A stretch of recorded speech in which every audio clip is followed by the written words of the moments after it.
Well, well, well, well, well. Hello, everybody. Hello. Hello, Blues.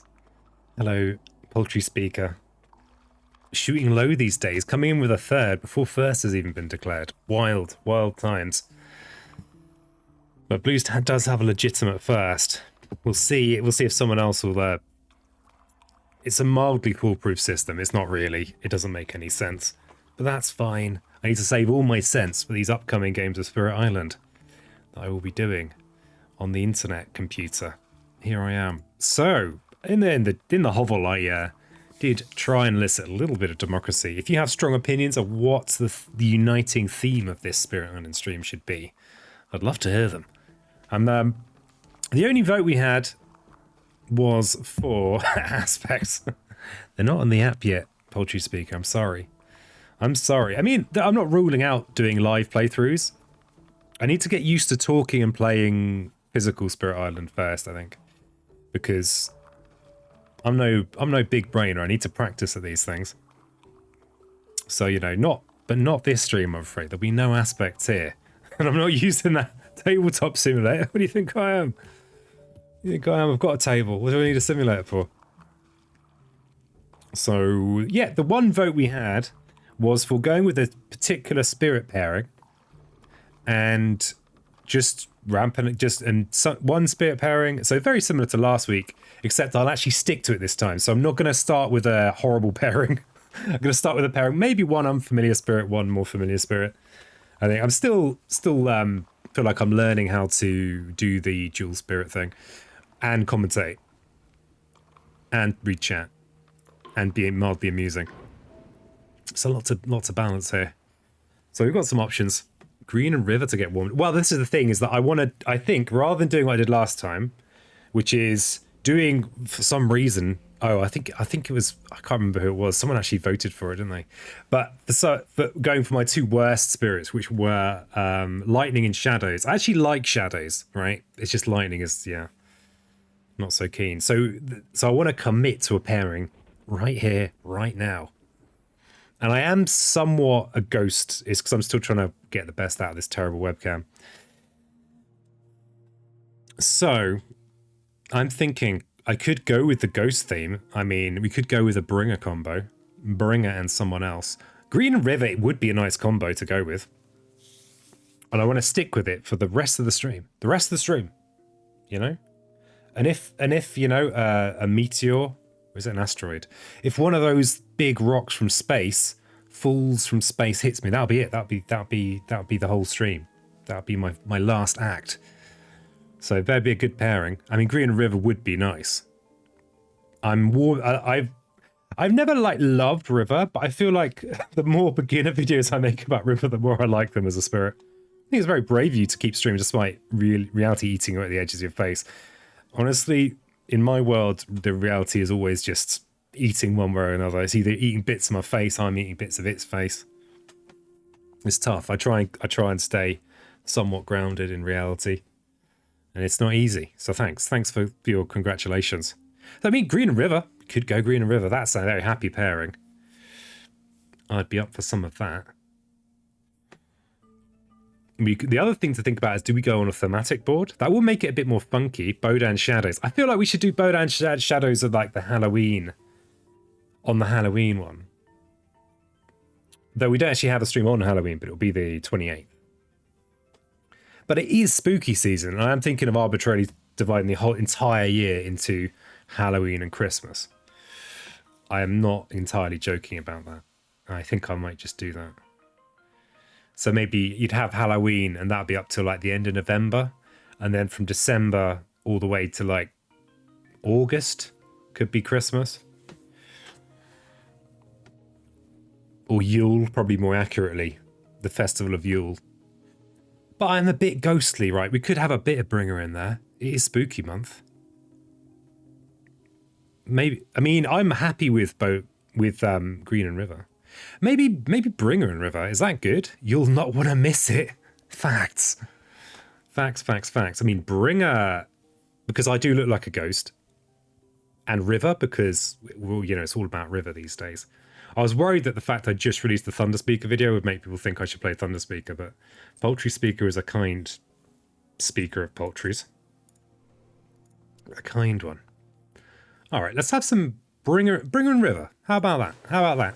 I'm not going to think about the layout, though. This is nicer to stream, I think. It fits on the screen a little bit more nicely. Hey there, angels. I always have to stoop in on the blues. The people with blue names. Hello there, angels. We're just working out what pairing to go with for the whole stream, and it looks like we've narrowed it down to Bringer and River. Do you have strong opinions? You don't have to have strong opinions. You can chill. Why black and white lady? Okay, there is a reason for that. So I've got 3 webcams. I have 2 that I've started using for my physical recordings of Spirit Island, and they're in my living room. And rearranging webcams adds a whole load of time. I've been trying to make this terrible webcam work, and I'm trying to just pretend it's a Halloween thing. That's my shtick to cover over it.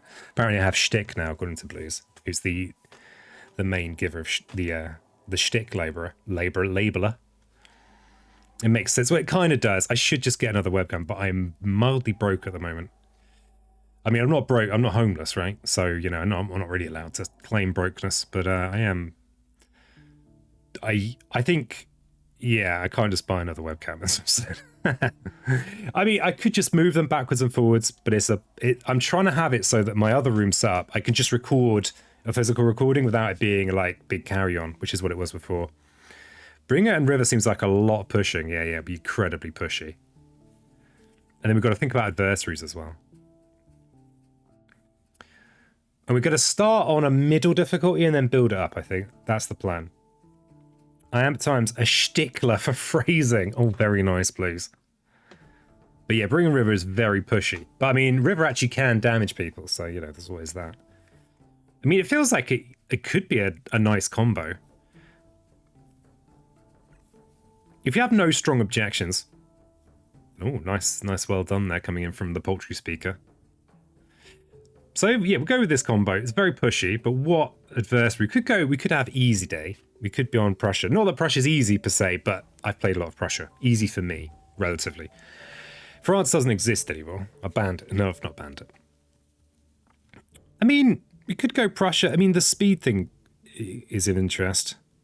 England, okay, I'm tired of winning all the time. If we go England, and then we up the difficulty, we'll eventually have to face England 5 or 6. Hey, Seamus, how you doing? Good relevant time of day to you, sir. How are you doing? And hugs for you. England 6, baby. Well, maybe we'll build up to that, Migrant P. Hello. Hello there. Oh, you blue name people. You're just coming in here trolling me with your blue names. I have to squint to see them, and I'm black and white. It's hard. Hard being me. I mean, we could go with England, and my plan... Okay, so the plan for the stream, anyone that's recently joined, is stick with this pairing and then bump up the difficulty each time. So we could start on... Maybe we could start on 3 and bump to 5. Depends how helpful you are. Glimmer can't make it today. Maybe he doesn't mind me telling you that. He's not here, so, you know. So he's my main helper. If you're in dark mode, I suppose. I am always in dark mode. 2 years of isolation have just turned me into a goth, basically. I'm not complaining. You know, it's fine. It's a good lifestyle. We could start on 4, build to 5. With River. With a doubled fear pool. Am I feeling brave? I mean, I won all the matches last time. It's dark purple on my dark theme. Oh. Yeah, so we'll have one easy mode. It's not. I'm not saying it's easy, by the way, but like easier mode. And then we'll be into this. We might not win this. We might not win this. We'll see. Oh, that's lovely, Migrant P. You've never looked so vibrant. I mean, you were looking pretty vibrant before, but now you look even more vibrant. Oh yeah, just realised. We need to get all this lot out. Need to get all that stuff out, all the good stuff. Got to get those events. All right, we're going to go England 4. Maybe we'll go England 4 and England 5. We'll see where we are at the end of that. Also, I accidentally clicked more colours, which tries to initiate a purchase. What the fuck, Twitch? What the fuck, Twitch? I give you all my time and... Oh, just got to get my auto hotkey out. 1 second. Got to get my auto hotkey out. It's important. And I've turned the animation speed now in a rare rare concession to viewability. Hey, Mr. Progressor, coming in third. We actually don't have an official second yet. Cheeky claimers. Yeah, I hope you're all doing well. I hope this is a good Thursday for you, not a bad Thursday. No one likes a bad Thursday. Yeah, I've gone in slow motion. I'm trying to give myself more time to think. Rather than the old, all these beginner videos I'm recording, and it's like ultra fast. I mean, they're just pinging around. It's like, stupid peasant. I do my best, okay? Hey, nice claim, Progressor. Getting the second. Okay, I've actually got to remember how to play this game as well.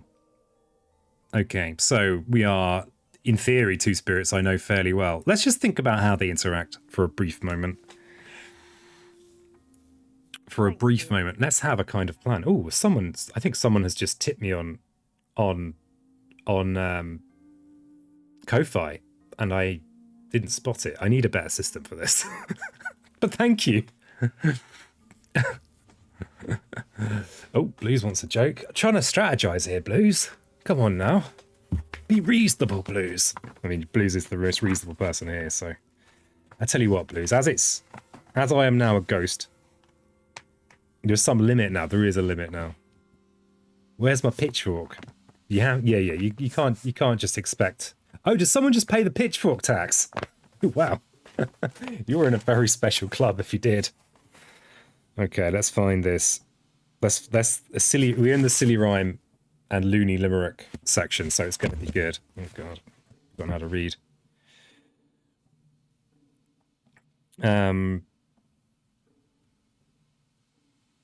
That's just horrible. That's anti-spider rhetoric. Not into that.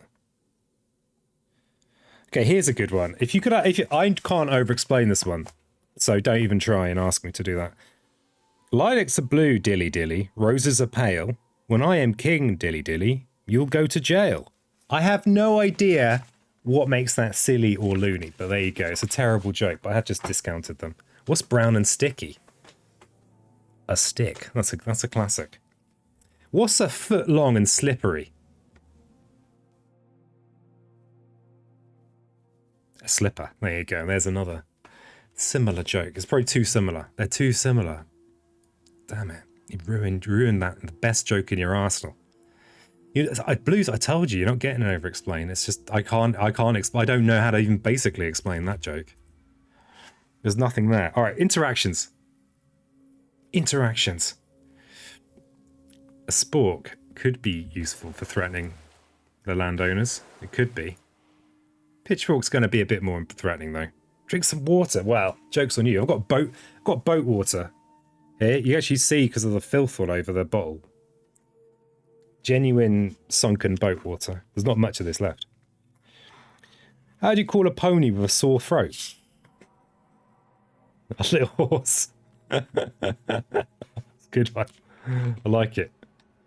You look a bit pale. Yeah, I'm broadcasting from beyond the grave.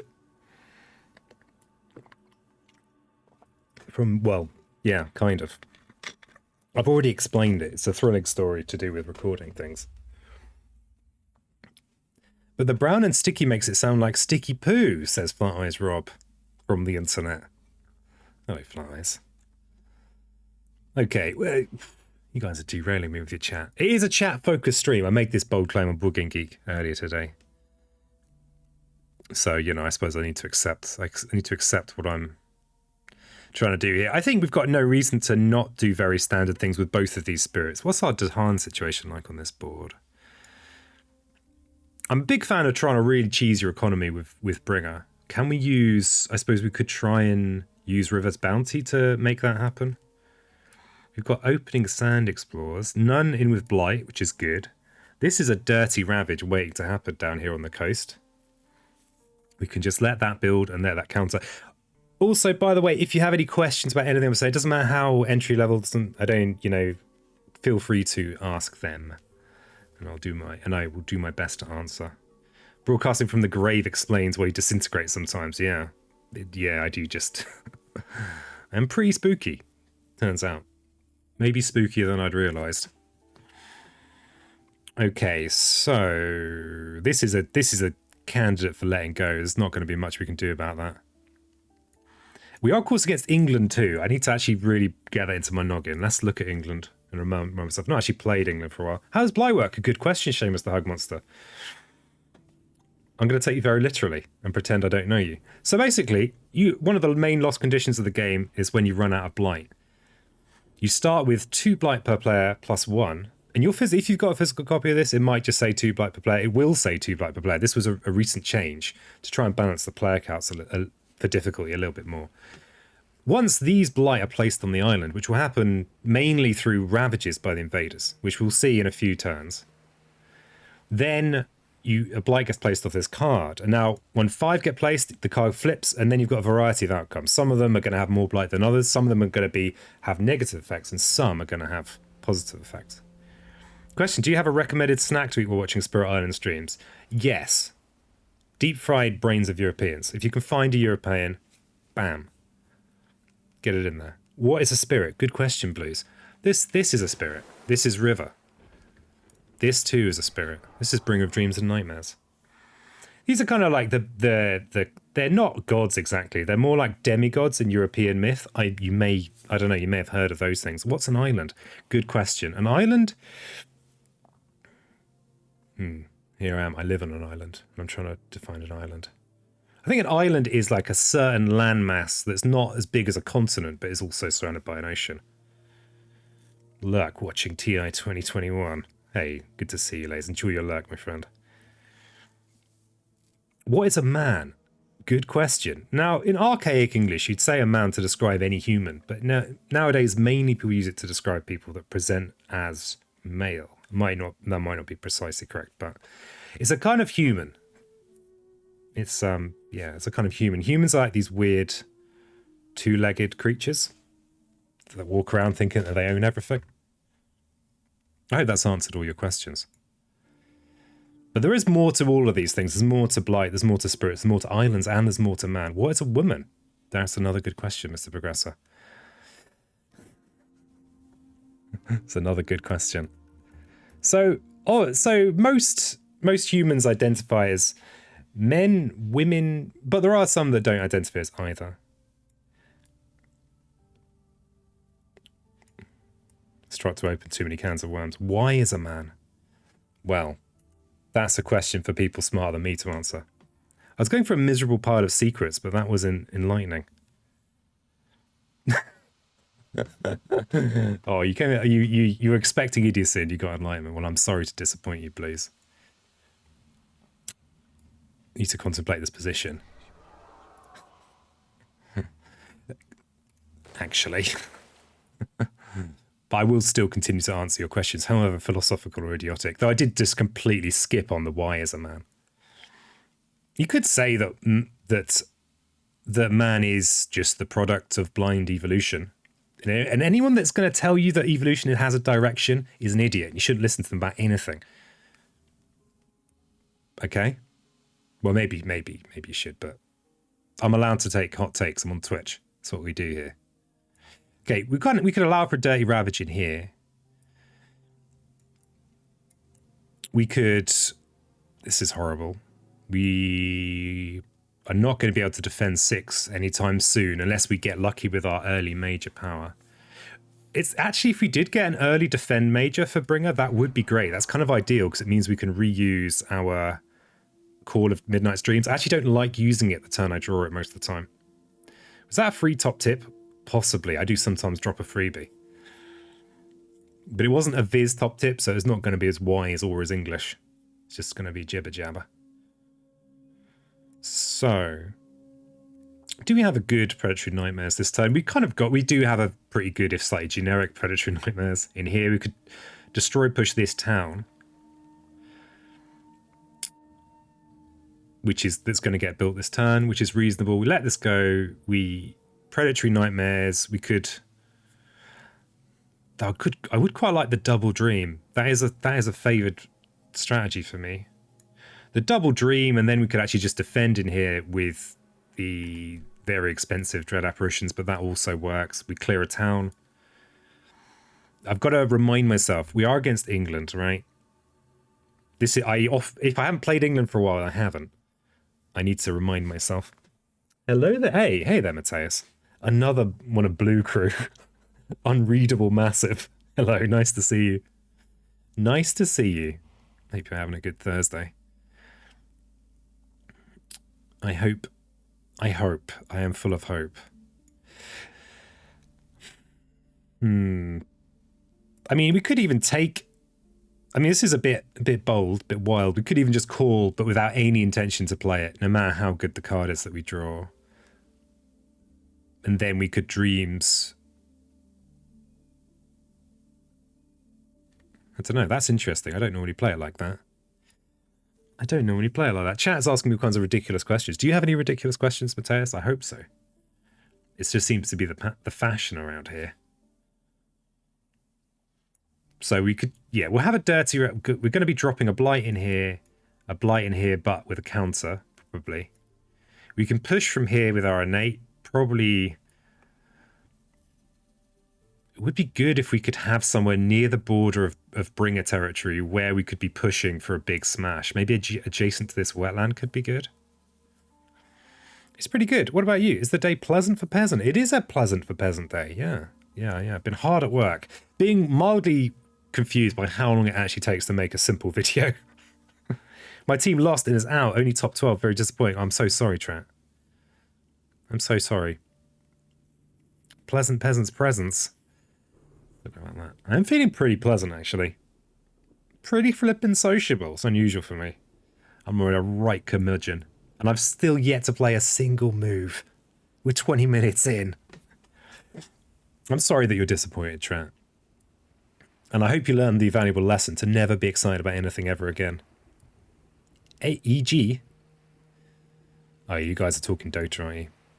You guys are talking Dota. It's better to have not cared at all than to have cared and disappointed. Exactly. You've got to cut out those emotions from your life. That's something I wish I hadn't taken literally for the first 40 years of mine. Ridiculous question. Why are you playing versus the easy adversary? Good. That is a very, very good question. Because I'm just a fake. I don't even know how to play Spirit Island. I'm just going to answer stupid questions for 6 hours and then we're going to... I've actually got a stunt double that makes all my moves for me.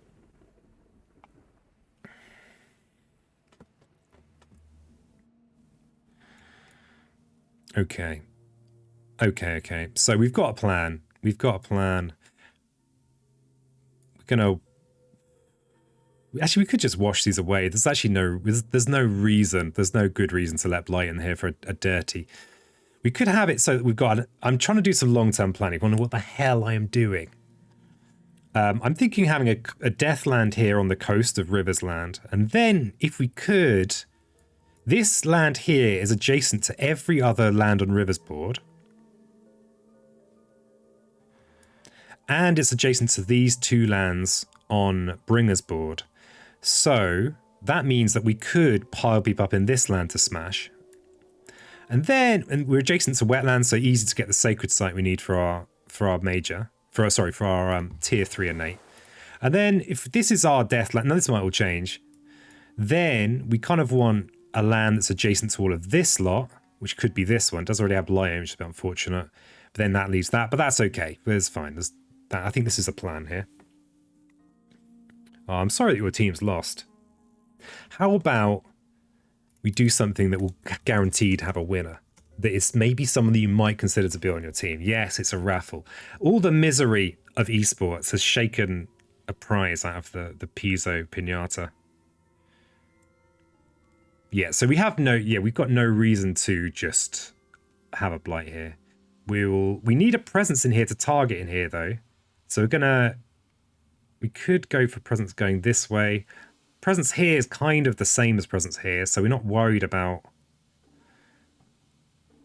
I don't really want to get Sacred Site under threated with this combo, so I think I'm going to go straight through this desert.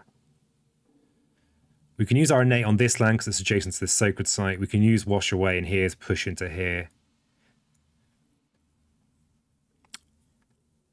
They're still going to build in here, of course, so we'll be pushing this town into this nominated Deathland. We'll be a bit sad when we get our Mountain Explorer because then we'll have 2 big piled up lands. Peasant raffles are the one true esport they are. Who's rigged it most effectively? Peasant Piso Pinato, yeah, got a tin of hot dogs. Hey, they're staple around here. You got to get your 5 daily doses of microplastics. And each tin of hot dogs has 8 little hot dogs in, each one full to the brim of microplastics. Okay, so we know what we're doing with River, so let's just do it. Let's just do it. We like bottom track. Does anyone here play top track, River, by the way? I know it's hard to think about Spirit Island when you're in the middle of raffle fever. But does anyone here play top track, River? Is that even a thing? Nope. Just able to hear a sweet, sweet voice. Aw. Hey, no worries. No worries, Lays. Thanks for having it so that you can hear my sweet, sweet voice. Okay, okay, so we've got to remember, of course, Boon of Vigor we can use on Bringer to help with our energy problems. Okay, I guess the other thing to think about is we might actually want presence in here instead of here, because we could be breeding Dahan in this Deathland if we get a big defend. So actually, I was going to undo that little move there. Gonna make this first turn last forever. Should speed up at some point, but I'm making no promises. Playing top tier river is like playing plays track with Bodan. Yeah, Mateusz. I'm glad it's not just me that feels this way. Feels so passionately. So we're going to river in here, and the river's bounty in here, which is our, we like doing this. We're massive flooding this town into here. I guess it depends what explore we get. We're going to push the town and the explorer into here. Crikey, God, especially because what a default position this is to have arrived at. Taking so long. Hey, well won, Mateusz. A powerful win. An impressive win. Sorry, I should say Zaffa, because your name isn't on here, isn't Mateusz, it's Zaffa. And the congratulations pouring in. It's a powerful performance there. Winning the pity raffle, the pity of esport raffle. This is such an easy defend, though. We are. Where are they going to build London? Oh God, let's not plan the entire game out this turn. We've got events. There's no point. You're looking super younger today. Thanks. It's because I'm black and white now. I've assumed my true form. So River can do it. River's very good at pushing. We're not going in here. We don't have any presence up here. This is a weird land, right? Because if we have a death land in here, this is not ideal. Maybe this is something we defend at some point. Vampire mode engaged. Yeah, I've been drinking the blood of my enemies. And I've never felt better, actually. I mean, it's just 2 birds with 1 stone. Nutrition, enemies drained. So, I'm going to go with the energy. Though, do I need to? Well, it's only England 4 peasant. Yeah, we're going to defend here, I think, with Dread, because I mean, I'd love to go double dreams turn 1. Can we do double dreams turn 1? Can we? I prefer it to doing nightmares turn 1. It means we get 2 majors to look at. Yeah, we're going to go double dreams. I nearly took from the plays track there. That's not what you want. No one wants that. And where do we actually put our presence? We've got sacred site adjacency to all of this land here, so we want to probably maybe here. Yeah, this is like our awkward land. Should have seen that one coming. Yeah. The inevitable Piso vampire reveal. Yeah, I had said how I'd become a goth over lockdown, but actually it goes even deeper than that. So we can gather 2 Dahan into here, which is okay. Oh no. We need to maximize our. My God, it's like Captain Undo today. Just keen to get a good start, all right? Which enemies? Yeah, well, if I tell them, they'll know that I'm onto them. So yeah, we'll go in here to maximize our energy gain. Because it's possible we're going to get some energy support from River with Boon of Vigor. It's not going to be that much because we're typically only playing 2 cards anyway. But it means we might be able to afford slightly more expensive powers than I would typically go for. We're going to go with the double dream start. This is the start that dreams are actually doubly made of. If Dahan were laughing maniacally, would they be called Hahan? Yeah, of course they would, yeah. Of course they would. Might watch VP Lay. I cheered for them when EG got knocked out of DreamHack Major. I was there, live writing VP signs. Oh.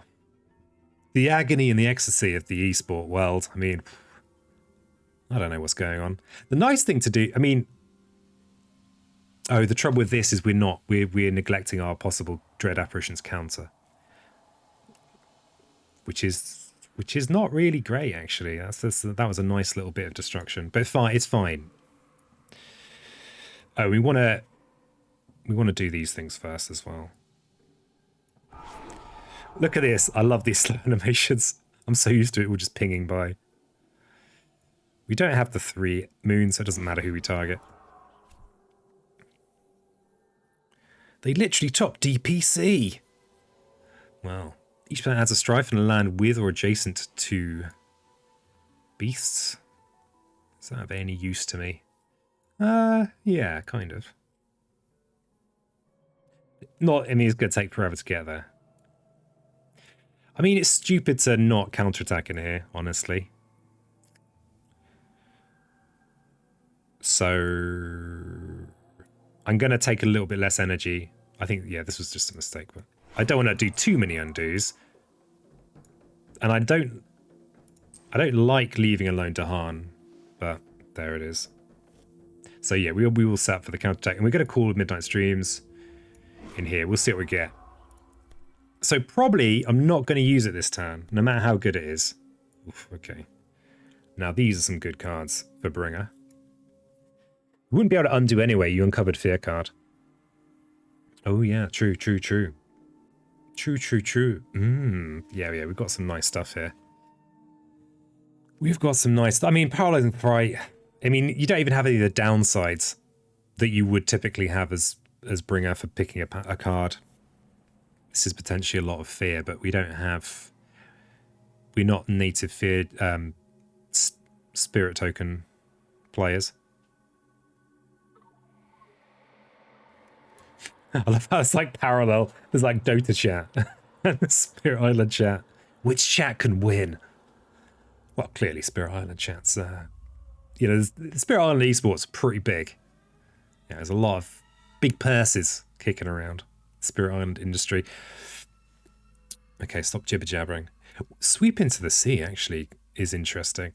I mean, this is the... If I was in a hurry, I'd just pick Paralyzing Fright and be about my business. But wait a second.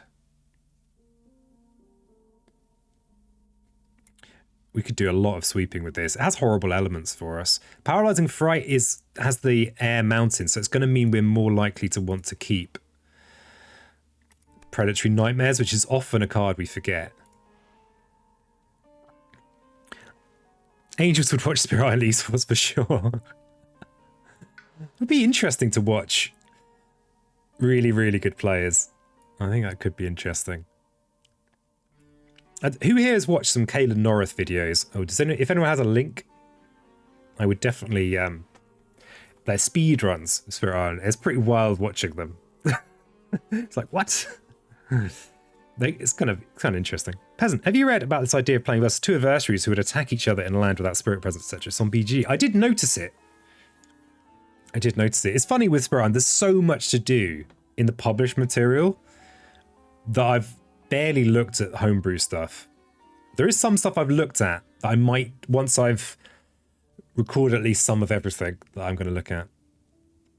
Sunny, watery Bodan. Yeah, you love your sunshine Bodan.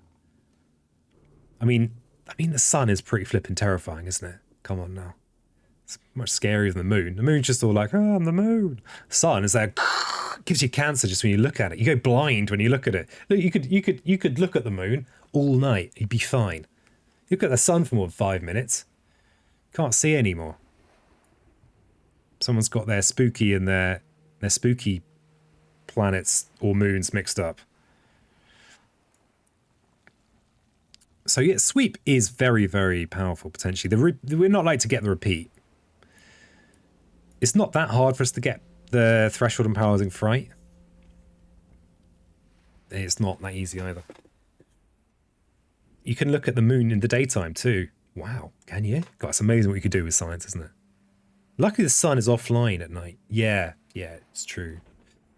That'd be just too much. Both to have to deal with the sun and the moon at the same time, ignoring what Flowers just said, which I'd recommend if you're new to this chat. Just I'm joking. Flowers is our highly respected resident troll. He's very nice.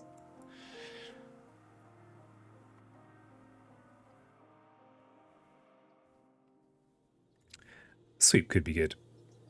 Have scientists gone too far? Possibly.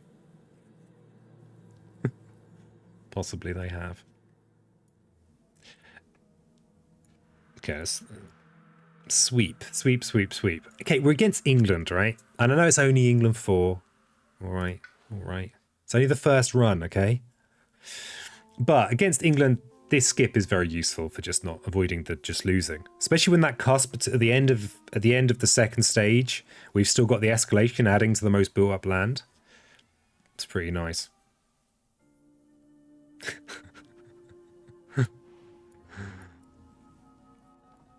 God, you imagine one day the like teams of Spirit Island players. I can imagine it. There'd be like a Dota stream, and there'd be these like Spirit Island esports are just like talking about the latest Aaron Stevens matchup on Board Game Geek. Like, wow, man, he just shredded it.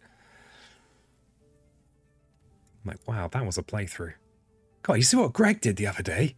Solo play, we just wrecked the place.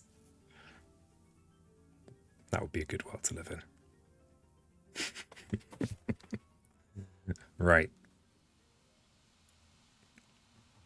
So we could have a kind of, if we are pushing towards the coast, the nice thing about the push towards the coast is that this is just very powerful. We're not like to get the threshold, but if we were to just use this alternate and destroy all the towns, that could be a lot of fear if we've been pushing, if everyone's just been pushing. That move on C6 turn 8 was insane. Yeah. Wild stuff going on. God, I just came that. Do you see that game where it just came down to the blight card? Oh, it was a nail biter. It's like if it had been a 2 blighter, it was a 4 spirit encounter, 5 island boards, 1 big, massive overflow spillage ravage. If it had been a 2 blight card, loss. 3 blight card, loss. But luckily it was a 4. What about those Playboy style magazine about Spirit Island? No way these Dahan minis are natural. What the fresh hell is this? Only 1 invader card left. They generated 16 fear for the win. First Spirit Island cast. There's a few other people that talk about Spirit Island on the internet. You got those Hand Arbor lads. Hype. Sexy lure spirit. Oh my. I'm getting a bit sensual here. Who knew? Who knew that Spirit Island had aphrodisiac properties as well as, you know, the obvious mental health benefits of fixating on cardboard. Wow. Okay, this decision, it's a big one. We're not going to use this immediately, I don't think. God, this is so good against England, though. I mean, they're both good against England, but this... Oh, you could just wrap them all up and put them in a box. Pen up Calamity. More like pen up Nevermind. Yeah. People claim it's broken, but hello. Terrible. I mean, it is a good card. It gets better with Jagged Earth. Because you just got tokens everywhere at that point. I mean, Sweep is more interesting. We've all played loads of Paralyzing Fright games, haven't we? Oh god, but it's the worst choice, isn't it? It does mean we can get rid of Predatory Nightmares, which is always nice. Yes, I don't think it's necessarily the worst choice, but probably it's the worst choice. Mateusz is probably shaking his fist at the screen. Oh well, I hope Mateusz is. I think Sweep could be really good. Oh, against England, we have the danger of accidentally creating London. That's a hilarious thing. Let's see if I mess that up. If I only try hard enough. Okay, we've got these slow motion explorers. They're just very gradually working their way into the jungle. They're in no hurry. And why should they be? They're not Prussia. They're England. They're just lumbering around. Hung over. Okay, so we know we've got mountain or wetland explore next. Is that information of any use to us? Obvious choices are so spiritless. You've played so many Spirit Island. I've played quite a lot of Spirit Island. It's true, Lays. More than most, less than some. Okay, so we do... This would be a nice place to defend if we had defend cards. So think about the River's Bounty decision. Are you noticing that AI's pattern is all still unpredictable? Okay, in this game, you've got so because it's a physical game, you don't have big RNG rolls or anything. There's just 4 cards of which you're going to get 3 in this stage.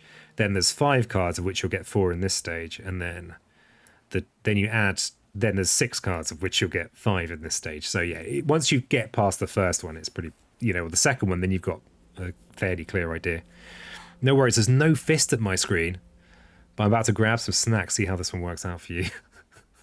Are you saying it's doomed, this project? This wonderful project. We had the idea that this was going to be a Deathland, so I think we could just add Dahan into there. I think that's just my best place to do it anyway. Though here could be good set for counter. As this already has Blight, we don't want that to be a... Yeah, we want to defend that, but we don't have defend, right? Because that's just who we are. It would be a very, very dirty counterattack. The nice thing about gathering into here is we could drag this lone Dahan and this lone Dahan. Now, we definitely want to... We're definitely going to want to pull this town away next turn. Probably into it. Yeah, we'll just drag into here. We'll drag these fellas.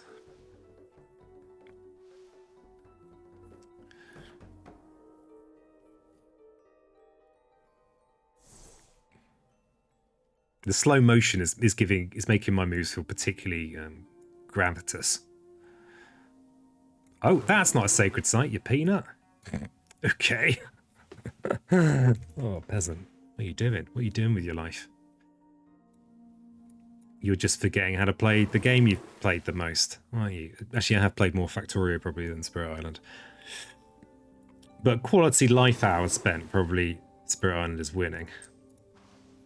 I spent a lot of delirious early morning hours playing Factorio. Hey, Logic, nice to see. Those of you that own the market for a Spirit Island strimmer or strategy strimmer, check out Logic. They strim the strategies. Oh, they would have been strimming the Factorio. Well. That game is addictive. I've not played it for a while, but I've been thinking about it. Okay, so we've got a Ravage here. We're letting that go. We've got Ravages that don't matter in here. This would be a nice little defend. Nice little defend. How's London going? A bit early for London. That's a bit Londony. Now, I'm probably going to want to just use the Reclaim 0 option to gain me an additional major power this turn. That's how I roll. That is how... What are you doing in Factorio? I'm curious. What are you doing in Factorio? I mean, like, what are you kind of using mods, or are you doing multiple? There's loads of things you can do, and I'm curious. Just vanilla. There's so much to do in vanilla. It's wild. I'm almost tempted to instead of reclaiming bounty to actually get wash away, because we are against England. But I played the game for like 3 years. 3 years. Can't get away from it. Yeah, it's hard to get away from that one. Okay, so a Dread Apparition's in here, and we need to remember to gain our fear before we use... Yeah, there's no decision here, so let's just do it. We'll make a Sacred Site in here, because it's a 0-inch place anyway, so we don't have much option, and we'll just do these things. Do we want to sweep into the sea right here, right now? No, not yet. Would you be less inclined to flood England if they named their city on your island differently? Does New York or New Bristol sound better? I think I'd always want to flood England. See, being actually English, I know the true horror of England, and it should be destroyed. I've just gradually become more like. I don't know if you've heard of anti-Deutsch. It's a slightly strange movement in Germany, where they'll like send letters to people all over the world, asking you to boycott every aspect of German culture, business, life, German products, anything like that. But I'm kind of at the forefront of the anti-English movement, despite being probably by most standards very English. It's a difficult life. I don't ask other people to live like I do. Wouldn't be able to handle it. Okay, we could make a sacred site in here or a sacred site in here. I'm not sure I like having this many sacred sites, though. Just not sure I'm into it. Waiting for my postcard? What, from Broken Britain? We don't even have a postal service anymore, didn't you know? So yeah, we're gonna go standard with the reclaim one. We probably do still want to be thinking about any Dahan dragging we're doing. Of course, remember, we're against England. This build is not preventable with flash floods, so we're probably just going to destroy a town just for the fear. We could...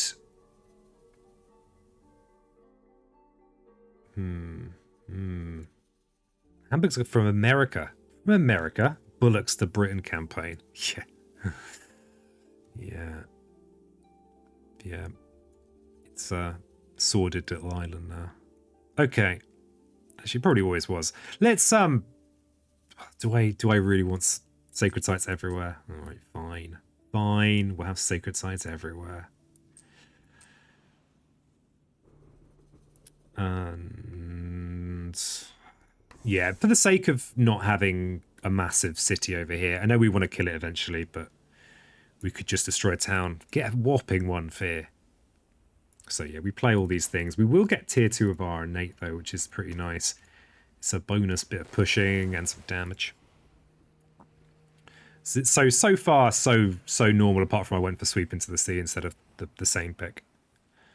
Instead of the obvious pick, I went, oh, it's like, you know, who wants to be obvious? I thought Hamburg was from Hamburg. Is my whole life a lie? Yes, it is. All of our lives are lies. Okay, so you got to do this ordering right. You got to do this first, and then you've got to do this because you might forget Call of Midnight Streams to play it immediately. And if you forget Call of Midnight Streams, you lose the crucial fear elements. A little tip there. Isn't Hamburglers out there? Isn't? Yeah, you can't just call things by their name. We're just generating such a pitiful amount of fear that it's going to be a while till we see these cards. Gathering a town into coastal land. Wow, that's appetizing. So, are we going to... Okay, we need to think about next turn's growth option. Are we going to be able to push to the 4th action with River? That's the crucial question. It looks like we are. You know, it looks like we are, Jim. We can... Yeah, we're about to get to play a major. That might help us with this situation. Non-frightening Bodan just half-assedly waving its arms around to people's dreams. Yeah, it's like inflatable arm Bodan. Not really that scary, but might give you epilepsy. Yeah,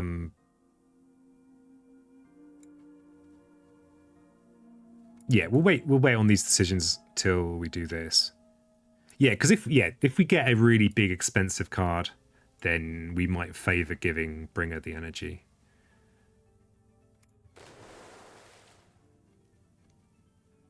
Yeah, it all depends on this major, so let's see what this is. Let's see what this is. Okay, that's a pretty good one. That's a pretty good one. That's a big defender. You even got EG's Flair on your Reddit. Yeah, Trout's for real. Trout ain't joking around. Trout understands the esports. Trout is esports. We could even defend in here. Keep that island a little bit healthier. We should be fairly safe in here from events. It's 3 versus 3 should be fine. With only 2 invaders in there. Sunny Bodan Part 2. Yeah. Sunny Bodan is real. The phenomena. I mean, this is the. I mean, Indomitable Claim, the clear pick. The fact it incidentally is going to mean that I don't have a blight falling on this sand this turn. And it's big defend against England. Yeah, it's acceleration as well. We pick it. We pick it and we don't look back. We only look forward. So we'll get rid of Call. Fire and Flood, nice 10 fear play. Yeah, it is true. We could look at this again. Let's look at it again. So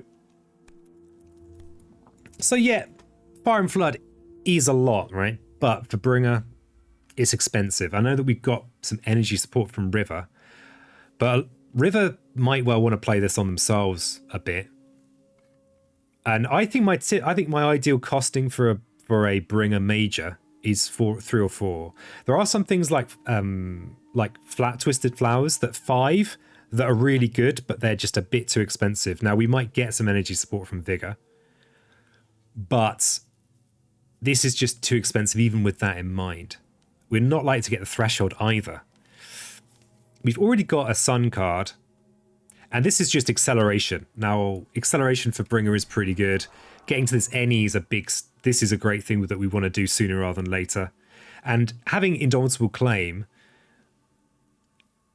it frees us up to use these other growth options as well a little bit, while still placing presence at a good speed.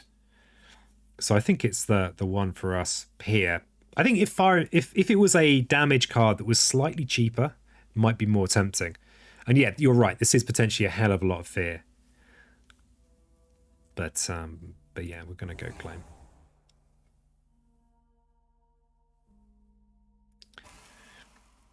Sunny Bodan, not to be confused with Sunny Bono. Who is Sunny Bono? Who is this that you speak of? Okay, let's just quickly check there's not a better move than the obvious. There's not a better move than the obvious. So yeah, third moon, getting that turn early is nice as well. Sunny and Share. Ooh, okay then. Yeah, my popular cultural knowledge is very, very patchy. Very, very patchy. We might even be able to go Pog Miners. Pog Miner powers.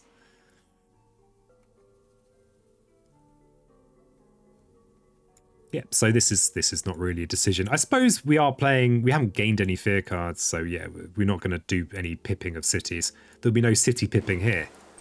Destroy a town, we'll take what we can get. And we've got an energy, this is a card we can afford to play. Though we do have another major that we might want to play, so I think I will boon a Vigor on Ringer, though I need to think about my next turn. Okay, let's think about the next turn. Next turn's going to be a Ravage here, that's fine. Sorry, this turn even. There's going to be a Ravage here, which is fine. This is fine. This is defended. Okay, there's going to be a build here and here. We can defend one of these with Indomitable. This is something we want to do something about.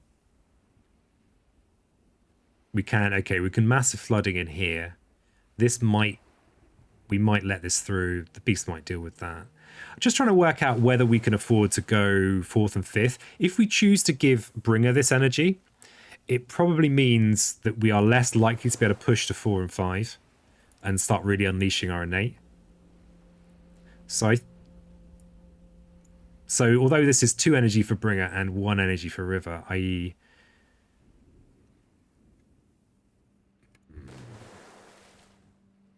Bringer doesn't need the energy right now. Bringer might even get to 3 plays soon enough. Thing is, we don't actually use Boon of Vigor that much. I think River's Bounty is so much better for us, especially now we've got another big defend card.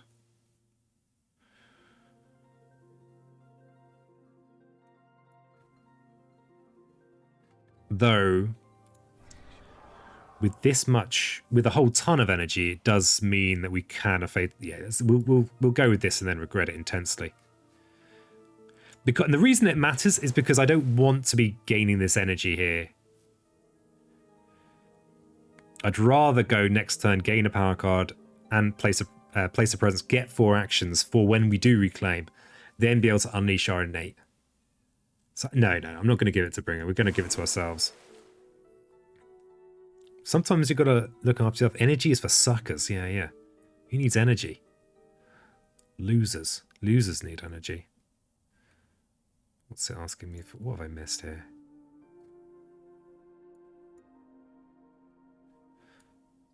Have I got any powers left? No, okay. It's probably because it's just on slow now. Not used to it being on slow. Let's see what we've got. Let's see what our event is. Explorers have +1 health. Don't care.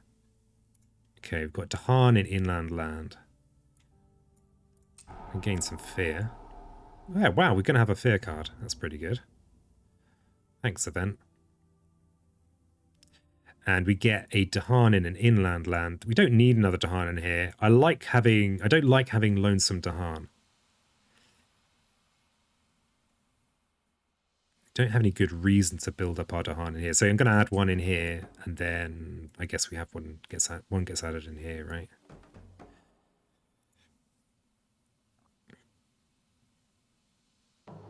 Okay, what's our fear card then? Each player adds a strife. Oh, we knew. In theory, I knew anyway. Strife adjacent to beasts. So...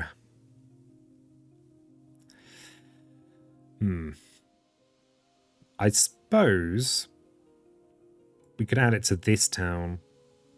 Might be relevant. I mean, it's...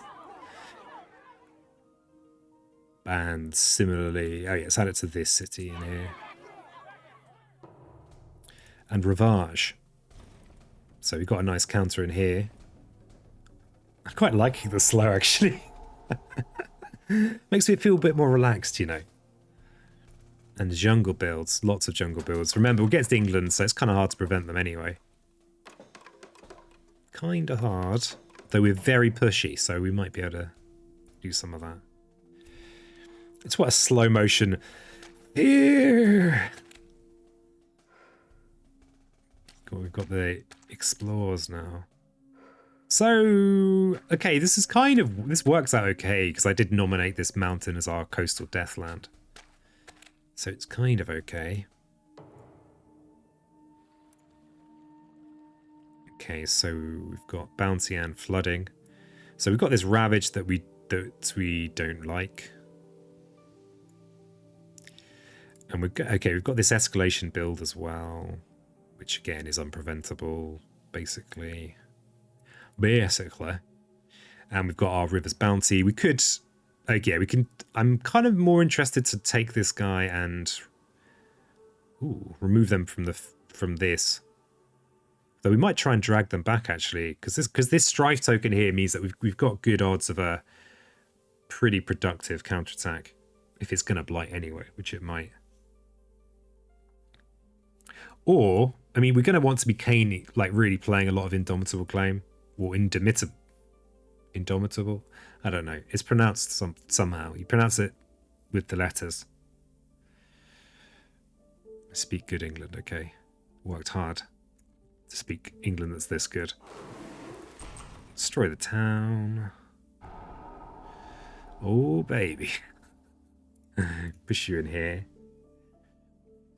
Of course, if we ever do get a mountain explorer, we've got the mother of all counterattacks. You have me saying it wrong these days. My partner laughed at me when I said it that way. Oh, really? Spreading falsehoods. That's my main job now. That's what I live for. Okay, do we have any other lone Dahan? Yeah, we've just got this one, but I'm kind of happy with them to be there. But we're going to have a similar counterattack opportunity in here, so whatevs. Bring them in. Bring you in. At least in American dialect. Yeah, I'm not sure why I pronounce... The thing is, there are a lot of words that I've never heard pronounced. that I've read. I think I've probably said more words in my time as a streamer than I have in my entire life. That probably isn't that too far from the truth. I'm mainly a listener. or reader. Just today. Yeah. Just today. Viking. Hello. How you doing, mate? How you doing? How you doing, sunshine? Or all of the time? Well, as in... So I've been streaming for a couple of years. I remember there've been times where I've just kind of not said anything, and then when I've had to say something, I've just really immediately lost my voice. Okay, so we're back to the growth. We've got builds. We can't really do anything about them, so let's not worry about them. We've got these sand builds and we've got the wetland builds. We don't have anything remotely preventable, given what we have. If we could destroy one of these in the fast phase, we might be onto something, but we don't have that kind of power. So yeah, no preventable builds, but we've got loads of ravages to look forward to. We could let them all go, but given that we almost certainly want to be, hitting indomitable claim this turn for the acceleration, then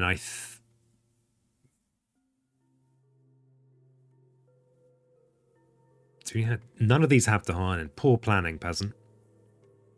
It's the peasant's poor planning show. So we want to maximize those presence placements. So we could go reclaim one, place a presence. We could play sweep into the sweep. Sweep into the swee. Yes, right into the swee. Which, will it do anything for us? Not a great deal. I've got to be so. This is exactly this is a classic peasant error in waiting, pushing so many towns together that I lose. Sweep into the Swedes. Yeah. These poor Swedes getting swept into. It's not fair.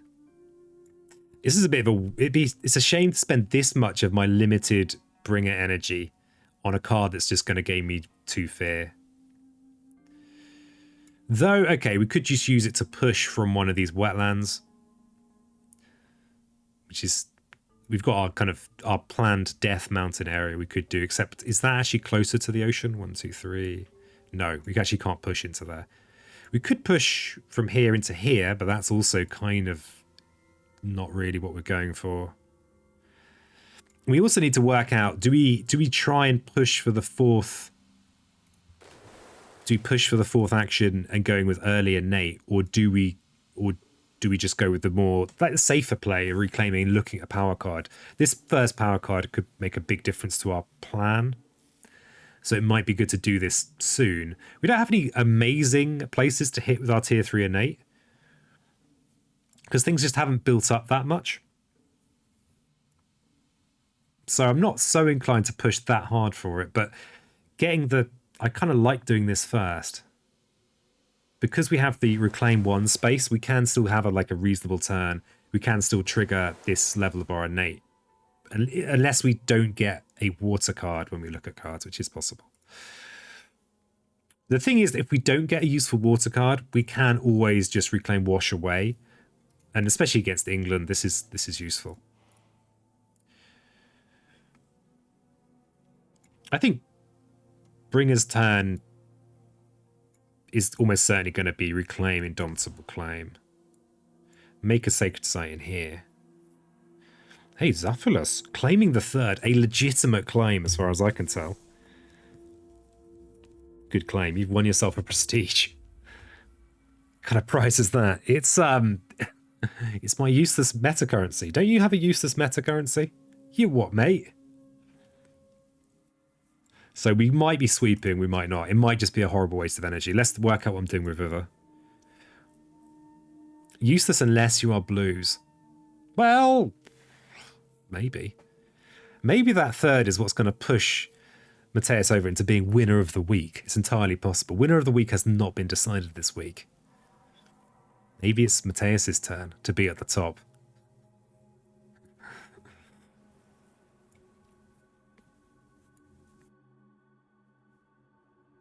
If we do gain a card either of these ways, we might gain a defend card. I don't think that's necessarily worth pushing for that hard. If we're going to use indomitable claim, it's also a presence placement, but it doesn't. I guess if we place it here, then it's kind of we're actually expanding our targeting area a little bit.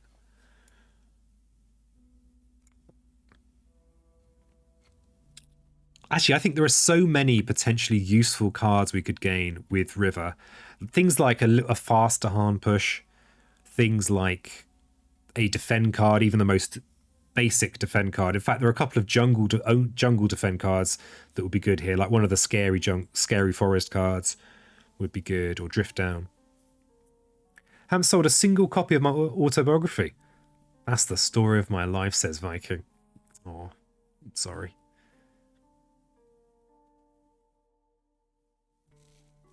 You what, mate? You what? Highlight of the stream is the fifth Viking joke for me. It often is. Oh, highlight of my day. Make some crackers in here, and he refuses to share his secrets, and fair play. Viking think of renouncing a life of high seas pillaging and taking up one-liner comedy in the vein of Tim Vine.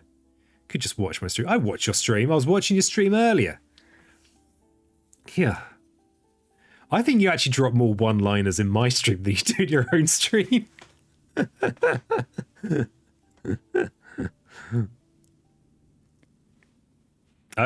Sorry. I know you did. I know what you do. So, yeah, okay, I'm not going to do a double presence place. This is actually something you might want to do sometimes. We've got more going on this turn than I'd like, especially there's going to be builds here too. So yeah, we don't want to do that. We definitely want to gain a card.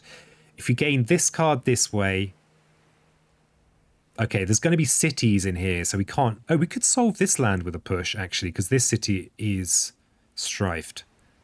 Thinking about next turn here. I think I've dropped like 4 in the past year. Yeah, yeah. Why? I think it'd be good. You've got loads of classics here. I wake up right before Peasant stream usually, but we'll give you a follow finally. Finally. Yeah, it's a bit early. In the for the Americans, the free peoples of North America. So okay, do we reclaim? Do we go for this? The interesting thing is, if we go reclaim, we can then do this the turn after. It's not like we're forced. It's not like just because we've reclaimed we have to play all our cards. So maybe that's a better approach. Yeah, we don't have a really good... Yeah, if we reclaim, we're also guaranteed the ability to use wash away rivers to do loads of pushing. I'm bad at the twitches. East or west coast? East. My understanding of time zones is so pathetic. Whenever I try and look up, I just get confused. Why can't we just all have the same time? I know that's something that some people actually genuinely believe is a good idea. I'm not really saying that's good. Yeah, I think we could do this. Well, this is the standard way to play. Let's be standard. Let's be a standard sausage. We'll go with a minor power. Let's see what we get. Big decisions. Big things are going. Twilight Fog brings madness. If only I was playing Days, then I'd be very thrilled to see this. I'm not playing Days, so I'm fuming. Call to trade is pretty nice. Call to trade. I start at 3 a.m, end at 9 a.m. your time. That's a pretty early start. Okay, so river. I mean, this does have good elements for us. It doesn't have the mountain, but Wash Away is just our best start card anyway, so, you know, not going to complain about that. Call to Trade is hilariously good. Risky against England because it's adding more buildings. We've got Dahan movement. This is a card that took me a while to... I think when I first got Branch and Claw, I'd often look at this card and go, what? And then I realised that it's good. The trouble with this is because it doesn't have sun water, it means that we'd have to substitute it out for our best card if we are going to play it with only 4 plays. We can use it this turn to... Oh, can we? No, there are no Dahan in any of these lands. The limitation that it needs Dahan in the land is a tricky one. It's strong, but usually I'd rather blight than more buildings. Yeah, especially against England, right? So many requirements for my brain. Yeah, poor brain. The chicken brain. It's a small but powerful instrument. You can't fit that many requirements in, but if you can, if you have few enough requirements, it works very, very quickly. Twilight Fog, it's a good card, but it's one of those cards that's like almost, I feel like it's so good for its elements, and then the effect is like, I mean, Strife is very good, and Zero is this is the best possible cast. Which is not really, but do we? Yeah, we can't solve any of these problems with any of these cards, really. We don't have faster hand push. So really, this is a long-term decision. The nice thing about going with something that has the elements that are this good is it means we're more likely to be able to hit massive flooding consistently. I'm starting to think Migrant P is an invader. Yeah, secretly. Hey, thanks for the follow, Cerebel.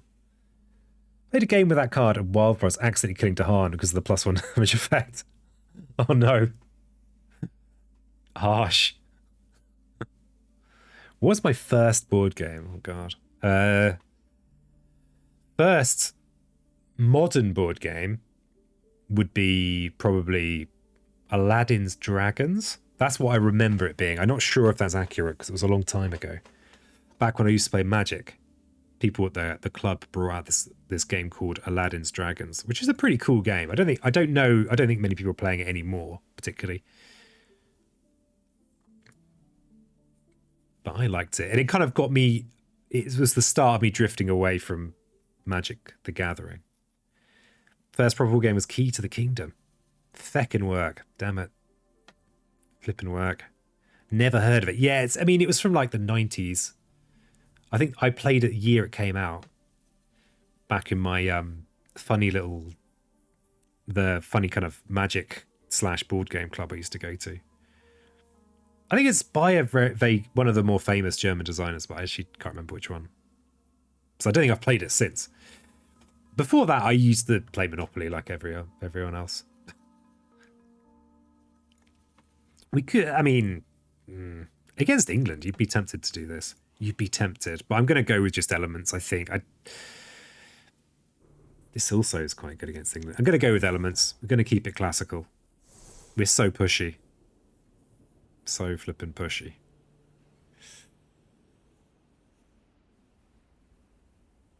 Yeah, this is nice. We might actually be able to go for a major if we can substitute this in for more expensive cards, like Flash Floods.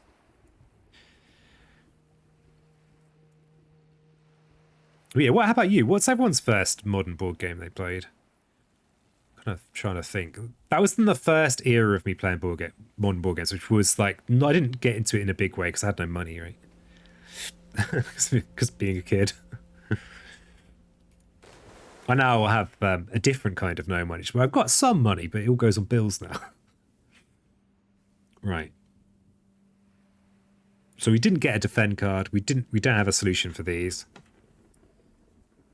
Aside from, of course, Indomitable Claim, which we can use, Indomitable Claim, which you can use up here, down here. Can't recall for sure. It's probably one of the Settlers, Carcassonne, or Citadels. All great games. Great games. I think they all still stand up pretty well today. Pretty well, I'd say. Especially Carcassonne, I think. That's a Carca Corker.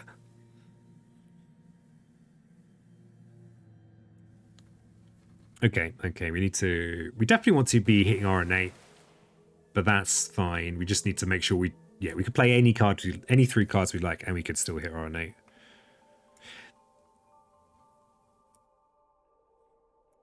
I think we want to wash away this nonsense in here. Can we set up for a good counterattack? I guess that's the other trouble with not placing presence as river, is we can't then decide where River's Bounty goes. Zafta's quite new to board games, maybe 4 years under my belt. Mine's Pandemic. Before that was a Game of Thrones LCG. It's more of a card game than a board game. What qualifies for this?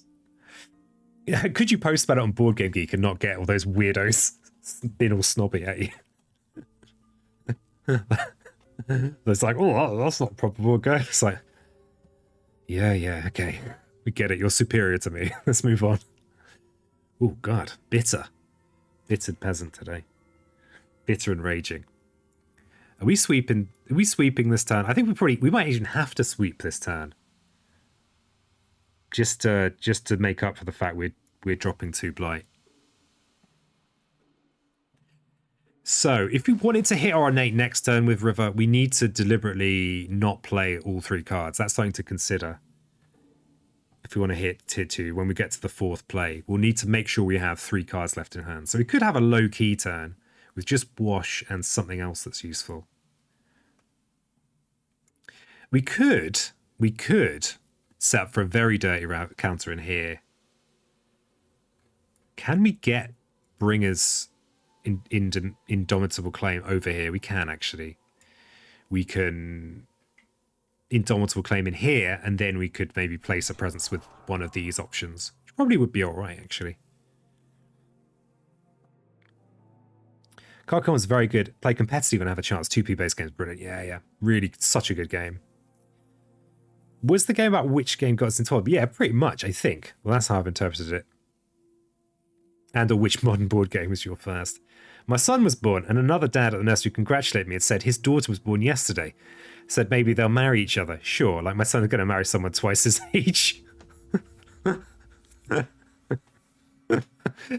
Very good. Very good. Considering Settlers of Catan is maybe the first widely popular modern board game, yeah, that was I mean, that was a real game changer. It was a game changer that was also a game. There's not many games that are both games and game changers.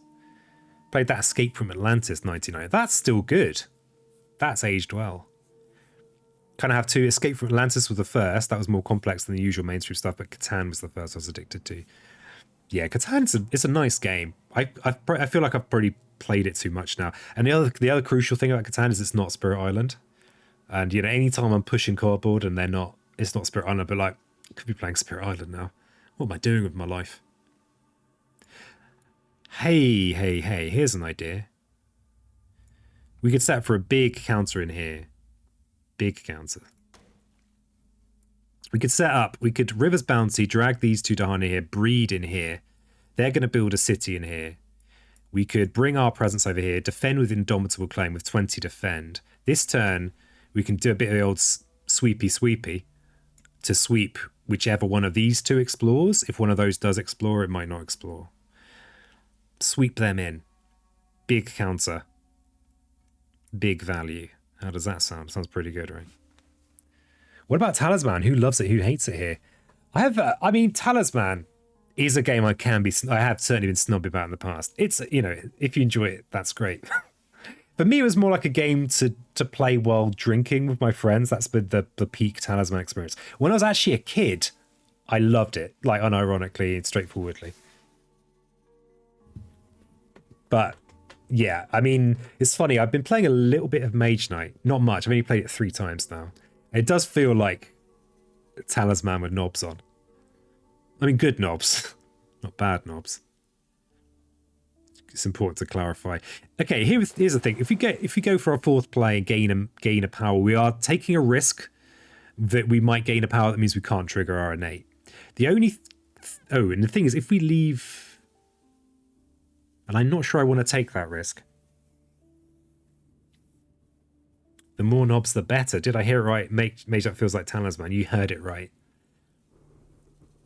Yeah. Well, it does. You're wandering around killing things.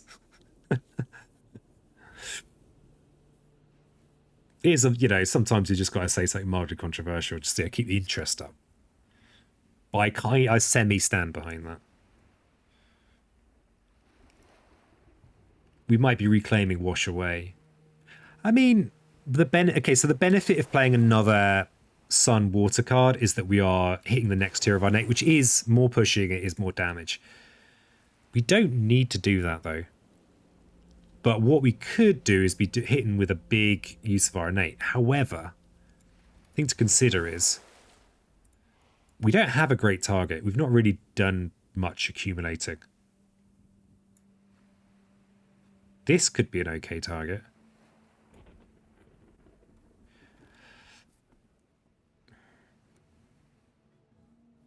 Yeah, this is going to be blighted, so this would be a good thing to clear. Because we're probably letting that go for the sake of getting our bringer presence over to this side of the island for a defend with indomitable claim, that we can then get the range by placing a presence in here. Oh, wait. Wait.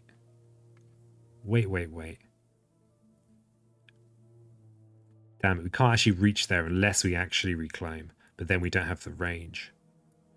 The whole plan doesn't work! Oh, come on, peasant. In Talisman, you throw the dice, select a direction, resolve the tile, and go make yourself some tea. MK has way more depth to it. Yeah, but that's what I mean by with knobs on. It's possible it's not the usual use of that phrase, but you're kind of doing the same thing, right? You're wandering around for some slightly mystical purpose. You're killing stuff. You're collecting items sometimes. But yeah, there is more depth, but that's what I kind of mean by the old... So yeah, my plan doesn't work. If Glimmer was here, Glimmer would have pointed out that my plan didn't work. Just saying, by the way. He would have said, "Oi, peasant, your plan's terrible." No, he's far too polite for that.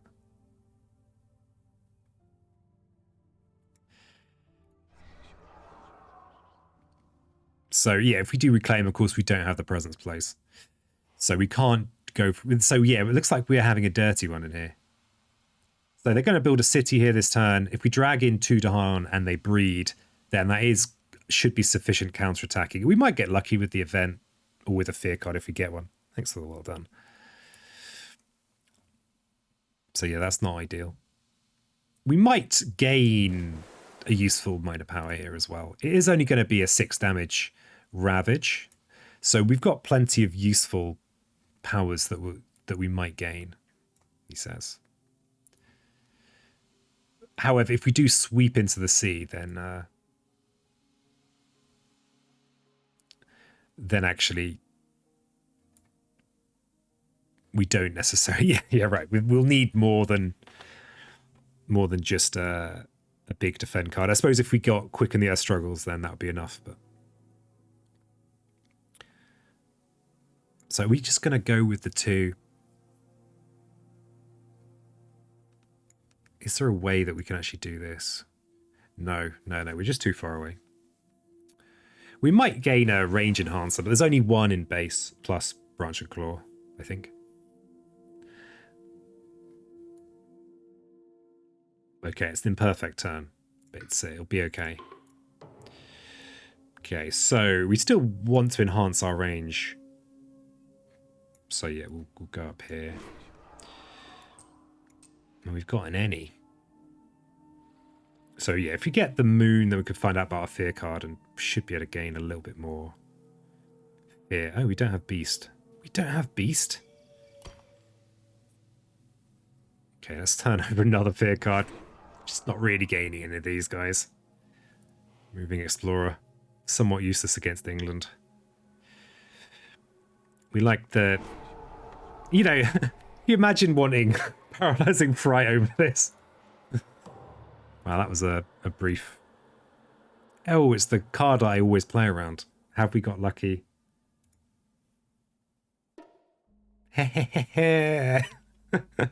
My entire strategy around moving Dahan pays off for this one card.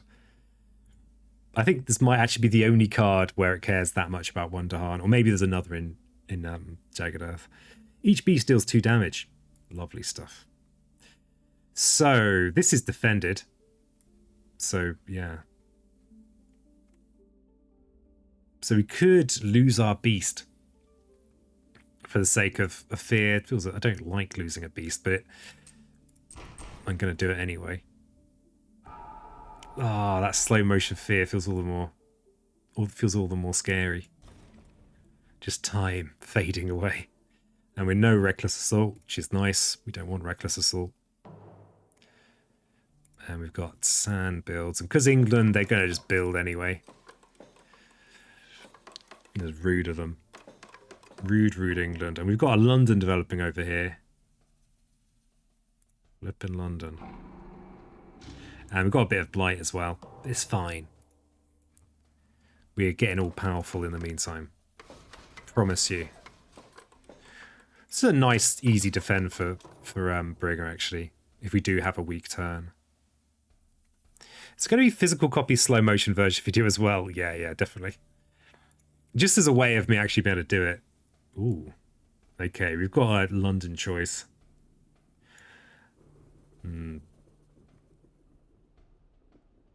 So we're not going to have a choice over here. It's going to be in there. So yeah, this is probably where we're going to have to hit anyway. With our innate next turn. We can make a sacred site in here, of course, with this option.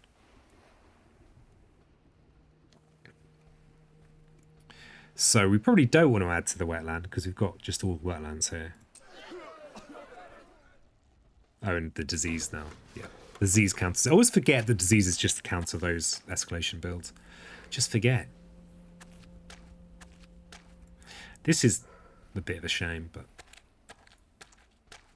it's a shame, a crying shame. What did I really start on England for? God, I'm trying to prove. Okay, so because of the Explorer, we've actually got a 7 damage ravage, but the extra 1 shouldn't matter. It shouldn't matter. We can wash away to prevent this from being truly terrible. There's actually... We can actually sweep into sea here, which is interesting. It would be 4 fear. And it would mean that we're distributing our Englands a little bit. We don't really... The weird thing is, with River in mind, we don't want to distribute our biggest city that much. We kind of want to let it build up to 5 or 6 and then smash it. I mean, this is pretty much the ideal city to smash, because we can do 2 damage with our flash floods and then finish it in the slow phase. So we like that. I do hope to do some live streams as well with the physical copy, but I'm not gonna... I struggle enough recording videos with my physical copy without and it is a struggle, big struggle. So yeah, we're definitely going to push out of here, I think. This we can defend with Dread Apparitions. Ah, okay, this is a good place for some rivers bountying, but this is... We're going to get to counter destroy a city. Yeah, this is all a bit gross, isn't it? This is all a bit gross. We do have massive flooding, but it's only tier 1. Okay, because there's an extra explorer in there, which is a bit unlucky, we can't stop this from blighting. Because there'll still be 2 damage in there. Damn it. Damn it, Janet.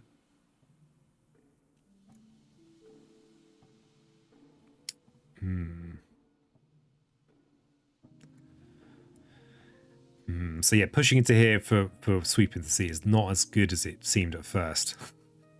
It seemed good to me. I mean, if we do push this town out, it does mean we're slightly more likely to...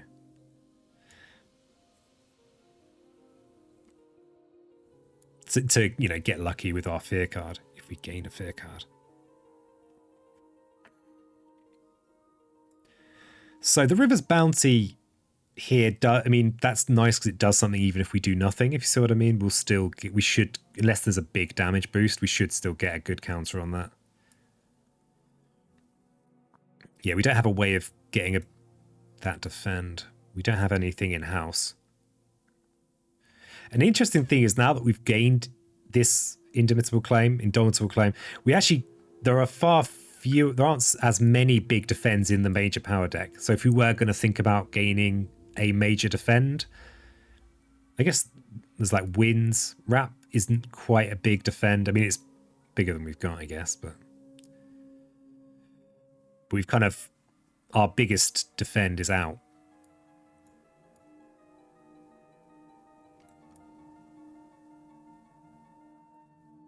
Okay. Okay, game. Okay, game. I should get a bit faster once I get used to this duo as well. Well, maybe. Maybe I will. Maybe.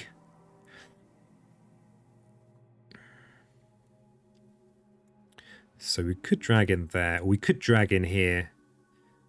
Either way, it doesn't make much odds. This is a much more higher priority defend because, of course, it has the blight in. Annoyingly, if we defend just with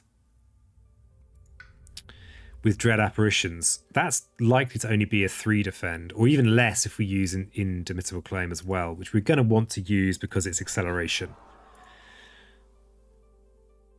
But I think we're going to have to anyway. What are the origins of this matchup anyway? Someone suggested it. It was a combination of the fact I look like a ghost and that I've been talking about River lately. I wanted to go with a combo that wasn't completely alien to me. Because like last stream, I started off with lightning and shadows. I like shadows, but I'm not that not that practiced with them. But this time I thought I'd start with a duo that's happy to play a few times in a row. There was also I could use as some excuse for my low quality webcam. So we can prevent a city build in here. In here. That little hair there, that's how people pronounce here in the Norfolk accent, which is where I live in the UK. I'm not from here, so I've got no right to use the accent, but it just slips in there sometimes. So this is a pretty good sweep into the sea, actually, turns out, because we are preventing a ravage, and we're not preventing a build, but because England, flipping England, you bastards. Yeah, interesting how this interacts with my idea of having the kind of the land of death, and how it doesn't really work. We could have this as a land of death instead. It's all gone wrong. All right, okay, so I think we want to wash away from here. Not into here because we're going with a dirty counter here.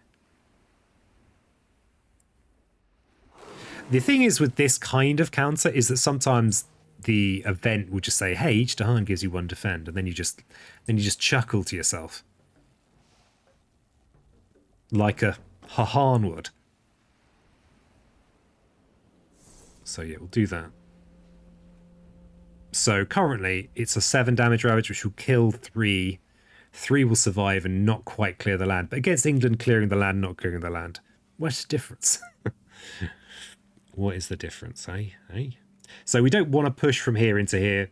So I might push into this nominated coastal deathland, though. When I'm going to get around to that, I don't know. And we've got this town push as well.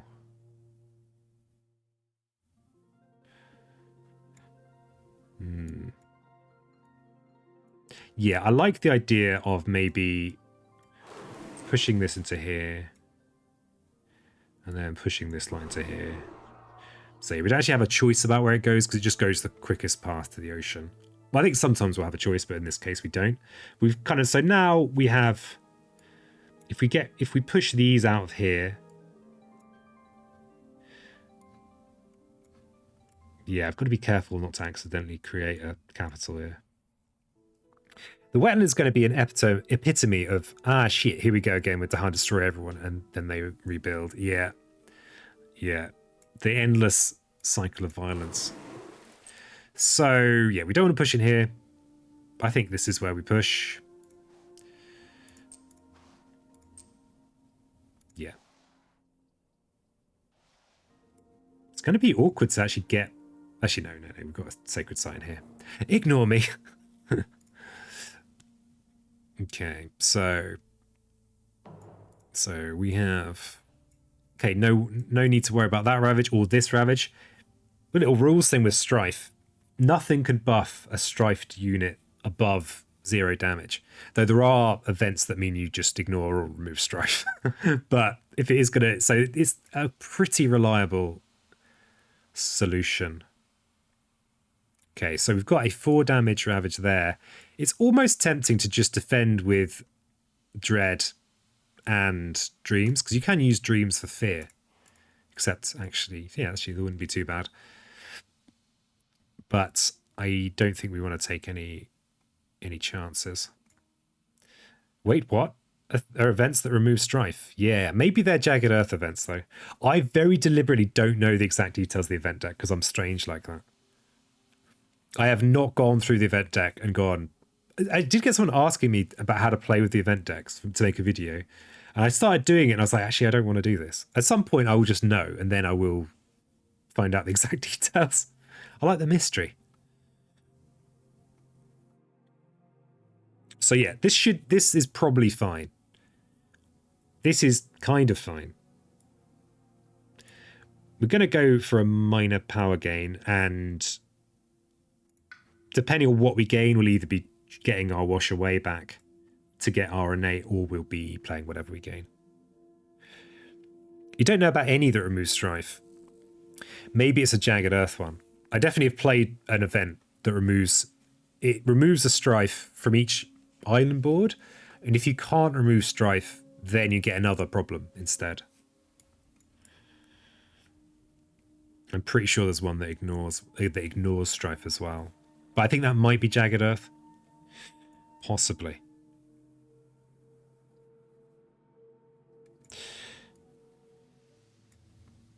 Or we could just place a boatload of presents. No, let's not do that. Let's try, because if we can get a cheap solution for one of these, then that's just a bonus, isn't it? So we will gain a minor power card, and it's better to do it before you place your presents. It's easy to forget, and I often do, but... Okay.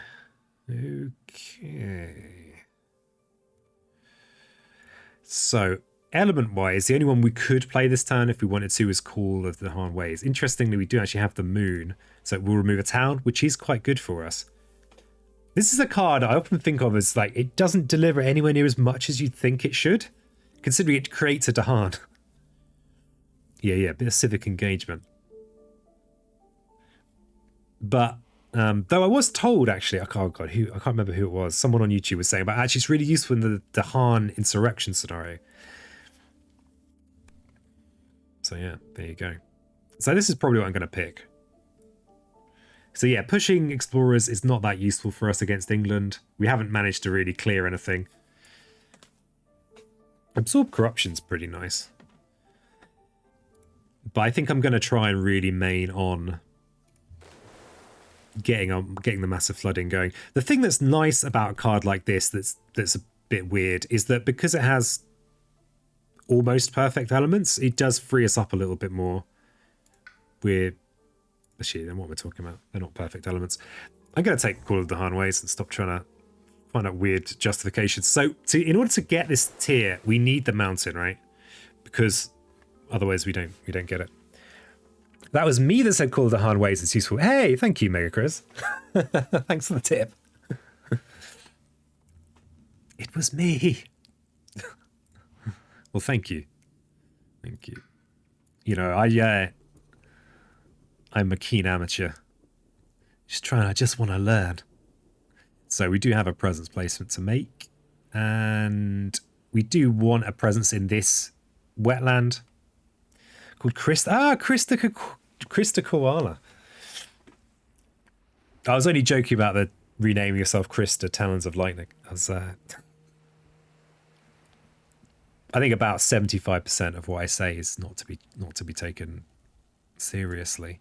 Yeah, let's make a sacred site here. That was part of the initial plan, wasn't it? Yeah, these are lots of things we want to hit with our top tier of our innate. We need wash away, otherwise we don't get our top tier. Ooh, I've got to be so careful not to kill myself here with accidental England creation. Especially as they're going to build a 5th town in this land this turn. Yeah, this is a lovely spot for a bit of innate action. So we need to play this. It's our only mounted card, and then we actually just have no choice about this. We have to play these 3. Because otherwise we don't have enough daylight. Unless we use our Bringer Moon, this ability here, to give the extra daylight. Which might be worthwhile. Let's not lock this in. Let's work out what we're doing with Bringer. So I think... yeah, interesting. So we've got good cards in the bin, basically. Probably we don't want to try and... Yeah, we want to definitely be using this. We could... Do we want to really try and... The thing is, do we really want to try and push growth? Because we're kind of getting to the end of the point where our tracks are that important. It's nice to have a 3rd play, don't get me wrong. But it's not important.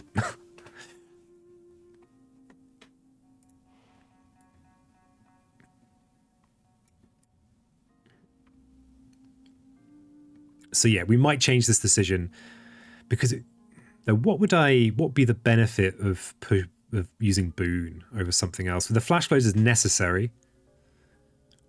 Boon of Vigor is going to be nice because Bringer is running out of energy. So actually I'm quite happy with this collection.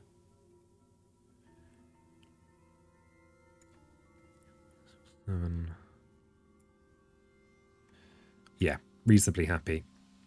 The Reclaim, of course, is another power card, though we're almost certainly going to be using the Claim. Dirty Ravage, Strifed. This needs defending. We can't defend this. Okay, so we've actually only got one defend that needs doing.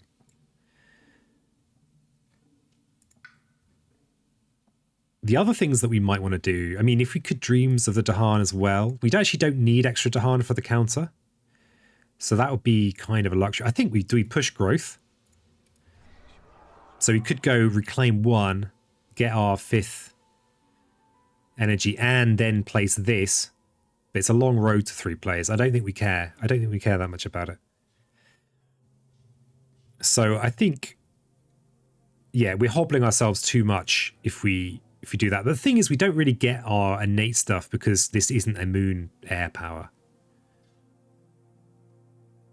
What's the benefit of reclaiming all? We can't afford to dread apparitions as well, anyway. It means we basically get to play Dreams of the Dahan, which is probably worth 3 fear at best somewhere. Probably in here. Just this other effect is actually kind of handy. Yeah, maximum 3 fear. So we could use it in here to generate 3 fear, which would mean we'd get this ability here to gather a town, which we don't think we care that much about. It would mean that we'd clear this land, but again, against England, that's not useful until it suddenly is, if you see what I mean. It's not as useful as against other. So if we reclaim now, we gain 3 extra fear, which is kind of cool. But it doesn't change this.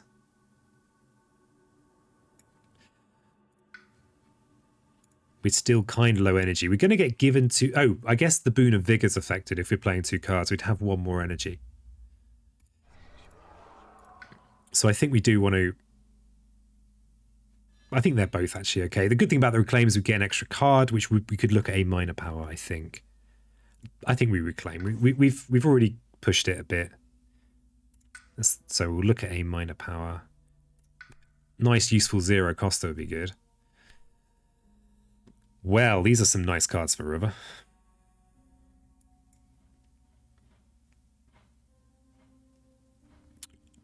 Lure of the Unknown is a pretty nice little card. In a lot of the time, but is it here? Could be. If we ever do get to a position where we're clearing some of the areas to prevent the England build.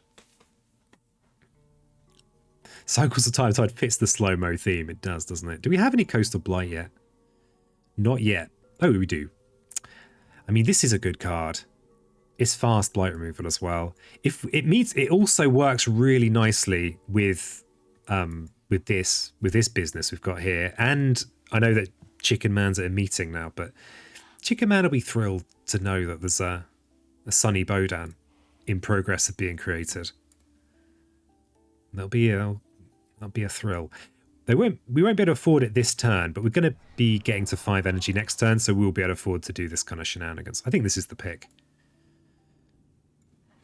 An Explorer push, not that critical for us. Against England, the board is very congested, so I think this is the clear pick. Let's not beat around the bush. Let's use archaic phrases. Gotta love those archaic phrases.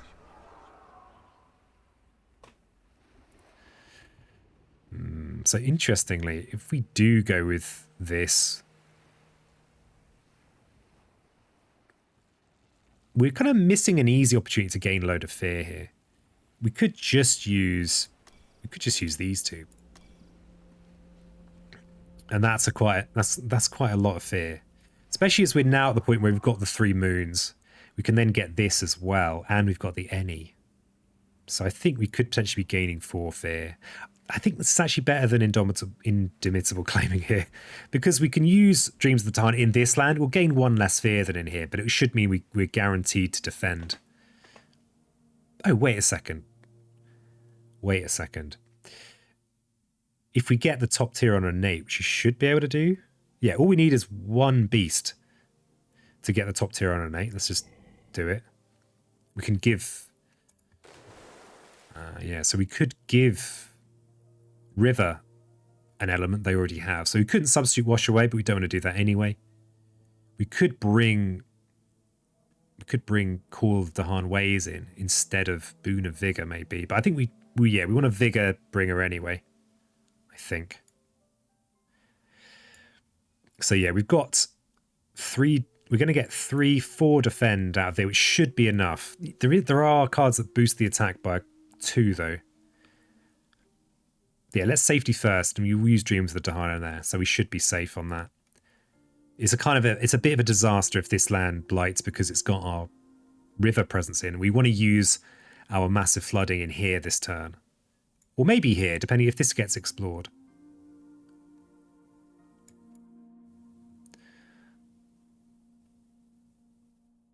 Yeah, we can't reach over here, which is unfortunate. So I think we'll save... The other nice thing about this is we're saving up our energy a little bit. And they are going to be building again in here, though, because England. But that's fine. What might be nice is to maybe... Yeah, it's wetland into wetland, isn't it? Okay, it's a shame about that. I just messed this up with the claim. Poor planning. Poor planning, peasant. So let's just quickly double check that we want to... Yeah, we definitely want to hit this land. This is going to get the escalation if there is an escalation, so it could be coastal lands. So it's going to go up to 5 buildings. And then we could push with Wash Away. We could push an extra town and some explorers in. These guys are going to be dead. And then just smash it all. So yeah, plan. So we'll hit 2 different cities. We actually don't care about the elements from Spirits May Yet Dream.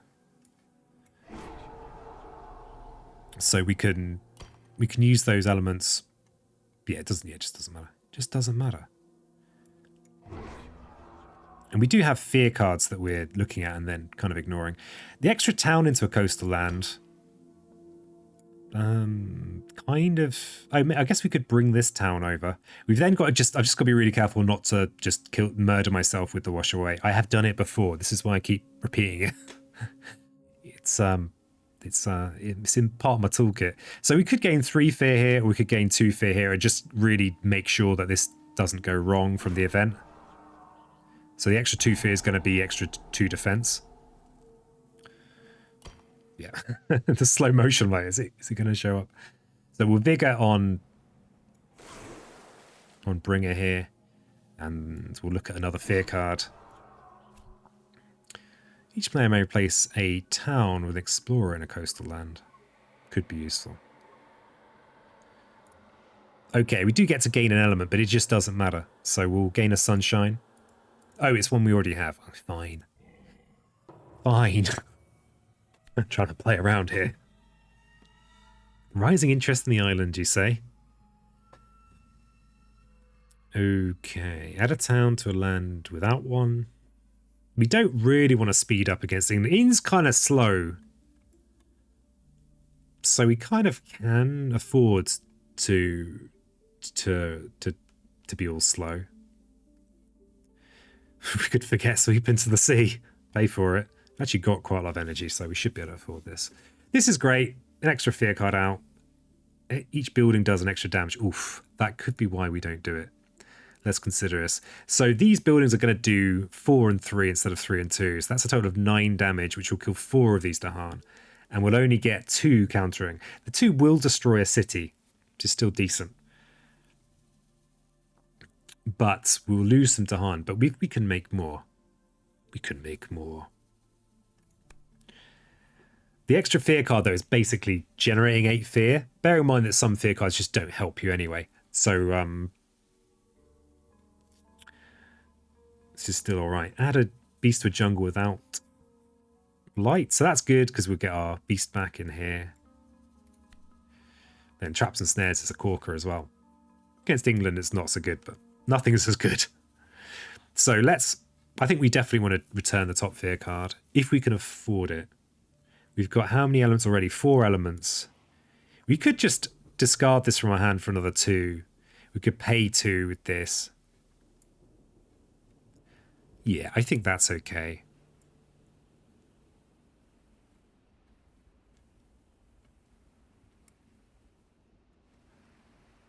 Yeah, because our big play next turn is probably going to be another indomitable claim over here, as long as we remember that we need to do one of these options to get in range. Oh, actually, yeah, we have to place a presence in here. Or right in there. Or right in there. So I think we do weave those lies. Right. We can't afford to forget this, because this is critical to our big, massive flooding. River's Bounty is also linchpin. We also don't really want to spend our energy, because having this energy means that we can potentially hit our innate again really soon.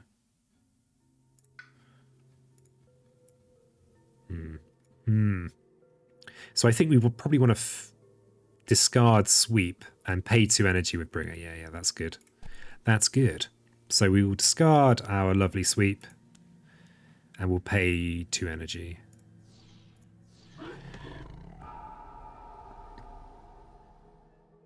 Oh, I wonder which fear card it removed. I guess I could have factored that in. The top fear card. So we actually had information about the top fear card.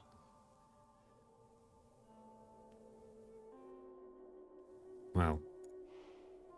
Okay, and we now get to add some wilds in lands with 2 Dahan. This is this is actually interesting, because this is a awkward land for us. It's not adjacent to a wetland. I'm quite into having wilds in there, because we are about to hopefully clear this land, all going well. So that's a good wild. And being on the coast, we're definitely going to get some value out of it. Though, against England, we're more likely to get the best value inland if we can somehow clear the adjacent lands. Like, this might be a good candidate in the far future. Or this, even. Though, this has lots of adjacent buildings, and they're going to be there for a while.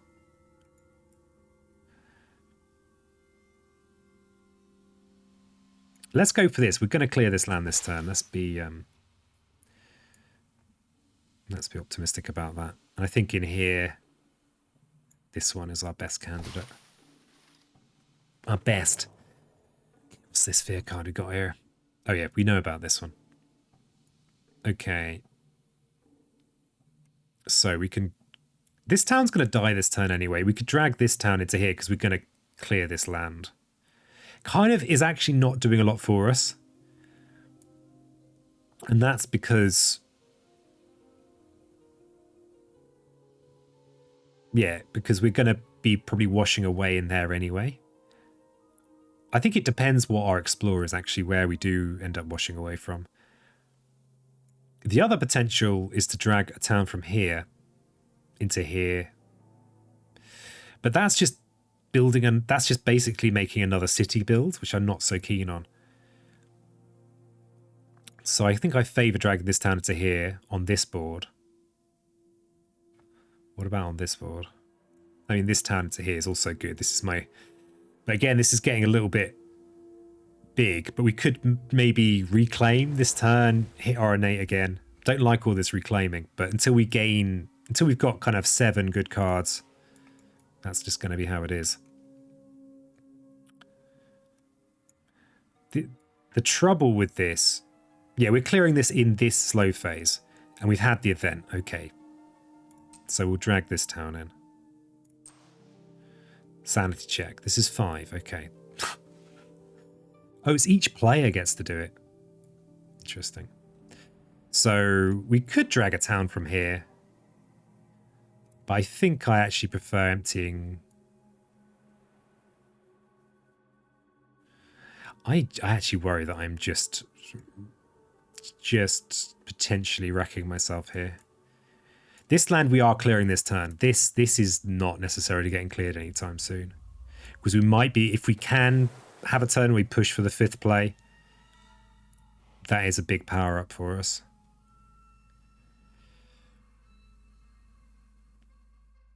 So, do we skip the 2nd push? No, I think we'll drag a town from here, actually. Yeah, because, yeah, wetlands, things being on the coast is good. We like that. So, we've got the jungle build. Okay, we've got the joy of high immigration all game. Oh, I've just realised... the rust. I've just realised that we're going to have to deal with build ravages in all those wetlands. Which is a pain in a world where you have no defend cards, apart from this one. It's quite a good one. Yeah, this is a bit painful, isn't it? So we are going to get to destroy a city, though. Do we have slow damage? No. No, so we'll take out an explorer.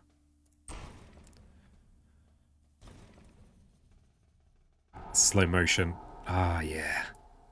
Just relax. Sit back. Slow motion ravaging.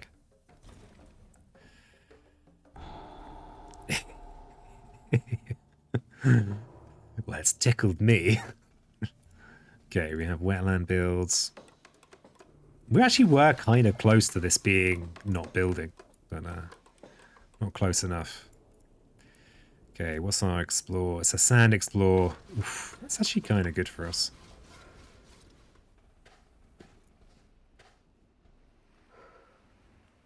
Oh, of course, the escalation builds a city. Damn it, I don't get to clear it. Foolish peasant. And here's where Savage Moor Beasts. You'd love a Savage Moor Beast in here. I think it would do 1 damage, wouldn't it? Yeah, maybe. Okay, so repeat after me, peasant. Don't wash away any towns into here, okay? Don't do that. This is already at peak. It's already at its peak. We could wash some explorers in there, but I actually think we're going to have better things to do. Yeah, these build ravages are going to be pretty horrible. There's blight in this one and in this one, and they're not coastal either. We can't just yoink this blight. Which is a slightly unfortunate placement for our double.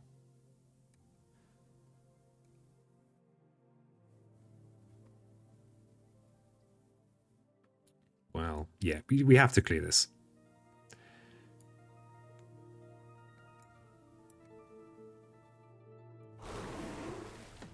Okay, glorious. Dun, dun, dun, dun, dun, dun, ch ch ch. Dun, dun, dun, dun, dun, ch ch ch. That's how that song goes, isn't it?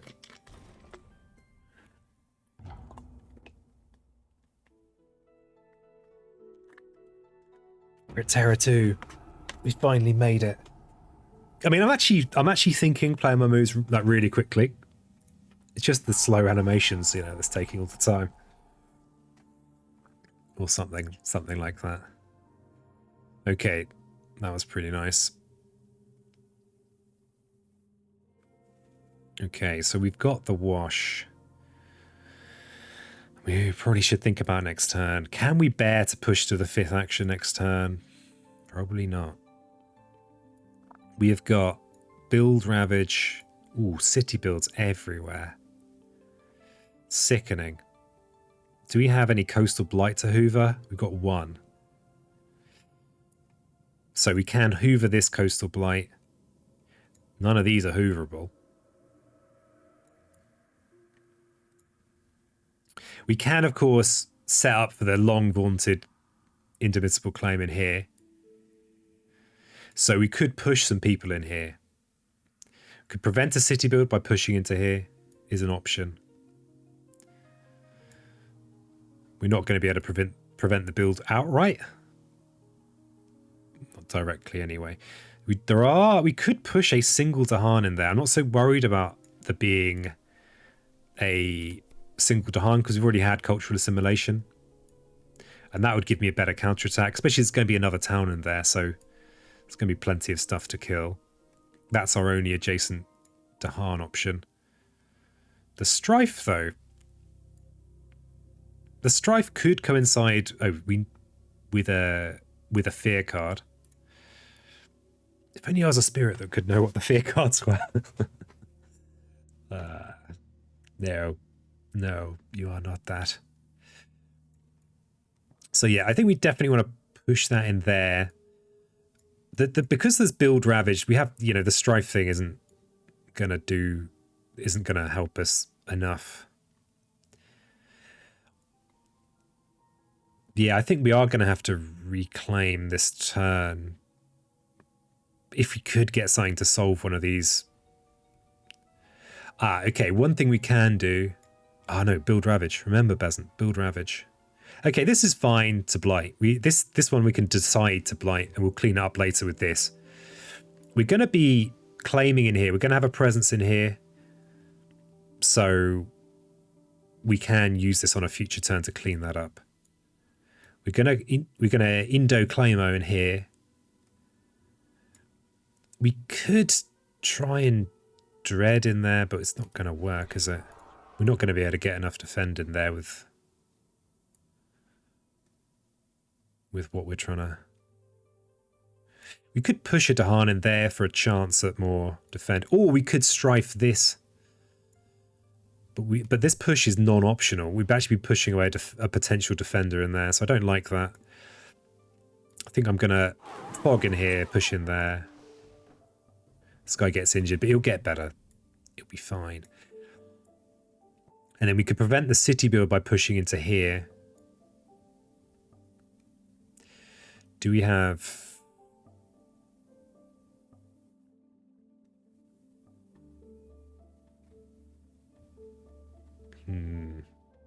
I think that might be a good thing to do. It's also a land, we've got the biggest defend card in the game, and we do still have 3 Dahan in there, so we can, once we've got a presence over here, we can at least repeatedly defend this land if they try and build their capital in there. They are going to want to build here instead. We are running out of stage 2 though. Let's also think about what River's going to hit with their tier 3 innate this turn. It's probably this. Yeah, it has to be this. This is getting too close. So we're going to hit this with our tier 3 innate. So we don't have time to be worried about this ravage next turn. We don't want to push in here because that's just too close. We could get wrecked by an event. I'm being a bit superstitious there. But you don't want to get wrecked by an event live on the internet. I'll never live it down. Okay, so it's the growth phase. It's the growth phase you've all been waiting for. Wouldn't it be great to have more Dahan in there? Wouldn't it be great if my plan that I had earlier actually worked? That would have been wonderful. So we can place 2 presents this turn. We could place one from claim and one from one of these options. How are we doing for energy? We're doing okay. We've got a good use for both of our plays. We don't need to gain energy. Gaining another card could be handy. I think given that we're probably going to have a blight falling here. Well, we're going to probably have a blight here. Possibly have one here and here. We want to clean up as much blight as possible. Especially if we end up with a low blight card. So we're probably playing these 2 this turn regardless. So we're fine for energy this turn, and then probably we'll be reclaiming. Unless it makes sense to do a 0 place and then Indomitable again, which it might make sense to do because we're going to have a ravage in here on a subsequent turn as well. They're going to build a city in here. They're going to have lots. It's going to be a lot of action in this space. A lot of action. So I guess maybe the other thing to consider is... Damn it, I don't think we've actually quite got it in the tank. So yeah, I think we are doing these things. And we definitely want to... We need to actually be in this land. We need to... Yeah, we need to... It can't be this. We have to play one of these. Do we want another card? If you actually place in there, it gives us potential for things like gaining lots of fear instead of using Indomitable Claim. No. No, no, no. Do we have any other zero range shenanigans? Sweep into the sea. Let's think about sweep into the sea. If we're in here, we can target every sea land apart from this one. Here, we can target only this one. I think I will place in here. So I'm going to... Yeah, I'm going to go with placing directly into there. And we've got very clear things to play. We've got pathetic amount of night terrors. We're really not making much fear happen. But we're going to clean up this. We're going to do a nice big defend in there. Okay, so river, I think we want to smash this land. It's getting a little bit, it's getting a little bit busy in there. So we are reclaiming. We've got 3 energy that we need to do a clear in here. So, and yeah, we're going to stick with our minor power plans. Do you want to give me a card I actually want? Nah. Nah. You don't want an actual useful card, do you, peasant? What do you think this is?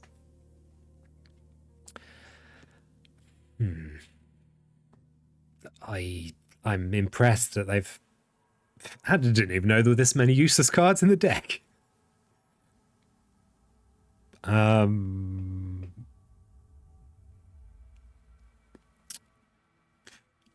think you'd struggle to find 4 more useless cards for river here. Okay. All right, let's just... So this is a town push, right? So we can actually use it in here, except it's build ravage, so it doesn't actually help.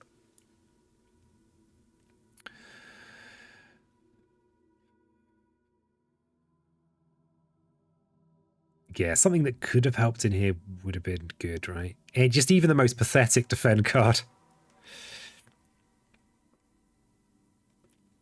Well. Well. Don't know, what do you like out of this miserable lot? I mean, this has our elements, which is good, potentially. It does mean we can hit our innate. We've got a couple of cards that are not great for our elements, so this is probably the one to pick, because this could mean we can be... Yeah, I think we have to go with this, with heavy heart. Love the art, hate the card.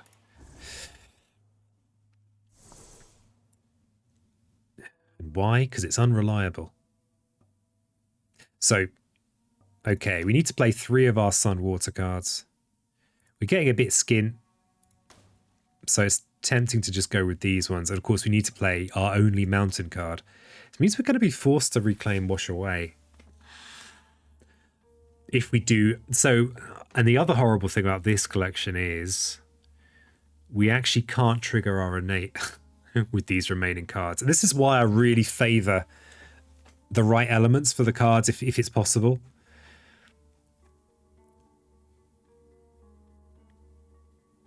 Because it means you can trigger your innate earlier, and then you're doing big damage rather than little bits. So we might want to try and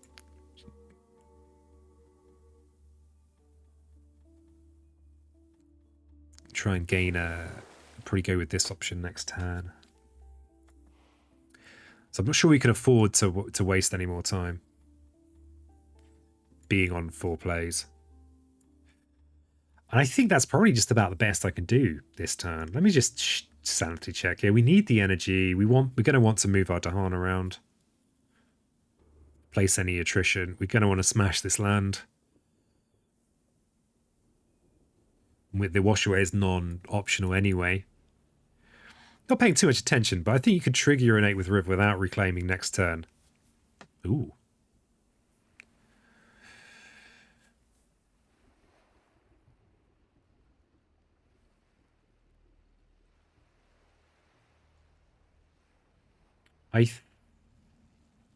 The trouble we have is that our cards that we'll have remaining in our hand is the trouble is you need that one mountain. That's the tricky thing. We've only got cards remaining on our hand that have...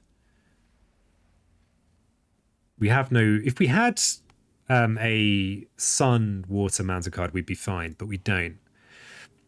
So Wash Away as our only mountain card, so we kind of need to reclaim that. If we reclaim that, we then don't have the 3 sunshine we need.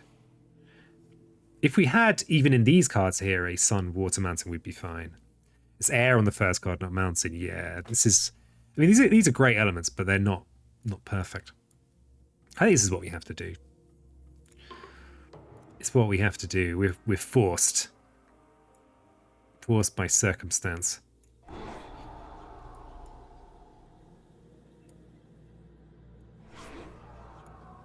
Yeah, so we might have a blighted up. We might wake up to a blighted island.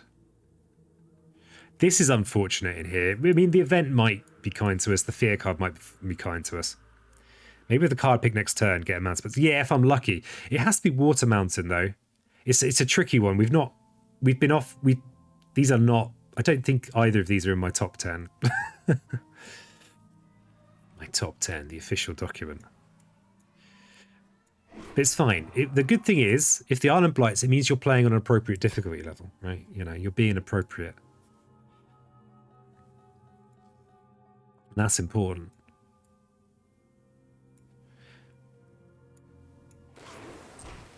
Okay, that's that pipped. Now, the eternal question, do we give Bringer the energy or do we take it for ourselves? If we give Bringer the energy, we could go for third major. Well, we can go for third major anyway. Indo-Claimo is still of use. You get possibly 5 plays next to the river. That's true, actually. Yeah, good point. Good point.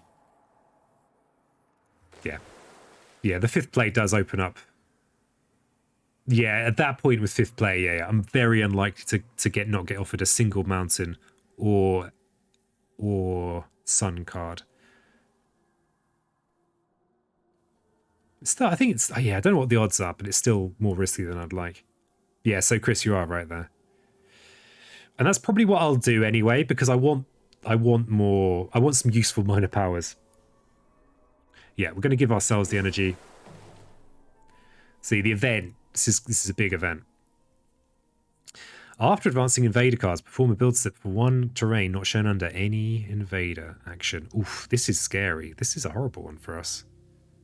This is a, hey, you've just lost kind of event sometimes. Each beast deals 2 damage.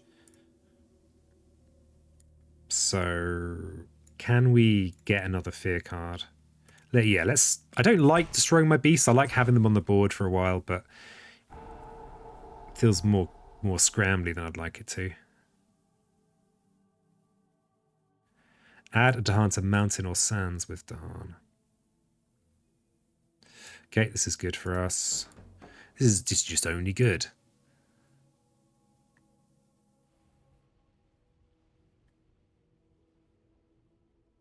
Oh, damn it. I forgot to give myself an element with Bringer. Mistakes were made. Yeah, that was a mistake. I diddled myself out of a crucial fear. But the great thing about making mistakes is that they make you look bad. And that's important. Each player replaces a town with an explorer in a coastline. That's not... No. Game, that's not what I asked for.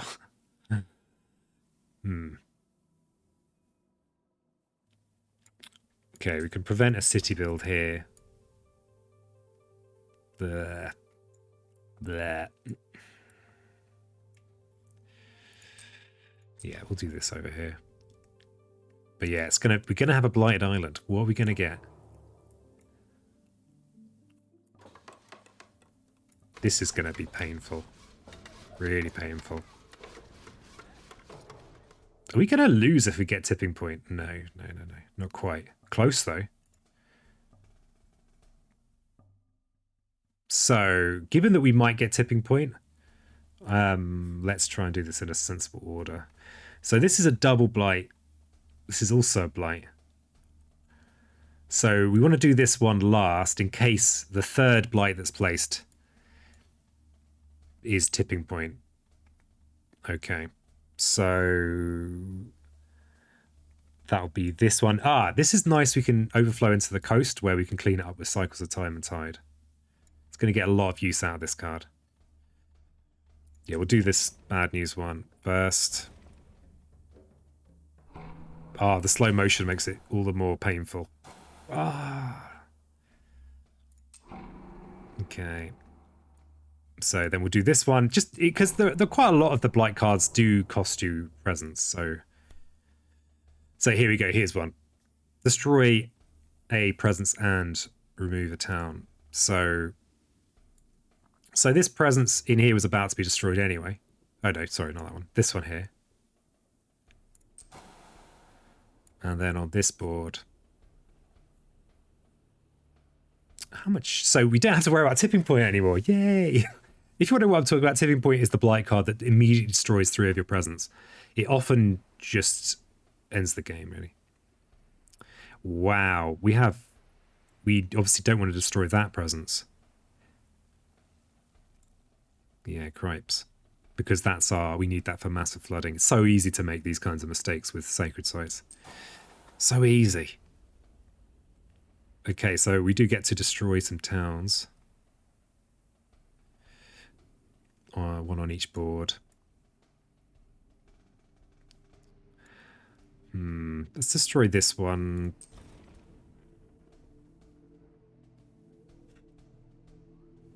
Oh, they're removed, not destroyed. Crucial difference. So in this counter, we're going to destroy 2 cities. We're going to be breeding more Dahan here. Let's not remove one of these. That's... What have we got coming up? We've got Jungle, Mountain, and Coastal Explore.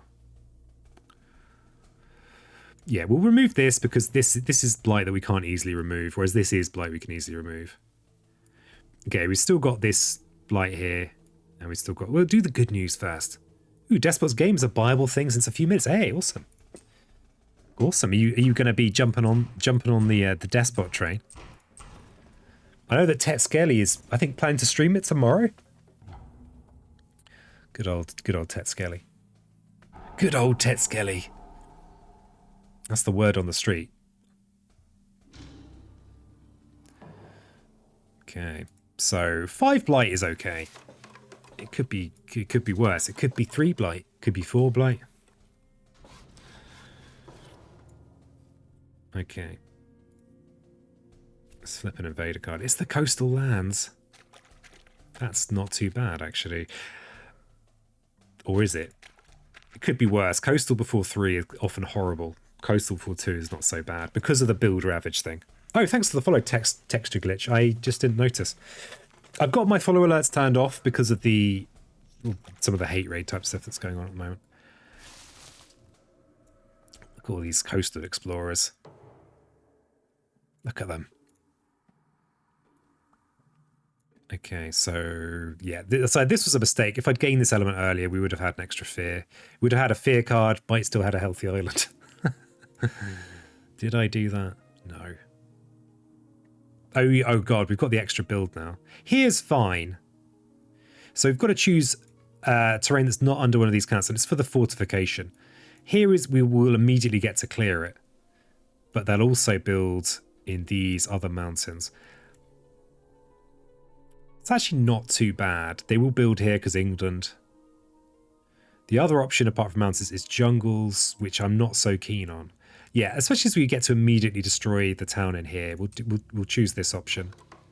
So we're going to massive flooding it. They're going to go to all that trouble of building a town and then, bam. Not sure, might be moving soon. Could do with less distraction in that case. Moving.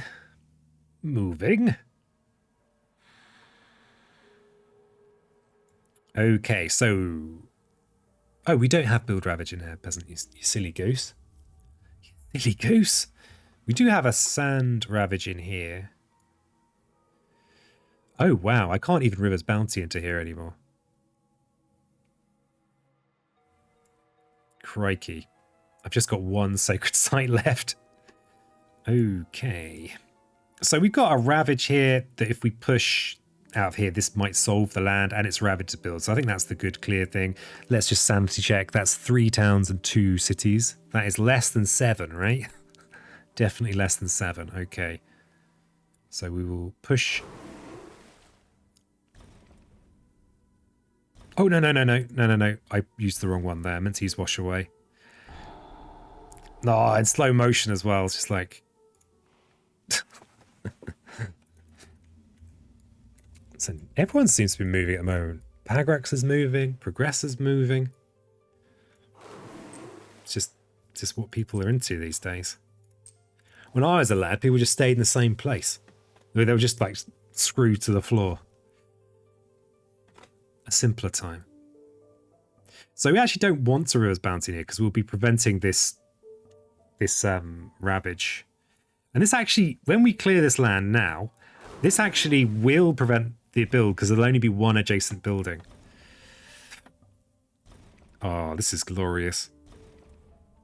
What's with the zoom during undo? Does it always happen with slow-mo? It just happens. It just happens. It's out of my hands. You tried that for the last 10-ish years. Just being screwed to the floor. Didn't work how you'd hoped. Okay, we've got some nice fear gen there. Some nice fear gen. So yeah, this River's Bounty is slightly cursed. It might be, it's interesting. We can't see what these fear cards are, but I'm probably not going to remember when we do get to see them. But that mistake of not giving myself the animal element here might be what caused this entire cascade. One small mistake. Join the esteemed Big Head Club. Have to admit, my ego no longer fits in this room. Well, good for you. I myself have been expanding my ego. It's pretty nice. Having a bit of the old self-confidence. Oh, we can drag from here. What are you on about, peasant?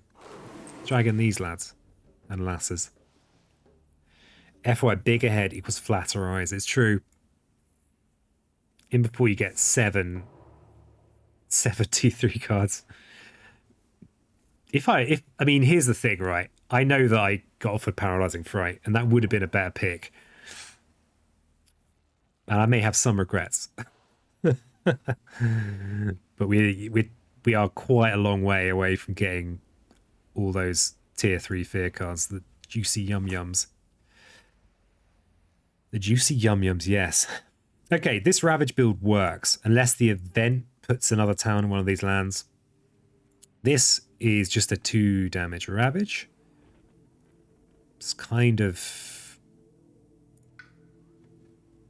If we could use Indomitable Claim in there. This is a much better use for Indomitable Claim. That's a nice big counter. That's a 4 fear counter. Not making fun of you, just harmless banter.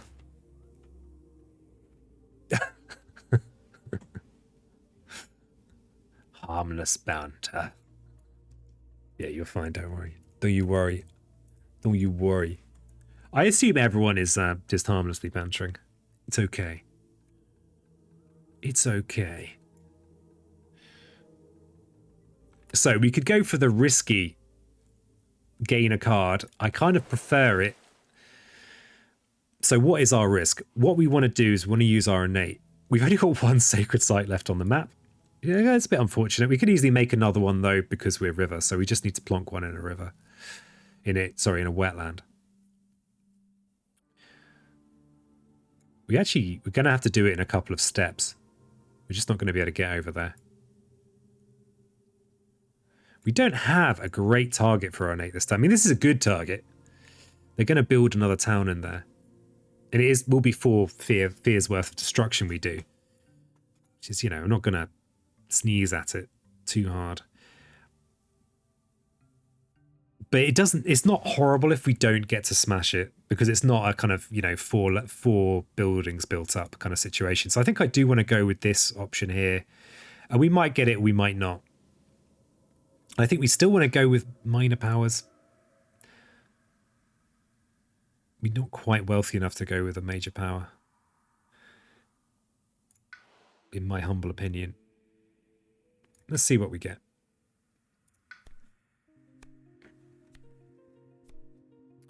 Well, Sky Stretches the Shore's a good card. Word on the street is possibly the best card we could ever ask for. If there's anyone to ignore fright, it's you. I just game crashes. Oh really? When you don't pick it. It's like the game can't contemplate. Put in a bug report if you get the chance. If that's actually what happens. Yeah, this is our clear pick. This is perfect. This is just the best card for us. Really? Just the best card. It means we can do our innate in the fast phase as well, which is just wonderful. And means because it's perfect, we can just happily just grab our 5th play. What a time to be a peasant.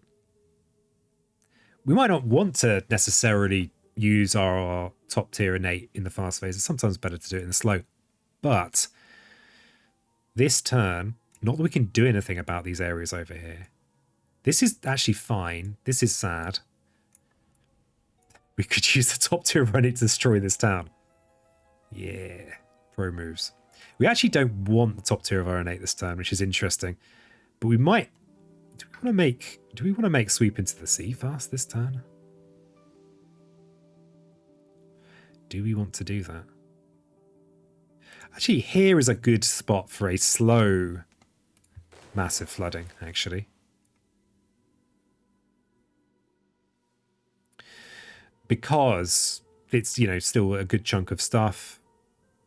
Though we should be paying more attention to the coast. What is this last Explore 2 card? Either a mountain or a jungle. So our mountains and jungles are looking pretty clear. We can't do anything about this turn. But we could just use Sky Stretches after the reclaim, as long as we make sure to gain energy so we can afford to do all these things. Then we can smash this in the fast phase next turn, now that we have Sky Stretches. Good luck all the fear in the slow phase with Bring It, kind of stack them tier 3 fear cards.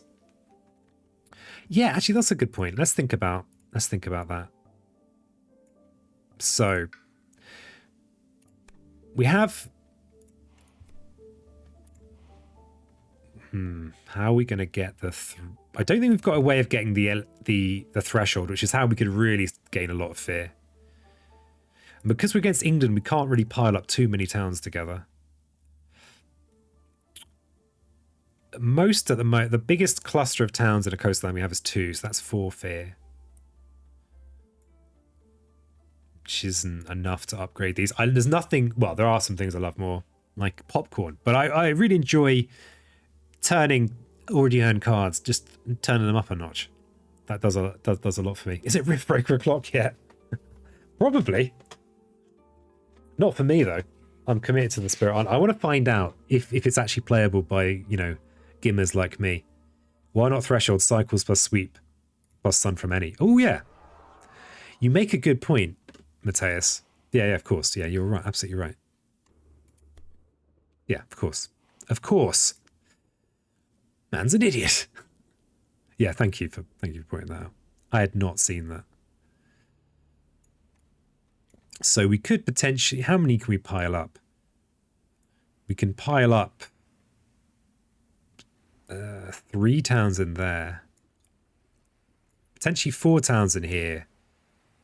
But these guys are kind of dealt with anyway. And actually destroyed, dealt with. Maybe. But 4 towns is 8 fear. Which isn't enough to upgrade. I don't think sweep is going to be enough. Though we could try and set up for a future big sweep.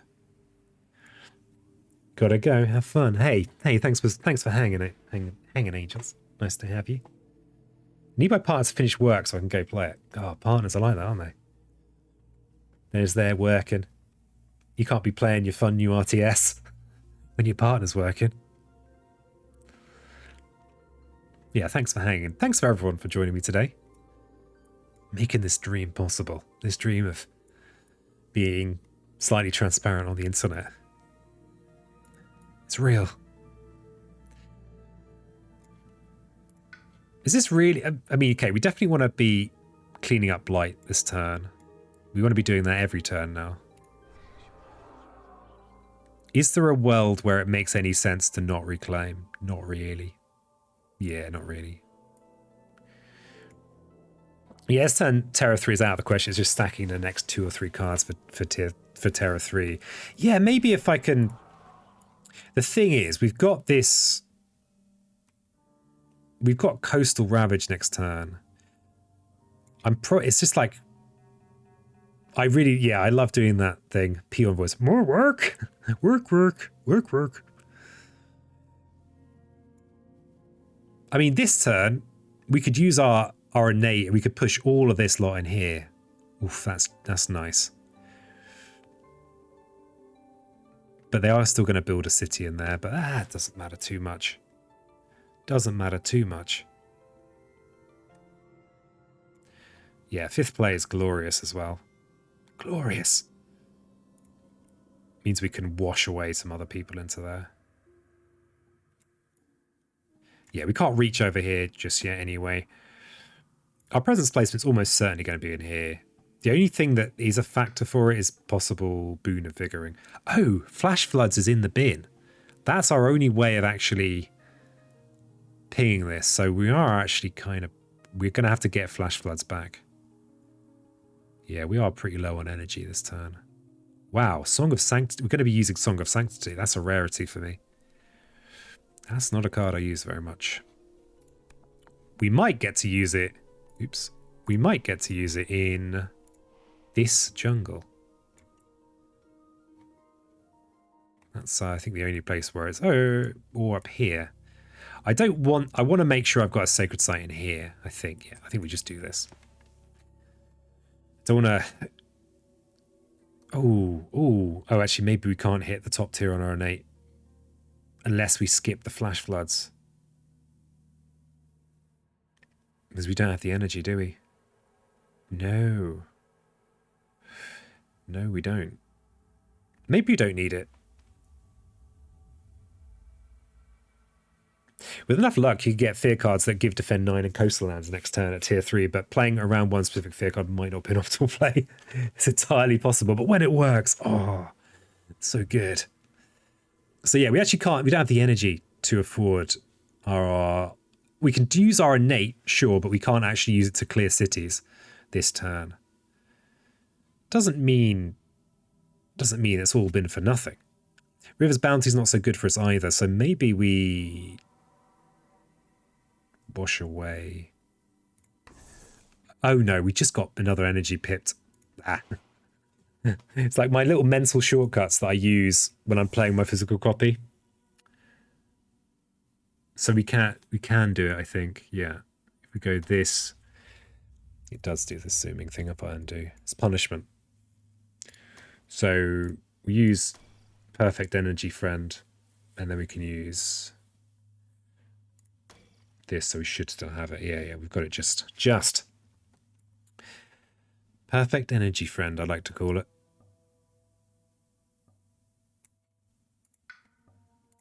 Okay, so we actually don't want to use this for its ability here.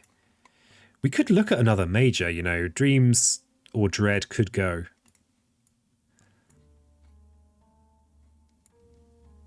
Yeah, we definitely want to... How much is this? That's 6 damage. I think we look at another major. We can afford a lot of the useful defensive majors. What's in the bin? We've lost Vitality and Fright. God, did someone discard Fright? Weirdos. But I think looking at another major's good here. Pillar of Living Frame for Bodan. Yeah, I just ignored everyone's advice and picked a bad card. So I think we reclaim and look at a major.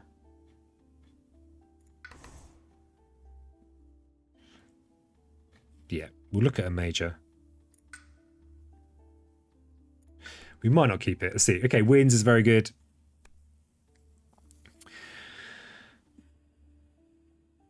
Mists of Oblivion is also pretty cool. You can kind of use it in conjunction I guess if you're playing against England 5 or 6, this might be even better with this particular combo. But then are you doing too much? I don't know. This is a... I'm hoping that I'll feel a bit more fluent with this team in the next one. Let's go with wins. And let's forget about dread apparitions. Goodbye, friend. Friendly dread apparitions. So we can defend these. Huh, interesting. This is probably going to blight. The big ones are fine, but the little ones, not so much. I did want to remove this coastal blight. But I think I will take the keeping the island a little bit clean and tidy. Having all this presence is good as well. There are a lot of blighted island effects where having a load of extra presence on the board is a real asset. Yeah, I think this is fine. Oh. Do we... Just... Yeah, we can't hit that with... I mean, we could clear this with sky stretches, massive flooding, clear that, but we've got the counterattack. What that would do for us is it would free us up to use...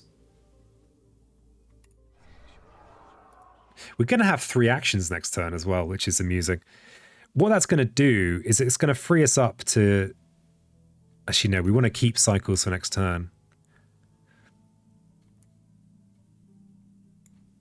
It would free us up to use Dreams of the Dahan this turn to just gain a chunk of fear. And even more, you know, to gain just loads of fear. Especially if we do this. Actually remember to do it this time. Because this will be 3 fear in here. We can Indo Claimo in here. We can smash this land in the fast phase and clear it out. It's not going to be enough to upgrade those to tier 3, but that's fine. This is going to blight, which is slightly unfortunate. Next turn, having placed one from claim, we can then place another presence, and then we'll have 3 actions. We could play these 3 here. We'll have 10 energy. We'll get Threshold on sweep. Reclaim with River, get Sky Stretches again. We can maybe do some sweeping in the fast phase. It sounds good, especially when I say it quickly. Okay. So. We have got... We can see a fear card as well. We should do that. See, it's interesting. You don't have... It's looking at ones that you know you're going to get is interesting, but also looking at later ones is possible and interesting too. Sometimes looking at ones you've already got is kind of like, well, it's hard to actually change any of your plans to work with them. But looking at ones that are far in the future, you can actually think, oh yeah, well, maybe we'll prioritize clearing the coast or... And I suppose we've got quite a big decision about what we are hitting with our innate this turn. So we could look at one we've definitely got. Yeah, let's look at one we've definitely got. Each player moves to explore a town from an inland land. Well, that's wonderful. Wonderful. Yes, okay, plan hasn't changed. Okay, that's that bit of defending. Get some of the old terrors out. It's nice when you get this many fear cards though. It feels good. Gain another fear card. And we are going to be Sky Stretches to shore on. Oh, damn it. I can't reach there, peasant. Oh, I can. I'm just there. I think I've got so used to taking breaks in my... When I've been recording these physical playthroughs, I've been taking a break. And on my most recent recording, I took one every turn to try and speed it up because it was my first 2-spirit game. And yeah, I kind of could see the appeal. It's nice to have all those lovely breaks. Lovely, lovely breaks. Because especially sometimes when you go away, you know, make a cup of tea and come back and look at the position like, oh, I could just do that. Could just do that. Don't have to do that. Could just do that. Okay, so 3 fear cards. Each when actually that town removal does save us a blight in this beast sands here. When exploring, once we'll place a town instead of explorer. Yeah, thanks. Except we don't do that. Perform a ravage step for 1 terrain not shown under any invade action. We can prevent this by destroying 2 presents from each board to be protected. Sneaky. Then, oh, we've got canny defense. I don't think we're going to get that before this.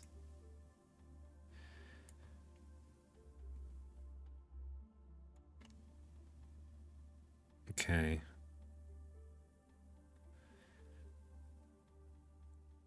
So we're choosing whether to prevent. So we could either have a ravage. God, that's brutal. We could either have a mountain or a jungle ravage. Jungle ravage is horrible. We basically lose. Not exactly lose, but yeah, we would lose. We would just lose. We don't pick that. Mounted ravage is just the 3 blight. Absolutely horrible. We can't afford to lose any more river presence. We just can't. So we could lose this bringer presence, but then we have the problem. We've got no... we could lose 1 of each, I suppose. Though we would need to buff place a presence in here or in this wetland soon. And yeah, probably removing 1 of each is good on this board. This board is actually okay for placing a blight. It would just be 1 blight. We do have this Song of Sanctity here. There is an explorer in the way. On this board, we've got loads of presents. We've got more presents than we could ever want. Keeping this sacred site's quite nice because it's got quite a lot of reach. I don't like going down to 1 presence with river. If I lose that last river presence, I just lose. We actually don't have a lot going on in the slow phase. So we don't need this to be a sacred site. I think we want... Yeah, I'm going to lose 1 here and 1 here on this board. And on this board, for anyone but Thunder Speaker, that 3rd is pretty irrelevant. We don't have the problem of not being in amongst the invaders, so I'm not too fussed about this. Not both of these are kind of irrelevant. Let's get rid of this. Oh no, this is giving targeting into there. Let's get rid of this one. Damn it, cash crops.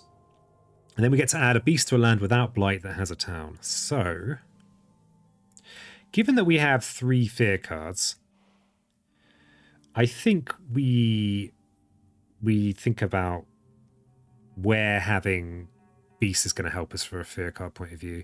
I think here's a good candidate. This looks like the kind of land that a beast would clear for us. As is this one. Okay, fear card time. In each land with Dahan, defend 1 plus an additional defend per Dahan. I don't think that's relevant. Move and explore a town from an inland land, so we can prevent that ravage from placing blight. And we could remove this town. Yeah, we'll remove this town. We're not very good at dealing with small problems. We're quite good at smashing big ones. Okay, what's the next fear card? Defend 2 in all lands. Wow. High impact. Okay, lots of building going on.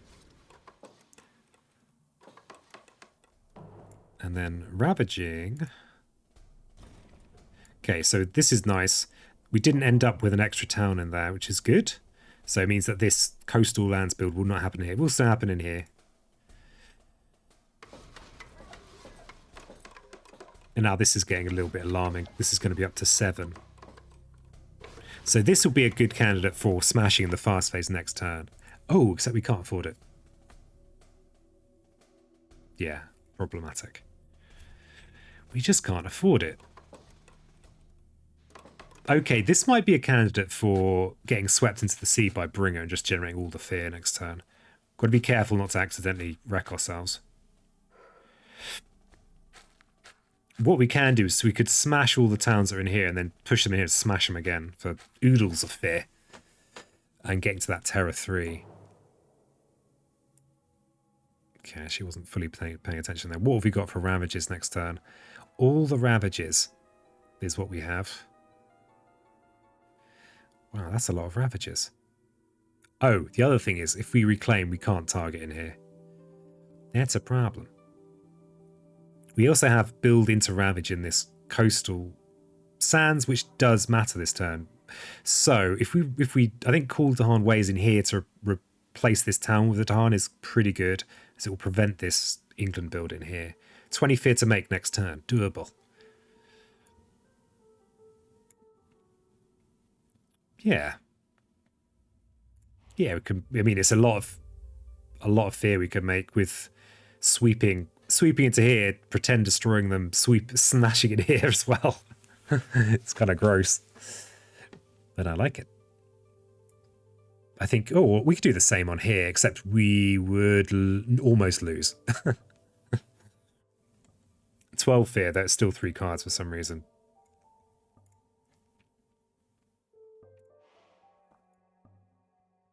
Yeah, we've got options.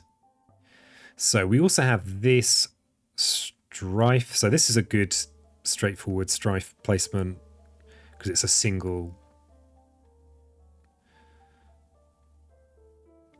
town.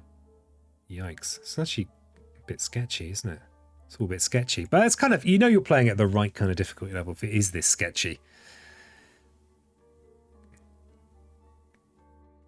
We could of course turn this into a Dahan, which has the same effect and prevents this Ravage, and that just is better. But there's no Dahan in there. Whatever, peasant. Whatever. I think that's just a good option.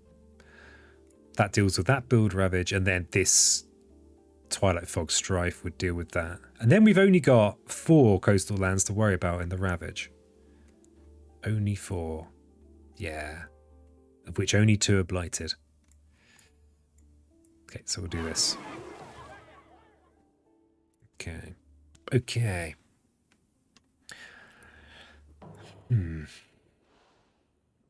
Right.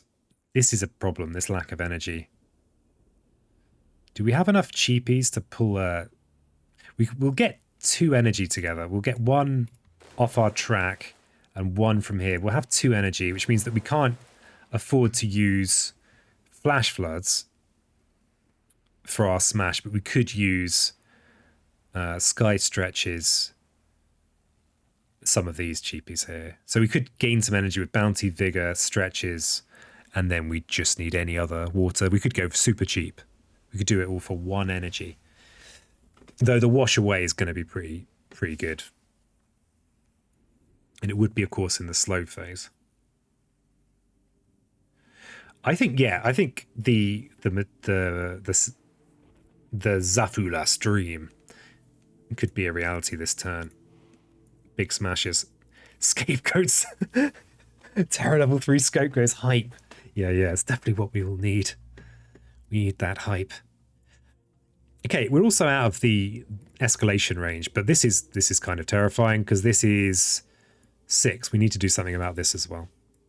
The Bringer big fear basket might be a horrible distraction. Alas. It might just not be something we can afford to do right now. This is going to go up to 6. The nice thing is once you're at 7, it's a little bit less a little bit less swingy, but the event could still add a town somewhere. Yeah, I don't think there's a world where we try and have a nothing turn. I think we look for a useful minor power. It would be nice to have just a straightforwardly good minor power. I mean, I know we've got Sky Stretches, so I shouldn't complain too hard. Do we look at a major anyway? We probably want to place a load of presents next turn anyway, but we'd still be kind of broke. No, keep on looking at minor powers. What do we get here? These are all pieces of cardboard on the physical game. That much can be said.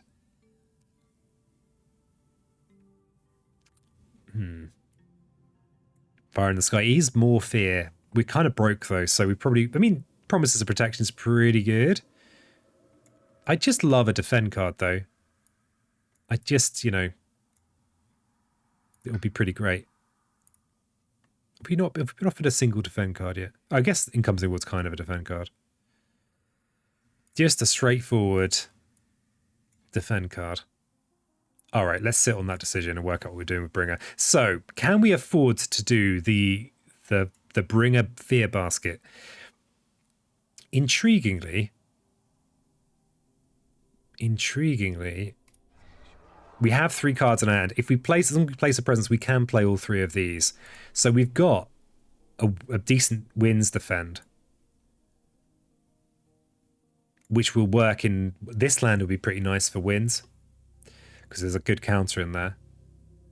This is a maths. It's a maths land. It's an 8 damage Ravage, which actually is defendable with Winds, but it's a bit tight. This is a horrible one. This is a horrible one, and we're not in range with River unless we use Sky Stretchers to shore on ourselves to give us the extra range.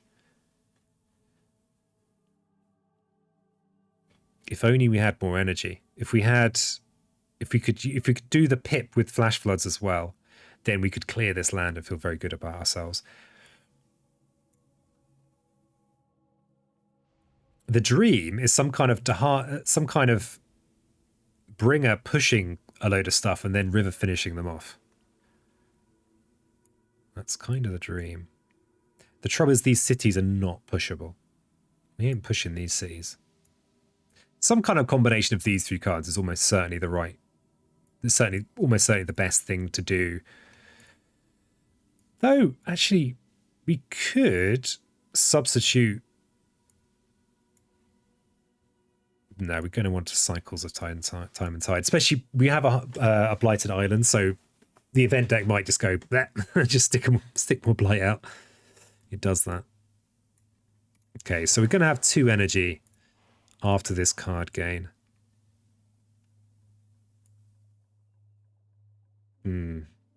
Disgruntled. That's what I'd say about these cards here. Disgruntling. Are you disgruntled by the cards you get gifted? Sometimes. This is a chunk of fear. We are at 5 actions. We might be able to throw something like this in on the end. This is a mountain which we like, but we've got enough mountain cards now. Earth cards even. Could Fire in the Sky somewhere and hope Stricken event fires and they don't ramage at all with Strife. I could just hope. I mean, it is 2 fear, but we're kind of broke. That's the trouble. If we play both of our energy cards on ourselves, Boon of Vigor on ourselves and River's Bounty, we'll have 2 more energy. So I'm kind of tempted just to get some fear. For example, Shadows of the Burning Forest actually has a use for us this turn. We can use it in this forest. I'm going to pick that, I think.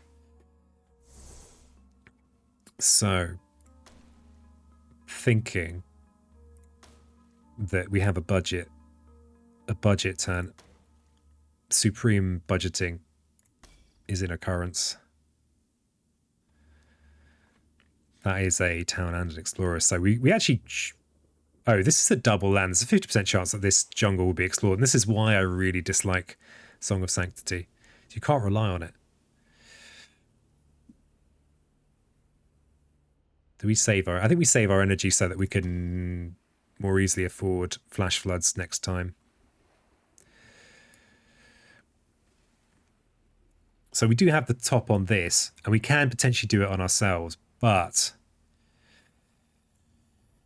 we can hit here, but we can't clear those cities. So this is still a Blighty Ravage. We can yoink the Blight with Cycle of Tides of Time in there, or in here. We can still reach here because of the extra range granted by Sky Stretchers.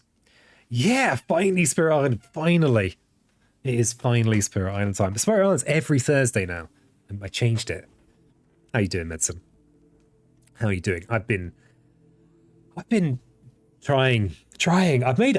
I think this might be one of those games where I made a small mistake that escalated quite badly.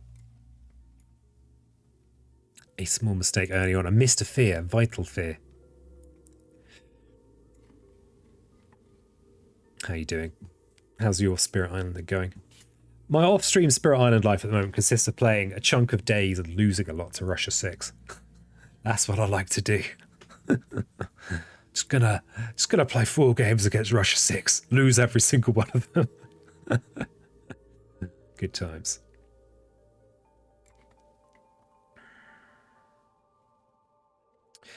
Gaining another power card could be pretty excellent for us. All of our cards are actually really good now. Glad to be back in your stream. Is this your favourite spirit, by the way? My favourite spirit, I think my favourite spirits are probably Ocean, Green, Bringer, Bangs, and Starlight, and Days. It's my favourite game. I'm allowed to have, you know, multiple favourite spirits, right? Bringer is a really fun spirit, but it's often a nail biter, especially in single spirit.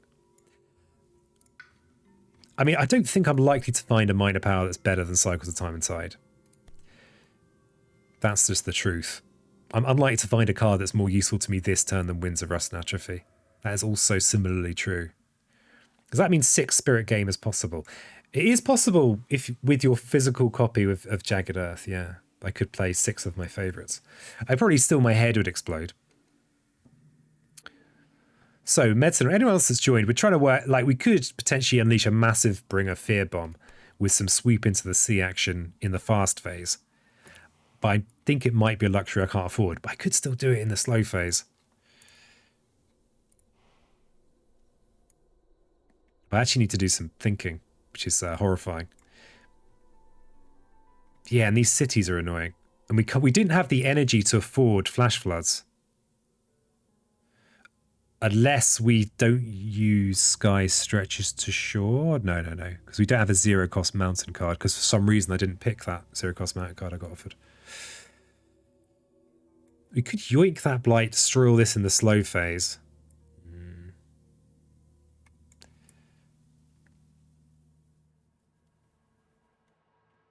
Though, wait a second. High priority. That's a 14 damage ravage. We could get Indomitable Claim out of the bin to defend one of these. I don't like this defend here with wins anyway because it's too close. With this, you basically, it's kind of a defense 7 because you kind of knock down the offensive power of the invaders, but it's still too close for my tastes. This needs to be addressed as well. God, I actually think I'm going to do a little bit of undoing. Why not? Why not have a little bit of undoing? Look at this lovely undo action here. We're going to take promises of protection, actually, turns out, having looked at the position. So I think we do go for a big clear because we need to clear this. This is very likely to spoil everything. And I mean everything. Everything's spoiled. Yeah, so there we go. This is not fast though. Damn it, I just have this suspicion that we're going to get wrecked by this. We don't have mountains here. So we can't actually go for the other trick in the Indomitable Claim camp, which is the skipping, the action skipping.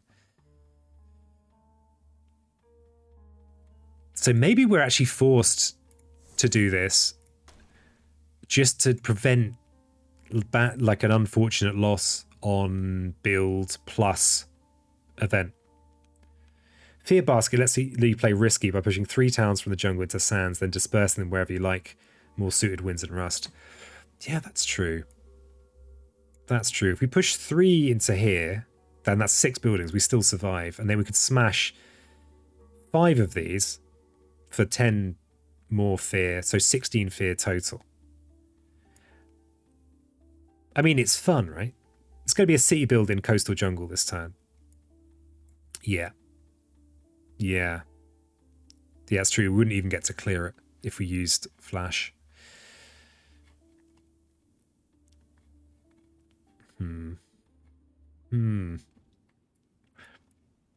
So something I'm thinking about is using indomitable claim to actually defend.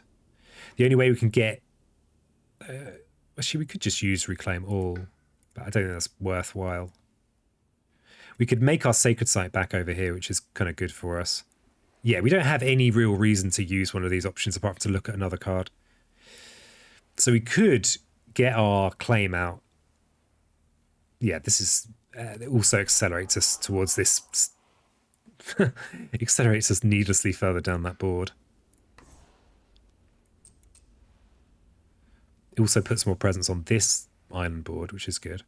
By the way, Rust and Sands wouldn't defend because Sand build before Ravage. Oh, yeah, good call. Good call. So, I think we want to do this. We could go with all the defends, which is kind of disappointing, really, isn't it? No one wants to see that. Nice thing about wins is it will get us more fear stuff going on. Actually get us the... I think Cycle Time and Tide is non-negotiable.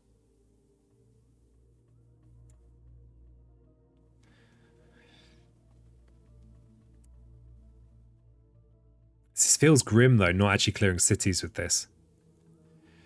So maybe...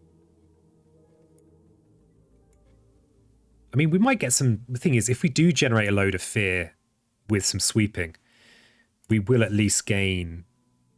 You know, we'll gain lots of fear cards, which might give us some incidental damage somewhere along the way. Oh, look how much less fear we have with that. So we actually just have... We just have this threshold without any difficulty. Oh, and we can actually... Oh, no, we can't. Because it's a bit tricksy with this. If you have the 3 moons, you can then give yourself another element you need. But we really want the beast more than we want the 3rd moon. Oh, wait a second. Wait a second. No, don't wait. Don't wait a second. Okay, so we want to do a big fear bomb, right?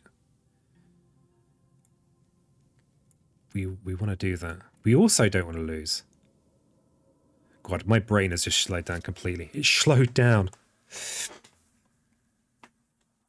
a crunchy corner for this peasant.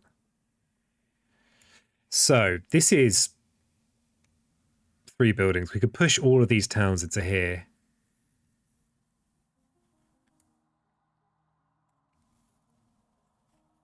The thing that's frustrating is that we're still going to have to defend these city lands, but I just have to accept that. We can push all of these towns into here. So that's 5 towns and a city. And then we can hit again with the second bit to hit all 5 towns. And we'll probably push them just... God, pushing some into here and some into here.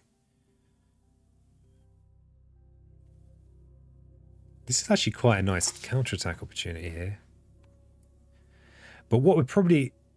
We don't want that Blight Ravage. We don't want this Blight Ravage. Neither of them are... We can only prevent one of them. We can Cycles of Time and Tide in one of them. And we can Indo-Claimo in one of them. Okay, so that's those 2 kind of dealt with. And then we've got 2 more Blight coming down. Which is okay. Poor peasant brain. So can you hear the cogs turning, grinding against each other? Maybe you can. And the thing is, if we do clear all the towns out of this land, well, possibly we'll get lucky with a defend event or fear. I mean, a fear card.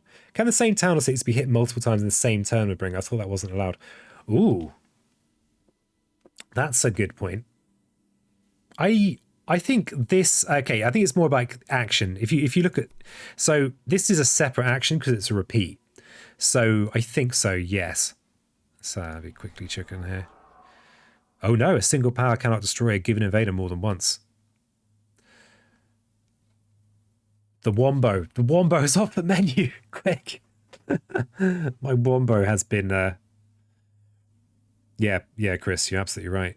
It says it plain as day on the card. All this labouring under illusion for nothing. I guess we have to do this then. Sweep under the sea, into the sea. Not the power card we'd hoped for. My dreams lie tattered on the floor. Don't play Bring a Loss, I wasn't sure. So there are 24 spirits. And it's not like... It's one of those things where you have to play each spirit quite a lot to feel natural with it. Yeah, you might well have done. Oh, this game needed saving. It was clearly in hand. Yeah, I'm not sure how in hand it really was.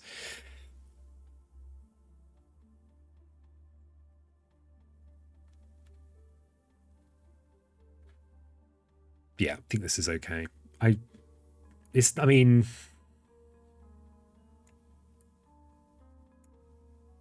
Okay, we could wins in here. Yeah, there is actually a slightly more optimal version now that I'm not using this. I don't think it's worth doing for just the one. What do you do for a living? Twitch, YouTube? That's a good question. I get a little bit of money from Twitch. I get a tiny amount of money, a tiny bit of money from YouTube, like nothing, basically. Like from my ads from YouTube. I get some money for QA work. I get some money for little writing jobs. I get some money for... Yeah, that's basically it.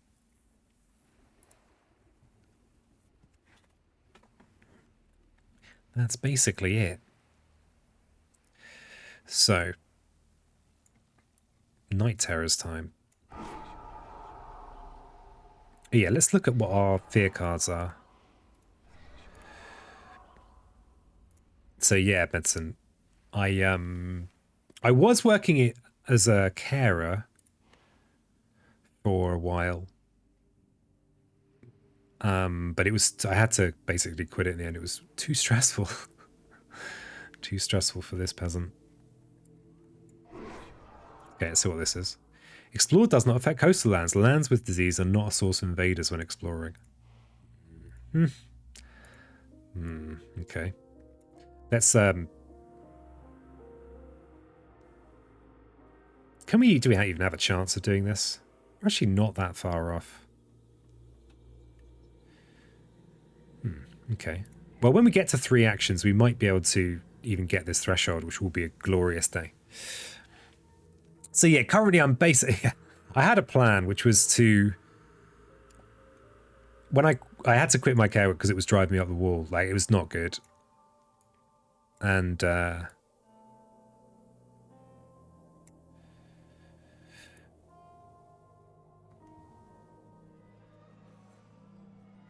Okay, this is probably a better clear.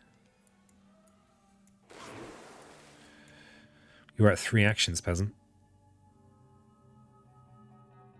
3 actions? Oh, right, yeah. You are correct. 3 hours of solid brain crunch, and chat's fine taking its toll. Oh, look at these lovely slow animations. Give me time to think.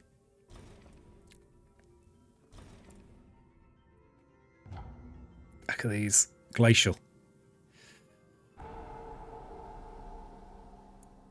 Alright, so because there's an actual counterattack up here, I think we go...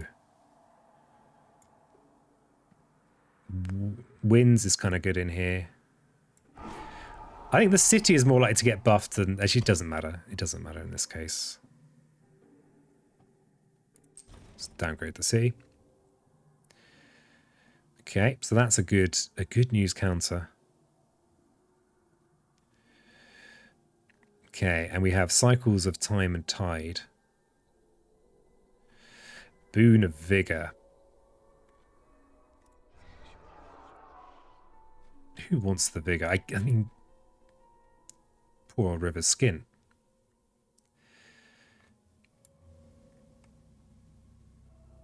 We do have this promises of protection to gather a couple of Dahan in for a counter, which is pretty good.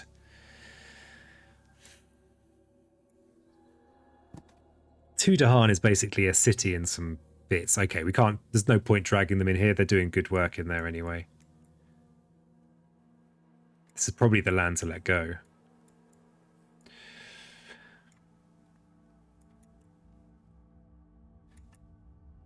See, as this is only 6 attack, we might get lucky. This might just get prevented by something. There's also only two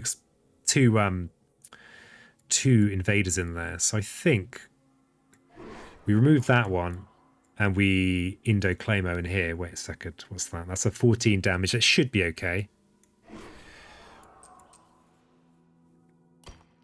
And then we drag in some Dahan. See, it's going to be a building here, but it's only going to be one town. So, but we don't want to leave them on their own either. Yeah, so we drag in a couple from here. We drag in a couple from here. And our final...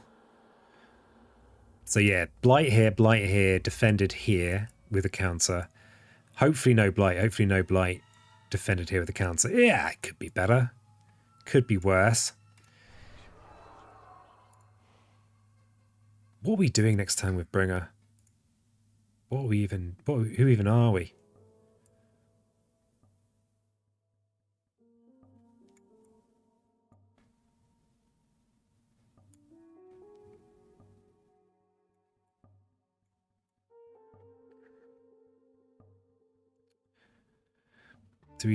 Bringer's going to have 7 energy next turn.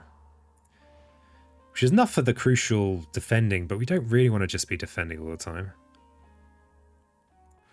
Yeah, we actually put River's broke. River needs that energy. Otherwise we can't kill cities. Each city does +2 damage, does it? Oh no, it doesn't. Add a blight to a land at least 2 blight, but do not cascade. Oh, festering pits. You are mean. You are really mean. On each board, add a disease. Okay. Well, I'm up for that. So, here's a nice place to add disease. It'll just kind of solve that land. And they are going to get ignored this turn, but we're on the cusp of 3 anyway, so we're in fresh territory. This is actually a good place for invaders to build from our point of view, so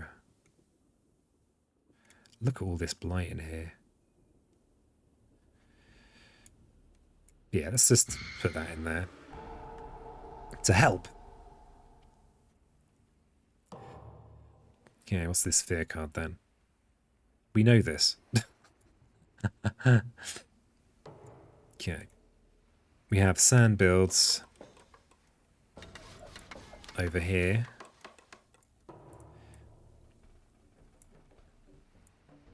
Okay, we've got our good news counterattack. We don't have slow damage. So we may as well kill 2 towns.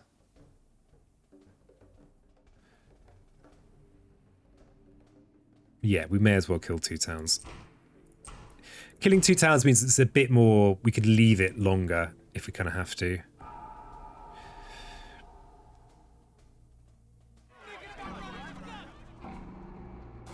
Oh, yeah, this is all the blight happening over here.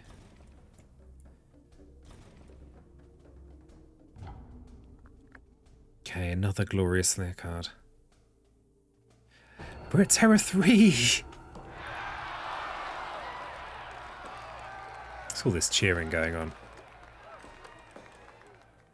Hey, Lays! I was like, what's all this cheering? Lays is subbed! Ignore it. Okay, sorry about that. Just ignoring it. Doing as I'm told. Trying to be the best peasant I can be. I feel like there's been a series of inaccuracies in this one that have cost me bad. Thank you very much, hey. I do my best to ignore people when they ask me to.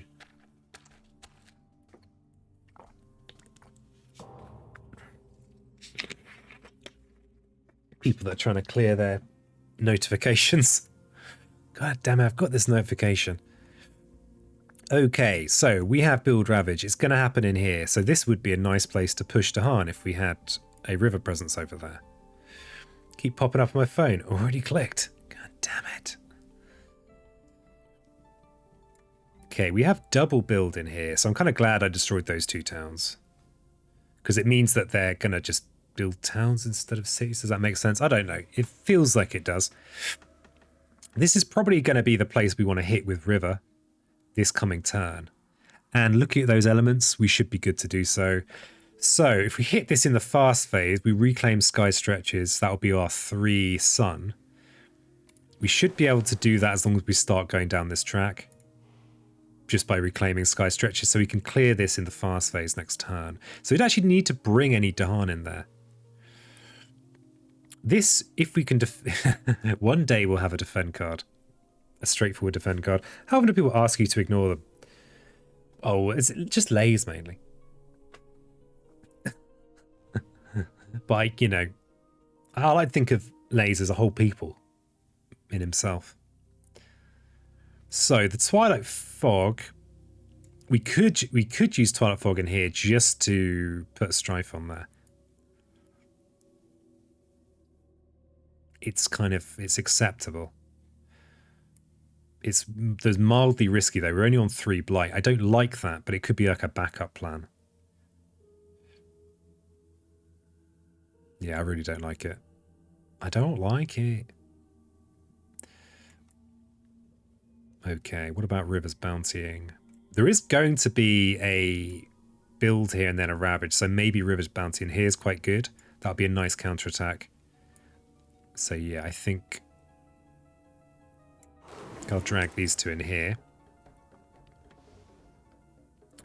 So if they build a city, then that's 10 damage. So ideally we'd get another couple of Dahan in here, which we could do next turn if we Rivers bounty again. But we're going to be reclaiming sky stretches, so much for that one. So I think Twilight Fog in here is nice. I think that's nice. This also already has Blight in. Dubious, but this is far more manageable. This is only a 6 damage Ravage. Okay, so we are back to the growth. Back to growth. And I mean, if we could just gain just some kind of cheap defend card, you know, that'd be, I'd love that. It would mean a lot. Okay, I need to make sure I place a presence in one of these lands. I mean, this is probably the best land to be in. Because it's just got great adjacencies. So, given that the difference between this and this is not very big, I think I will go with looking at a new power card. And yeah, we are still looking for just a useful utility defend card. I know you're out there. Let's see what we get.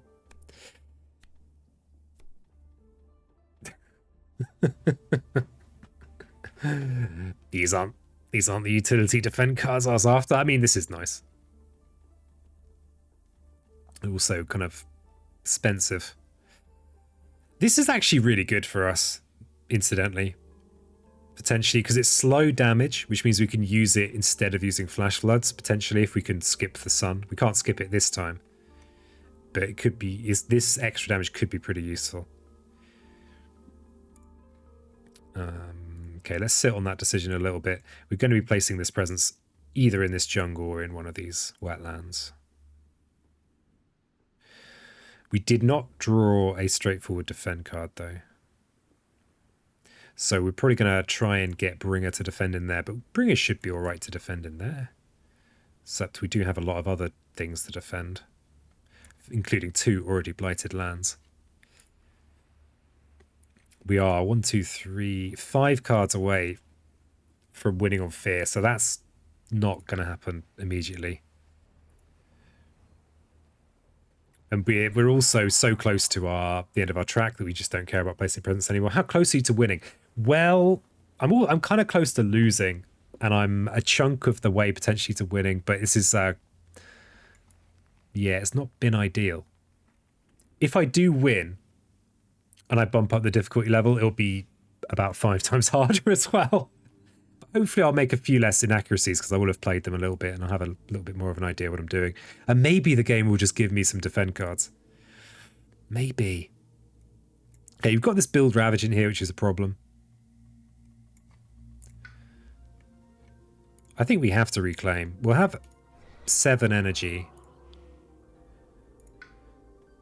which is enough to use winds. What a sweet smile. I try. When I'm not on stream, I just scowl all the time. 3 jungle lands that need to be defended this turn. Yeah, it's gross, isn't it?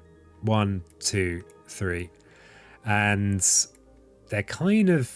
I mean, that's a 7, which is defendable with Winds of Rust and Atrophy. This is also defendable. This is harder to defend. But we could yoink the Blight with cycles on this one. So that's something. You really love this game, aren't you? Yeah, I love this game. This game has got me through hard times. Yeah, I really love this game. I love playing it on the app. I love playing it with my physical copy of the game. So, okay, given that we want multiples of these cards, we are reclaiming. I think if we could get this threshold with something like Rain of Blood, then we'd be pretty happy about that. Air water cards. If we get 1 air water card, remember we've got this any here. We'll soon have this other any. We might even have that other any this turn if we go claim Winds, which is very defensive, but pretty decent. Because if we've got the threshold on Winds, we could do all kinds of cheese, except there are so many flipping cities on the map that doesn't feel that viable. So I think we look for as our major powers are kind of good, apart from, I think, there, sweep. Sweep. Sweep. I think we do look at a minor power. What do we get? Okay, these are some good cards. The game's just like, you know what? I'm going to just give you all the cards now. You should stream the physical ones sometimes, probably understand it more. Yeah, I have streamed the physical ages ago. It was pretty rough stream. The board game category is a weird one. That's before I had my Spirit Island YouTube channel. And yeah, it's a weird category, actually, to stream in. It has like 100,000 followers, but has so few viewers compared to the amount of followers. It's a weird one. Okay, I think Elemental Boon's probably the one. But sap is also the elements that we actually care about. Apart from the air. Boon to allow River to play off-brand cards. Yeah, that would be nice as well, wouldn't it? Trancing Apparition is also just a straightforward defend card. Just imagine that. This sap is very good. We've always got the air, and it will defend in here pretty reliably, which is a crucial. This little defend down here is crucial. This water beast is crucial here. The water's awkward for us, though we are probably maining whatever this is called, Cycles of Time and Tide, a lot to get the third water, but we're pretty better off getting that off this any here anyway. I mean, Boon is probably the correct pick. Need a utility defend card, passes up utility. Hey, I've not passed up any of these. Look at this. See any utility defends in here apart from this that Bringer got offered? Do you see any? I've now been offered some, all at once, of course. So no Indo Claimo this turn. Yeah. Well, probably not. We don't have great... You'll notice we have very few Dahan. We have no Dahan in the big lands. We've got some in here, but we can defend that potentially with sap.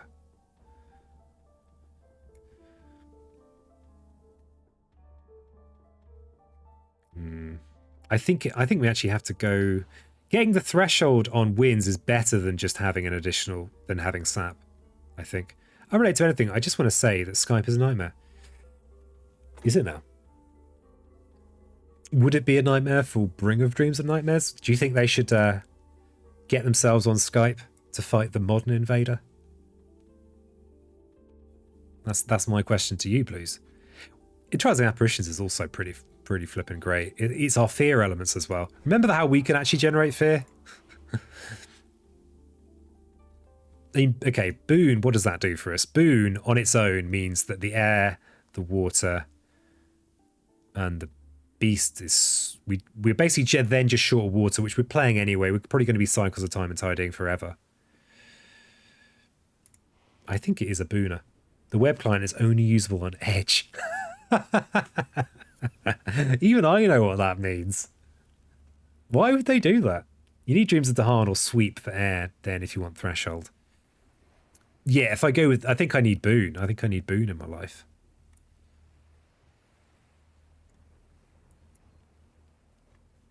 Because this is pretty good. We could maybe cheese this if we're lucky, though there are lots of cities here. Let's look at what River's doing. I like this, even though we're not going to use it for a while. I think... Yeah, I think this turn we are... Yeah, oh god, the other thing we can do with Boon is we can just give... Yeah, we can just give River the sun that they want. Though we probably do want to drag Sky Stretches out anyway. Yeah, I'm going to go...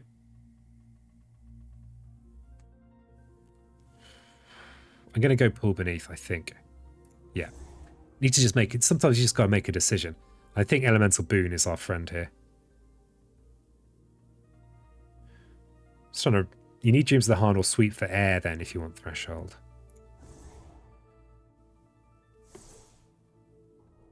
So this, okay, is Build Ravage. So that's actually a 10 damage. So this is our Cycles of Time and Tide spot. We'll remove the Blight and then they'll put it back in, which is very, you know, keep Britain blighted. Okay, and then here we can go with our Elemental Boon and we can give ourselves... Wow, we can actually give ourselves a Moon. And then we could give ourselves... we could then play this on ourselves to give ourselves extra elements so we can give water some of their elements that they want. If they care, they might not care. Okay, so we're yoinking this Blight and putting it back. Then we are probably booning River, because why not? To get our... So we're going to get double wins of Rust and Atrophy. We have Sacred Sites coverage of the whole map, apart from this space. So we can wins in both of these crucial jungles. 5-7 is okay. That's also fine. So we've yoinked defending in these crucial jungles. Oh, actually no, we let this one go. We defended this one. It's just repeat, so we're not restricted. We don't have to go adjacent or anything. Giving River her elements would probably unlock Claimed Threshold. Oh, what, Indo Claimo? Yeah, that's true.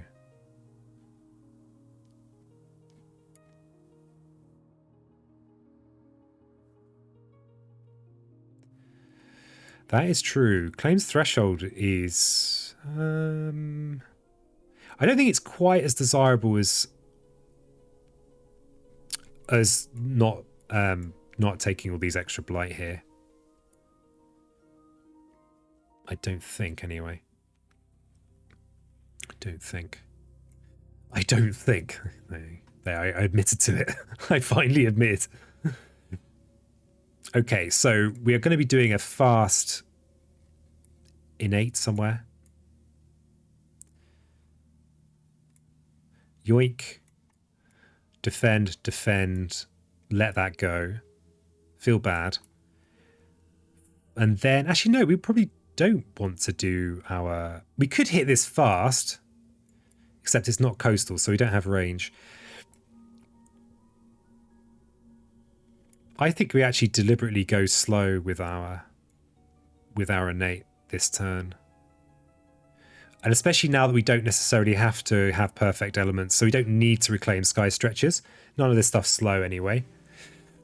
Okay, so let's remake where's our most built up land? This is a coastal double city land, so it's kind of ideal for our purposes.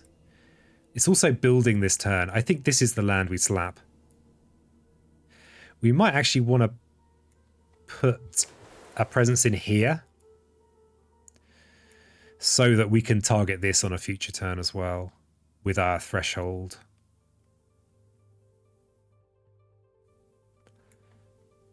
Though actually, I think I do like this being in here. Okay. Now we're getting somewhere. What do we claim? So we're not using sky stretches this turn because we no longer need to. We can use elemental boon to give. I need to make sure I don't mess this up. We need a water, an air, and a beast. If we give river a moon, give ourselves a moon, and then we can give ourselves one of those other ones. Why river would want a moon, I don't know. They might just want a moon. So, though we could just keep it simple. But the third moon is good for us because it means more fear. So we definitely do want to do that. Okay, so we give river a moon, an air, and a beast, one or other of these. So we could give them something they want, I suppose. We could give water. Oh, God, my poor brain. Okay.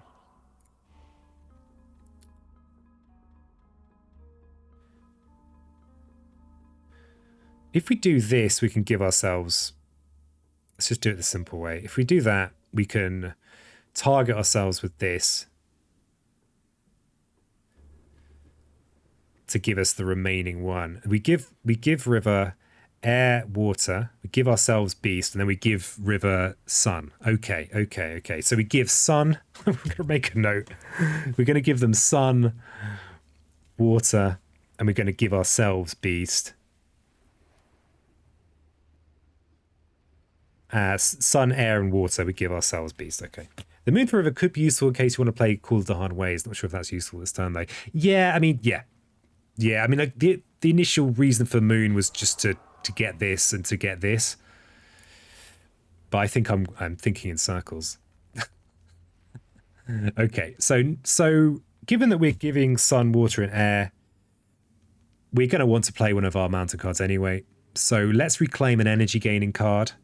We could, and we're probably going to reclaim all next turn anyway. We're going to be flash flooding this turn. It could go River's Bounty. I think River's Bounty is pretty good. We've got good defend cards. Okay, so we have the 5 plays. We're going to want to be clearing out some coastal cities.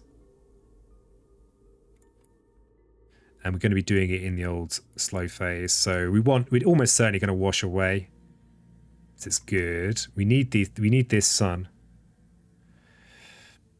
And all these things are expensive. We actually don't need to play any of these expensive cards. Something poo. And how laughs this Emerald Lord. Hello, my scatological friend. How was the wonderful world of Effluent? I hope it's bringing you all the joy you want it to. I'm sure it is. Okay, yeah, so we wash in here. Maybe we just play these 3 cards. Don't play any of these expensive ones. Because next turn, if we reclaim, we'll be gaining an energy. We'll have 5. 5 is fine. Let's do a bit of cleanup. Or a little bit of just damaging for the sake of it. Though, do we want to call the Dahan Ways somewhere? We're defending in here, they're getting cleared. We are defending in here, we're letting this one go. This is getting yoinked and put back. Apologies, I'm feeling sick. I couldn't even go into uni today, which sucked, so I'm not in a good mood. Oh, I'm sorry to hear that. Sorry to hear that, Emerald.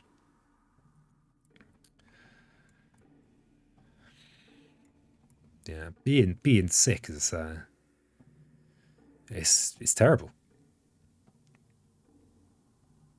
Not recommended. 0 stars on TripAdvisor. So the call is more Dahan for a counter somewhere. Could be a... Oh, another Dahan here for a counter's pretty good. Yeah, okay, we'll do it. We'll do it. Poor neglected call of Dahan ways.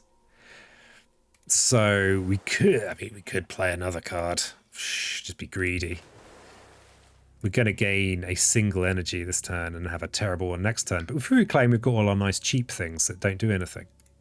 No, I think... I think we don't want to push it. We want to actually be able to do something next turn. And we're going to have this threshold anyway. Okay. Okay, so we give them, there you go, sun, water, air. Enjoy those lovely elements that I've just given you. We need to give ourselves the beast. The beast. We'll see what... let's see what we've already got. Each player may choose a land with Dahan or adjacent to Dahan. Invaders do not ravage that instead. Oh, that's a big one. That's a huge one. Let's just have another little look at it. With Dahan or adjacent to Dahan. That's pretty good. I mean, we've got all these defends going on. I mean, there's a single Dahan here. We should be able to prevent this ravage. We can even keep this intact. Yeah, this is the preferable one to prevent. Though, not... oh, it is adjacent to Dahan. Well, what a happy day. We'll yoink that. We will. Yeah, we're going to hit this coastal land that's got 2 cities to slap. And we can... I'm just going to double check this, check I'm not hallucinating. 3.5 hours on the same fight. Is this even real? With Dahan or adjacent to Dahan, invaders do not ravage that this turn. Okay, so...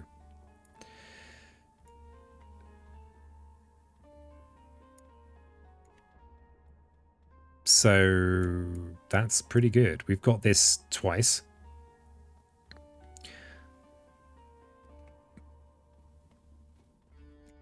So yeah, we yoink. We do this in here. Only 2 lands may be chosen.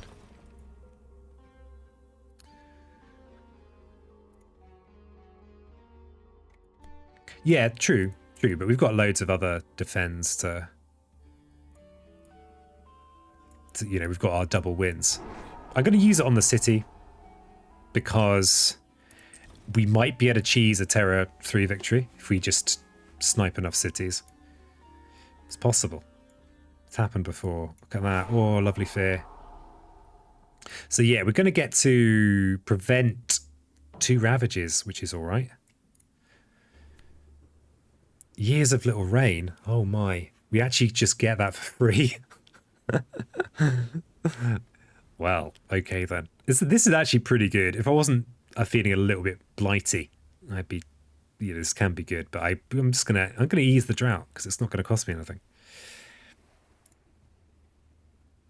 Assuming I've got a presence in here. Is River in with some Darn? They are. Good lad. So yeah, we're gonna ease the drought, which is gonna cost us 4 energy per player, but we've actually already got it. We've done it. Excuse me?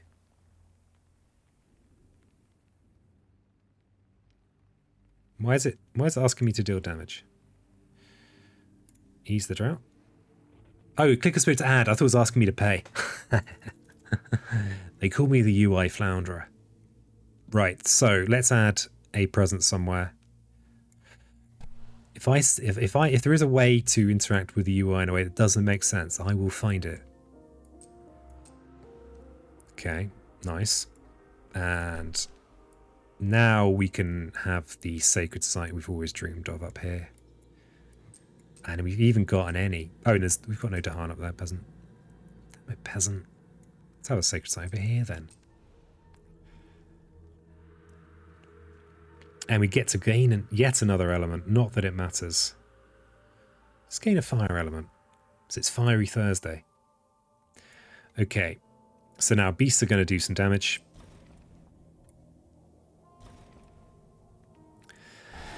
I'm going to have to step up my card drawing skills if I'm going to beat England 5. With this level of brain power at my disposal. Okay, so we get to prevent 2 ravages, which is just great. So this is defended, this is defended.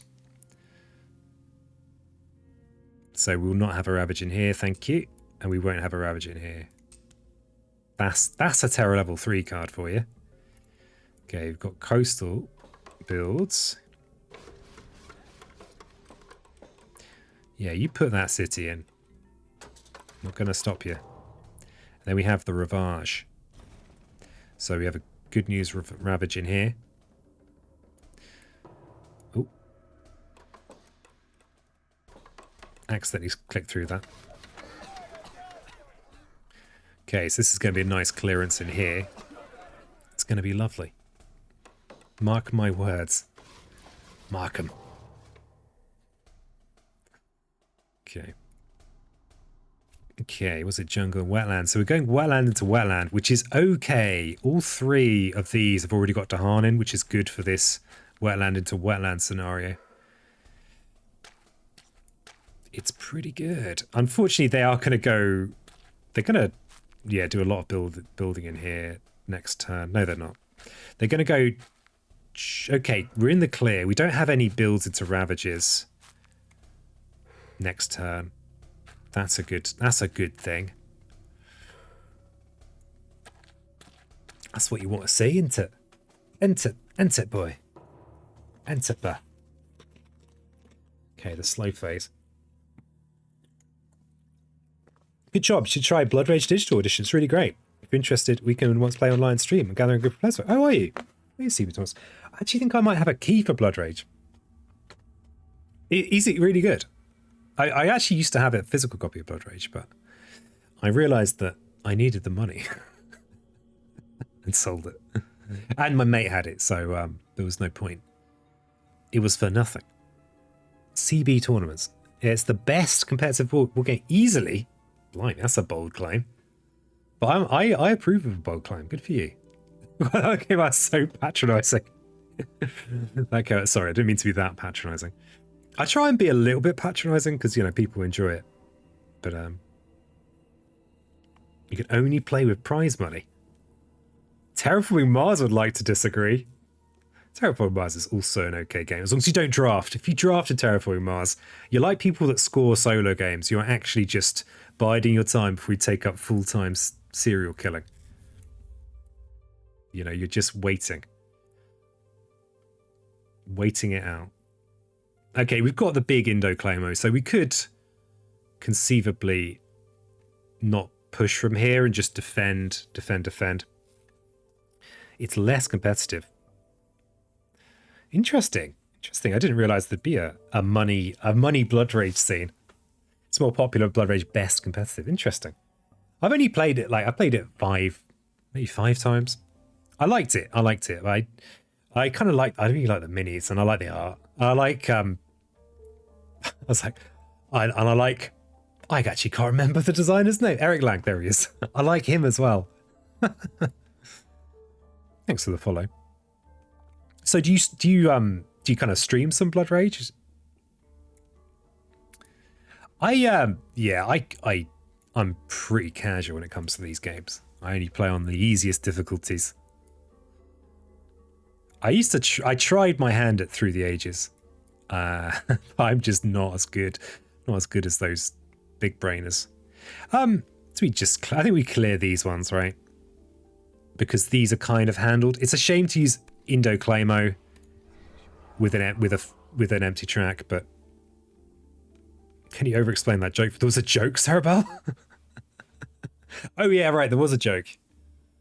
The joke was I was joking about that I only play very easy games. And it was funny because it's true.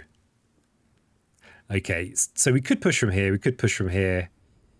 If we push from here, we actually can clear all the buildings from here. Now, we're at Terra 3, so buildings are kind of here, neither here nor there. Wilson currently busy creating an esport competitive board game tours. Oh wow, that sounds cool. That sounds cool. Let me just give you a follow. Click. How do I give you a follow? I'm gonna click add. I'm gonna click add as a friend because I'm a boomer. I don't really understand Twitch. Hey, thanks for the follow, Sarah. How you doing? I'm still on that same game from right at the start of the stream. Casuals, eh? When will they learn to to not play beneath their station? I actually think we push from here because this is kind of, we get to kill an extra explorer. I don't think it actually makes any odds at all, especially as I can't push from there anyway. It's almost as if my limited brain resources are just dribbling out of my ears at this point. And I just lost! Is it going to let me undo? It is going to let me undo. I'm sure it didn't used to let me undo.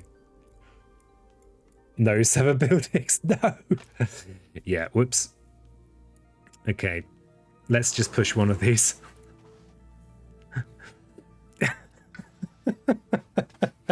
I'm pretty sure, because I know I've done it before, that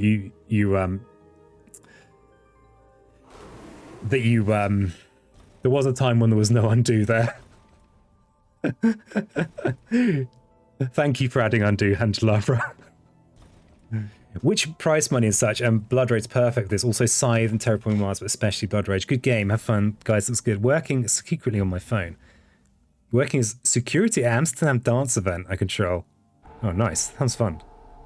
Hey, well, good luck with your venture. I'll check you out when I get a chance. I'm not much of an esportser, but I'll check it out. Sounds interesting. What about Monopoly? Who's trolling who here? Mateusz coming in here trolling. I can't believe I did that. Spending the whole like 3.5 hour playthrough saying, "Oh yeah, I don't want to do this," and I do it anyway. Well done, peasant. Well done. You are king of all the peanuts. All right, I think we like to River's Bounty in here for a big counter, so we could make it even an even bigger counter. Come on, you're nearly there, peasant. We've got a Ravage in here next turn. We can make it a dirty Ravage and then clean up with a bit of the old... Oh, so we don't have range for that. God damn it. Yeah, this... We've taken a pounding here. Let's just do it in here. We don't even have this threshold because I gave myself the wrong element. Yeah, the brain juices are just rapidly evaporating. Can only replace the Explorer. Yeah, I thought I had thresholds, but that was an old plan.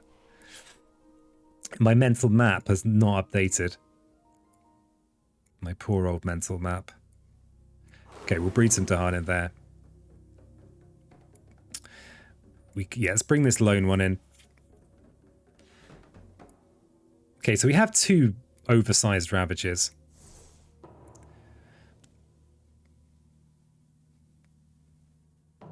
Okay, so we are back at the growth phase. Let's try not to lose this close to victory. We're actually doing okay. We are 4 cards away, and we've nearly got one of them. Still a lot of fear. I think the fact that we can't double destroy with sweep, that was that's made the not taking Paralyzing Fright particularly painful. That's like the big mistake. It was fun though. I've not even... I think I've used it once to push a single town. So, glorious. Okay, so what are we looking at here? We've got a Ravage here. Ravage here. 3 Mountain Ravages. Wetland Ravages. We've got one that's a 7 damage. Big one that's a nice counter if we can do it. Yeah, that's an easy Indo claimer. It's not ideal because it was kind of a bit of a waste, but we need the big numbers. Also a big one here, but this, damn it, this is we don't have any fast pips apart from, yeah, we can't deal with that extra city in the fast phase. I'm thinking about, of course, sky stretches. I think yeah, there's no world where we're not reclaiming here. Well, there could be a world, but I'm not gonna crunch that. No way. Norway. How many cities have we got? Yeah, far too many. Far too many for cheesing purposes. Though, successful defense on these two and we're looking pretty tasty. Wasn't Call of the Han Way is not more useful in the other wetland. I actually couldn't reach these wetlands so because I've only got these presents down here. So I would have done if I could. Oh, by the way, I'm highly impressed by people that can follow this game. Whenever I watch like Spirit Island, I kind of enjoy being in a Spirit Island zone. You know, I'm like, hey, Spirit Island. And if I really concentrate and people are saying what they're doing, I'm like, ah, yeah, I see. But outside of that, I just really struggle. But I think my brain's a bit different to your regular brains. Wow, is that actually a preventable build if we can do something about the Explorer? It is. It does happen sometimes. Oh, we also have to do something about this town. Just never mind. Just never mind.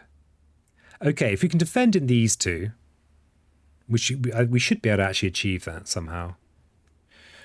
Then that actually clears all of those cities. And then we're left with a mere 6 cities on the board.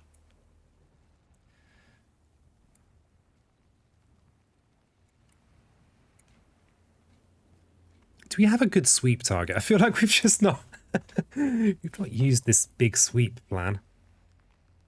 Just never worked out. I mean, we could sweep for 6 here.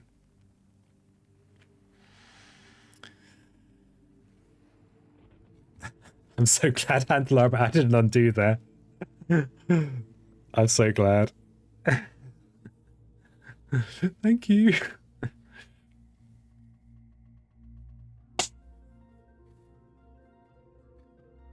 Okay, so we need to kind of know what we're doing. That's the trouble here. We actually, the thing to remember, of course, is I've placed all my presents. There's not much benefit at this point to taking a presence placement option, especially as none of my powers require sacred sites. Well, this one does, but the ranging makes it irrelevant. So at this point, either it's a choice of do we want more energy or do we want all of our cards back and a power card. If we had more energy, we could play both of these this turn. We could squeak this in, probably for 3 fear somewhere. Yeah, 3 fear. Which is another fear card, which is pretty valuable. But the trouble with that is I think we're getting close to maybe being able to cheese out a fear win. The big defend here is another 4 fear. Big defend here is another 6 fear. So big defends are also getting us close to our victory. So what I think the thing to do is reclaim and do an Indo claim, and then maybe a double. Where's our other blight ravage? We've got another blight ravage in here. That's a 10-11 damage ravage. This is clearable by river, but we are not. We actually don't have a sacred site there. Can we make? So can we do this or this, and place a presence in here? Reclaim a single card. No, we can't. We can't do that. We need. We've got 4 energy. Wait a second, we might be able to do this.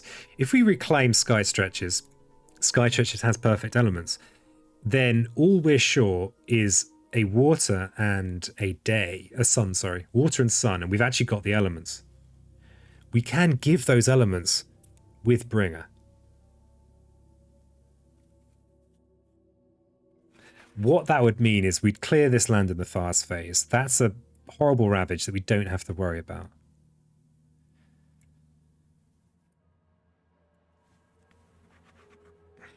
Crikey, I actually think I need a bio break. I'm going to run a raffle. This has been probably the longest Spirit Island run I've ever done. It is kind of trickier when you're chatting. but that's okay. I don't mind. So we'll put that exclamation mark join chance to win some cool Steam games. I'm going to do the BRB thing. And yeah, just a quick bio break. And hopefully I'll come back refreshed and ready for the victory.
I've returned.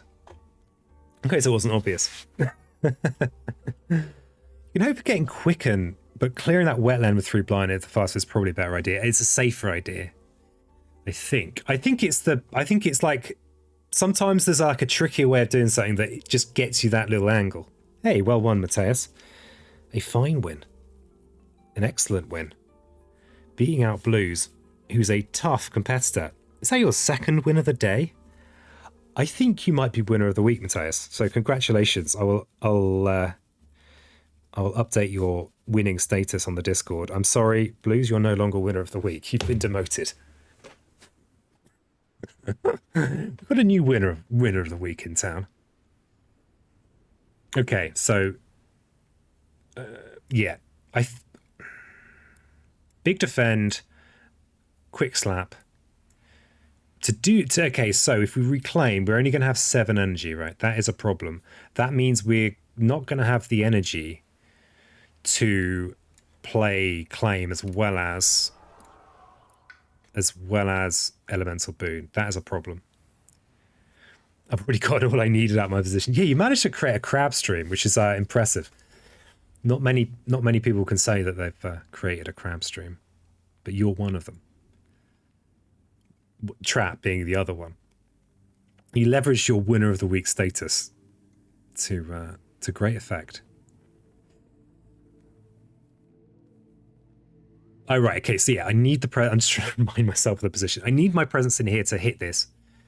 Is there a city in that wetland that River can't deal with in the fast phase? In this wetland... Yeah, I'm not sure we've actually got enough energy. This might be the problem. Because in this wetland... yeah, you're right. You're absolutely right. Because we need both sky stretches and we need flash floods. Good pull, good call. All right. Any of these ravages actually on the coast? No, not any critical ones. This is a nice one. Yeah, that plan doesn't work. It doesn't work, peasant. Krista Koala is coming in hot with the saves. So I think the initial plan of... God, we actually need this energy.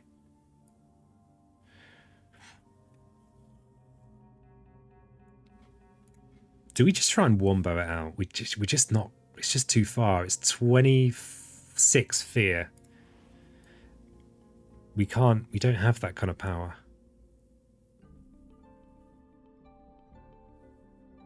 We just don't.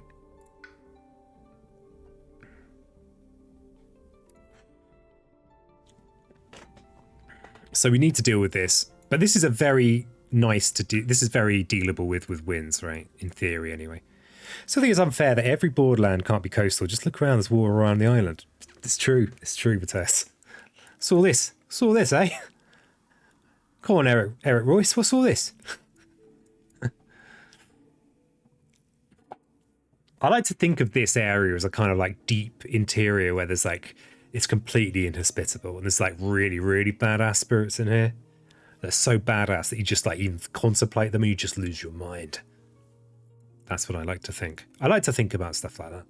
Keeps me, keeps me on a level.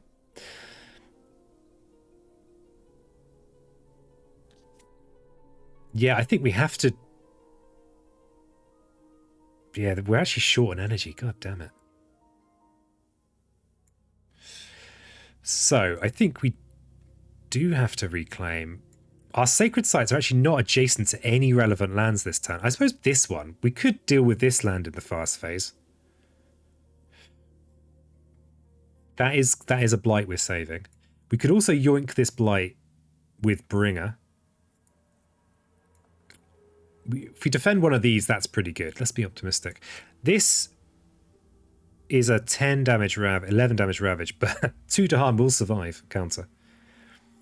The inlands are higher on the land, so invaders cannot get up there from the water. Ah, I see. Just like big cliffs along here. Cast into Brine Deep is 1% power of those deep spirits. Yeah, exactly. Yeah. So I think we have to reclaim here. We could look at a major for river. We could. There might just... What's even left? Something like Blazing Renewal could be pretty juicy. Land Thrash is probably starting to come into its own. But also quite a lot of things that won't do much for us.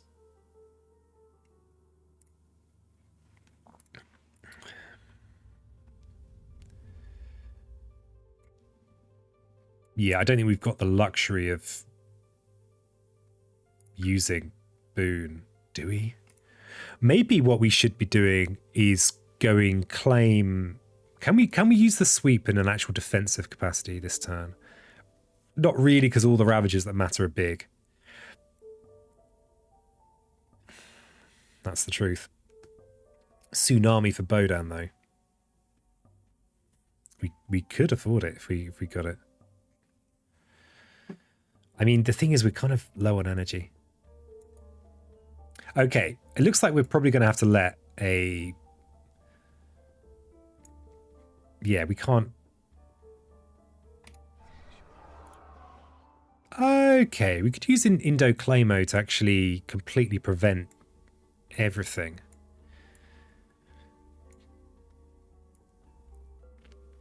God damn it. What is the... I actually think all of the mountain ravages are... There's no blight in them, which is interesting. But then these wetland ravages... All 3 of these have blight in. We can't... We could conceivably let all of the mountain ravages go and only deal with the wetland ravages unless an event kills us. Could hope for Quicken. Yeah, Quicken would be good, wouldn't it? Would be good. And we're still kind of broke. I guess that's the trouble with playing it in this way. Quicken would be nice. Would be nice for either spirit, actually. We've got a sacred site up here that's... I mean, this is actually out of Quicken's range, but that's still fine. But Quicken in here. That would be a big changer. I mean, it might not work because of the events. Yeah, I think we have to reclaim and gain a minor power.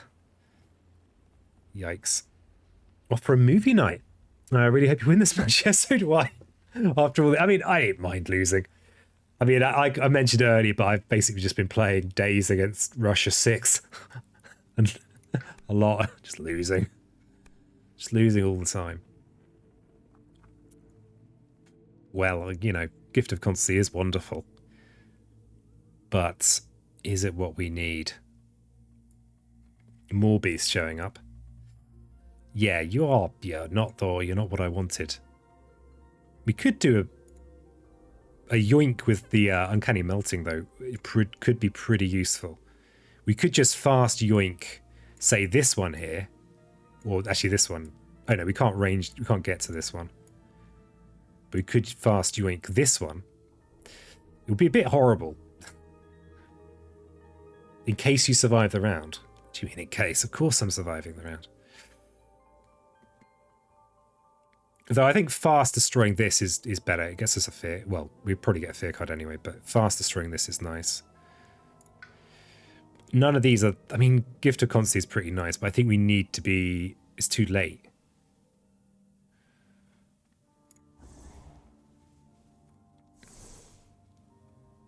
Okay.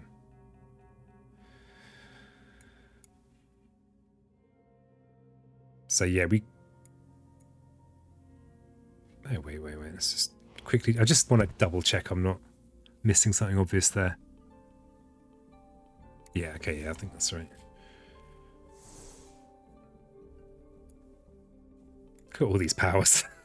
How could you have so many powers and feel so powerless? So, I think if we claim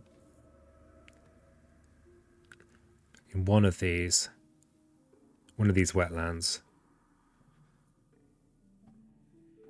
it would have been so nice to clear this in the fast, but it's not. It's not happening. But this is doable. We should be able to do some other useful things as well. So, if we are going to use Indo Claimo, we could just reclaim. The add 0 presence is no use to us. If we reclaim, we can go claim, and we can use a single Winds of Rust and Atrophy, and incidentally just gain 3 fear, which is pretty nice. The single wins we could use in here. We could knock down that city, and that kind of should hopefully prevent a cascade. We can claim in here is slightly nicer because it's more counterattack. I suppose there's more a chance that an event will save us in here, but not by much, because 7 defend versus 14 doesn't make much odds. Actually, it would make a better counter, but it's still gross. And we also probably want to yoink a Blight with Cycles of Time and Tide anyway. We can't afford to claim and do that. Which makes me... yeah, so River is almost... We need to probably boon a Vigor on Bringer this turn. We want to... yeah, I don't think we've got a good way of making Sweep do anything important for us because, yeah, there are cities in all of these. But we could just use it. We could, if we go with this option here, we gain more energy. But we need that defend. Damn it, Jim.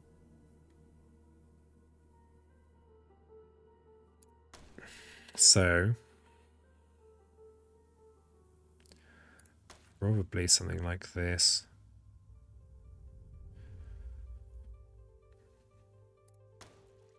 Something like that.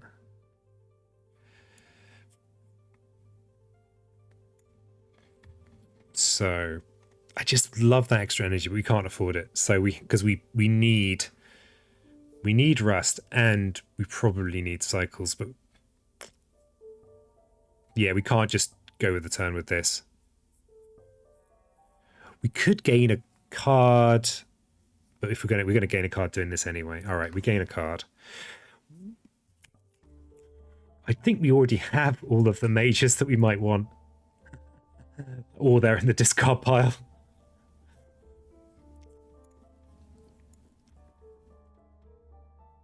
I think that might just be the grim reality, is that the mages that we have left... I mean, there's a few that might be good. I mean, this would be a big chunk of fear. We can't afford mages, though. We've got mages we want to play. I think the best case is a 0-cost major that we can add on that will do something great for us. Like Portents or something like that, maybe. Yeah. Call to Isolation. Oof. Oof. Oof. Well, hello, but it is a rain of blood. What that has done for us. is it's 0 cost and it has the Winds of Rust Atrophy elements. That's big because we can get these off our tracks. Though these are also pretty good. Yeah, Chris is in accordance. Cool to. I'm just going to quickly double check Cool to Isolation. This is such a cool card a lot of the time, but this time, yeah, getting the extra. See, I wanted to get the extra use of Rain of Blood anyway. Sorry, extra use of Winds of Rust Atrophy anyway, and this just means that using these NEs, we can do it. We can do it because we just need air water, which we can get. So that's a little bit lucky. All right, I'll admit it. But you need, when you're this bad at the game, you need a little bit of luck. So we're going to be adding these elements. Actually, we're only short of water. We've got the 3 air. We've got the 2 beast. We just need a water. So what I'm actually going to do is give myself 2 moons. And then give myself the other water. Yeah, river's fine. I'm gonna try and do it in a way that doesn't destroy my brain. So we're gonna use Spirits May Yet Dream on myself to get the 3rd water. Okay, so we're gonna get double winds.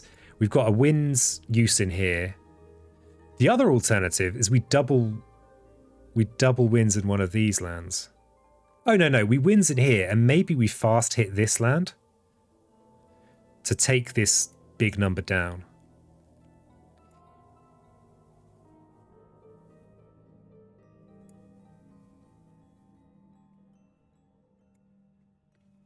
Yeah, feels a bit risky, but that's just how it is. So what I'm saying is, so Indomitable Claim just deals with this land forever, which is great. Well, not forever, but for long enough. This, if we wins in here and downgrade the city, they will build it in the Ravage. Oh, and it's out of range. Okay, yeah, the ranging issue. God damn it. So with the ranging issue being what it is, we're going to have to do it in a less efficient way. So we could use winds in here, downgrade a city, fast clear this land. But then that frees us to use a winds in here and use Indo-Clamo in here. And that's all of our horrible waters done. But then we get 3 mountain blights, which possibly gonna be a problem. We do have an extra play. If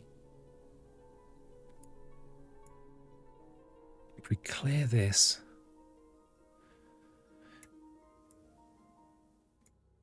we're clearing this one with winds, Indo. Then can we do anything about these? Anything at all? We could. No, not really. But we might be okay. We should gain a load of fear in the fast phase. So, what would be a good thing to add on the end? We've got wetland builds. So maybe just a little bit more fear in the slow phase with pull. But our energy is getting a bit low, so I think we want to go with a 0 cost. So let's go with bouncy for a bit more energy next turn, if there is a next turn. Okay. We have a plan that covers all of our wetlands, and then we're very much just at the mercy of the fear deck. And I need to remember to... Can River clear 1 mountain land in the fast phase? River could clear this one. The thing is that I'd rather guarantee clearing this.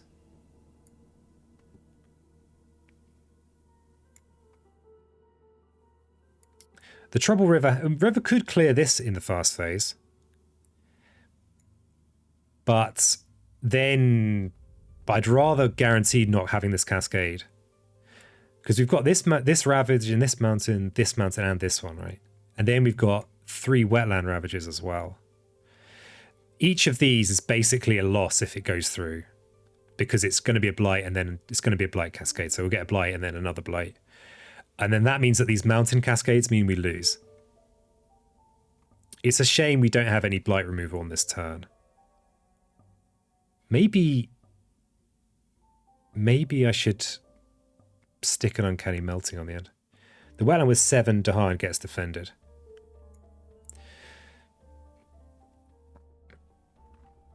So we've got a defend 20 card, and we've got 2 lots of this, as long as I remember to give myself a water. This is basically a defend 7 card. We've got this that we need to defend, because it's got blight in. We can't... Defend 7's not enough for in here, it's not enough for in here. It is enough for in here, so we'll use it in here. We could use the defend 7 over here as well, but I'd rather guarantee not losing on a cascade in here by just clearing it. We don't have any small defend cards. So yeah, that's the... So uncanny melting is fast phase then. No, we need to make sure that this doesn't cascade, we need to hit this in the fast phase. So we don't get to do any uncanny melting. I'm not sure whether I'd prefer to have bounty or uncanny melting this turn. They're both kind of like, well, will we even survive this turn? This is going to mean that we have lots of energy next turn, which is good.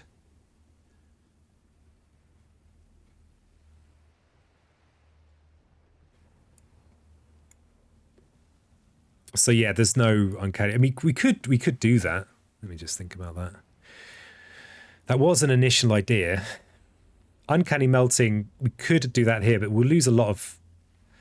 This is a really good place for a counterattack, because we can gain half a fear card's worth of counterattack here. We can't reach up here. I think part of the problem is that because we lost so much presence, our targeting is really... it's really shoddy. With River, we're just in this little area down here. We've got all these other places where we should be, but we've had to reclaim so much we're not placing a lot of presence. So I think I prefer this to yoinking this blight. Because this is 11 damage. The event might just buff that damage. But let's just say it's 11 damage. That kills 5 of these Dahan. 2 fight back, which doesn't even do anything, really. It destroys a city. So I think I prefer this. It's also going to mean we get a load of fear before the invader phase. So I think I'm going to go with it. I'm not 100% sure this is the best plan.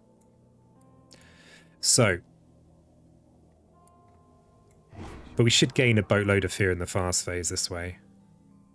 Let's give ourselves the water we need. We'll look at a fear card. Each player adds a strife to an invader. For the rest of this turn, invaders have -1 health per strife to a minimum of 1. Each player adds a strife. Well, that's good news. That basically means we can double strife in, say, this land, and even get a counter. We're in the lap of the fear cards now. Okay, so we've got our second play of this now. And we can use this in here. We're going to downgrade a city. We're gonna sky stretches. Oh, it wants me to do it immediately. Okay, fine. So we'll downgrade again. We'll downgrade the city. Against England, I often prefer to downgrade towns, but because we might end up running up against we might get a chance at a Terra 3 win if we downgrade cities. Okay, so this is 6 versus 6. We might get unlucky on that as well. So we'll sky stretches on river. And... Oh yeah. Don't accidentally sky stretch it on the wash away, peasant. And we'll massive flooding in here. Don't have any fast push, do we? No.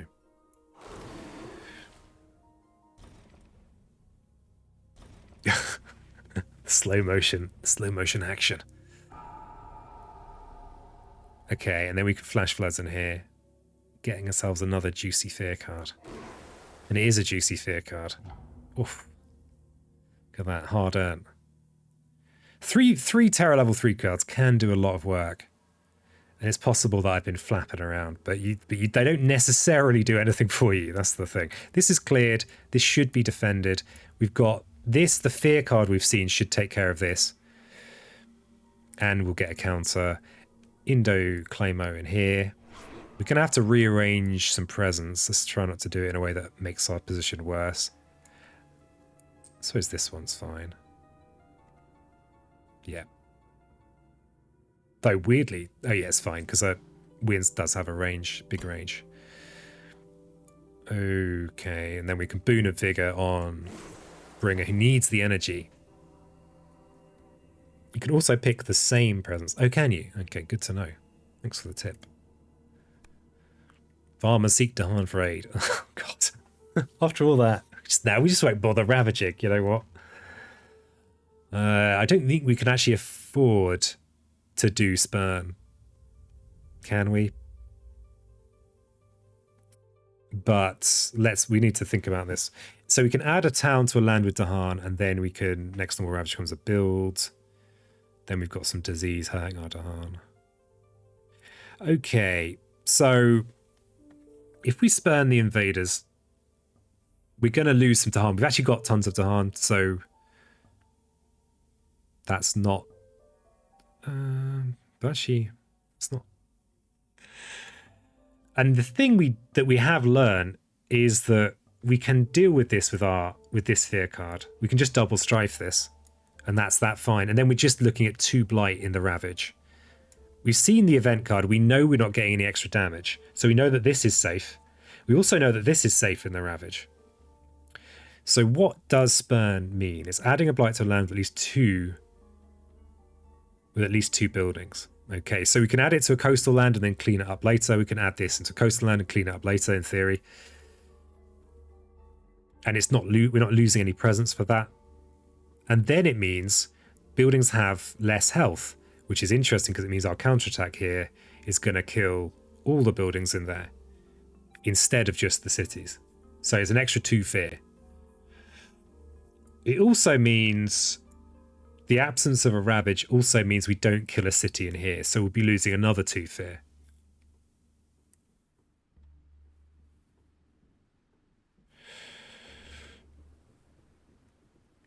So we are either placing 2 blight and gaining 4 more fear than otherwise. So, or we're adding a town to a land with Dahan, and we are having builds instead. Given that we've got quite a lot of cities on the map, so we kind of want...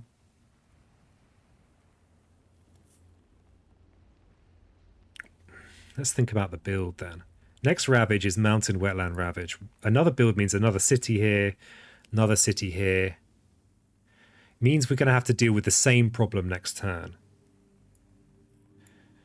of big built-up lands ravaging. If we spurn the invaders this turn, we actually get to clear this and this.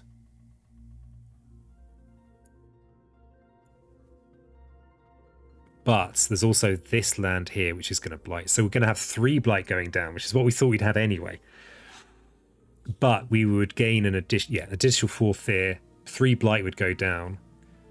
We can fast clean up some blight next turn. We're going to have extra energy. Well, we've already got extra energy from Boon. So we might be able to make this work. The extra build... Is that actually a problem, though? So England's going to build in here, which is annoying. But they're going to build in there in an annoying way anyway. Because they're England. I actually think, given that we do have a little bit of fast blight removal, and we could, if we wanted, we could sky stretches for some more fast blight removal. Given that we'll clear this land of buildings, they're just going to have a town in there from this build. This is going to be a 6 defend, which is easy for Winds of Rust and Atrophy next turn. If we just reclaim and do the same turn again, then this is just fine.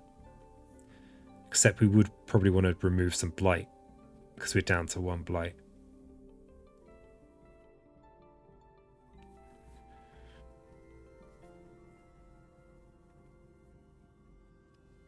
I don't like adding all these extra buildings in, because we don't have the capacity to deal with them. So I think we spurn. So 2 damage to Dahan in a land with buildings and Dahan. Oh, except this is horrible, because then we don't get to counter and kill the city. That changes a lot. That changes everything. Oh, because we cleared this land in the fast. This is our... That changes everything. Because we're no longer solving that problem. Okay, I guess we're teaching. The fear calculations are all out now. Next, let's just check that doesn't mean we lose. Oof, this is going to be horrible. Jungle Wetland Ravage, given that we have so many blighted jungles and wetlands.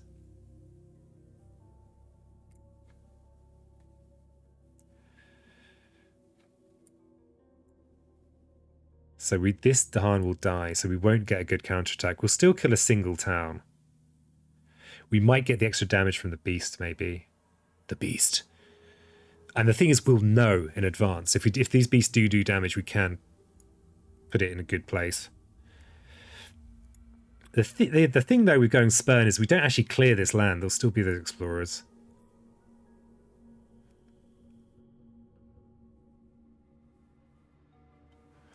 Oh, also, we're going to lose this Dahan in here as well. So our counterattack is just going to kill those 2 cities. I think we have to teach. We have to teach. It's not as good as I thought it was. So we've got to add a town in with some Dahan somewhere. We don't want to add it in here because... Oh, this is a fine place to add, except it's going to build, but... Because we've got a solution for this. Oh, there's no Ravage this time. We could add it in here. Let's add it in here because... This Ravage is going to become a build, so we can just kind of ignore that. And do we have a similar place that's kind of ignorable? Yeah, we do. In here. We just don't want to put it in a wetland. That's the crucial. Or a jungle even. Okay, so now we get to add a disease to a land with Dahan and invaders and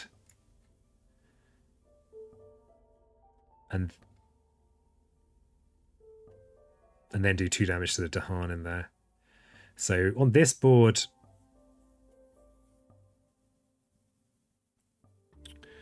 maybe one of these. Though these have got good countering to do. Let's get rid of one of these ones. So we lose a Dahan in there. How much fear until the wind? Good question. Let's have a look. Not much. If we'd had Paralyzing Prey, we probably would have won 2 turns ago.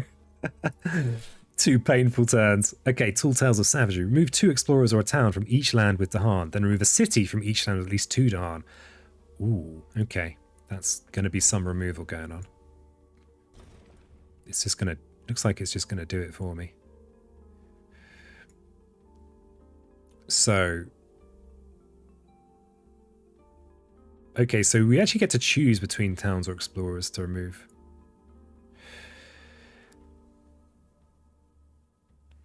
So, that's actually kind of interesting. I think we'd rather remove explorers in this particular situation.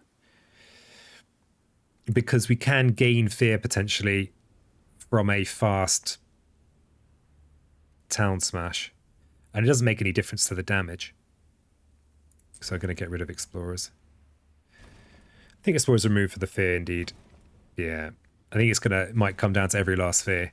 Every last fear. Gets to remove a city though. That's pretty cheeky. Okay. Each player adds a strife to an invader. But we don't... It's interestingly, sorry. We don't have a Ravage this turn. And it's taking me a while to try and grasp that. So... The original idea to cancel this Still kind of relevant. We could still put a strife on here. And that'll mean that it's a much easier defend. But we've got big defend when we have defend at all. Ravage in the man. We've got a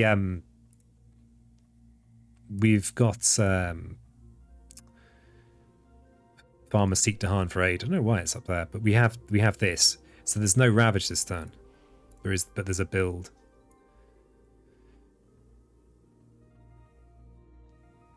So there will be a jungle wetland Ravage next turn. See, if we put the strife on here, we actually have a much better chance of defending this with Winds of Rust and Atrophy.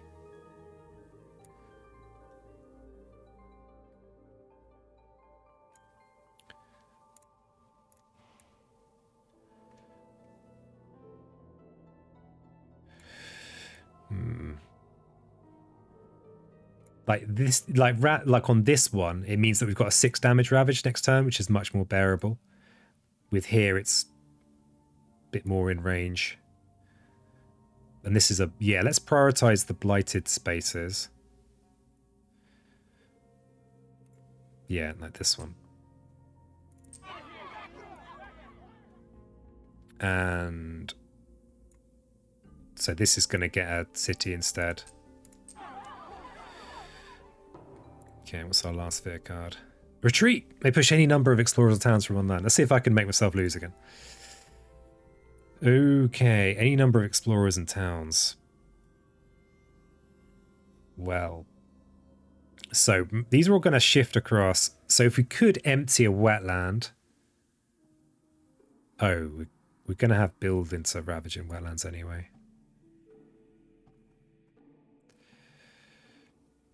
Any number of explorers and towns. Let's not push into here and lose.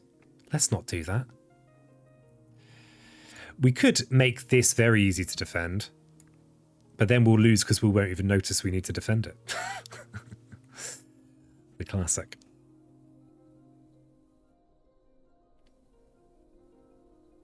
So pushing into a sand would be nice. Do we have a good candidate? A good sandidate? This is a good sandidate. But we could push... Yeah, let's push out of here into here. It's also next to our wetland. Move from mountain, you think? But it doesn't... I don't think that really achieves anything. They're not ravaging in here this turn because of this. So I guess we prevent a city build.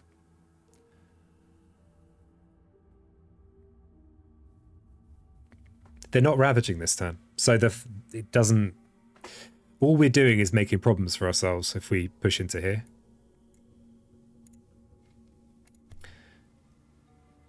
Then the next normal ravage is a build. So yeah, there's no ravage. There's no regular ravage this turn. There's just a build instead. So I want to push from here into somewhere where these guys are irrelevant.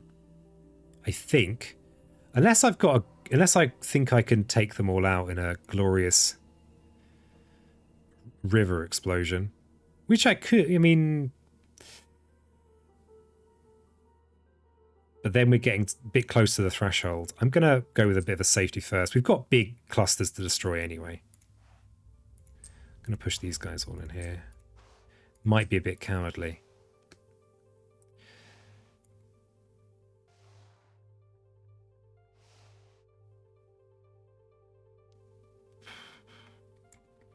Okay, so we could do a similar thing in here and take this into Winds of Rust territory for defending. The beauty of that is it means we free up space for a bit of blight cleanup or a bit of easy fear. Though is this even better to push from?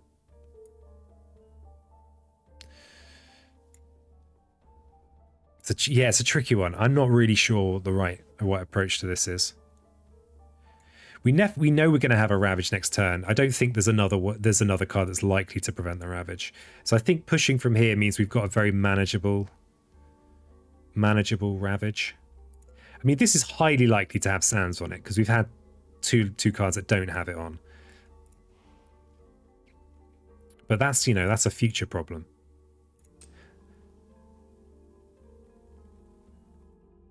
Yeah, this has a strife on already, so we kind of... That's a bit more bearable than this land. If we can not use an indomitable claim, that would be great.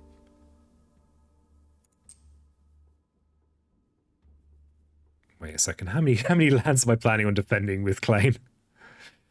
Too many. The other thing that's horrible is that we probably have a Ravage build.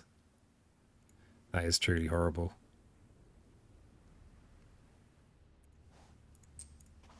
Yeah, I think this might actually just be a mistake, but... Because... No, we've got a big smash anyway. We've got a big smash. I think... Yeah, I think this is okay. That build was going to happen anyway because of those coastal buildings in there. Okay, so we don't have a Ravage because of Thingamajig. But damn it, they're going to build everywhere. Damn it, England. It's actually been a while since I played against England. The joys. Oh, we did play that brief Guard the Ard's Heart game at the end of the last stream. So much building. Relentless. But we are going to get to use Rain of Blood, though, so that's going to make up for all this miserable building they're doing. Yeah, any chance of cheesing a Terror level 3 victory is, you know, that was not... It's not going to happen. Okay, we did get the Sand Explorer. That's good news, though. That little disease there. That's gonna be significant. So the jungle and jungle wetland ravages next time. We have 1, 2, 3, 4, 5 blighted lands to defend. Yeah. Main mistakes I've made this game: not taking Paralyzing Fright, partly because I thought I could double hit with sweep, and because I thought that'd be more fun. Foolish. Fun is foolish. Not giving myself extra fear in the early game. Missed out on a crucial early fear card. Well, I didn't miss out on it, but I didn't get it early. Okay, let's get those lovely blood rains. We might have a good chance of winning in the fast fear phase. So look at all these lovely towns that are everywhere. Let's start calculating now. Doesn't everyone love a bit of calculation? We are a 13 fear away from victory. If we can hit 5 towns, yes, 5 towns in the fast phase with sweep into the sea. So it has to be in a coastal land. Wow, look at that. We're close to losing there, aren't we? Then 5 towns is 10 fear. That just leaves a paltry 3 fear. Which we should be able to muster 3 fear from a bit of destruction somewhere. Can we set up to have 5 towns in a coastal land with our wash away? Has to be coastal because otherwise we're not destroying it. This has 3 towns in. But the trouble is we can only push 1 town in there, which would be 8 fear. If we push another building here, we just lose.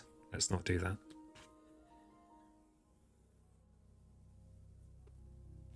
Can we hit a load of towns on the coast, push them into an adjacent land like here, and then hit them with river? No, because we need to... That way we'd be having sky stretches played twice, which won't work. The most towns we can have on this coast is 3. The most towns we can have on this coast is just the 3 that are already there. Oh, we could have 4 in here.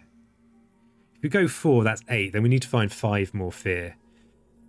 5 more fear. Now, we don't need the threshold to do this. That is an approach. What we could instead do is use Dream to the Dahan for 3 fear. We must have a place we can do that. Surely. Yeah, we could use that in here for 3 fear. And then we could use our innate for another chunk of fear. Does that work? We push we'd actually get to use sweep into the sea, which would be pretty nice. It would be a great triumph for seas everywhere.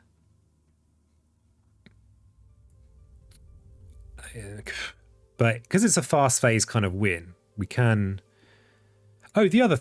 No, we're not using wins for that. I was thinking we could downgrade a city to a town to smash it, but that's inefficient. Let's just quickly check those numbers. We need 13 fear. 5 plus 8 is definitely 13. We can push a town right now with wash into here. Not pushing more. Not going to undo that loss twice. Then, next turn, we can reclaim sky stretches and do whatever. We play it on Bringer. Bringer plays sweep into the sea in the fast phase. Destroys the 8 towns that are in here. Gets 8 fear. Bringer then needs to find... We need to find 5 more fear in the fast phase. River doesn't really have anything to say about that. But Bringer can use James the Dahan for 3 fear, and Bringer can use their innate for the other 2 fear. Do we have beast element? Yeah, we'll have... Yeah, as long as we play something with beast element, we'll have it. Even wins is fast fear as well, in case my numbers are a little bit out. So if we go wins, sweep, dreams, then we should win in the fast phase. But we need to push a town. Oh, River is too far away. God damn it, River. We can't push into here. River, what are you doing over there? Why don't you become somewhere more useful? Hey, have you considered that? Okay, god damn it. So, okay, if we destroy 3, that's 6 fear. This is another 6, so that's 9 fear. Our innate, potentially another couple of fear. Winds could be a bit more fear. Bit of... Maybe we could flash floods and destroy something for another fear. Damn it, it's closer than I want it to be. I don't think, given I can't push into there, I've got a way of making 4 on the coast, so maybe we don't even try. River's Bounty is necessary. Oh my god. It's like the longest run ever. It's the longest run ever? Yes, it is. Yes, it is.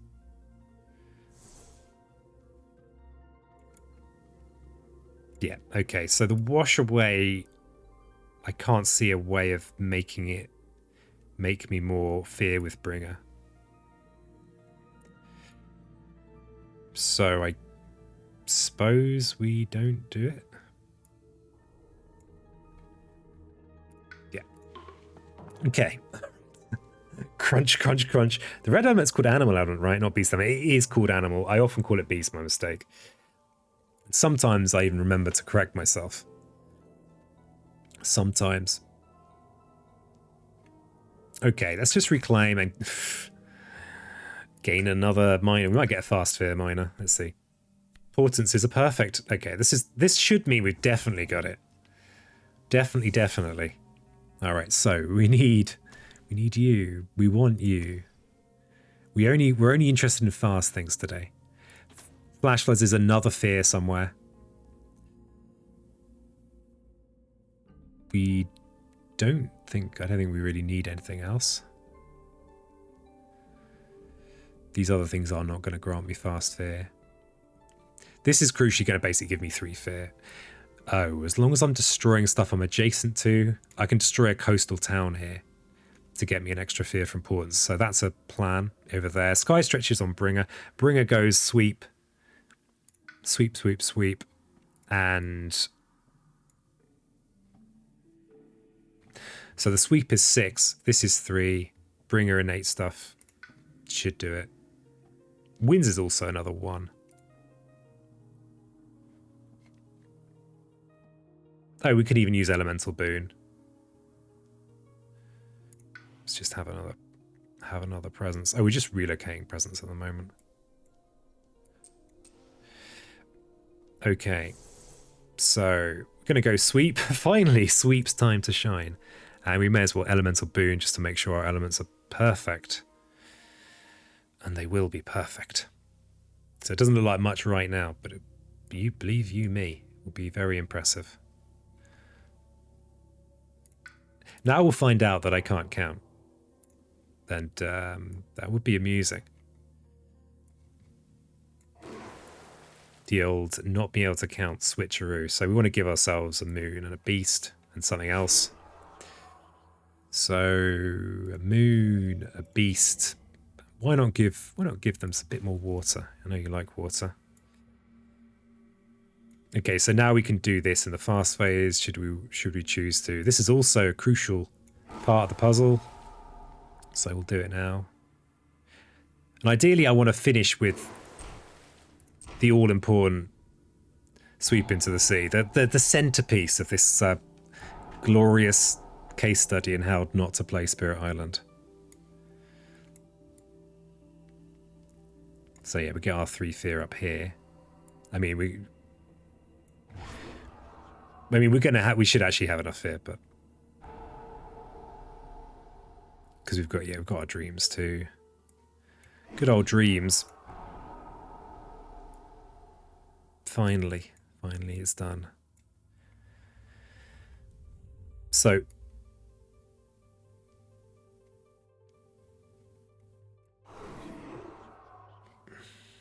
you get to destroy all of those. Pretend destroy. I can count.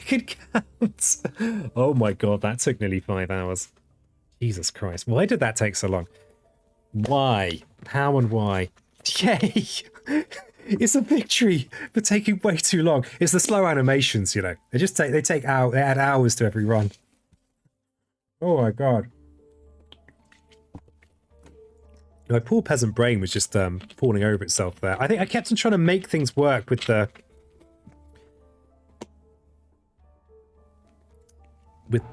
sweep, and then realizing, of course, that it doesn't work. Thank you for pointing that out, Chris. That was super crucial to not just losing.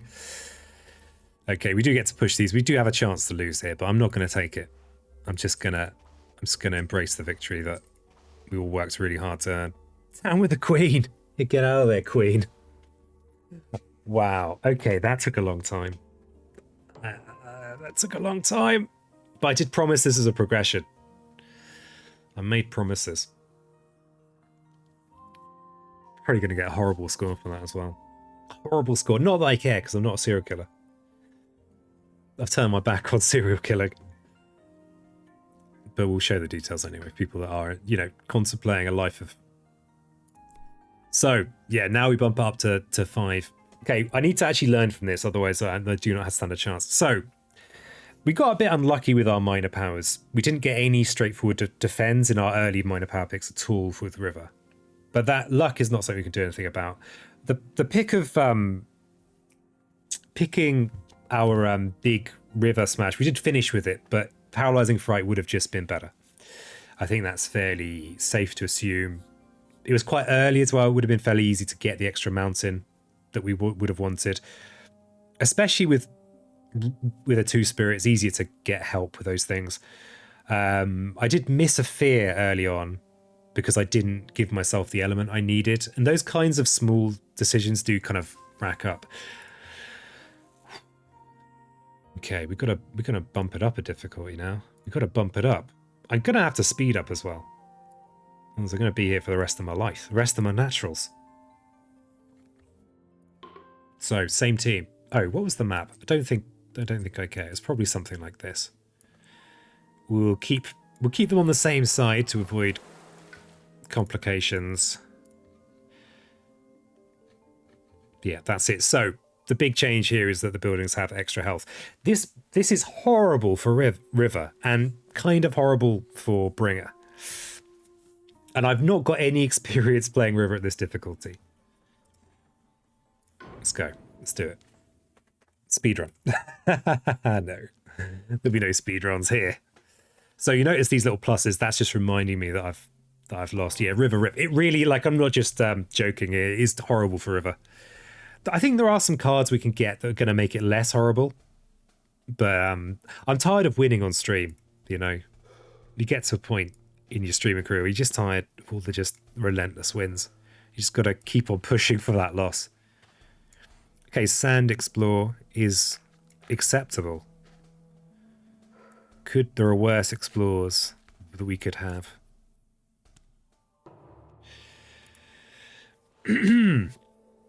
Because, yeah, so as river, our whole game plan changes. This does no longer kill all the towns. We no longer get to flash floods to kill the city. We have multiple difficulties here, but what we do have is we have the ability to make Dahan. So I think we need to switch from using our innate kind of thing into using our Dahan abilities if we can get the powers. So it is a big change, and it's not one that I've ever actually done. I've not tried it. There's so much stuff to do in Spirit Island. It's crazy. So I played like my physical copy something like 160 times now. There's still whole aspects I've barely touched. Cleansing Floods for River would be good. Yeah, that would be nice. Yeah, we are going to have to go with some kind of major. I don't think there are any minor powers that are going to mean that this becomes viable. Maybe Quicken. They often mention Quicken. If we could Quicken in there as well. Doesn't feel ideal. But Quicken for the defend counterattack, yeah, straightforwardly awesome. So I don't think we necessarily want to rush into major powers, but we're going to want to be looking at them fairly quickly with River. With Bringer, not as much changes, really. We're still got to destroy stuff. And actually, now that we're at England 5, Sweep into the Sea suddenly becomes quite good because it ignores the extra damage effectively. So I'm trying to work out, do we go for our normal double? I think it's still good. The wash away is still good, except we'll probably be... All of our start cards are still useful. Boon helps Bringer a lot. Washing is still just as good. Flash Floods becomes possibly even the first forget for an early major. So would a start with top track be a good idea in this game? I think I haven't beaten England 5 over yet, not even in a solo game. I expect it's harder in a solo game. The game is harder as a solo spirit, just in general. There's a smaller decision space, but the game's you're more powerful. I don't know. I actually don't know. I don't know. I think you have to just very aggressively place presence to power up, and I think you need mages. You need mages at some point. It's a bit like with shadows, where when you're playing on like higher difficulties, you kind of need to almost ignore your innate to some degree. But here's the thing: these levels of the innate are still going to be really good. This push is still really valuable. Given a spell, especially that we're playing with Bringer, we need River to have the big finishing cards. So something like Jungle Hungers that can just destroy all the towns, destroy a city, that kind of thing. So there's part of me that thinks it would be good to just go straight in with a major. Maybe just forget Flash Floods. If we're going early majors, we can't afford Flash Floods. Also, 1 damage. Killing an Explorer against England doesn't do a lot 90% of the time. You can't even destroy a coastal town with this. So I'm tempted to go turn 1. And turn 1, look at a major. That's probably a bit too ridiculous. Because I think the reclaim 1 spot is so valuable. Maybe it's something like double place, then start looking at majors. Forget things like Flash Floods. Okay, let's actually look at the board. We've got okay, none of our opening explorers are in with our starting blight, so that's good. That does mean we can just let this slide a little bit. This coastal desert here, or sands, we could just let that go, and it's not a horrible thing, because it will counter. But this corner is like a recipe for disaster. All this low adjacency. This is enough that it could kind of kill you. So this is a good target for wash away. I think, actually, just to get these out of this problem land. Wow, we actually have a rare board where almost everywhere is adjacent to a jungle apart from here. Dreaming of jungle hungers. So yeah, so I'm going to have to work out a whole new approach here. Turn 1 wash, rivers is almost certainly good. Yeah, we want to be... I think the first 2 turns are going to be the same. Reclaim 1 is useful. To afford mages, you also need some presence from energy check per river. Yeah, probably. Probably. So maybe something like double place, turn 3, gain and energy. Well, depending on what we get. If we get something useless, maybe we go 4. But I think we're not going to be able to afford a major... The thing is, our energy track is horrible, but we do have these crucial 2 energy cards. We'll probably be vigoring on Bringer anyway, but the River's Bounty does help us a little bit. The thing is, if we could get a cheap, useful major, something like Tiger's Hunting or something like that, that could do a lot of work. The thing is, we could still look at a major early. You know, we could do a turn 1 look. But I think we definitely want to be doing the bounty and the wash away right from the start, and the boon of vigor.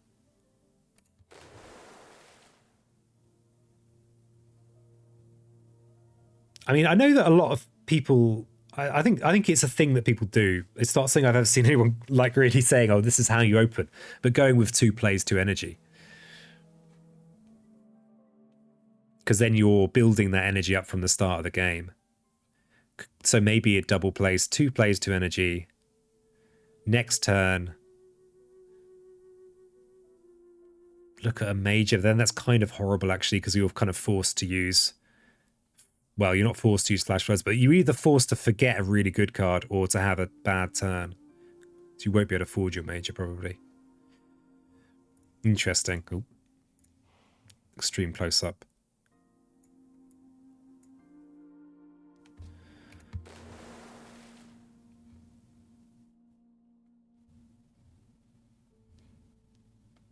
We might want to boon ourselves. It doesn't change much for Bringer at all. So,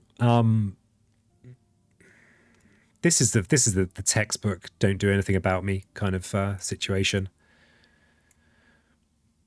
It's textbook. This is a very similar start to the last one. So I think the double dreams is good. We're just trying to pick the worst option. That's an idea, isn't it? Just not pick the worst option. We want to think about where to place our presence. We're in with an invader, which is good. Yeah, this is the same map, isn't it? So maybe up here is good for a presence. And the energy game is so tight with Bringer. 2 plays for 2 energy sounds good, but it does take a while then to get the Reclaim 1. We more often have Rivers first and 8. I mean, that's the thing. The Reclaim 1, I think, is so good that because it's putting the Dahan on the board, and I'm pretty sure that for this particular matchup, your Dahan are absolutely crucial if you actually want to win, right? You know. So I think it does look fairly classical.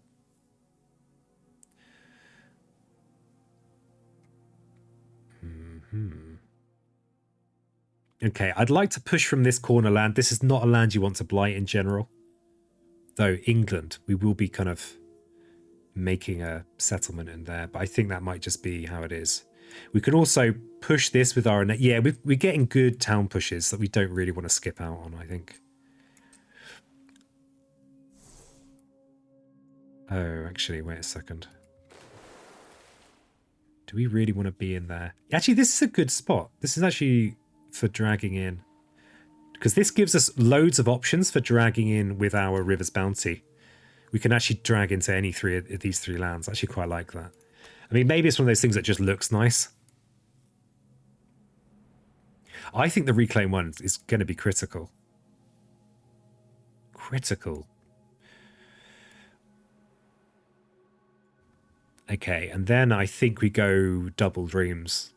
Especially, I mean, Predatory Nightmares is now completely useless. The standard start for Bringer is Predatory Nightmares, turn 1. But, yeah, useless. Useless, I tell you. Double Dream. Oh, it's just gorgeous. Gorgeous. Reclaim 1 is probably more valuable than 2 energy at the start. I mean, I think so. Because the Reclaim 1 allows us to get back these two. These are our power cards. These are our, these are our strongest. But there's part of me that thinks that the nice thing about going with an early major is that then you've got something to build around. If you get an early major, then any minor powers you pick up, you can be tailoring to that. Okay. So yeah. So after all that deliberating, it's the same start you always do, peasant. Okay, what do we got here? Well, actually, the double dreams isn't what I always do. Each player may push an explorer into a land with more buildings than land. It came from that's not going to do much against England. And yeah, although we gain less energy this way, it's better for a good counterattack here next turn with Dread Apparitions, which I think is a good thing. Let's drag this one. This is a more centralized Dahan, so I'll prefer to leave that one there. Okay. And then we want a Night Terrors first, in case I'm probably not going... Depends what we get with Call of Midnight's Dreams here. But I probably don't want to use it turn 1.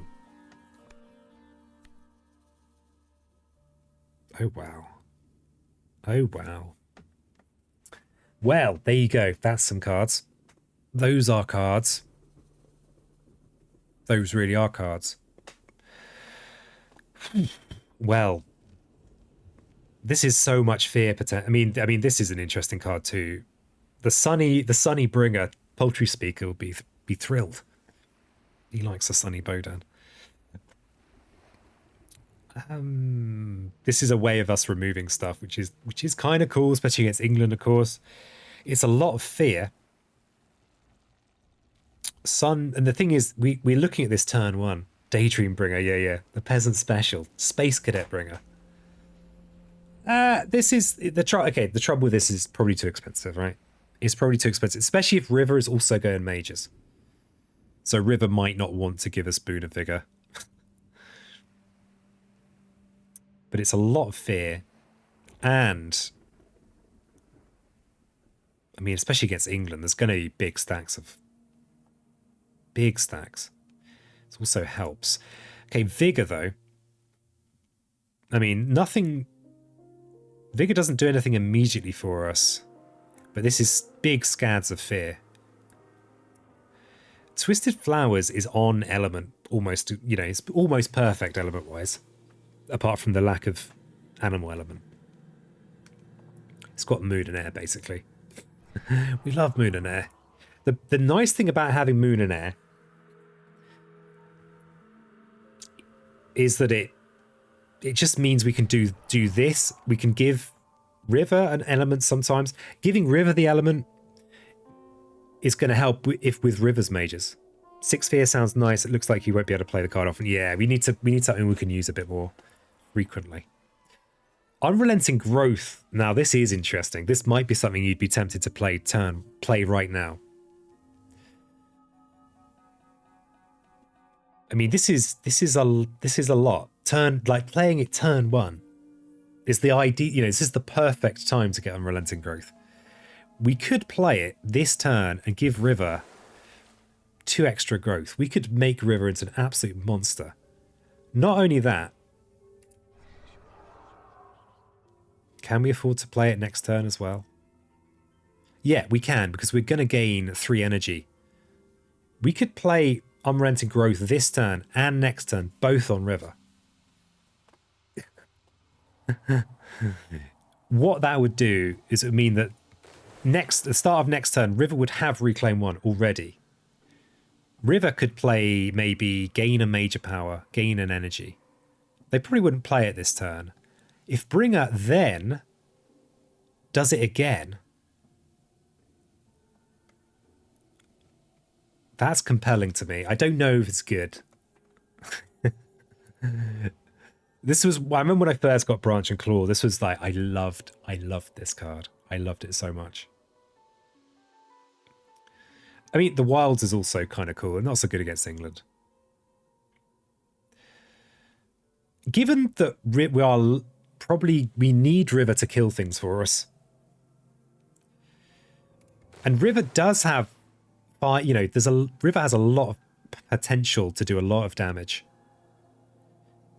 Yeah, it's unusual you get that far down this energy track, but if I'm playing this twice on river, like once this turn, once next turn, I might even be able to afford to play it again on a subsequent turn. The trouble, of course, with that is that it doesn't do anything for me right now. Having river getting a lot of presence on the board early in the game sounds great. It does, doesn't it? It sounds compelling. And the reality is that this is too expensive, right? This is also kind of too expensive. It's got great elements. This is better later on. This is potentially great for making fear, but again, better later on. It doesn't do a lot for us early at this stage of the game. It would be wonderful later. This, though, oh, can you imagine it? So if next turn River does their standard double presence placement, they could be on 4 plays. I mean, they're actually going to be in a position where they just don't have enough cards. But it means that they can go with this option and start looking for good mages. Things like Jungle Hungers. Things like cards to go with Jungle Hungers. I can also use this, of course, on Bringer. I think I'm going to go with this. It's a bit womb. And it might not work.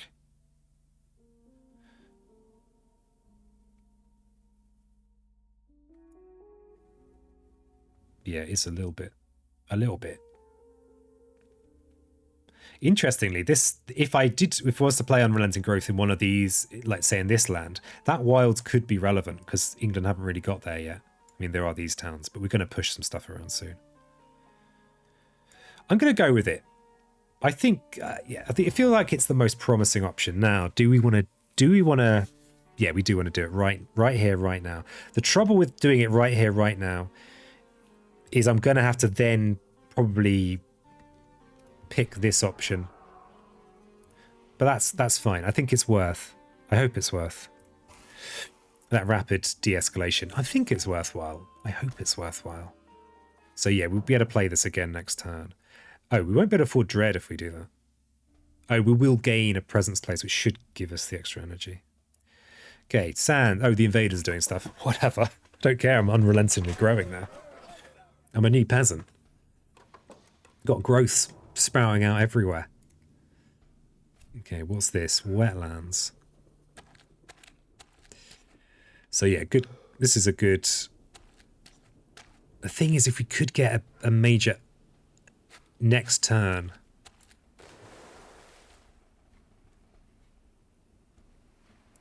We're not going to have much energy, but...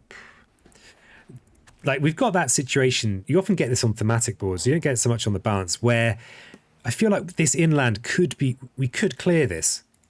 We could really push into the coast if we kind of can take advantage of our situation. Like, currently, this explorer here, there's only 2 adjacent buildings. If this got cleared, we would actually be... We'd actually be preventing builds against England, which is... It's not always worth chasing, but it can be very effective. Okay, so I think this land here is the one for the sacred site. But having a sacred site in here means we can actually push this town out here. And then this explorer will die in this ravage, probably. The safer option is the wash away, and that doesn't mean that means we don't have to put sacred site down here somewhere, which would be a bit of a waste. It feels like a bit of a waste anyway. And then the bounty, we've got a wetland build here. We haven't drawn any defend cards yet. See, maybe if we get the reclaim 1, maybe River's turn is gain power card, place presence. Yeah. Yeah. But maybe a minor power, not a major. Because we... Yeah.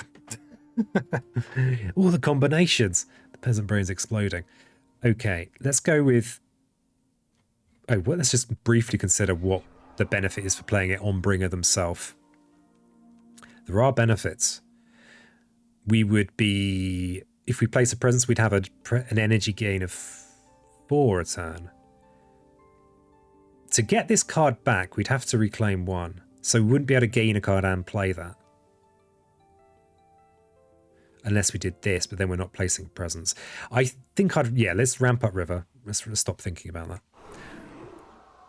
Okay, so I think good sacred site options are this jungle or this mountain.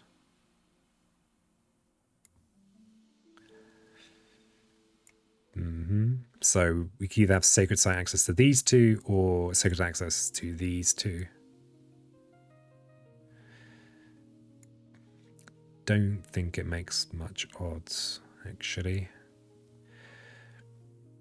And then I've also got to think about my River's bounty. Where do I probably want to drag these two to Harnin.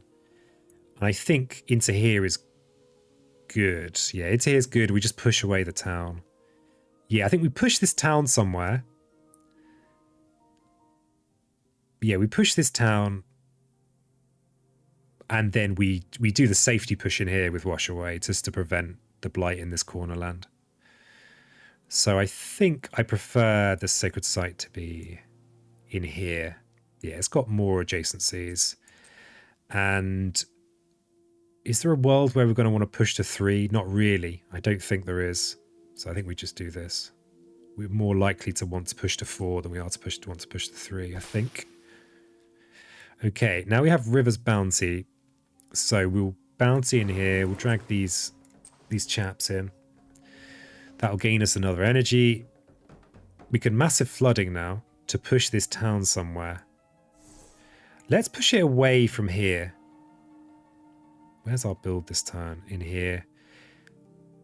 God, actually, if we oh no, there is. If we wash away in this wetlands, push into, say, here, and we massive flooding in here, then we actually get to skip a build. Oh, as long as we... No, we don't actually. We don't. It almost looks like it, but we don't, because the push town still exists, which is rude. How dare you?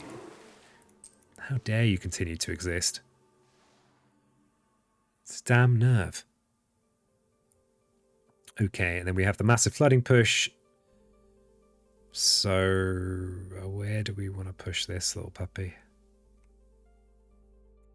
Don't want to push it into the blighted land because we're probably just going to have to let a whole ton of lands blight at this stage. There's going to be a city built in here this turn and then ravages in here. I think this is probably a land I can't do. I might be able to defend this. But I'm not going to... Yeah, so let's push this into this land that has all these adjacencies. Yeah, we don't want more than... We don't want to stack them up in this mountain because we are, of course, playing against England. We care about London. We care about London. Okay, so we've got 2 options for the reclaim. We can either reclaim and place a presence or we could not. I think we make a sacred site here with Bringer. We get our growth back. And we can still defend in here. It will be a pretty pathetic defend. But I think it's a good defend. Okay, so... I feel like that's... I think if we are going to do this unrelenting growth, we need to do this unrelenting growth. We can't hold back. And we also don't want Bringer to be Feek and Weeble in the meantime. So we'll go unrelenting growth. We'll go in there. And we growth. And I am really considering just letting this land go. If we dread apparitions, how much defend do we actually have in there? 2 defend. In theory, it's enough, right? But what it is... Oh. The trouble is, by playing this... Okay, we'll nick the energy from River, maybe. Yeah, we'll boon a Vigor on Bringer, and then we'll unrelenting growth again.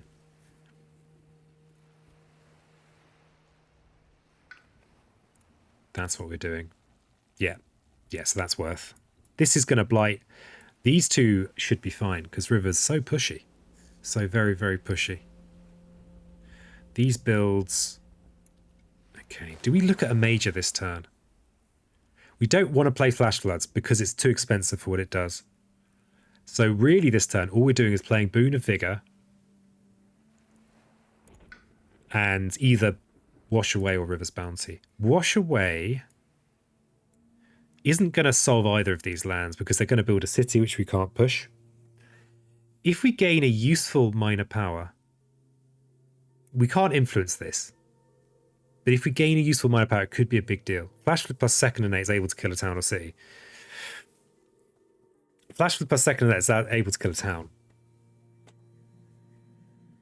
I don't think that's worth 2 energy, given compared to what a major could achieve for us. I think we need to start looking at majors like right now. It's just like using this tier of the innate for the push. Yeah, I'm into it. But the actual, I think the damage is worth. I think we want to look at a major this turn. Because then we kind of know what we're working towards. Yeah, I think that's what I'm going to do. I don't see how we win with Flash Floods. Even spending the 2 energy on Flash Floods. It's handy that we have it to forget. So I think we go with a major power. And we don't... Oh, yes, it's a funny trick you can do. Look at this. It's a funny trick you could do. Have you tried moving that around when it's giving you cards? It's the trick that all the cool people are doing now.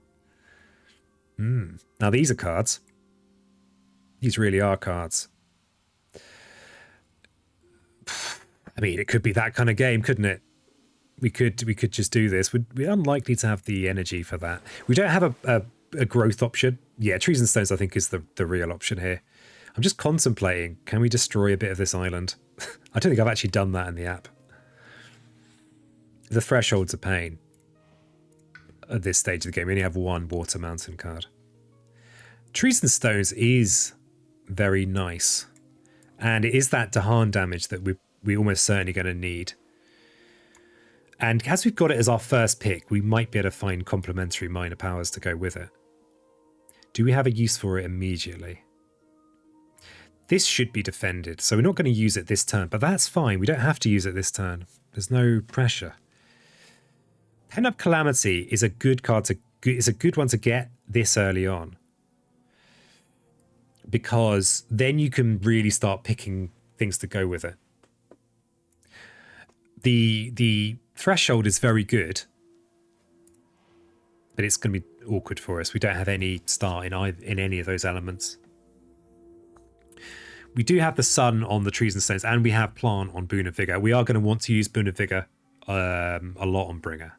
So we're then only short amount, which we've got. Yeah. I think you were right straight out of the gate, Chris. I just wanted to cast it down, you know. Vengeance is, alas, terrible. It's okay sometimes. Trees and Stones we can use.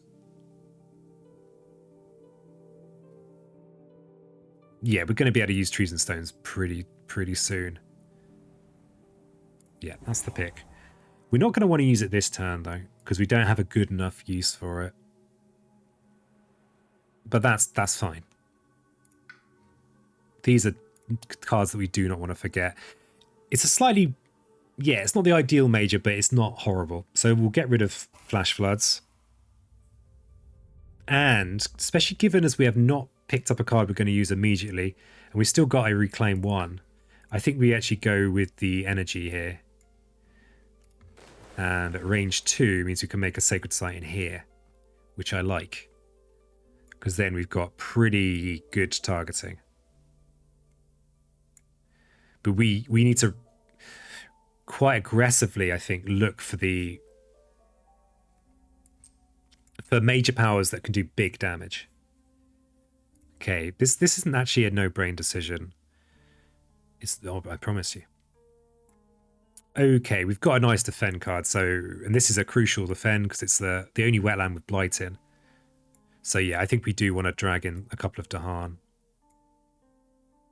in here. Here would also be nice, but it's not as critical. We'll lose a presence, but we need to just get cracking. So think... Yeah, we can't do anything about this anyway because they're going to build... They're going to build a city this turn. So the thing to remember with trees and stones, it's just 2 per Dahan. So if I've dragged 3 in, they'll build the city. It's a counter, but it won't even clear the town as well because England said, yeah, this is where we're going to play that. This is going to make that nicer. It's going to give us lovely, lovely energy. Oh, we could get the threshold. We don't care about the threshold this... Yeah, we're not playing that this turn. We want about peasant. We still get massive flooding as well. Yeah, massive flooding's still doing good work against the flipping English. Okay, so we've got our dread apparitions in here. Let's just hope we don't get some horrible damage boost. Boon of Vigor we use on our friend over here to ensure the supply of unrelenting growth continues. Okay, what's our event? It's this one again. Each town does +1 damage. That might be... Is that a deal breaker? Kind of a deal breaker in here. Or is it? I was considering letting this go, remember, peasant. Remember. We still clear the land on the counter. We lose a presence. But we gain... This is big. Returning a fear card. Can we afford it, though? How much air have we got? We might not be able to afford it. Don't want to forget Dreams of the Dahan. It's a great card. We can't afford it. I think we have to ignore the curiosity. But they speed up against England's not that bad. We just can't afford this energy. We don't have any cards in hand we can discard. We can't afford to forget any cards at this early stage. River doesn't have any cards to forget. We could forget Dread Apparitions. Wait a second. It's kind of terrible. We've got a good defend card now. If we forget Dread Apparitions, amusingly we forget it and then it becomes irrelevant because this extra damage means it doesn't do anything for us. If we forget Dread Apparitions, what does that mean? It means we have to find another bit of energy. So, oh, the interesting thing is if you forget a card that's in play, that does actually count against your elements. I think I do miss this up sometimes. So if I forget this, it's actually worth only 3 because I've already got 1 from it. So if I did forget this, we start from 2, we then go up to 5. We need to find more energy. That disrupts our unrelenting growth plan. I think we allow England to speed up a bit. So we're going to ignore their curiosity. Yeah. We can't afford... If we're going to accelerate, we need to accelerate. He says, trying to sound like he knows what he's talking about, as usual. Okay, so what's the rules on adding towns? Town to a land without one. So, do we have any ready-made areas that are just ready for counterattacking? No, we don't. Oh, the beast. What's the beast going to do? Add a beast to a jungle without invaders, without blight. We could just put them in here and just gain a load of fear. Oh, a jungle without invaders. What? Oh, without blight. God damn it, peasant. Let's add to these jungles. Ah, but it's inland. That's a shame, isn't it? This is horrible. This is horrible. This is neither. This is kind of... Maybe let's spread our bets a little bit. Let's add 1 in this mountain and 1 in a jungle. If we add to this jungle, we can gain the fear from Beasts of the Jungle. So the nice thing about spreading it's just a theoretical idea I have, is that it means that if you rather than going, oh, I really want them to explore the jungle next, or the other way around, it's like you're just upset either way. Perfect.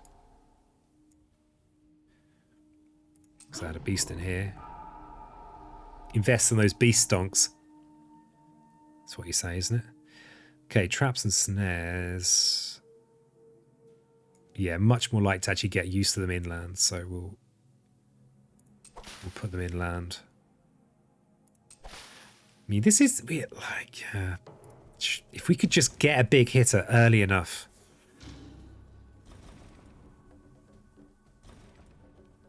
That would be dreamy. That would be what we need, really. Okay, so wheatland builds. If only. They'd be better lands. Those wheatlands. Best possible. Best possible. Gonna drink some water. Oh, I'm kind of happy. I'm happy. Spirit Island Thursday. Every Thursday now. Wow. I get to destroy my brain live on the internet. Get to just crunch away. Okay, let's see what our explorers. London candidates. Wow, we really need something like Jungle Hungers, or this is going to be a short game. Let's put in here, then the disease is gone, and we won't. Yeah, especially as we have no way of destroying anything right now.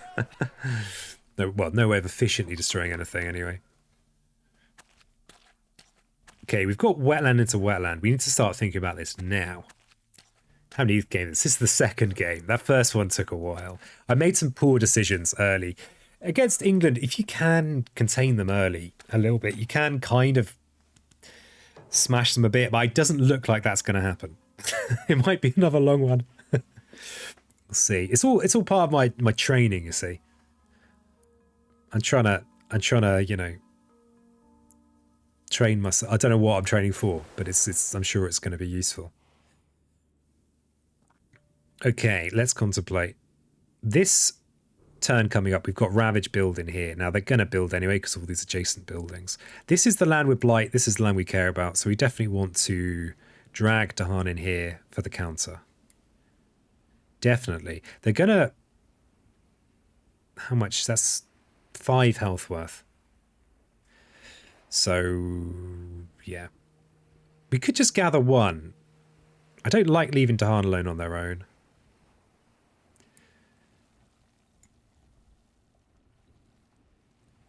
Yeah, I think that's good. It'll also mean we get the fear card when we play this next turn.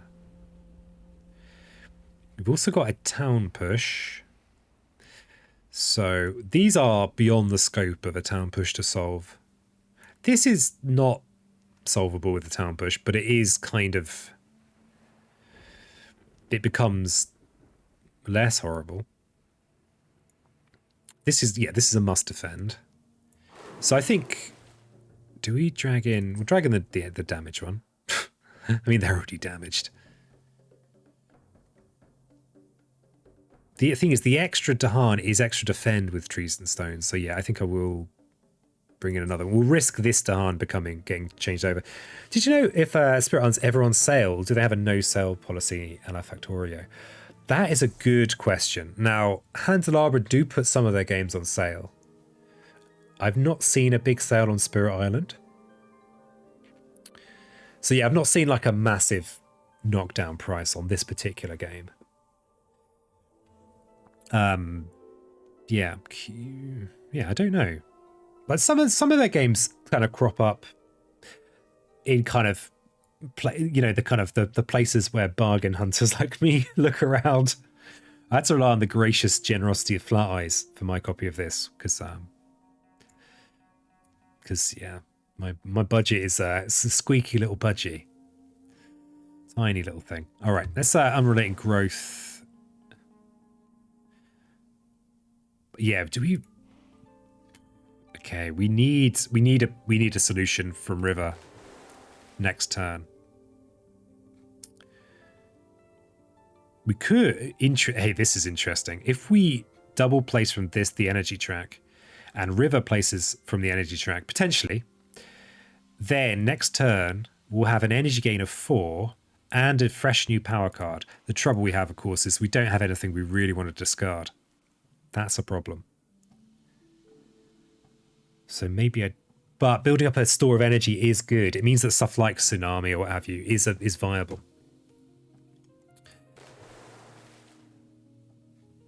Yeah, we need to gain a major power next turn. But we could still be gaining a whole ton of energy. Do just cursory check to see if we want to help Bringer become more powerful.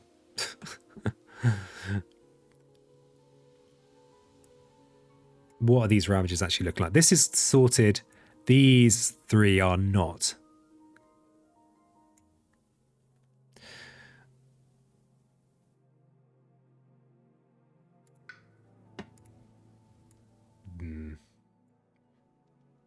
Bringer's going to want to gain a major power.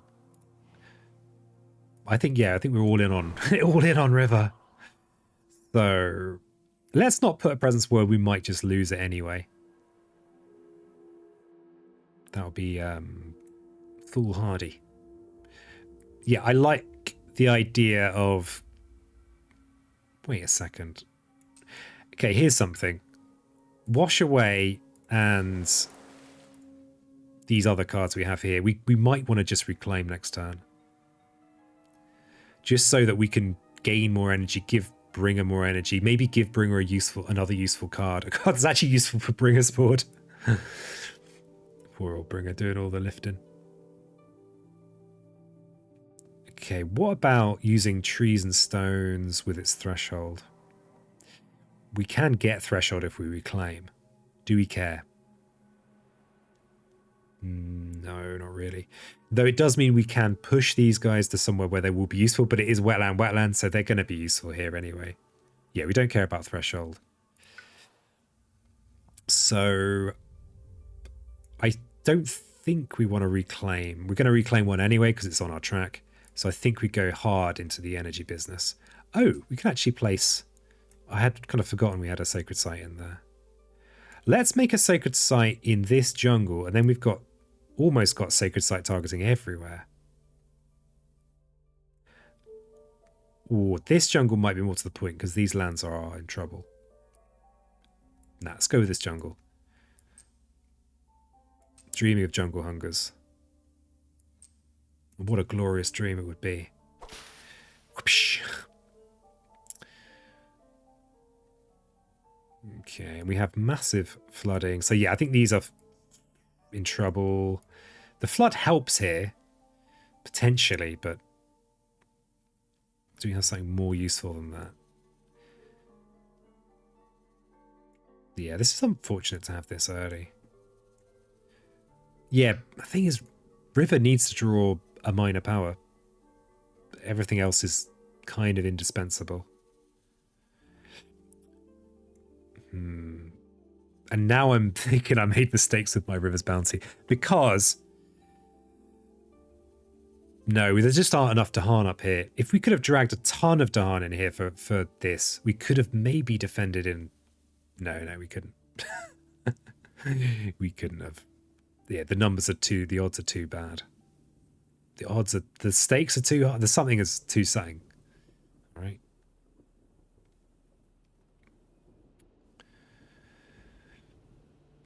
I think a mine next to River would be a better idea unless you want to forget Boon of Vigor. Yeah, I don't think I do.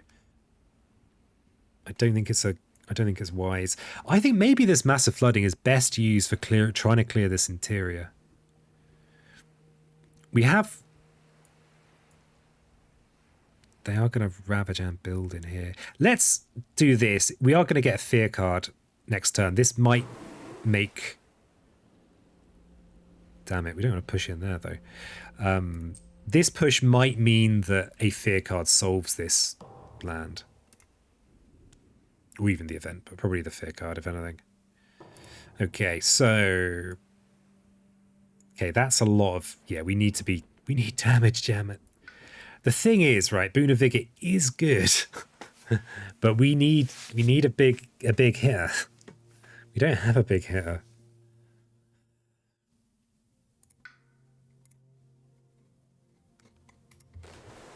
Odd situation. So I'm kind of... These ones are probably getting let go. This one we are defending. This one might get solved by a card. A minor power might solve this for River. We've got all the plays. We've got a nice reclaim. We definitely want a power card. We could get even more energy. That sets us up for reclaim all, get major next turn. Next turn, we've got big ravages to deal with because these are going to be ravages on blighted lands that are already blighted. We need a big turn next turn. So yeah, I think we need to look at a minor power now. So let's see what we get offered. What is this? Oh, it's the Dark Entangled. Now, I mean, it might not look useful, given that we don't have any mountain or jungles, but... Okay, we can use Encompassing Ward. This is nice, although our innate is not as useful as top tier. The bottom, the second and first tier is still wonderful. Still wonderful. Let's just consider our other options. The fact that this just so saves us a blight this turn when we place our presence is pretty good. I doubt it's going to be relevant in here, but it might be. I think this is the clear pick. The clear pick. Because this second tier here, this pushing up to 3, that's what I'm fixating on now, and that is the term I'm using. We don't need the...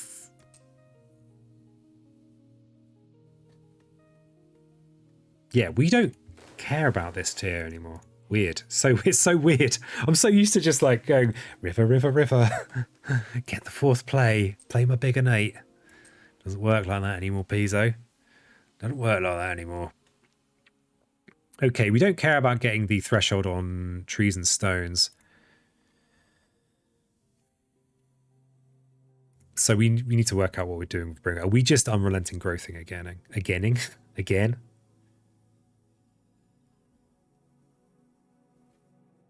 We've got... Okay, so Predatory Nightmares is very forgettable for Bringer. So I think... we look at a... Okay, are we at a point now where Unrelenting Growth is worth applying to Bringer themselves? I just worry that I've just focused too much on that, but hopefully we can start splatting soon. It just depends. If we get a handful of useless mages, we are up slack alley. Is that the term that they use in the Americas? The Americas? Yeah, I actually think the extra presence at this point is irrelevant. We've done what we intended to do there. We will incidentally place some more presence. So maybe we unrelenting growth on Bringer this turn.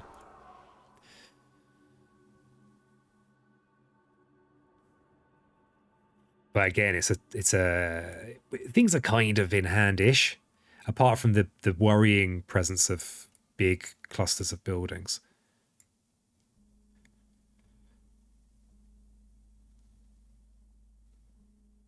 So if we reclaim and then this is the thing is a lot of games are finished by the time Bringer normally gets to this power level.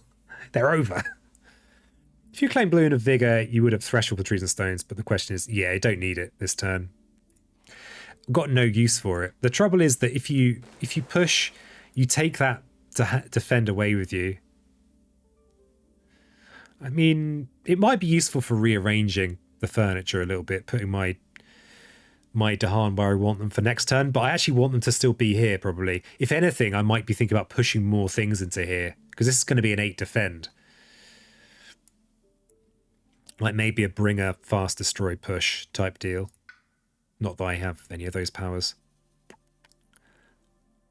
So I guess if we just reclaim, we actually could look at a major power, and then if we like it, we could play it. If we don't like it, we could play Unrelenting Growth. Do we have a good Dreams of the Dahan at the moment? Not from the point of view of gaining big fear. I mean, this is it's a 1 fear. Yeah, so that's not a very attractive option either.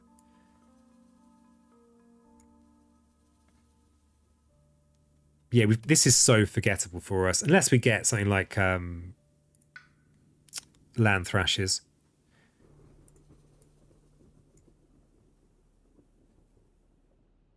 Or we get to place a whole other presence. Oh, but this is horrible, right? Because we reclaim, we place a presence, we place 2 more presents. Great, but we have an actual nothing turn. A completely terrible turn. I'm not sure we can afford it. We need some kind of big beat stick. We need it now, damn it, Jim. Yeah, we'll use this as a fallback if this turn is horrible. At least Dread Apparitions we can potentially... We could use Dread Apparitions in here, actually. Oh, we're encompassing warding. We don't need to. Blech. So what do we reclaim here? Probably more Dahan creation. Though this presence is probably going to get destroyed this turn. They are going to build in here still. We could drag a... But there's only one Dahan there, so the River's Bounty might not be so good. But Wash Away is good. Especially this build that's going to be in here. We could just Wash Away and that kind of deals with that. Though this is quite defendable. Actually, what we could do is wash into there. We could wash some from one of these promising lands here. So I think this is a Wash Away turn. We don't need the energy quite as much as we normally do. Because we've never been this far up the river track, I don't think, for energy. Oh, do I... Yeah, we can't get the next tier on our innate. Something like Gift of Power would be great, but it's like slow, that's the thing. So it's going to take time to build up that hand. So... Wow, we really have not much of use. We could drag a Dahan into here with Dreams of the Dahan. The thing is, we can't influence these lands with Bringer. They're just too far away. The only land we could influence with is Winds of Rust, naturally, because it's 3 range from a Sacred Site. That would be pretty glorious. That probably would be what I pick. Yeah, I think we have to reclaim just so that we have... Either we grow a lot or we do something of value. So we're going to look at a major power. See what we get. Tsunami. Indo-Claimo. Oof. Well, they're behind my head. These are some of my favourite powers. And... Okay, little rules thing with Bringer. When they add Blight, they do add real Blight, unfortunately. Tiger's Hunting. God, it's a lovely card. Do I have any presence in the jungle just now? No. Why is it lovely? Because it's like building fear. You can just keep on hitting the same land with a million beasts. Is it that efficient? Well, maybe not. Indomitable Claim, ridiculous. It's just like the peasant trying to place all the presents show. Okay, Indomitable Claim. Do you do anything for me this turn? Aside from the growth, no. So they don't really... It's not going to improve... It's not going to do any more for me than Unrelenting Growth this turn.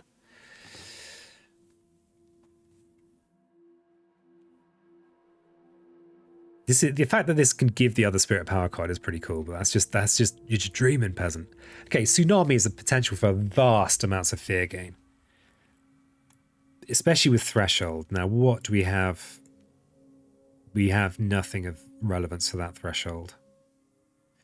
Tiger's Hunting's, the fact it has Beast Element is low-key also pretty great. We can't use Tiger's Hunting this turn. But we could really use it to actually have a clear interior against England, which is nice. Next turn, they're ravaging 2 wetlands again, but you need the cards that generate fear too. Yeah, the extra, the defend next turn would be really good. You're right, because it's build ravage next turn. And we actually could have a nice turn with Claim and with Dreams. It's not amazing, but it is a city killed in the counterattack. It's also crucial to try and defend at least some of them because they will already have a Blight in from this turn. The trouble is getting over there. If I do go Unrelenting Growth this turn on Bringer, okay, we could do this. This range is a 4 range. Yeah, we could definitely get over here. We could go over here and defend, and also in the fast phase drag in with Dreams of the Dahan for the start of a decent counterattack.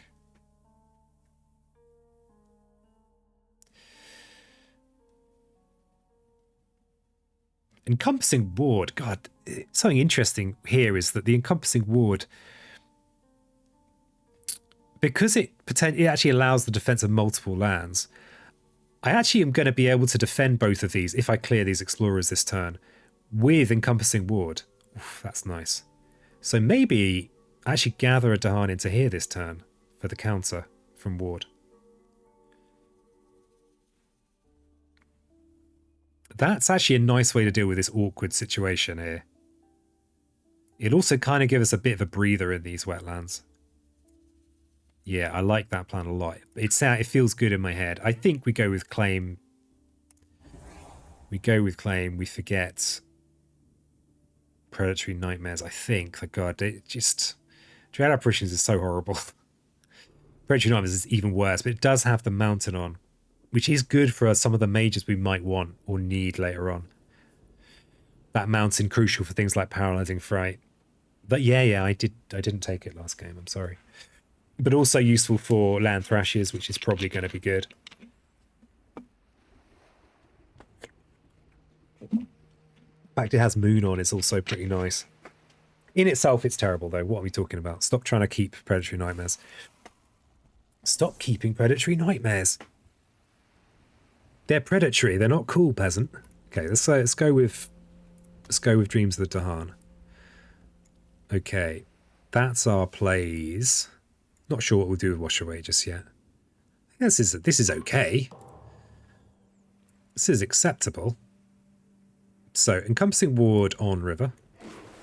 Wow, look at all that defend. Lovely stuff. We'll gather this. That is the only one to gather, isn't it? Okay. And Night Terrors. Yeah, it'd be nice to be a bit more on brand, but you can't have everything. Ah, okay, here's a problem. This is the same mistake I made last time. I'm not going to be a dragon for a counterattack with Dreams, because I played it this turn for one, because I think it's super good to deal with these. So I'm not going to be able to do this as well as this next turn. I just need to accept that. Just need to accept it. But that does free me up to potentially gain a power card next turn, maybe. Okay, trees and stones in here. We'll get that damage out now. Slow motion. The enemy's like, the invaders are, ah! Okay, unless you reclaim one next turn with Bringer. Yeah, but then I don't have the range. That's the trouble. The funny thing is the same cognitive error I made in the last game of thinking I could get over here, but then actually making it impossible for myself to get up there. Invaders do +1 damage per land when ravaging. Ooh, you cheeky invaders. Remove a blight from land with at least 2 Dahan. Are we getting any freebies? Jungle or wetland with the most buildings, huh? Okay, we have no choice in here. Not going to argue, that's nice. Thanks, game. Okay, what's our fear card going to do for us? Each player may push an explorer into land with more buildings than the land it came from. Okay, so with that presence place card, you cannot extend your range.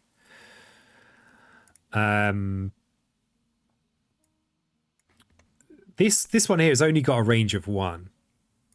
My plan was to try and get over here for a big defend in here. I was hoping to also drag in Dahan here, but then I did it here instead for counterattack reasons. I mean that other one. Oh, unrelenting growth. Oh, yeah, I'd not thought of that. Wait, good point. This is the thing I really like when I have someone watching who's pointing things out, because I see the things that I just don't see. I get to see them. Yeah, so unrelenting growth, I could make a sacred site here, but I still wouldn't have the range. I could make it one of these, and then I'd be still too far away to also get Dreams of the Dahan. But I think it's okay. Just defending might be more too ambitious. Okay, so these guys are actually going to die in the Ravage. So we want to leave them where they are. These guys are also going to die in the Ravage. Those are the only candidates on this board. Great. Thanks, Fear Card. These guys want to get pushed around, but similarly, no better place to push them, so... I suppose these are kind of killable by river, and they're not buildings. But I think I'm just going to skip them for superstition's sake. Can't see a benefit. Okay, cheeky little sand building there. Thought I wouldn't notice, but I did. Hawkeyes. Yeah, so this is the bad news corner. Bad news. Yeah, this is not looking nice over here. But this is good. This is good news over here. Good news corner. We just got this problem of a massive collection of cities here. And this this is fine though, these here. I mean, if we get a disease event, we'll just do it in here instead of here. Okay, England wants to build. They're going to build in there. Sickening. Oof, this is bad. We have no nice way of doing anything about this. We could just lose on the escalation here. That's a bit grim. It's a bit grim, Jim. We might have to try and... We don't have the mountain to try and cheek out the invader. Skip. Okay, let's have a look over here.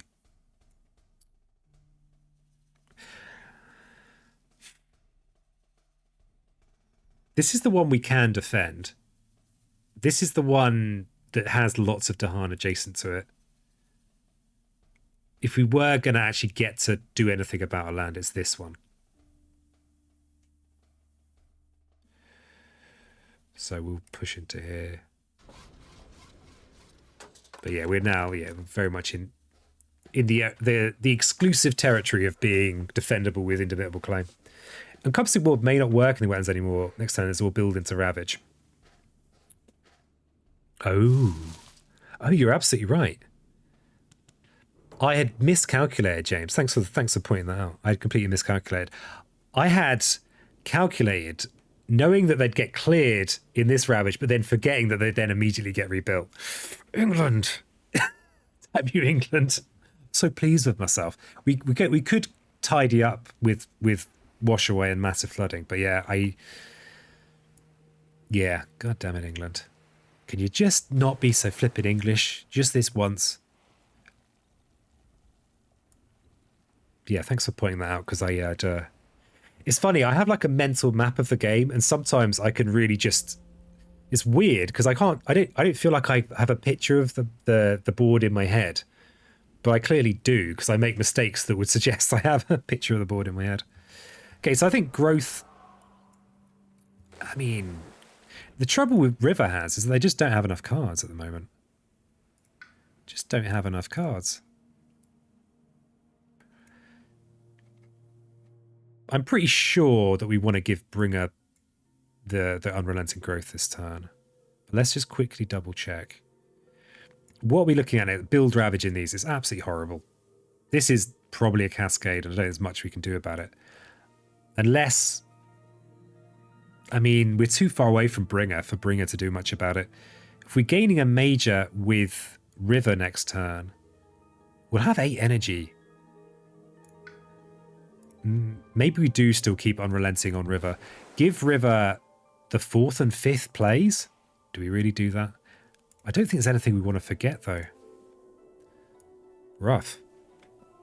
It's rough in the jungle. I still like this solution, even though it's going to cost me my massive flooding and my wash away to deal with it with encompassing ward. We have the beat stick problem. Like, if we look at this, it's building and escalating this turn. We need to do something about this in the fast phase. And I don't know what we can do about that in the fast phase. I suppose we could wash away now to stop losing then. That's a bit miserable, though. But I think that might be what we have to do to prevent the loss. I mean, this could be coastal lands, but I don't want to take those. I don't like those odds. So yeah, that would be an immediate loss. This is one of the many joys of England. The proud and mighty capital. Build and flip in London.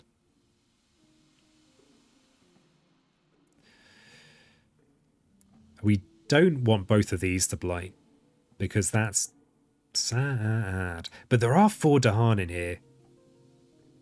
If we push 3 towns into here, we'd have 4 towns.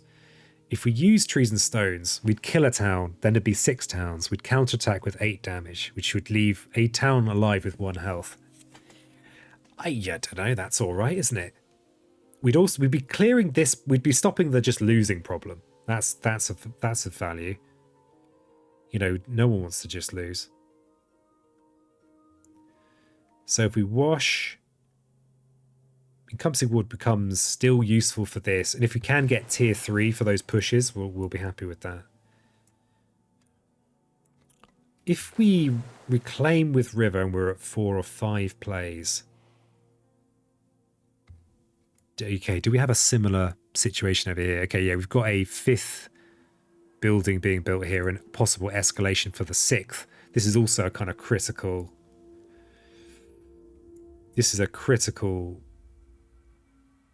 ravage that we need to both defend and hopefully counterattack.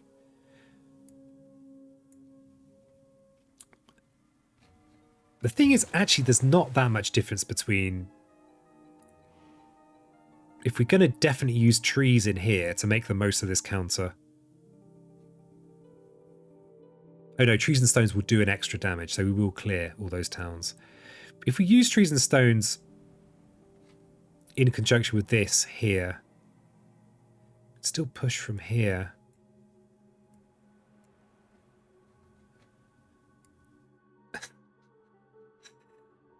What is Bringer's best possible contribution is to defend in here and bring in a couple of Dahan. I think that's the best thing they can do with what they have right now. The only way I can get over there is by placing a presence at range that I can only do if I'm doing this, basically. The defend we need to do anyway.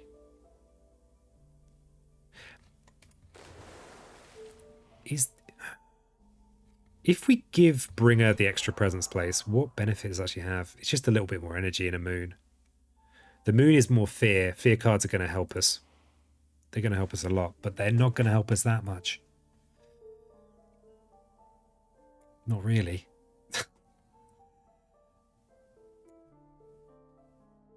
But the extra play means that this is way more likely to happen. Because we can play this and we can play another water card, another water sun card. Yeah, and these are all good. Like these are great cards. So yeah, I think we are going to do this on river.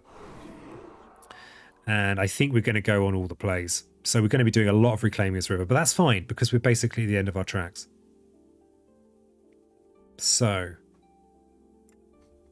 I'm just going to do that thing I do sometimes where I just double check I've read a card correctly. Yeah.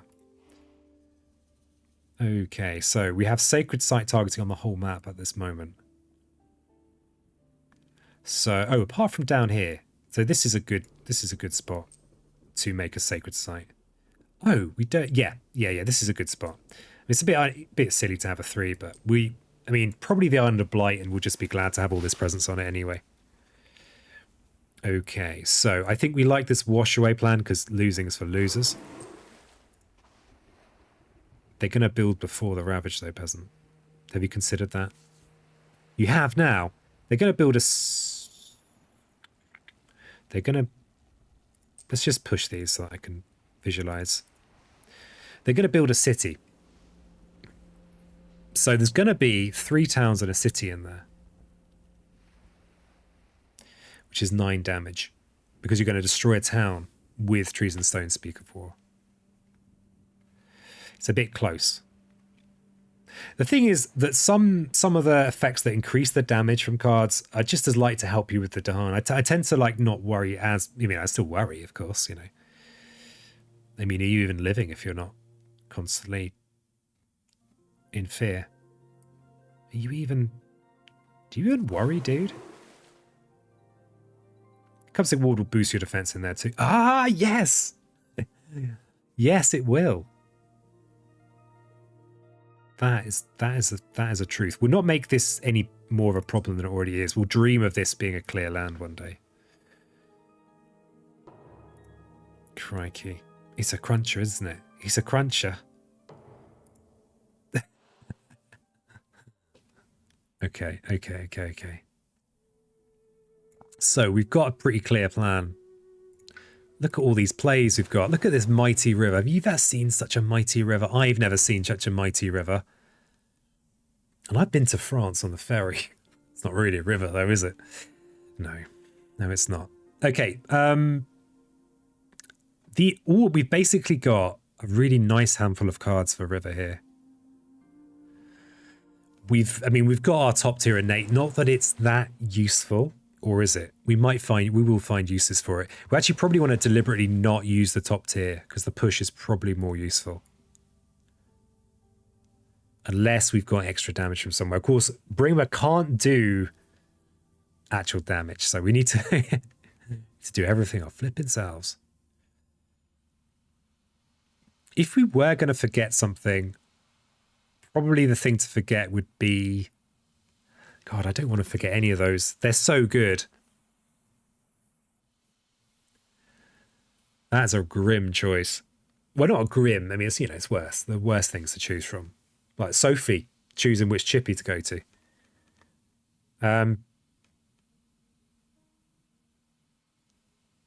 Yeah, we need to do the indivisible claim up here with Bringer. Look at Bringer. You heard about this little thing called placing presents, bro? You should definitely try it. Yeah, we need to get up here for the defend. We might get a really nice little Dahan fast push, which would be great in here with River.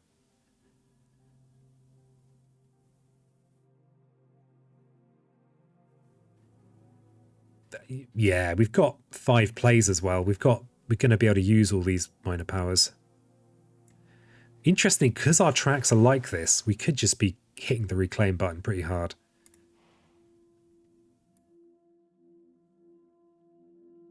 Yeah. Okay, so we want to defend in here with Bringer. We could defend in here, actually. We could get over there. We need to use this option to get the range. Yeah, this is not far enough. We could go in here, and then that's actually slightly safer adjacency to crucial territories. And its presence in with Dahan, which might help us from events. So I like going in here. Though, yeah, I like going up here. We encompassing ward. We do this business. Defend in here. This is going to overflow, almost certainly. We have to do this to defend in here. So we're going to have 2 blight coming down. But, I mean, that's not too bad. It's England 5. All right, I'm not meant to win. I'm not even meant to attempt it.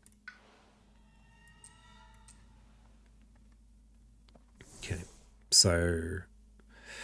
Oh, we've got Dread Apparitions. Do we want to even do that? It's actually probably worthwhile to do it. Because it gets us a couple of fear, and we can look at a fear card, which might be important. Do we actually have any earned fear cards? No. I mean, we could build towards a fear card one day. And we're going to be getting to 4 energy next turn. Yeah, okay, this is fine. So, this is fine. I think what is this? This is a 3, 5, 7, 9 damage ravage. So, beyond the scope of a minor power to solve. I think these minor powers are too useful altogether for me to forget one. I mean, you're not obligated to take a major power if you do look, but I feel like we don't. Yeah, let's just get some really disappointing minors.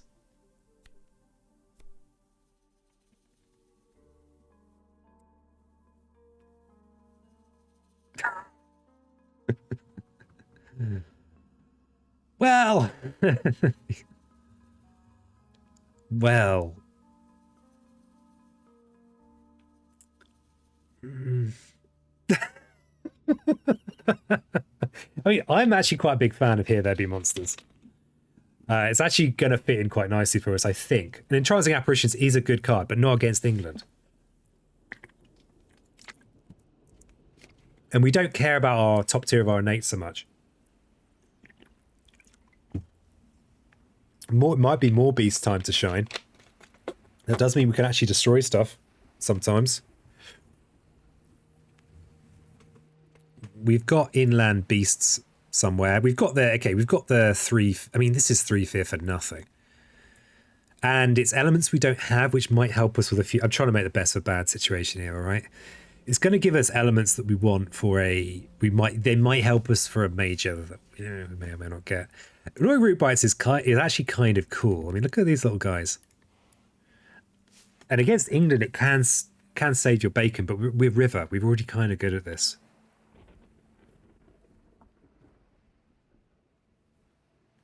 Is there a world where we take Entrancing Apparitions for the 2 defend?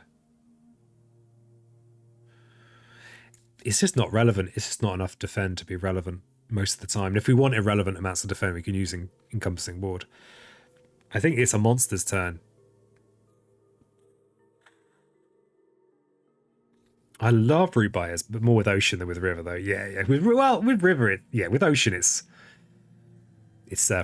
free real estate. You love those little biters.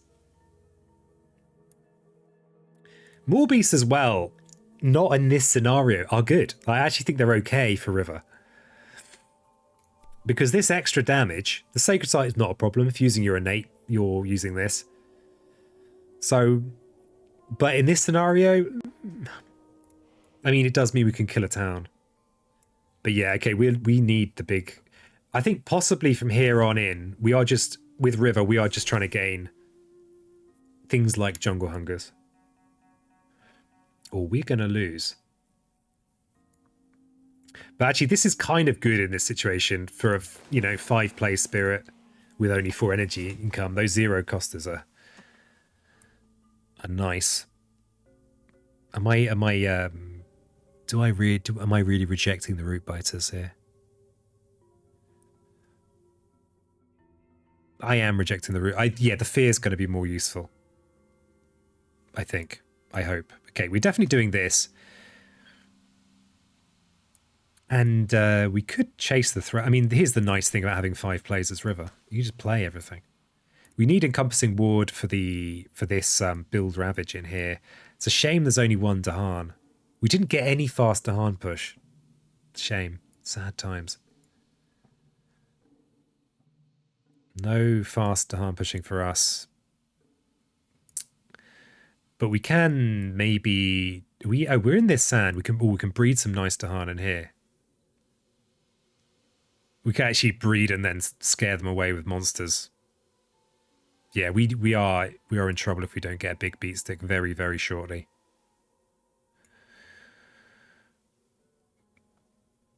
Do we... oh, the other consideration. Do we want to both get Trees and Stones and give Bringer some energy with Boon of Vigor?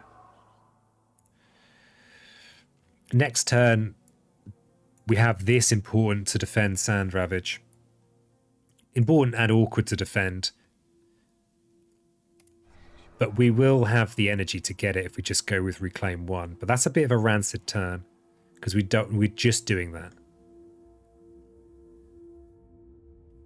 If we give Bringer the energy, it doesn't actually make much difference, actually. Yeah, it doesn't make much difference at all. It's all on you, River. No pressure.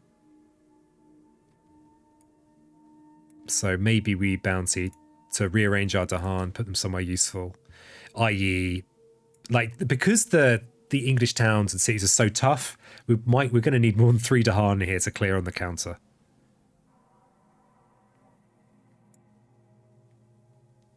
So, we don't have threshold on this if we go with bounty, though. So the push from here is push of 2. The thing is, we don't actually want the push this turn, so we'll take a chance to not use it.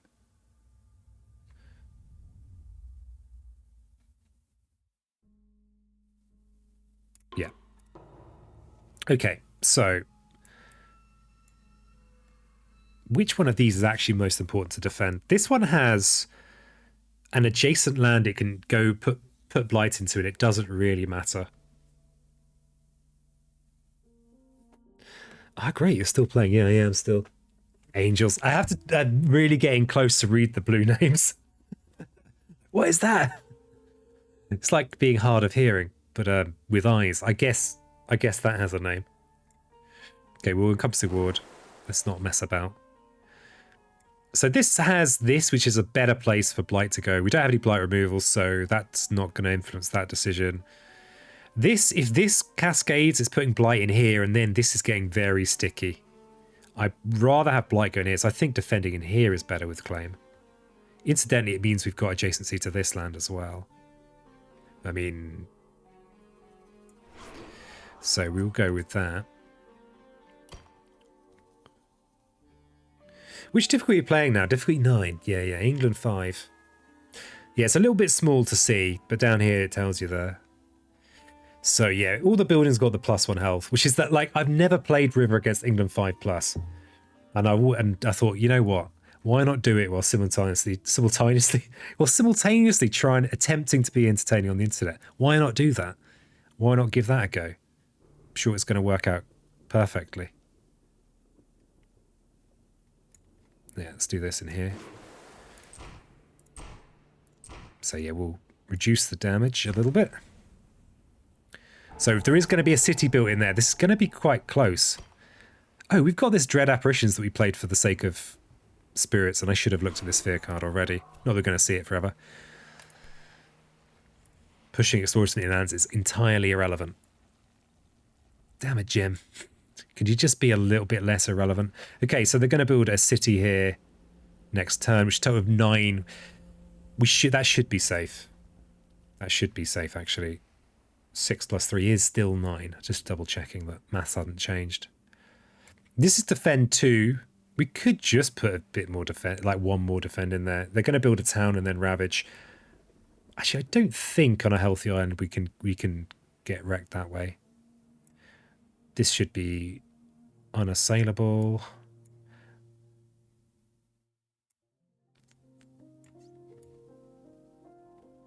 Yeah, I hate when my fear cards just do absolutely nothing. It's like, damn it, I worked so hard for this fear card.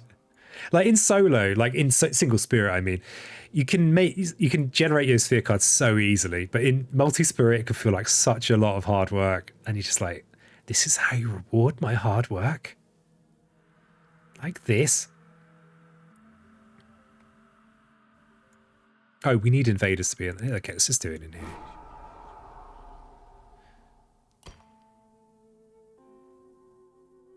Actually, no, that's just going on a really YOLO stupid thing. Let's not do that. And I'm not even going to go into it. Let's just do it in there for a little bit more defend.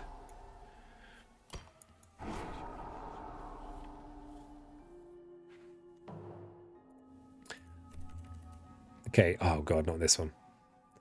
It's fire. We are not very fiery. I think we just have to repulse. Remove a blight from the blight card. Oh god. This is actually the reason I don't like covering the island completely in sacred sites.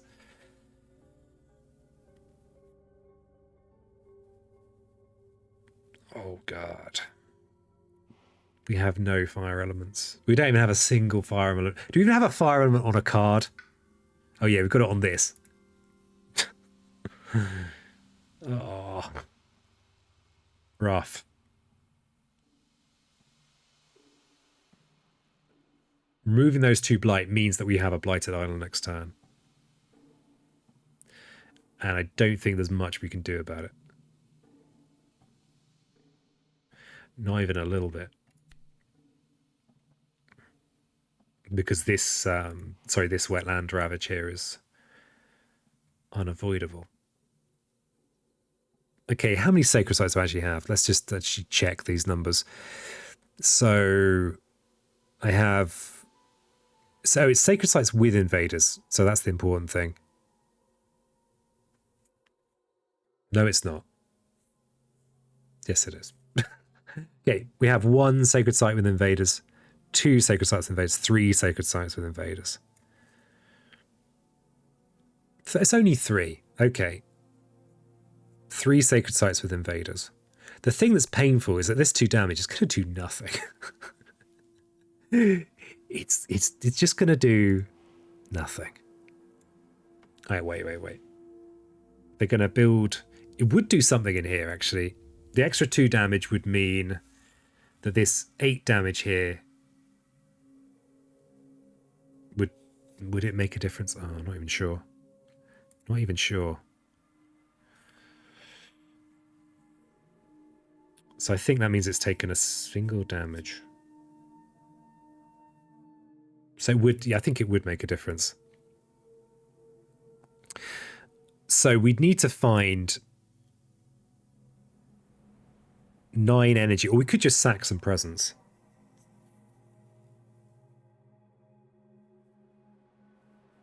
In here, the damage does nothing. Given that the repulse then basically means we have a blighted island a turn earlier, I think we have to do the sacred sites thing. I don't really want to forget unrelenting growth though, but I don't think that's the only way. It's the only way we keep our island healthy this turn. Or we just take a load of, we just lose a load of presence. Now, given that we've got claim and we've been doing growth, we actually have a lot of presence on the island.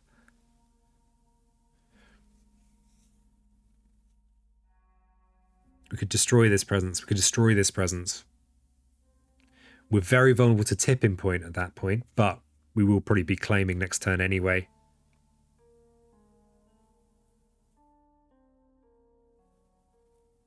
I think we have to guard ourselves. I don't think I want to forget unrelenting growth. I'll never forget you, buddy. But I think I have to. I think it's the wise choice, or the wiser choice. I was hoping to replace it with another major power. But I think we have to guard ourselves. With heavy heart, goodbye, my friend. Oops. So we're going to forget you, unrelenting growth. And I'm going to...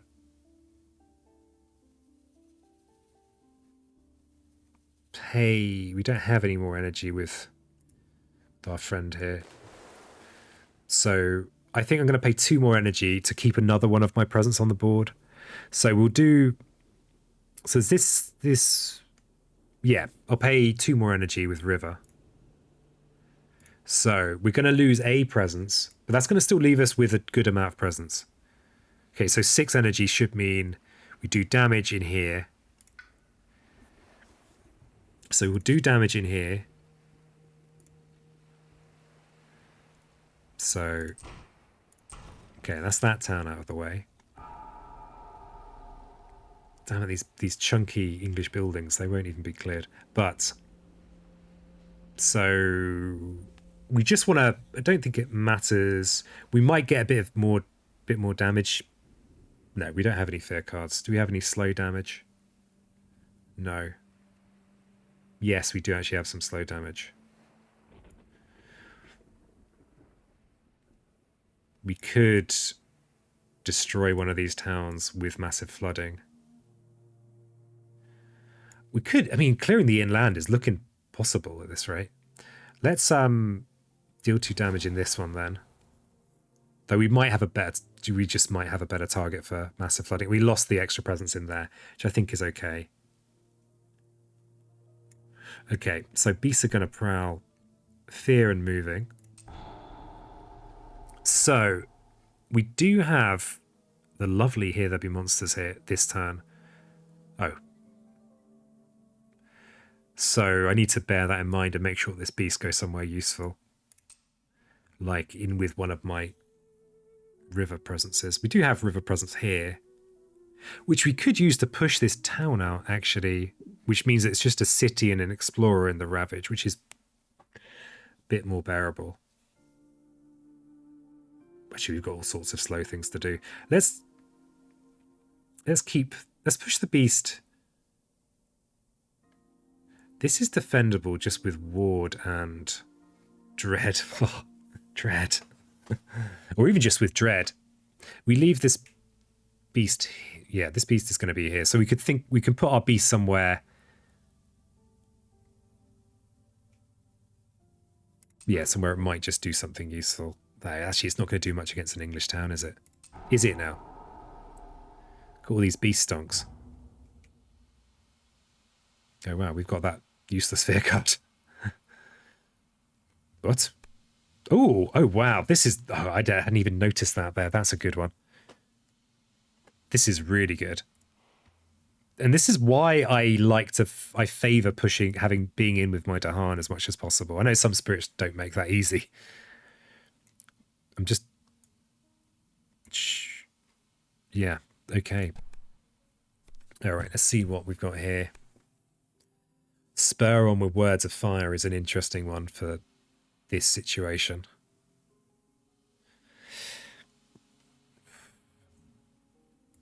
Call to tend could be pretty good for cleaning up some of this flippin' mess. But I kind of, the fact this is that Shadows the Burning Forest is another 0 cost fear card, this is tempting. We've got all the plays ever that were ever printed. Spur on with words of fire, though. This is going to be handy potentially for making Bringer able to reach thresholds like these fear thresholds, this threshold. I mean, this threshold. I mean, not that Bringer has any cards. Apparently, apparently we don't have cards anymore. But we are about to gain one. Oh, I wonder if we can see what Bringer's card is. No.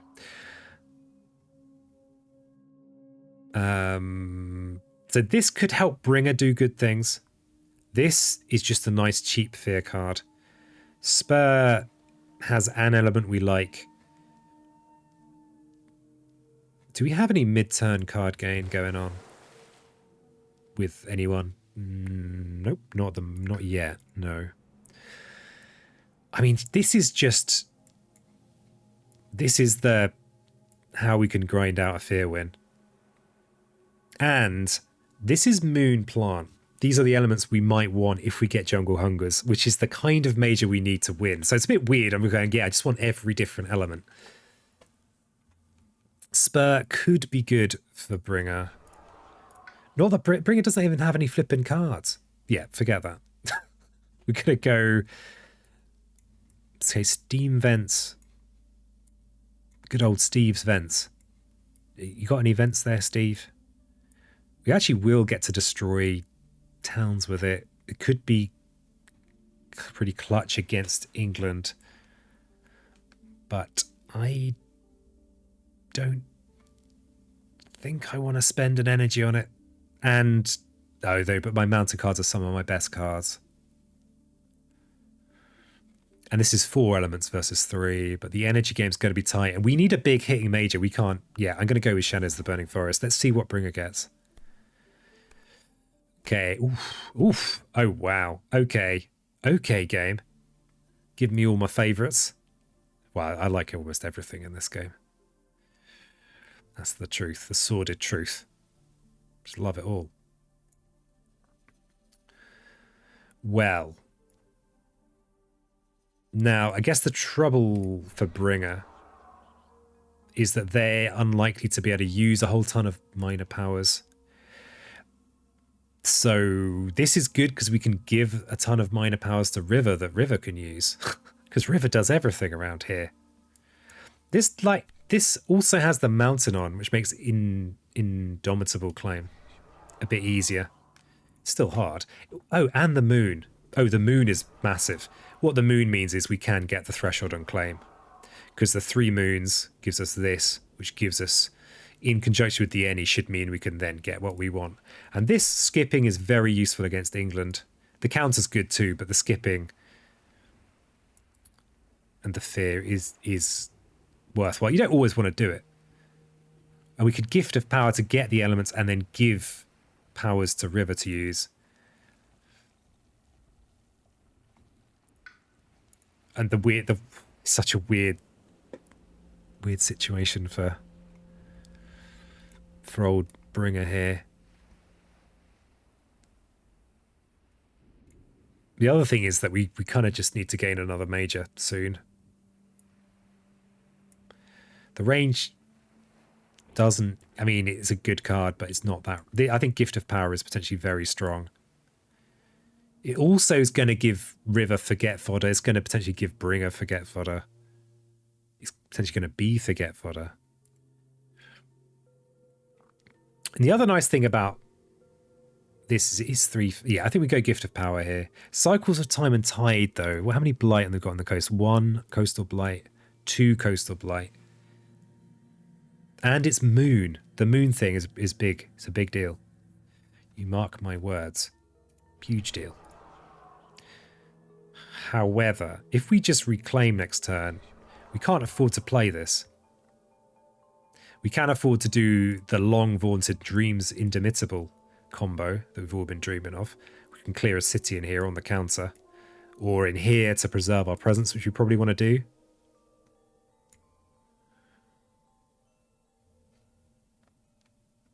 Or with Cycles of Time and Tide, we can actually Indomitable Claim in here and then yoink this Blight. But we don't have the energy for that. We don't have the energy for that. We really don't.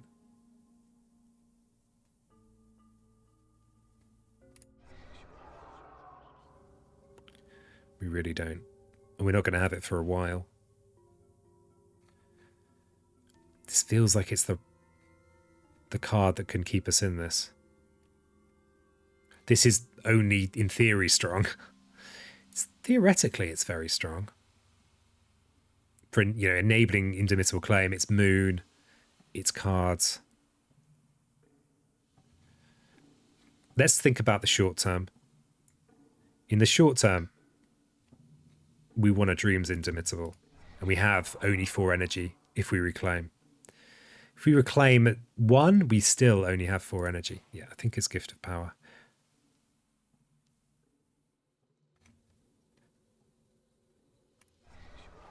Yeah, I think it's Gift of Power, just because of the short-term business.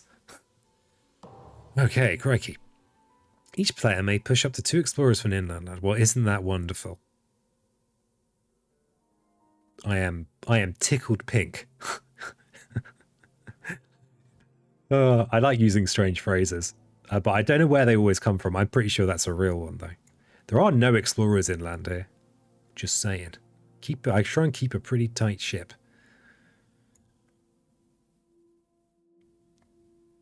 We can drag these 2 in. Leave these 3 together with these presents. These can go to here. Oh, God, the thing is, if we could find an energy, but we can't. We've seen this card now. We can't do anyway. Yeah, this is a sad business that's going on over here.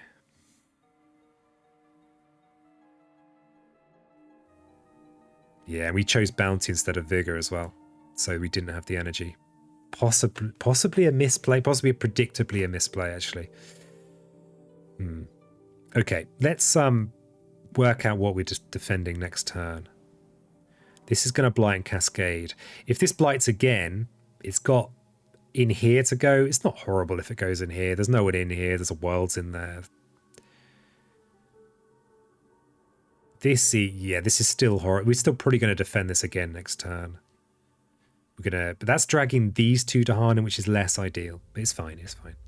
So with that in mind, if we are defending in here, that's currently sitting at a amount of damage, 9 damage. It will be 12. That's fine. We can add a couple more explorers in there. We might even use our massive flooding one day. I don't know. Yeah, let's push these in here.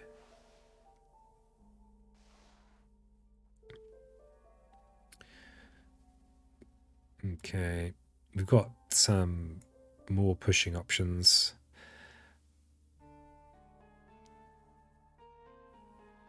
I wonder if this is worth doing, just pushing all these explorers into here. I don't think it is. It doesn't feel like a good idea. I'm not getting strong good idea vibes of this play. You know those vibes are like fumes. They're like, yeah, this is a good idea. They're like, oh no, this was a terrible idea.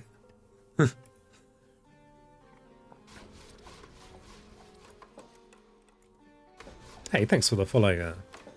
Fractal Kinner Dream. Okay, so we've got a bad news ravage. We've got acceptable news ravages. Let's do the very good news ravage first. Why not? So, yeah, we can't clear this, but we can get rid of a city and a town, which is okay. It's acceptable. It's acceptable. Oh, I should have put in the title about 6 hours ago what I'm actually doing. That would be a good point. I forgot to do it. England 5. There you go. The rest should be easily seen. Okay, so we've got another okay news ravage, and so this is acceptable ravage, and then we've got the bad news ravage, which we can overflow into here and keep our presence. And sand build. This is also worrying from a England point of view. Damn it, we just don't have any flipping damage, Jim. This might be we might have to indomitable claim in here just so we don't lose to the building of England. We are one building away from losing to the proud and mighty capital. We've got a choice in here. The mountain isn't on these tracks, which kind of means that I think it's what we want to do. Though, and then this is going to be either mountain or coastal explore. So 50-50 that this just isn't a problem for the moment. Interestingly, we're getting to that cusp of 2 and 3 where all of a sudden the pressure comes off a little bit on these London attempts. Not by much, but a little bit. We do have wash away. We could wash these guys out, actually. We probably have to wash these guys out. It's a shame because this is a...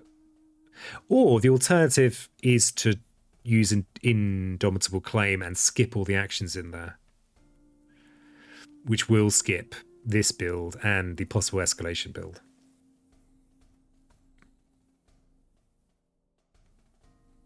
Yeah, let's not build in here.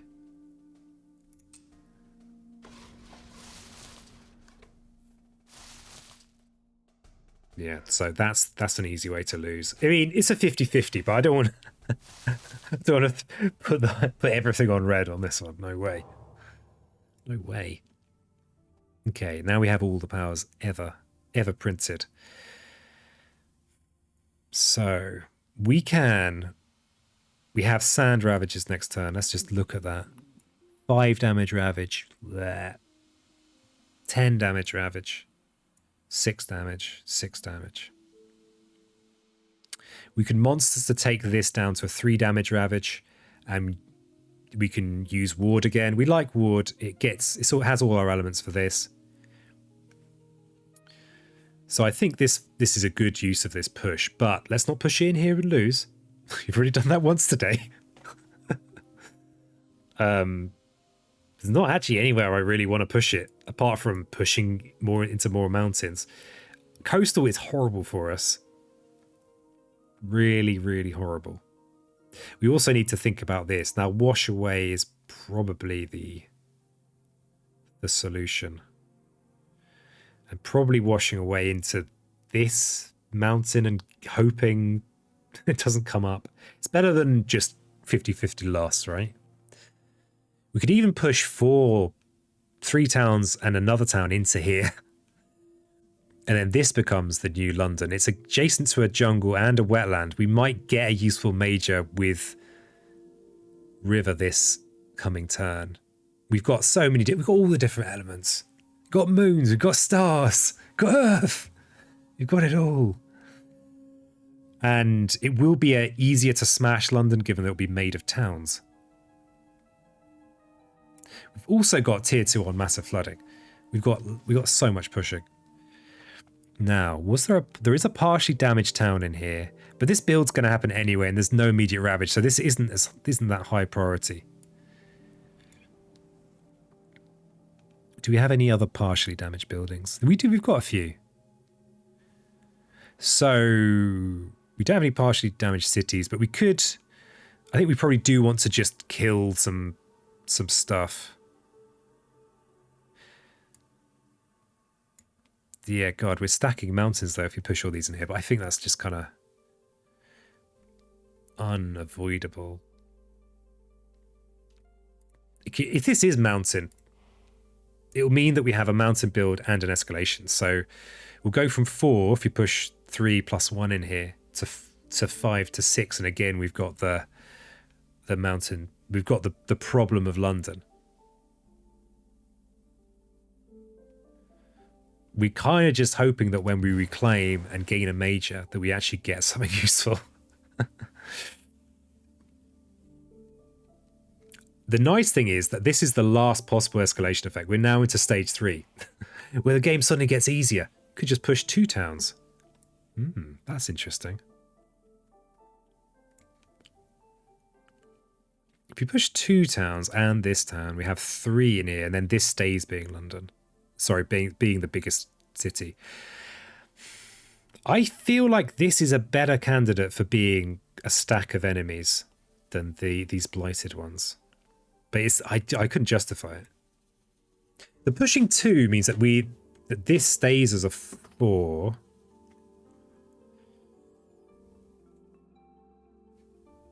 This is going to build anyway here.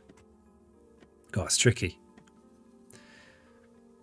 We're definitely going to be gaining the sphere. So we don't have to push. I actually think putting 4 in here is good, because I don't like this coast being London. I think this is better. We're more able to target it with stuff in here. It's also on a non-blighted land. So I think we do this, we push into here. Keeping this as a 2 is nice, because when they build, we can potentially defend with encompassing ward. Okay, look at that. Glacial.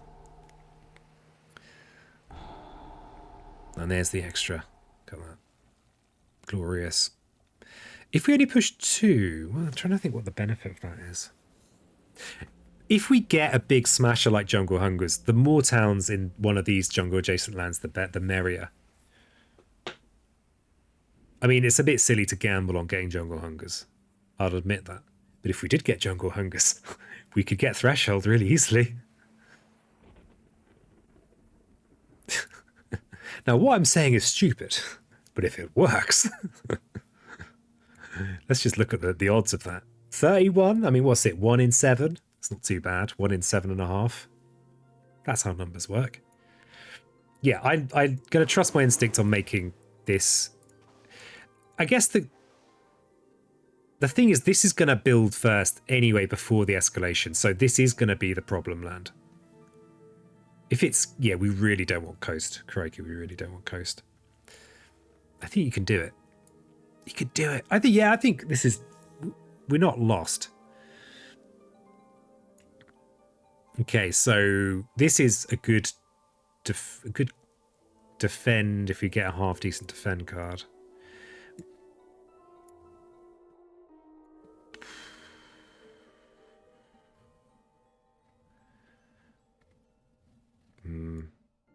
Oh yeah, massive flooding. The 2 damage. If we destroy this explorer with massive flooding, we could just regret our life choices forever.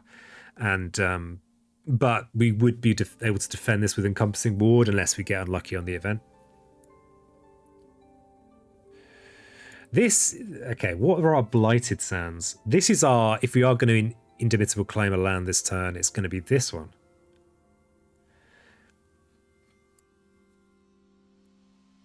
This is another land that's only got 2 adjacent, or like few adjacencies. So this is a night, you don't really want this to be to go wrong. Push more towns in the mountain to make sure it's London. Yeah, right. It's like that thing of, you know, what are the odds of there being 2 bombs on a plane? Well, if you bring one with you, then you know you're playing the system. The FYA is fine. It's a joke, but you know, don't take too seriously. Good lord, don't do that.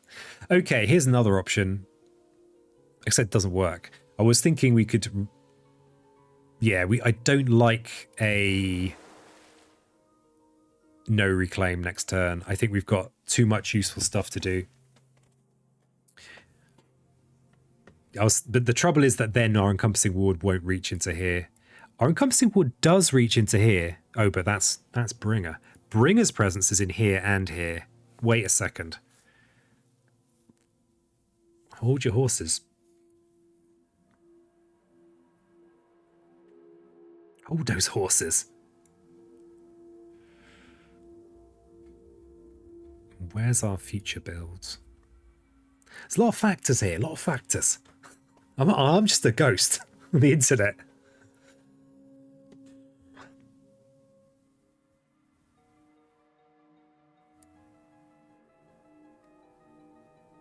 Yeah, we definitely want to be bringing Dahan into somewhere useful. Well, this is actually the only place where Dahan might make a difference immediately. There is going to be a build here next turn, but where would we be dragging Dahan from? From here, we could rescue Dahan from here. We will of course feel a bit sad if we get a really kick-ass defend card, because then we've wasted a city kill in the counter.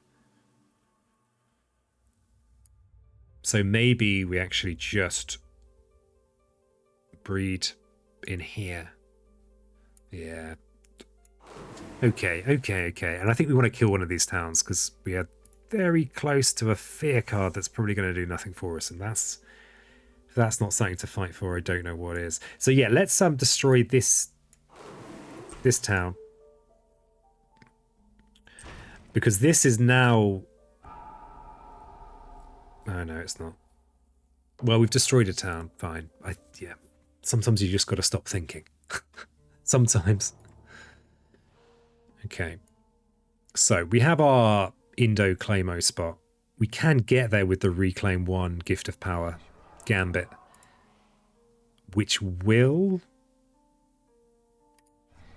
get us the 3 moons. Oh no, does it work? Does it work, peasant? This will give us a mountain. We'll have a moon off here. No, it doesn't quite work. My Pisa Approximaths has failed me once more. Yeah, so just reclaiming and reclaiming, intermittent claiming, gathering a couple of Dahan is okay. It's decent. It's all we can really afford this turn anyway. So we might want to boon a vigor on Bringer. We've got this, which is nearly defendable. I mean, there's a beast and 4 Dahan in there, so we might get lucky if we were to just leave it. I'm not sure if that's a gamble I want to take, unless it's necessary. So we're going to use our encompassing ward on Bringer. Just double check I can do that. Yeah, any. And maybe could Bringer put a presence in here? Could you do that, Bringer? Have you considered doing that? The trouble, of course, with that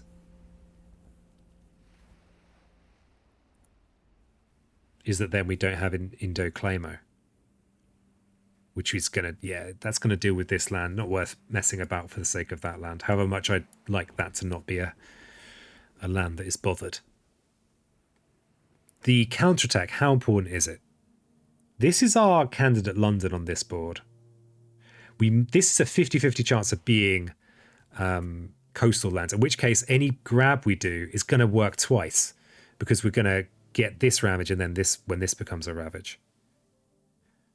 So I think that's good. And then we can Gift of Power when we have this any element. Oh, I think I've gone wrong.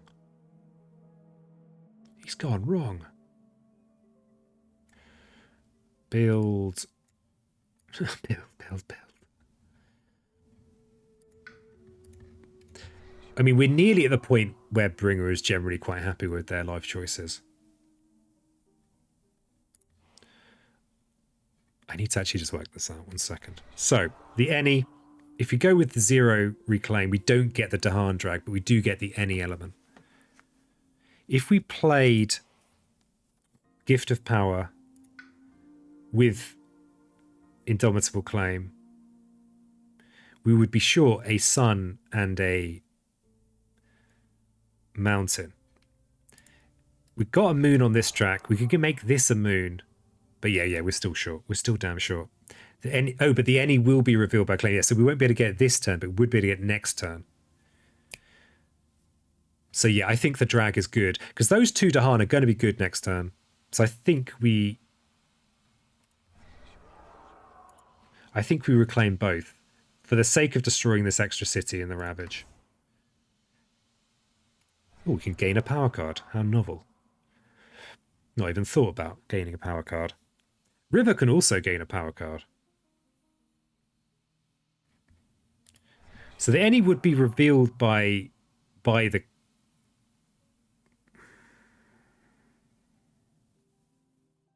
Yeah, it will be revealed by the claim, so we will have it in the future. Crunch, crunch, crunch, crunch, crunch. So, Dread Apparitions is kind of gross, but does it have a use? It probably does some use. It has our elements, which is always a bonus. But we are a major power spirit. That's just who we are. But the main thing we don't want to do is draw the major power that River wants. That would be sad. Very sad. So, River, you can draw your major power first. Okay. So I think the reclaim is the right choice here. Yeah, we need to reclaim. And we need to look at a major. We just have to. Otherwise, we are just going to get smashed here.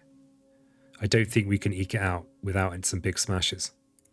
So, River is going to gain a major. What do we got? Jungle Hungers, yes. Oops. Savage Transfer. Oof. Okay. This is actually a choice here. We've got choices, chat. Got big choices.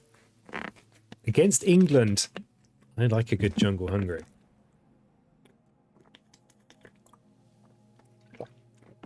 Yeah, I may appear like a simple medieval farmer, but I'm actually an elite hacker and I just hacked the data thing.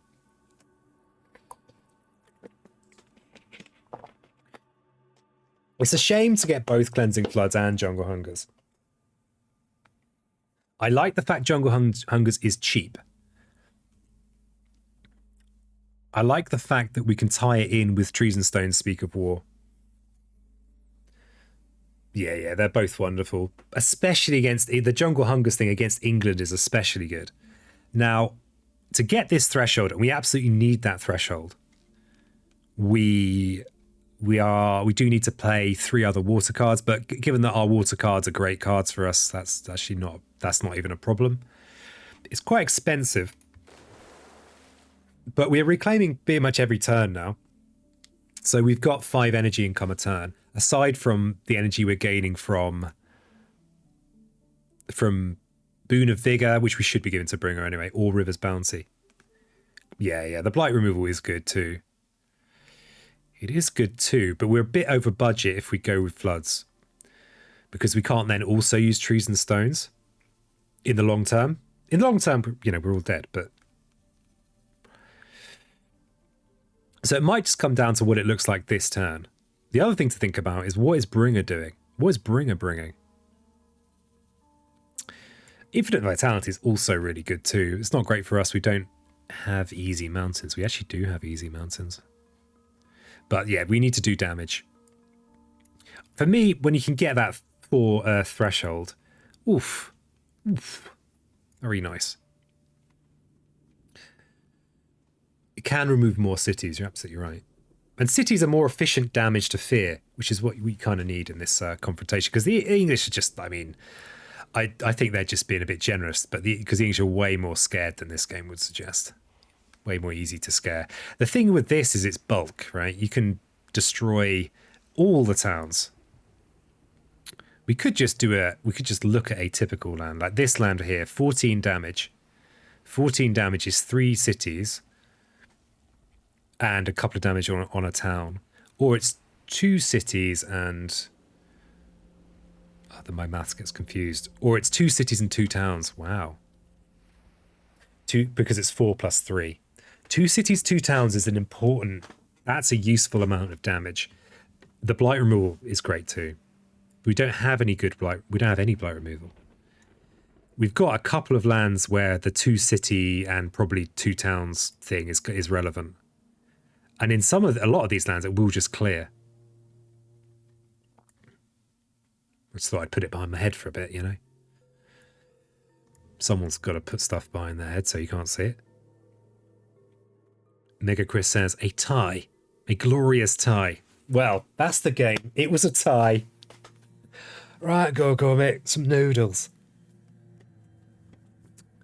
Okay, let's be a bit more specific. We have a 3-city land here. Jungle Hungers is horrible in this situation. This also has Blighted. So I think in both of these lands, we prefer Cleansing Floods.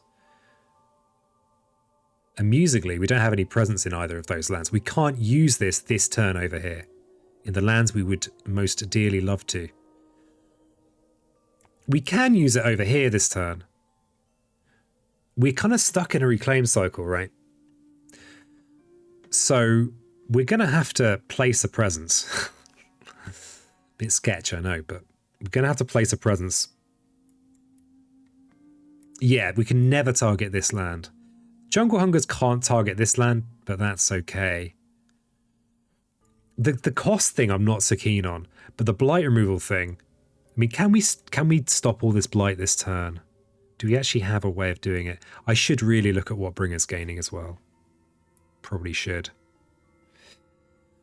I'm not getting it. No, I will. Let's just look at this. So we've got a blight here. We're 1 away from the unhealthy island.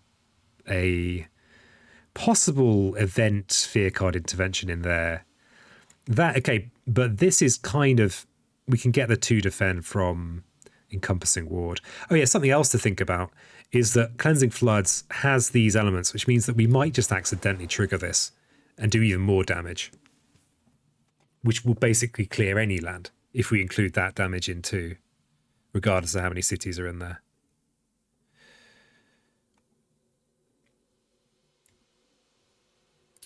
So if we were going to use it this turn, what would Jungle Hungers do for us? Look at... So the Ravage this turn is kind of nothing these slow powers can do about it. But next turn, we've actually got jungle builds. And look, these aren't that worrying. Our jungles are surprisingly clear. I feel like the one downside is we have to put a presence in one of these lands. That's it. That's the only downside of going floods. We've got a good flood this turn. Feels a bit lame to be Indomitable claiming in here and flooding. Yeah, I said it. I said lame. But it's still good. We might not be using this every turn. So if we were to pick this turn, how many cards will we have at the end of that? We've got 7 now, so we'll have 7 cards when we gain this. So if we could either play a slightly more conservative turn this turn and only play maybe 4 cards.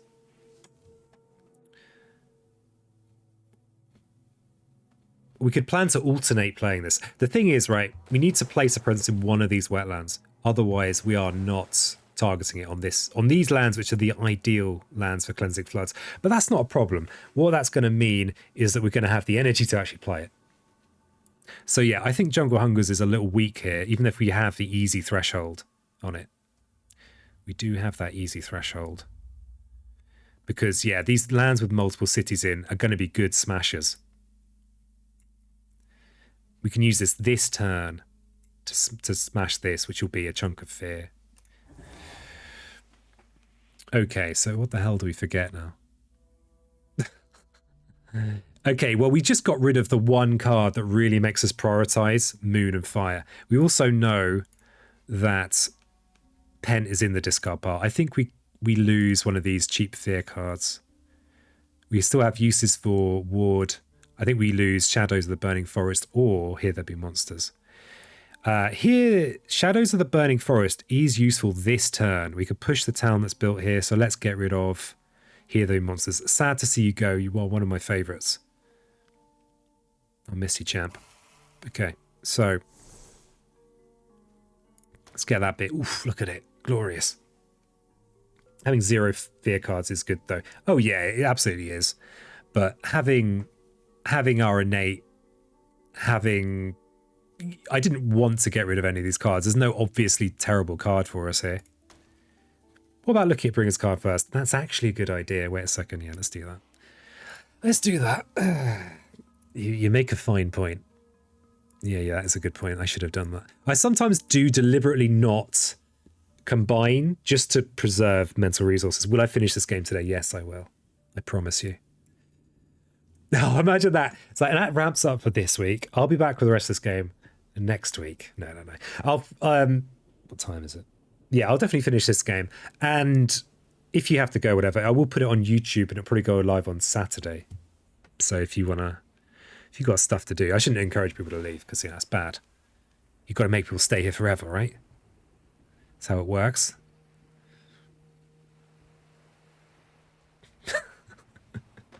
But yeah, I will finish this game today. So we could forget Dread Apparitions, and I wouldn't lose too much sleep about that. But, oh god, it's actually like it will mean that this land is defended this turn. Do we go with a miner here, really? Though we do have... Okay, we don't need to go with Indomitable with the counterattack. Not so much if we are going to use Cleansing Floods this turn in here. And it's a double Citia, which again pushes us more towards Floods. So we actually have a use for Dread Apparitions in here this turn. If we go Indomitable in here, this is a total of 7, 11, 13 with no builds, apart from, yeah, no builds. So this will clear it, which we like. So we don't want to do the Dreams of the Dahan thing anymore. We can't afford to do this. So we could just go Indomitable Drift, Gift of Power. Yeah, let's just gain a minor power. It doesn't feel good to gain a minor power card, but what the hell do we forget? Do we forget Gift of Power? No, we don't. No, we don't. Yeah, we look at a minor power. We might get a good compliment here, or forget fodder. Either way, it's a bonus. It's about bedtime for me here in the Netherlands, so I hope you make it this game. Hey, thanks, Mega Chris. Thanks for being in and hanging out. I really appreciate it, especially the little tips. That's one of the best things about playing this, streaming this, is that the stuff that I just miss, that I just don't see it. So yeah, it's really not. I really appreciate this little bit, and just the chat as well. Just appreciate the chat. So let's gain a minor power. Something 0 cost. See, I don't have this in my physical copy. I took it out. It's so broken. But this is England 5, right? We can be broken. We're allowed. Cool to trade. Tasty.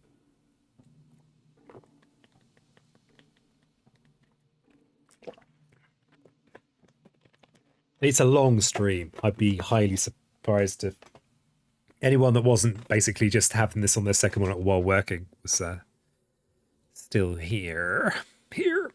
Okay, cool to trade is pretty interesting. We could actually use it in this sand here to turn an ugly ravage. I mean, a ravage that's hard for us to do anything about into a situation. I might pick Grocery Sacrifice because it's England 5, all right? With River, come on. come on. And I never get to play with it because my physical copy is not in there. People complain if I use Grocery Sacrifice. Like, I use Grocery Sacrifice. It's like, well, but it's one of my 4 options. I like Cool to Trade in here. We can gather at Dahan, That doesn't matter. We're at terror level 1 still. But this Ravage becomes a build, but then it kind of stops really mattering. This is actually out of range of our potential cleansing floods, right? So that is a factor that we might consider, but I think if we can keep the islands clean for another turn, isn't that something worth fighting for?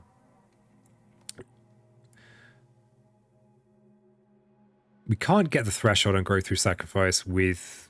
Wait, can we? We can, actually. If we go with indomitable claim growth. I might have to pick it. Could someone in chat just give me permission to use growth through sacrifice? Just so I can offload the blame. Because if we can't afford to call to trade this turn. So thinking about what's good this turn, call to sacrifice. We could use. We actually? Yeah, we could clean up a blight with it as well. I mean, this is such a. It's a ridiculous card. Okay, maybe I'm gonna hedge my bets. If I don't get permission from chat, I'm also gonna take that as permission to do what I want. It's holding all the cards. You do it. It's only 0 cost. Yeah, exactly, James. Exactly. It's also very good. So there's that.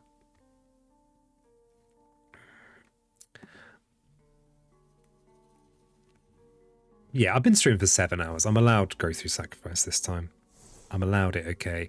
Yeah, I think we want the floods. We like the floods. We love those street floods. Let's forget. What do we forget? Okay, now we definitely don't want to lose any water cards because we actually don't have that many. We've just got our start cards and ward. We don't want to lose our handy trees and stones, even though we're not. So we could use it in here actually for a very safe defend and fear card. I don't like pushing hard for fear until I'm at Terra 2 though. River's Bounty is a good way of getting our big counters.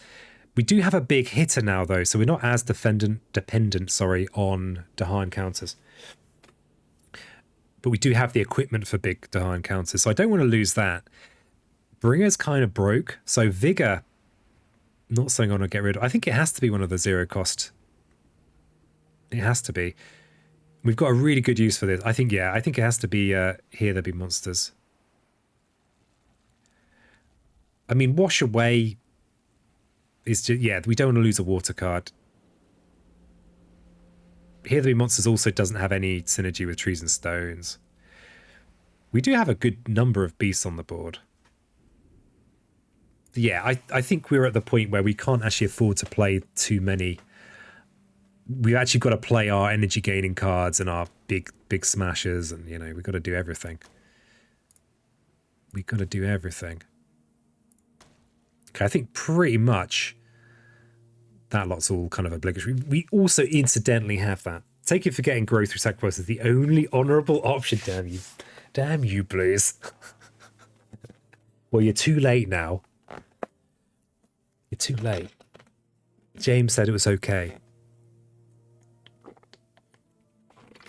And I'm taking that. I think you get a special license when you've been streaming for over 6 hours of where you can just take growth through sacrifice.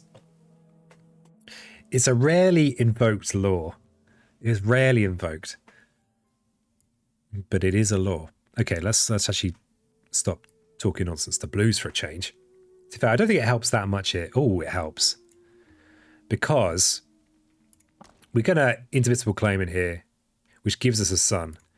If we go through sacrifice, what does that do for us? Well, indomitable claim is going to reveal this any. With the any, we can get the sun. We can do this as well. We can remove a blight from up here. And we can destroy a presence to place more presence, get more energy. Yeah, it's a lot of fun, right? I remember when I first got Branch and Claw, I was so excited whenever I got this card, right? I was just like, this is wonderful. It got a bit different when I started playing higher difficulties, especially on the internet, right? Because you kind of, people expect you to be all serious. I mean, they're not going to get any of that out of me. It's a bit horrible for our elements, though. But whatever. Yeah, our elements are all over the place. We don't even have a beast element, an animal element anymore. We just don't have it. Okay, I think we like this to push this town out of this awkward land. But I've not actually really considered my actions at all. At the moment, this is actually only a defend 2 with encompassing ward. There's defend 2 in here, which is also okay. It's barely acceptable. We've got indomitable claim we're going to use in here to prevent the cascade.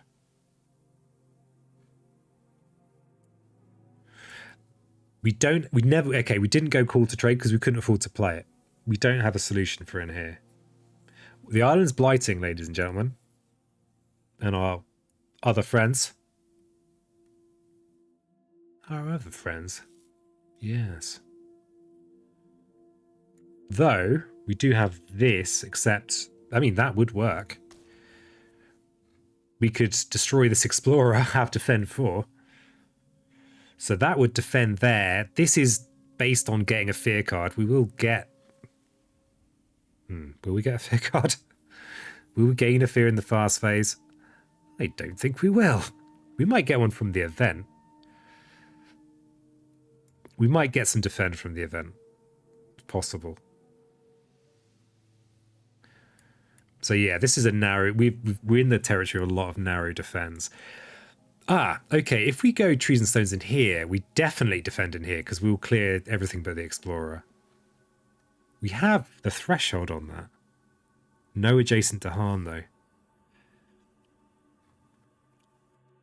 It's a shame to lose this land, but that's just, I guess that's how it is.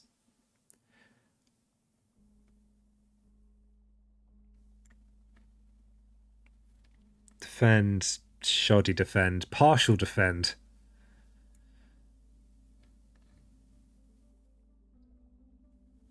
Do we go for like definitely defended, definitely preserving 2 presence, definitely getting a fear card? Yeah, I think we do.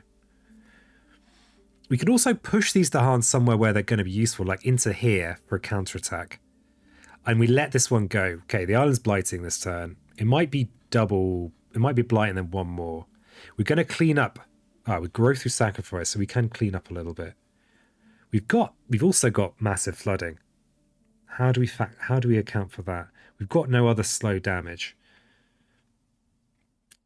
Massive God, we might end up choosing the second tier, which I think we could do by doing this.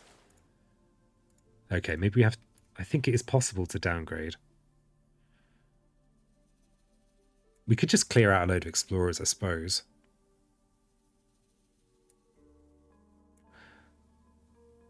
The other thing to think about is that as we do have massive flooding, we could actually switch out. We could go with maybe wash away instead, just to maximize the amount of damage we're doing. Because 2 damage to everything, it doesn't on its own do anything, but in conjunction with 14 more damage. Now you're talking. Now you're cooking with gas. And we could, maybe I'll hilariously lose again. It was pretty funny last time.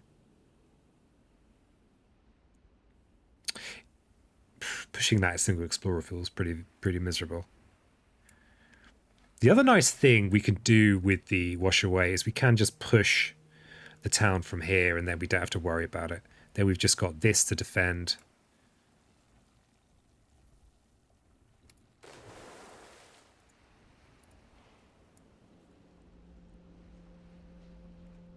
And this.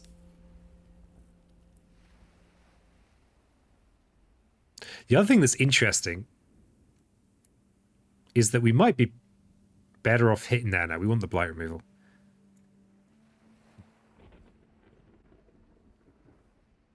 Yeah, we go for the safe defend in here. We yoink this blight. This blight replaces it down here. This is a risk. This should be fine. We do this because it's redonkulous. We gain some energy. We give Bringer some energy, probably. I think that's okay. I like that this just solves this land and gains us 2 fear. Like, no, for 0 effort. We don't have an immediately good Dahan drag because our Ravages are not in lands where we have presence. Well, I guess there'll be a little one in there. But yeah, let's go switch out Bounty for this. We still get massive flooding, but we don't want the 2 damage to the invader. We want the push. I didn't know you could choose the tier of the threshold. It's very useful. Yeah. I'm not sure exactly how you do it because I've not done it very often. But like if you... I don't have the threshold on that. We'll see. We'll see if I can do it in the actual game. So we give Bringer the encompassing ward this time. Missing threshold and cleansing. Oh god, good point. That's an important. Chris just swooping in. Thank you, thank you, thank you, thank you. Let's not just do something that stupid, shall we? So yeah, okay, fine. We go with the original plan. So wait, actually wait. 7, 11, 13. Yeah, we don't want to push anyone else in there. Yeah, we go with the energy gain rather than the any spend. Yeah, we nearly lost. If it wasn't for the brave efforts of Chris. Threshold and absorb corruption always ruined my plans. Last thing I said, we'll go to good luck with the game. Thank you. Thanks for all the help. Thanks for the buff. Okay, so we defend in here. We get ourselves an any. Not now. We'll gain a... I really want fear elements, but this blight, it keeps the island healthy, so we'll do that. Because we don't have the animal element, there's actually no point getting the moon. There's just no point. Okay, so growth through sacrifice, I think, is a pretty straightforward one. We probably just get rid of one of these presents here. Probably this one, actually. Oh, well, we'll do a bit of night terroring while we're here. Oh yeah, there's our fast fear that I didn't believe in. Okay, so we go through sacrifice. What? We can target them as well? This ridiculous card. I just can't believe how ridiculous it is. So, given that this land is maybe slightly safer. No, this is the safest possible land, surely. We'll destroy this presence over here. We like being in with Dahan because you have the benefits, like that free minor power we got. And we'll target this land over here to add a presence and remove a blight in the fast phase. Yeah, baby. We're doing it. We're doing it. Just don't tell those people. They'll tell me off, all right? This is my secrets. Okay, so we can... If we vigor, then we've actually got the ability to claim somewhere. Though we don't actually need to claim to defend, but we don't have many defends, so that's just great. Island's still healthy. Well played there. Yeah, just about. Just about works. We're going to go with the safe option here, though.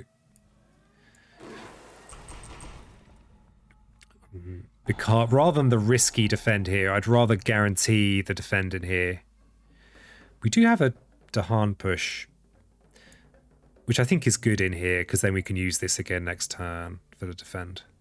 For like another quite safe defend.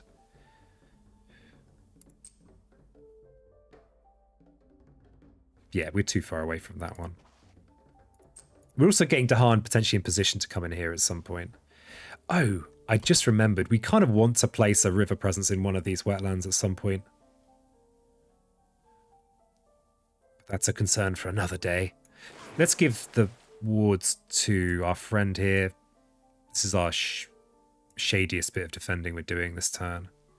Let's also boon a vigor on them, because that gives us the dread apparitions option. It's not that appetizing, but we only need little defends in these lands, so we could potentially... Do we have a land that we're actually in? No. Yeah, so we can't generate a load of fear with our innate in that land. We might even want to rinse the sacrifice when no one's looking. Or do we want the energy for river themselves? Or do we have a slightly quieter turn next turn so that we can place a presence this turn and then reclaim and smash with cleansing floods next turn? Oh, we've got Reclaim 1. We can't get Threshold, though, without a load of other water cards. So I think we do have a turn off from Cleansing Flooding this turn. I think that's just how it is. So we'll Boon of Vigor on Bringer, I think. We'll do that. Yeah, we're going to have a very cheap turn, so we'll build up a chunk of energy. Okay, missionaries arrive. Oh, you like sunlight, do you? Your tongues are getting so cursed. So, yeah, I don't think there's any world where we don't want to ignore the contact. Disease is great. Oh, the city damage. I'd forgotten about that. So, do we have city damage? All right, so, yeah, there is a world where we want to... So, if we go with Curse the Tongues, then the city damage here... Unless this fear card saves us, which we don't know because we've been neglecting our elements, so we don't know what it is. So that means we place a blight. We have a blighted island. If we go with Curse the Tongues. Damn it. I like cursing those tongues. I like it a lot. If we ignore that contact, let's just double check it. So we discard the top minor power if it has Sun, push an Explorer from land with Dahan. Otherwise, replace a Dahan with a town. We don't really want to be doing that very much.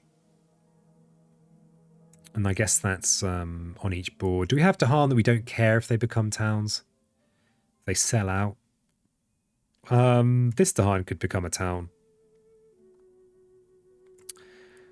One of these could become a town. I'd be a little bit sad about that, though. Okay, we've got Dahan that we could allow to become towns. Not this one, but one of these could become a town. They're going to die anyway, so they may as well be a town. They may as well become Swindon. But it will come back. But we'll know it's coming back, right? And we'll just destroy all the cities when it comes back. Okay, sounds like a good one. So give it in an effort to keep the island healthy, prevent this city from over damaging in there. Yeah, this would still be fine, I think. Yeah, we will ignore contact. So we'll see what happens on this one. It's got a yellow on it. So I think we got the lucky option. Push an Explorer from a land with Dahan. Well, we don't want to push this Explorer because it's going to die this turn. So we'll push one of these ones. And we'll push it into this little puppy. And we got a yellow on this side as well. Okay, so... Okay, we did okay. Okay, now we've got some prey on the unwary. Each beast destroys an explorer. Okay. Fine. Yeah, I'm up for that. Okay. And fear card. Let's see what we've got here. Each player may push a Dahan from a land with invaders or gather a Dahan into a land with invaders. I like it. I like it a lot. Okay. Just quickly checking if we have any slow damage aside from floods. No. No, we don't. We could rescue a Dahan from here. Which actually is... Is it? Sure, it's a bit sentimental. We could gather this Dahan into here. It's not going to do anything this turn. But it's not going to do anything this turn. It's kind of setting up for a future Ravage in the Sands. Dragging another Dahan into here, though, is actually relevant. Because it will kill a couple of Explorers this turn. And it means that if we are to drag some Dahan in there with something... Oh, we're clearing this land this turn anyway. I think we rescue a Dahan up here. Because they are useful... They're useful people. And they're people! God damn it, peasant. Fine, we'll be very sentimental. We'll gather both of them. Will we? Is that really what we're doing? I mean, this land is definitely coming up because we know that this is mountain or coast. So yeah, I am gonna do this because this will be good. Yeah, okay. Wetland build 5 and 4. Scary. And we're going to have the escalation as well. So this is going to go up to 6. Yikes. Oh, we're not going to have the escalation if this is coastal lands, but then, of course, that will mean we have a build incoming anyway, so... It's still rough, kind of. Let's see what our explorer is. Mountain or coastal lands? It's coastal lands. The pressure is on. It really is on, because we do have massive flooding, slow damage. Damn it, peasant. Damn it, peasant. We actually can't target in here, which is unfortunate, because we need that wetland presence. This is the land I would target if I could target any land. Even though it doesn't have blight in, just because we don't want to, losing isn't as good as you'd think. But we are out of the land of the escalation effect. So actually maybe I'm fretting for nothing.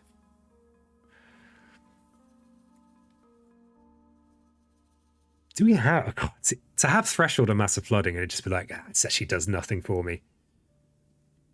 We could destroy 5 explorers.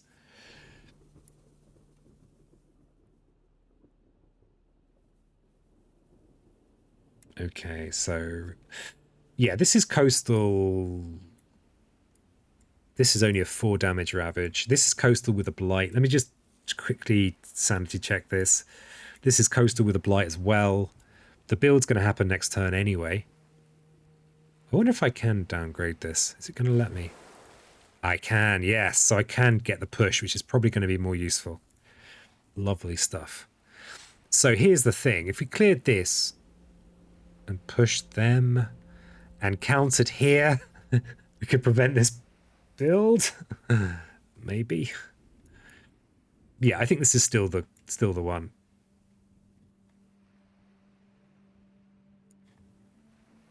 We should clear it in slow motion.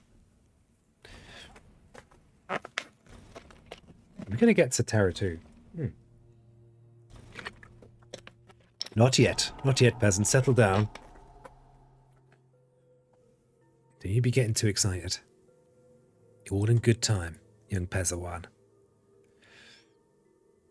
Okay, so...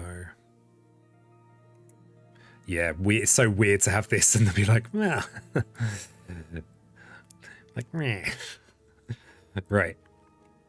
Do we have any coastal river presence? No. I was gonna say something more profane, but I was like, no, I try and be a little bit more family friendly when I'm on my island. My spirits in my islands. Do we have... Yeah, we drag some in for this counter. In here. Or in here. This is actually sufficient already. So yeah, let's drag a couple in here. Can we... So we can actually defend both of these with Encompassing Ward. So I think if we are going to reclaim a card this turn, it is Encompassing Ward.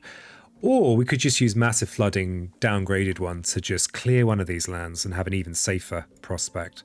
This is nice, though, because the counter will clear this town. Highly unlikely this town will get buffed to outdo 2 defend.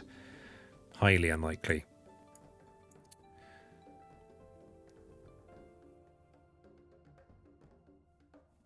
So Encompassing Ward here is good too. Okay, so River's going to Encompassing Ward themselves. We could even place a presence in there. Because this is our turn of not cleansing flooding. Because we need we need a presence in one of these wetlands to hit one of these big ones.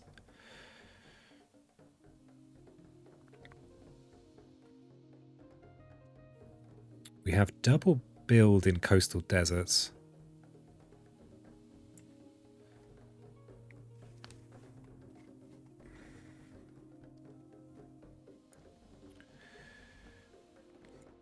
So yeah, let's gather these ones in for the counter. For the counter. And... Okay, so now we've just got the massive flooding. I like the efficiency of Encompassing Ward to defend this land, and probably not this land because we need the presence in one of these. In fact, we need to decide to be mildly careful about which one we choose. Mildly careful. Given that we have a coastal ravage, we probably want it to be in this land because it can target more coastal lands.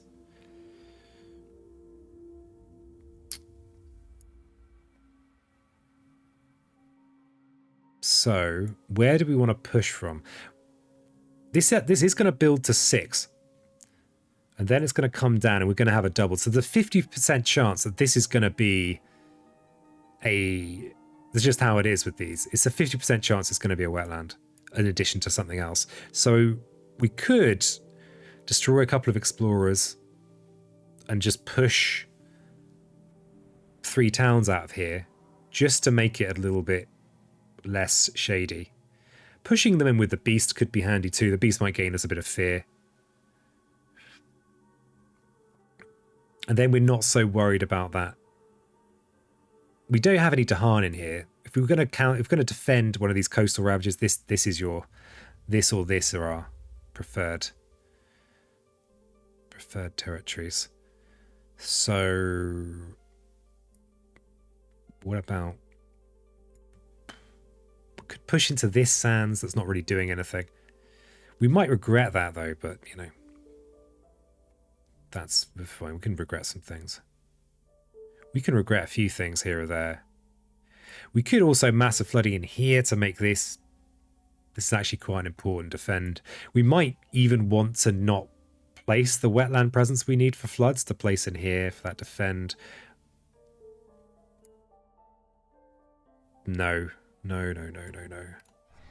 I think we want Bringer to save one of these days. To pull some of their own weight around. So actually this push... We're going to have to wait for the build to get here to be relevant, but the high odds it is going to be relevant here. This is our only 5 on the board, am I right? I am right. We don't want to push into here, we don't want to push into here, so we'll push into here. And... yeah, we're going to go with this option here. So we're going to do 2 damage and push the 3 towns out. So we'll destroy a couple of explorers.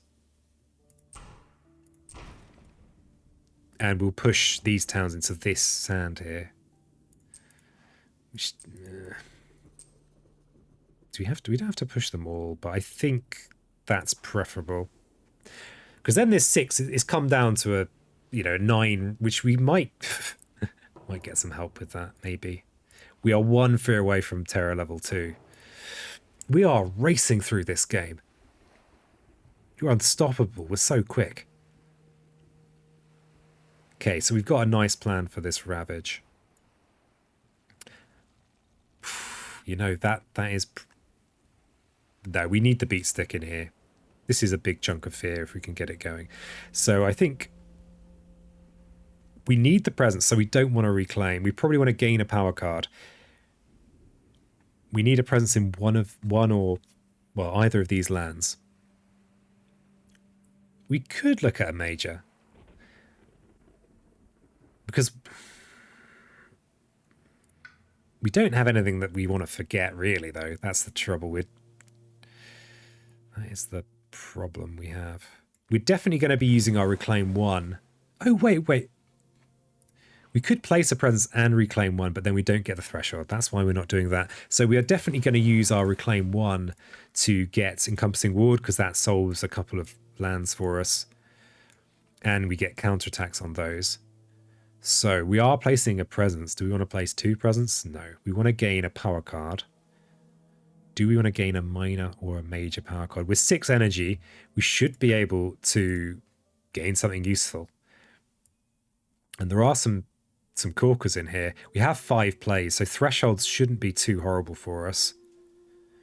There are still some nice, cheap, useful cards in there. Or cheaper, useful cards. Paralyzing Fright and things like that, but 6 energy, we're going to be spending 2 energy on Wash Away probably and Burning Forest for the fear, so we're only going to have 4 energy to spend on some of these. I mean, there's still lots of nice things we could be doing. I mean, we'd even get threshold and smothering infestation. This is the card that might mean that our tier 3 innate actually does something for us. Can you imagine? Can you imagine that? Hard to imagine, I know. The other thing, like, what about things like, what if we got sea monsters, eh? What if you got something like that? The major has more of a chance to really make an impact on the board this turn. Otherwise, what are we really doing? We might be letting this coastal land go. Bringer will defend in here. Bringer can... I think we reclaim one, make a sacred site here or here. We've got rid of the horrible event for sacred sites. So we reclaim one, we indomitable in here. It's even got counterattack.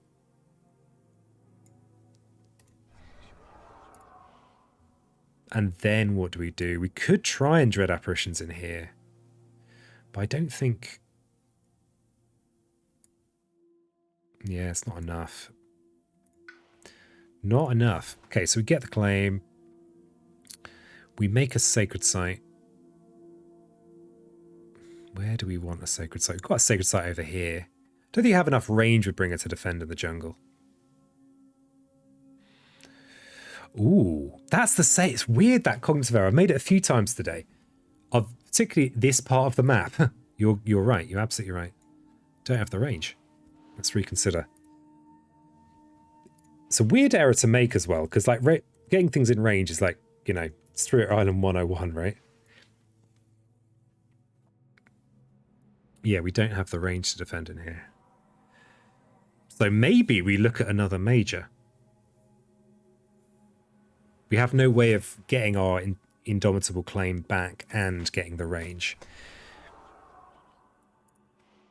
The reclaim, if we get the reclaim, we could play it in here. We could play in indomitable here, which is a bit of a waste, but it's still this weird situation of having plays with Bringer. Yeah, good spot. Yeah, weird how I've made that same mistake a few times today. It's not weird that I'm making mistakes, just to be clear, but the same ones.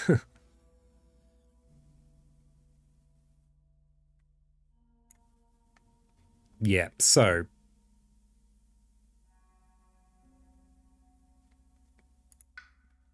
do we just... We're at that stage where our plays are not going to do much for us. If it wasn't for the fact we have indomitable claim, I'd just not even bother placing presence anymore, pretty much. Aside from it's good to have it on the map for if the island blights. So I think we probably want to place a presence so we've got targeting up here somewhere. There's a lot of possible places we could put it. And look at another major power. We're going to have 7 energy. We might be able to just make a big kind of fear play if we do. We do have a card that would be nice to tack on the end. We've actually got a couple of cards that would be nice to tack on the end of a turn. So the third play will be of use to us. So I think we do want to try and place a presence here. I guess the thing is, if we reclaim, we could both solve this problem and potentially solve this problem with something like Winds of Rust and Atrophy. Is that still available? Are you still available? You are still available. We even wrap with Wings and Sunlight. Ooh, do we have a good wrap? We've got an okay wrap. Yeah, I think we reclaim. That means we can defend in there and grow. Oh, wait. We can... No. Wrong one, peasant. This is the one. Yeah, we reclaim. Yeah. Because if we are gonna get like a card that gives us very little blight to play with, every blight matters. He says, every blight. Okay, let's see what it is. What we got? No. Okay. This is interesting. This could set up for a pretty big wombo fear business. If we could partially damage a whole ton of buildings and then hit them with smothering infestation. Needless to say, this is not ideal. But Power Storm, on the other hand, that That could be pretty good. Because we could power storm something River's doing. We could power storm cleansing floods. Now power storm will give 3 energy to the other spirit as well. So we then only need 7 energy for River to afford that. This is one of those cards that I very rarely use. I look at it every so often and go, and then I forget all about it. This actually has our elements. Let's look at it a bit more closely. It has good range. The moon plant thing is probably a red herring. Sorry, the air plant thing. We do have Gift of Power. Wait a second. More fear, 4 damage. That's a city. That's 5 fear, basically. 5 fear, and it will always place a disease, which will help us with events potentially. Jungle and sand restricted. The moon air thing is quite appealing. We can't afford to play it this turn, though. We can't afford to play it this turn, which is a factor. I had a game where Grant Hatred was really good. I just haven't had that game. I guess you need lots of moon and fire. I guess if you're playing Shadows, you might have a good amount of moon fire. Or if you've already picked up something like, Pent Up Calamity or something. Very dependent on the board state, yeah. Let's just have a look at the board state. Let's actually consider this option. Do we have anywhere with big piles of blight? Well, not really. Not yet. We don't have any strife either. Not very strifey. I think Power Storm is probably the one. I mean, even Power Storming in Indomitable Claim is ridiculous. We can even power... Okay, here's something. Here's one for you. We could Power Storm Indomitable Claim to play Indomitable Claim here and here. And then get our defend. We've done it. We've worked it out. That is actually pretty worthwhile because that's a double blight place. And this is only a single blight place. So we could, in theory, still have a healthy island. I think that's probably the thing to do. We do just about have enough energy. It would mean we'd place 2 presents this turn. It means we might be into 3 plays, which would actually be nice. It would be nice to play some of our actual innate powers one day. I think it's probably the call. Let's have a quick look at what we're doing with River. So, River, what are you doing? Oh. So, we want to place our objective this turn is to place a presence in one of these lands. Or both? Is that silly? Is that silly? I mean, there's actually a fair number of lands that you need to be in one or the other to target. We could go a double presence placement. Is that just greedy? Might not actually be as greedy as it seems. We'll get another energy income. Another energy income is good. We'll also get targeting. See, in both these lands and these lands. Oh, sorry, we've already got targeting in this one. But the targeting in this land, which has blight in, and in these lands. We'll have a slightly quiet turn. But, that will have to be bangers. Leaving 20 defend. Yeah, just the 20. I have been in a position where I'm like, damn it, is it only 20 defend? That's not enough defend. Can't work with these tiny little numbers. How am I meant to achieve anything? That extra energy could prove clutch if I am going to be potentially power storming cleansing floods, which I think would be a good thing to do. Can we easily... We'd need 7 energy to do that. This is a very cheap turn if we do play these 2 and our encompassing ward. We'd spend 2 energy this turn, so we'd have tons of energy, which gives us a really big turn. Can we get threshold on Power Storm next turn? So Sun Air is good. Sun Fire, well, actually, we get fire off this broken little puppy, and we'll possibly have third play. Yeah. Or the alternative is to go with one of these presence placements and gain a power card, have a bit more of a turn this turn. But at the cost of next turn. We're not going to get anything big on our thresholds this turn, because we're only going to have 4 cards max, and one of them is off-brand.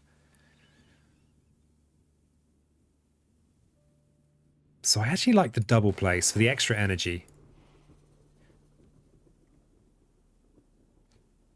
And because it's a lot of extra targeting. Ideally be able to target this land and this land for the blight cleanup. I like it. I like it a lot. We're going to have presence on every land. And we've got the horrible event that targets sacred sites is out. Yeah, I just like, when I'm walking around the flat, I like to just leave 20 defend everywhere I sit down. Okay, so yeah, we go Power Storm. Oh yeah, we've got to forget something. Well, probably we forget Dread Apparitions. You've been wonderful, Dread Apparitions. We've got some pretty. It's pretty amusing to do this, but we're not out of the woods yet, I'm afraid. Getting the Power Storm threshold, how valuable is that to me? It's pretty valuable. 2 more power cards. What would that potentially be? Another go on Trees and Stones, pretty good. Another go on Boon of Vigor, get some energy back for Bringer.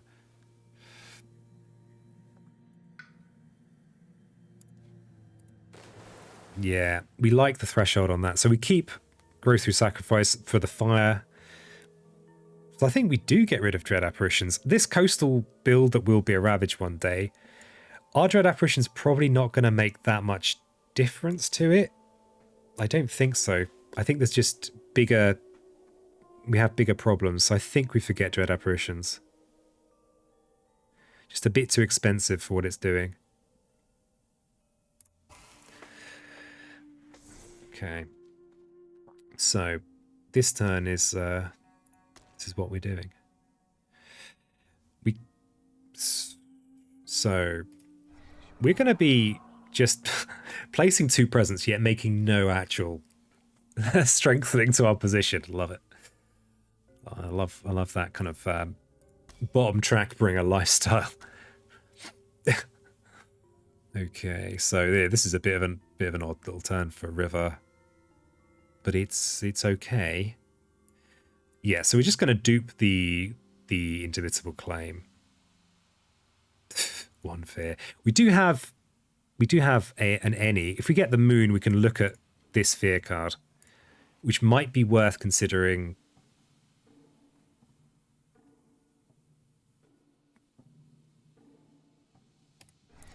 Yeah, I think that's just our best thing to do.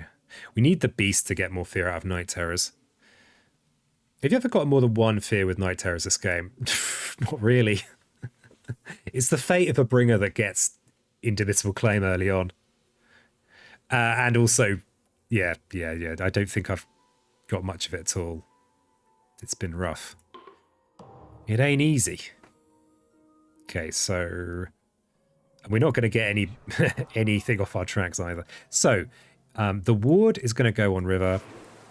That's going to be defending in a large number of places. We are going to be Night Terrorsing somewhere. Let's look at the Fear card first. I doubt that's going to change what we're doing. Skip the next normal Explore. Oh, these are big opportunities. These cards are ridiculous. I like them. They're crazy. Skip the next normal Explore. During the next Invader phase, draw an additional Explore card. Big opportunity. Wait, are we actually going to make any fast fear? We are going to make a fast fear. Phew. Because we want... This is going to give us loads of breathing room. Kind of. Apart from this Coastal Ravage is flipping horrible. Anyway, so yeah, maybe we're not getting any breathing room after all. So we'll... Okay, we're defending in here. What's our route? Okay, we've only got 1 route, so let's not think about that. Let's just do it. And then we'll Power Storm ourselves.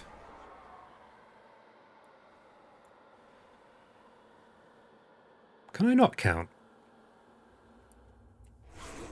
Ooh, ooh, ooh, ooh, ooh. No, no, no, no, no, no. Something's gone wrong here. What has... I don't have enough energy.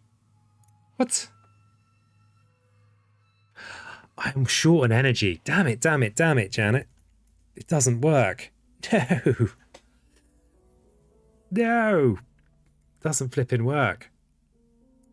It's a nightmare. Okay, we are going to have a blighted island. That is a horrible nightmare when you can't count.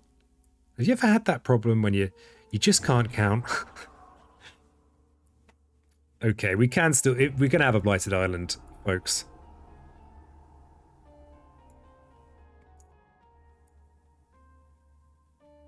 Damn it.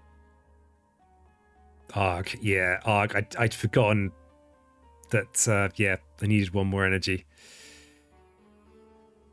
Yeah, God, it's amazing how often in this game you are short one energy. That's why I try and be careful with my spends. But we can at least defend in here, right? It's not like it's a total write-off. And we're going to have a fear card, but we know what it is, so... Okay, fine. Ah, the pain. The other thing that's painful about it is we've spent 3 energy on. We're not going to get anything useful for our efforts. Do we have... I mean, we could safety first on this jungle ravage, but I think 2 defense should be okay. It should just be okay. We could double Shadows of the Burning Forest next turn. I mean, we could just give them a load of energy. We could just give ourselves a load of energy and try and be less terrible next turn. Because we've got the Coastal Ravage coming in. This coast is actually looking okay. This coast, we actually can't get over here. We're too far away. This is our most important defend if we were going to defend over there. Mistakes. I'm almost tempted to actually not defend in here and try and get over here so I can defend here next turn. This is also crucially the land we can't smash with Cleansing Floods. Crucially. Damn it. Damn it.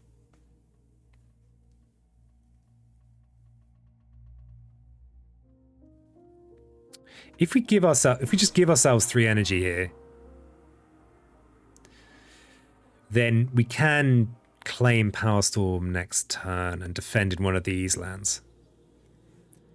And that's still, you know, that's still worthwhile. And then this is going to blight as well. Damn it. Damn it.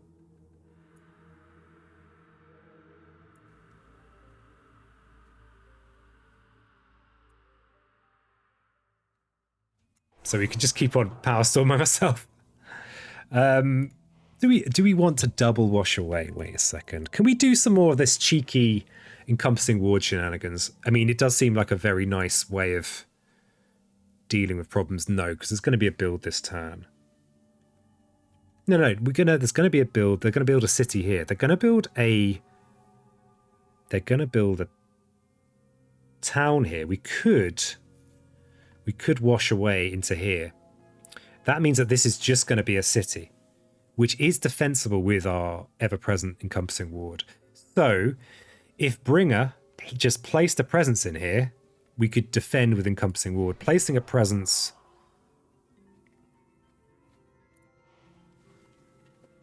would redeem Bringer, kind of. Having an additional wash away would also mean that we could just empty another one of these coastal lands. Yeah, okay, actually think we give it... I think we give it to River so they can wash away twice. Okay, buildings have +1 health. Oh, great. I'm glad this isn't a smashy turn. Each beast destroys an explorer. Great. Can't hear that. I can't hear a lot of explorer destroying happening. Add a Dahan to a coastal land of Dahan. On each board, okay. So we don't have a choice here.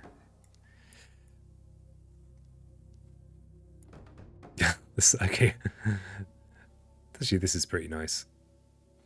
Look at all those chaps.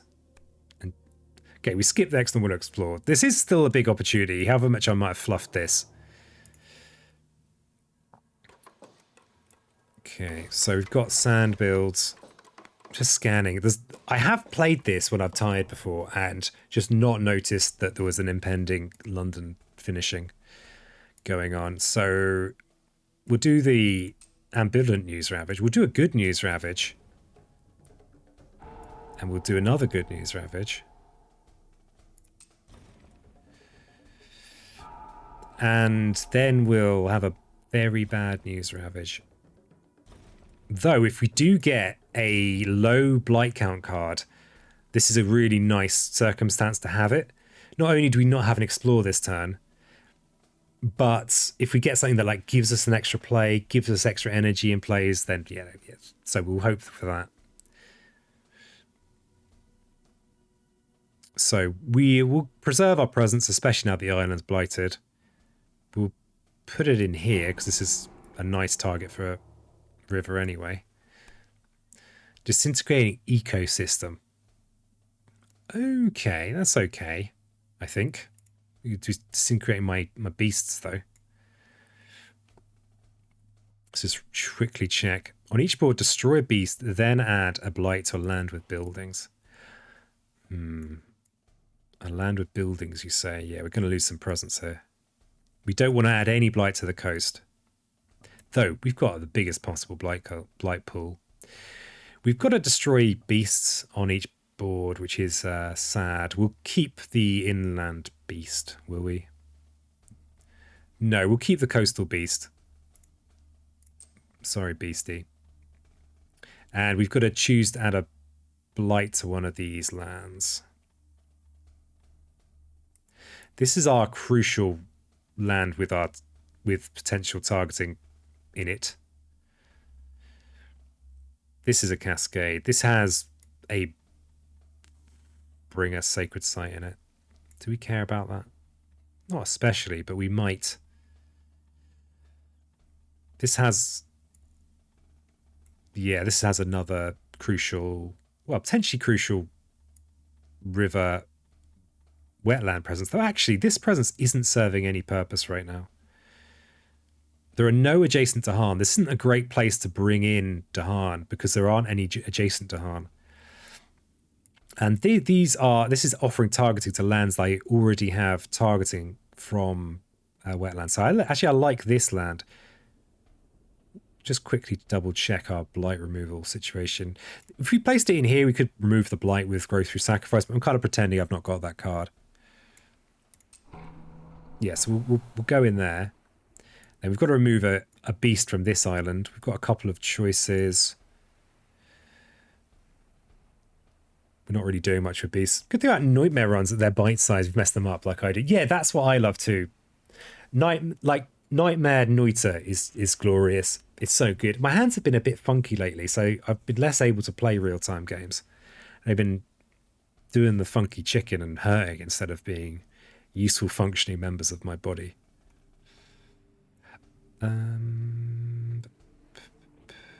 Let's get rid of this beast. And let's add a blight. Not here. This could be a candidate. This sacred site is doing nothing really. Again, we've got loads of... Oh, except that it is now granting access to this land that I just removed access to.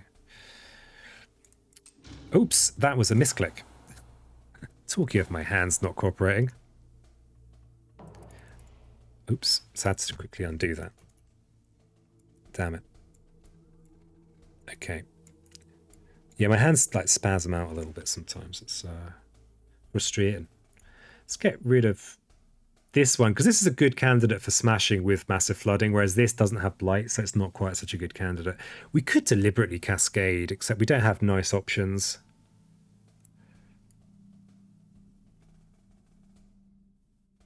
So I could instead put the blight in here, then we keep this one, and maybe put the blight up here. Though I like the idea of dragging this town up to prevent the city build. Oh, we could just do that with wash away. So I like going in there. Let's remove one of these. Well, I can pretend that I'm, deliberately removing presence, but okay, so over here I think we get rid of the beast in the land we're most likely to clear with cleansing floods, and then we add a blight in. Oh, this is tempting though, isn't it? Yeah. No, they build a city here this turn. But this is... Where are we going to place that planned bringer presence? Limited joke redemptions. Yeah, there's only so much comedy in the world.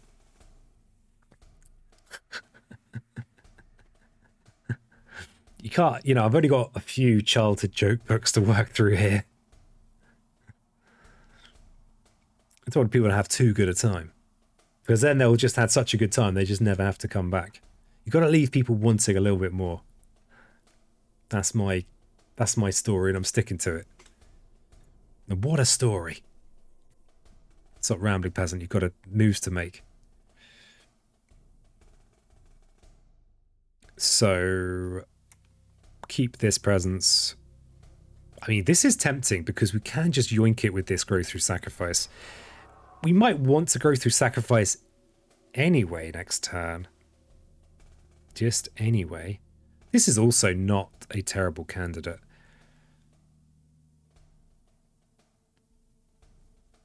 Mildly tilted by my mistakes on this one. What's a good spooky joke to tell at Halloween party? That's a good question. I've got a joke book here. Need to be reminded of the world's grimness. Got it. Yeah. You've got to be reminded. You can't ever get away from it. Let's try and find... I don't have my monster jokes, but I've got crazy. They do have some spooky jokes. Okay, what about... I'm sure there is a creepy bit. Monstrous fun. There it is. Page 13. What did the pharaohs use to keep their babies quiet? Egyptian dummies. There you go, Blues. 999 pesos, well spent.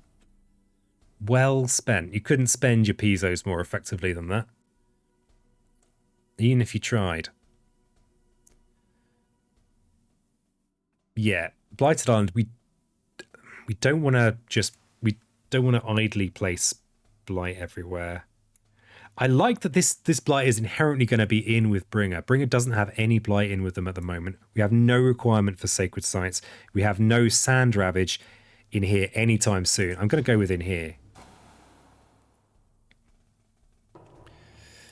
Because this explorer is getting skipped. It's not happening. They're too scared to step on my beautiful island. It does mean we're going to have an absolutely horrible turn if we can't win by then, and we're not doing a lot of damage out here. So we've actually got Power Storm on river here. So we've got 2 lots of wash away. We've got Coastal Ravage next turn, and there's quite a lot of it. Oh, there's another city in there now. Oof. This is bad news, because if this blights, it blights into here. If this blights, it blights into here. We're almost to the point where you get just like a catastrophic wave of blight across the island. So this is the high priority defend. And here's my indomitable claim, and it defended a flipping tiny little ravage. Uh-oh. Okay, so we have some shadows of the burning forest to attend to. Don't think there's anything immediately important there, because we're not in there. We can push from mountains and jungles, but I actually don't think we've got anywhere relevant to do that. Pushing from here is just not helpful, really. We don't have that kind of setup where it would be helpful. This is so important to prevent. But no, we have no way of getting outside of really janky stuff that we can't rely on. There's no Dahan in here. We could drag both of these towns and the Explorer had. Then it's just a 6 defend. Just 6. That's all. This, yeah, this is a big problem. This is defensible with Indomitable Claim, though. So, I mean, that's still okay. That's still probably worth doing. That's still... It still feels horrible. But I think that's what I'm going to have to do next turn. What about this? This is then going to be a lot of damage. We can wash out of there. Yeah, we can wash into this land carefully. And this is, because it has the blight in, this is eligible for a slapping. I think on the reclaim, we're probably going to be looking at a minor power. If we could get something like Sky Stretches to Shore on this, then we're very happy indeed.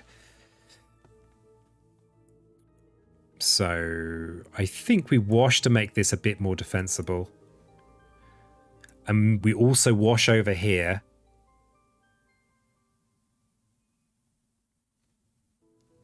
I was hoping for that Bringer defend. Okay, if we place a presence with Bringer, we could just defend this with Indomitable Claim. Then we're letting both of these go, which is absolutely awful. That's just terrible.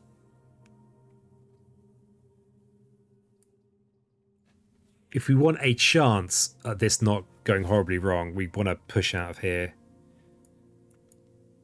What other tools do we have in our toolkit? Not a lot.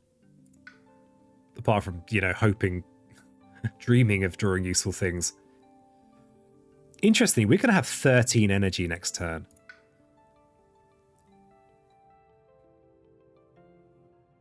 That's a lot.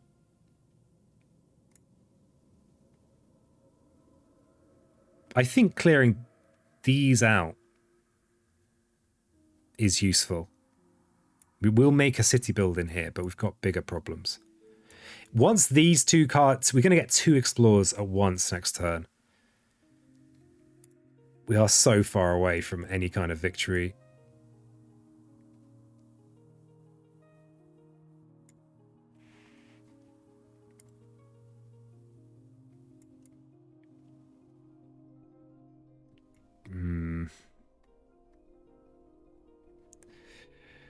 So I think that wash is good. And this wash, I think, is also worthwhile. Even if we don't place a presence in here, the thing I don't like is the idea of...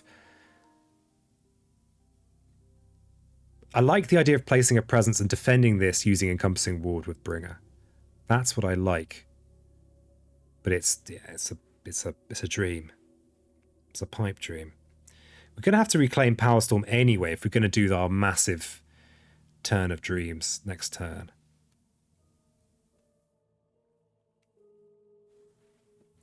So we're reclaiming anyway next turn. So yeah, the placing presence thing is a dream. The other option is to double play Shadows of the Burning Forest to just maximize our fear and maximize our amount of energy. Given that we have played all of our presence now, we could just regain... We could just gain... We're basically just reclaiming now for the rest of the game. Right, I'm going to have another quick bio break, but I do promise to finish this run today. Today. Well, I mean, it might not technically still be today when I finish at this rate. I'm going to run a raffle while I'm gone. Thanks so much for joining me for this Mind Destroyer. It's my first time trying River at higher difficulty, I guess. Outside of pure solo, which is a very different matter. So that's a little raffle. Exclamation mark join. Chance to win some prizes. And then I won't be long. I'll be a minute. Maybe a minute and a half.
Yeah, I'm still streaming, Lace.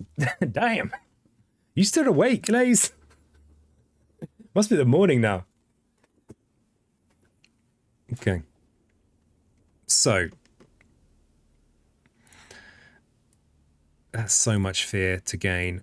All right, I think we need to play our odds by just clearing out twice with Wash Away and Shad just doing the forest just for a couple of fear.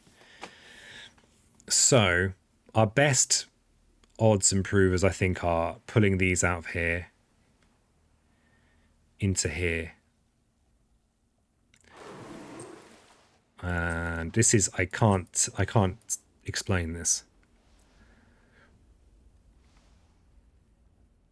Okay. And... oh, I thought I had a repeat. What's going on? Oh, did I already use it on something? I can't remember using it on something. Oh, well, maybe I don't get to do that twice. God. Okay, so we can push these again. I mean, I can't see any great value in doing that, really. Maybe we'll push this in here and you in here. Well won, James. Impressive win. So there's a prize list on the Discord for people to drop in and see what you like. And there's a channel where you can claim your prize from the list. Unless someone has like clearly just claimed a prize from the list like just before, everything that's there should be there. So yeah, well won. Impressive. An impressive victory against some seasoned rafflers. Blues tasty in any raffle. Won many a raffle as our Blues. Against often incalculable odds. A bit like if I win this. Actually, it's not incalculable odds. I'm sure that... oof, have I just created a city building there? I guess I have. Okay.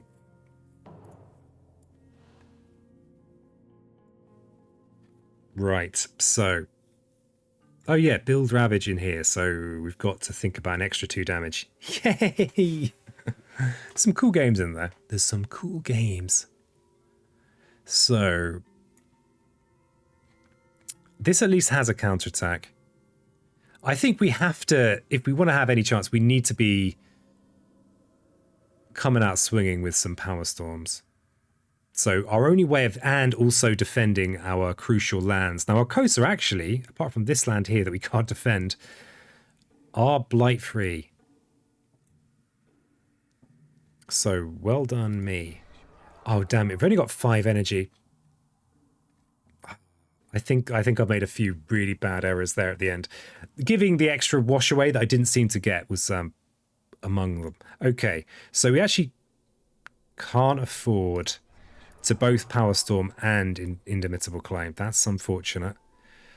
But do we care? This can blight, we don't care. This can blight, I'm a bit upset. This can blight, that's also acceptable. This and this blight, well that's 2 blight here, 2 blight here, a blight here. That's a problem.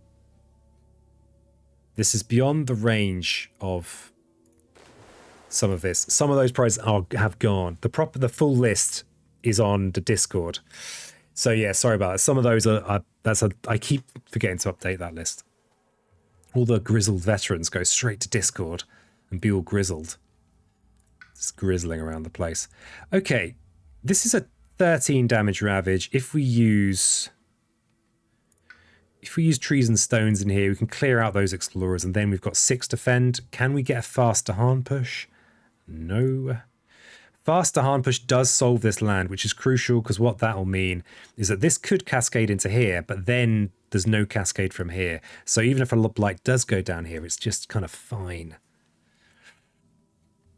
Either way, we are definitely reclaiming. We're going to have 13 energy. We want to play Cleansing Floods. We might want to be playing Cleansing Floods twice with a discount of 3. So we need to save 2 energy. But we're going to have 13. We've got 11 to spend, including the first time of Cleansing Floods. If we use Cleansing Floods and Trees and Stones Speak of War, we still have 4 energy, which is enough for a major.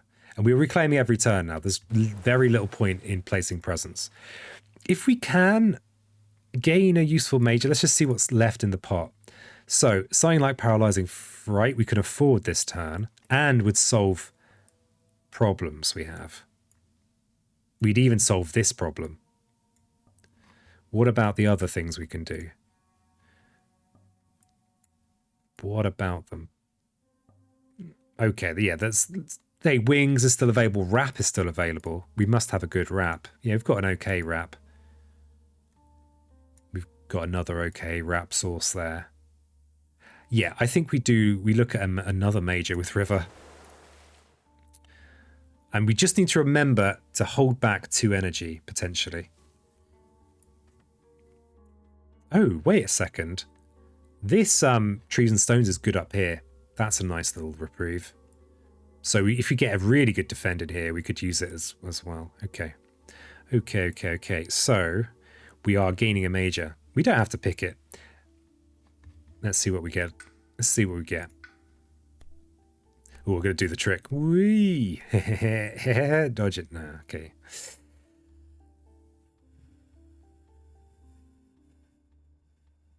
These are not the cards I was looking for. Blazing Renewal is pretty funky. I'll give it that. What's our destroyed presence situation? Riv has a couple of destroyed presence. So does Bringer. Threshold is not likely. This is interesting. This does give us possibilities for Bringer. We can kind of afford it.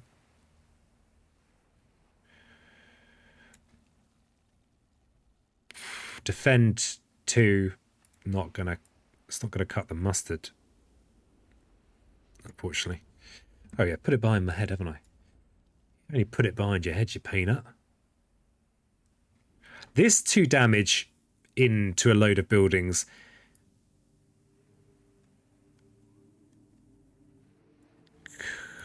could be pretty good. But yeah, interesting. We didn't get the ideal. Okay, Mists of Oblivion is also interesting. These elements might be easier for us. We're not airy at all though. We're not very fiery either from a Pillar of Living Flame perspective. We just don't have... This is not the ideal collection. But this does potentially mean, even if we don't get to do the threshold, it does potentially mean that we can actually clear lands with our innate, which is, pretty nice. But at what cost? We could spend 4 energy to use this and then have horrible turns for the rest of the game. Bearing in mind that we want to save 2 energy for maybe a repeated Cleansing Flames. Blazing Renewal, though, does mean we could play it on Bringer, get some Bringer damage. Bringer presence, and then we could target to defend it here, which seems a little bit ridiculous. So it's a way of us being able to place presence. Oh no, it's a way for us to place presence with the Reclaim 0 and still Indomitable Claim, or even Reclaim and still defend in here for this crucial Blight Cascade preventer, because this Cascade leads into a Cascade here and here.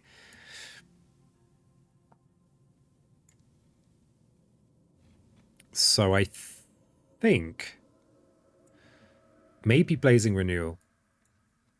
Is there anything else we have that cares about that? But it is very expensive and actually means we can't use Trees and Stones Speak of War.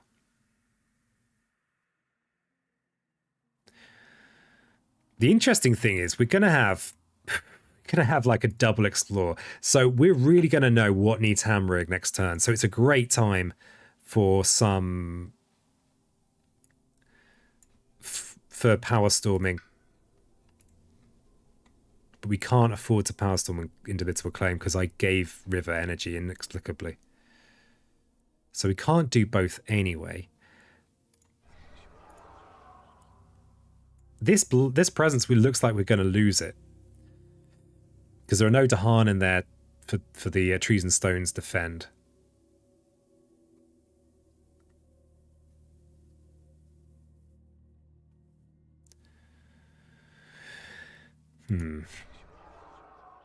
So if we were to play with just this hand of cards, we could take a look at a kind of YOLO-ish major. We're running out of majors to look at here.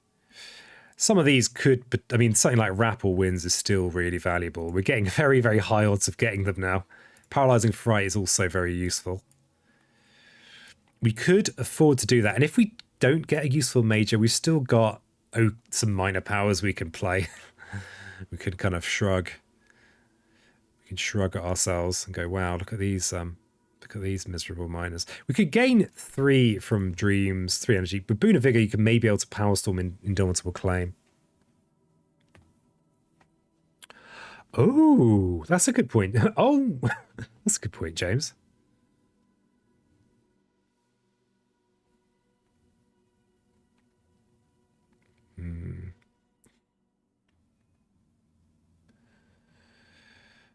I don't think I need the energy to play them both in the spirit phase, though.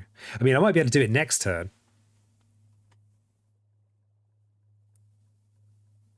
If I had Spur on with Words of Fire, that might be possible. But alas, I don't think it is.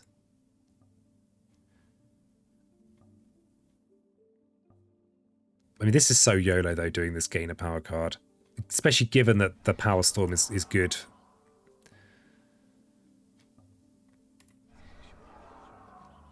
Yeah, we've still only got 2 actions. More poor than I thought. Yeah, pretty poor. This Indomitable Claim here is still pretty useful. This prevents disaster on the West Coast. So I think we do want to do that. It's a shame that we can't Power Storm this Cleansing Floods, because we're in a brief, potentially a brief window where we don't get absolutely hammered. And if we could double Cleansing Floods, then we could just clean up some of the mess that's going to be pretty much all over the island. Seeing how much presence I'm about to lose, I'm becoming more tempted to pick up Blazing Renewal, but just not use it for a while. Just use it in case we're getting very, very low on presence. So it does help with events. Yeah, I think we have to Indomitable Claim in here. We have to. We can reclaim 1 to do it, or we can reclaim all to do it. If we reclaim all to do it,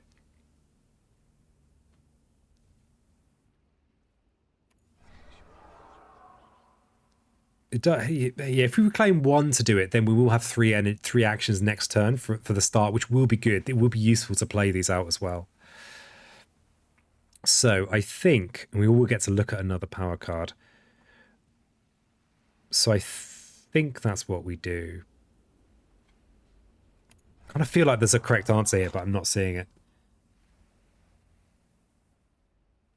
If we place at 0 and reclaim 1, and we want to use Power Storm the following turn, then we could reclaim 0 and reclaim Power Storm.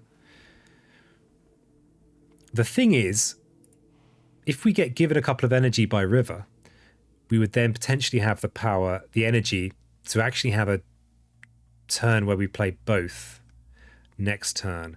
So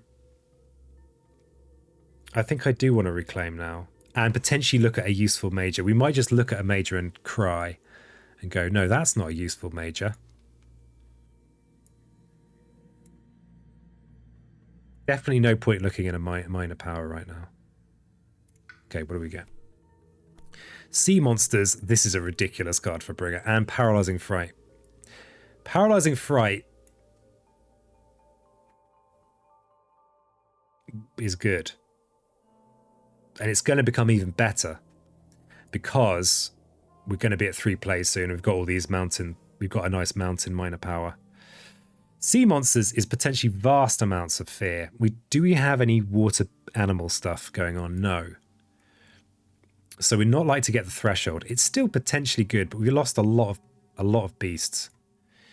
River is also not really dealing in beasts. So probably, if we don't want to use Sweep into the Sea again, we've been stung by that before. Stung.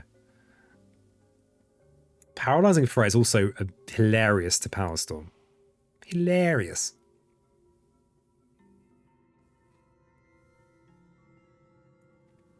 I feel like this is a pretty clear choice for Paralyzing Fright. So we'll take it. So currently we only have one sacred site on the map and it's here. So that's also something to think about. So we might actually use Paralyzing Fright from here, but then not actually get to have a sacred site anymore. What do we forget? It's so good. We've got 2 sun cards. I feel like we're foolish to forget Growth Through Sacrifice. Gift of Power has the Mountain on, which we like for Fright and for Claim, potentially. Dreams of the Heart is just 3 fear in the fast phase. That's actually a rough choice. Might be Gift of Power that goes. But that extra mountain is hard to get for us. So I think we keep that for the mountains. Okay, are we using Claim this turn or are we using Fright? If we use Claim this turn, then we can get to 3 actions next turn, which is definitely good. At 3 actions, we should be able to fairly effortlessly get the threshold on Fright. Right now, Indomitable Claim in here is superior to Fright, really, because we get the counter. So we don't want to play Fright this turn. We do want to play it next turn. We probably want to play it in conjunction with Gift of Power and then also with Power Storm. So we're not really playing Dreams of the Dahan for another couple of turns. We're also not playing Growth Through Sacrifice for another couple of turns. We've got 8 Blight on our island. If we defend in here, that's 2 more Blight, 3 more Blight, 4, 5, 6. Not ideal, but we will hopefully clean some up this turn. Bear in mind, we're going to have a turn next where we have no Ravage.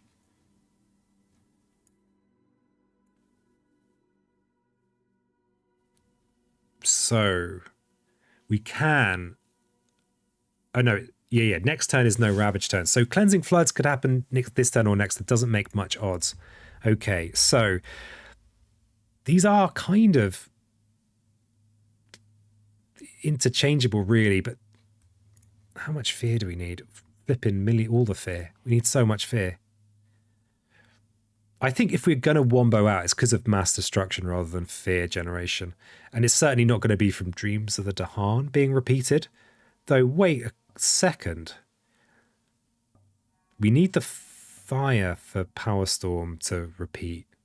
This does have fire. But we also need the air more. I think we get rid of Growth Through Sacrifice. I feel bad about using it anyway. Okay, fine. There you go. Now that's some logic. Yeah, you like tortured logic? Well, you come to the right place. I've got stacks of it. All right, let's go back to this miserable decision. Blazing Renewal is becoming more tempting because we are about to lose a lot of presence on the board. We probably won't play it apart from to top up our levels of presence. Yeah, air is on my track, but it's also... I don't know. I kind of... Getting this wombo is... I think has more potential for me than cleaning up a blight somewhere. And we're also going to be at 3 plays. I don't know. Yeah, not 100% on that decision there. Not 100%. Okay, this miserable selection. Is this the pick? I'm almost tempted to not pick any of these at all, but there must be a card that we're never going to play. See, Shadows of Burning Forest is 2 fear. It's just 2 fear.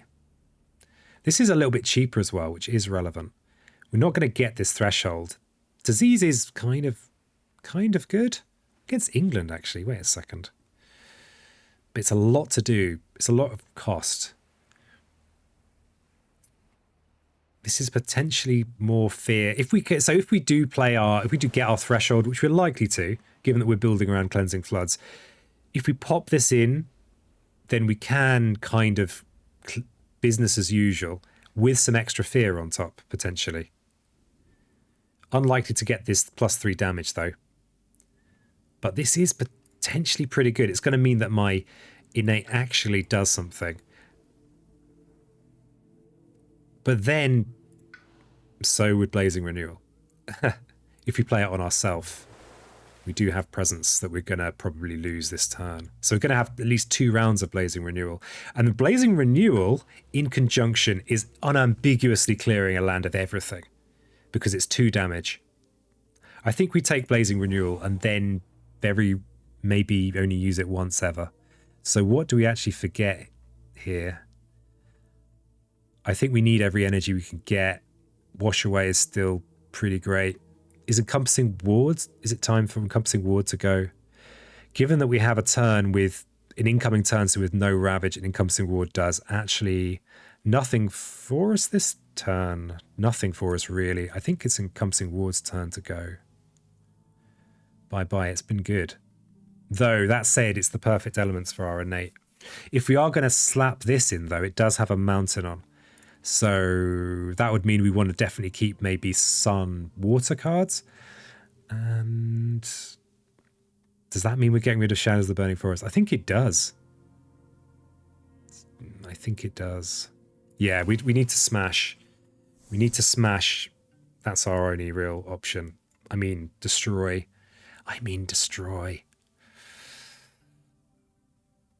So, we're definitely cleansing flooding this turn. Or are we? We're always reclaiming now with River, probably. Oh, close up. If we actually want to... Yeah, this is too useful. Having the exact elements is helpful. Just realised Flash Floods is gone. Yeah, it wasn't pulling its weight. Poor little Flash Floods. Did its best, which we're not using Blazing Renewal necessarily. Here's something that's interesting, right? Blazing Renewal is fast damage.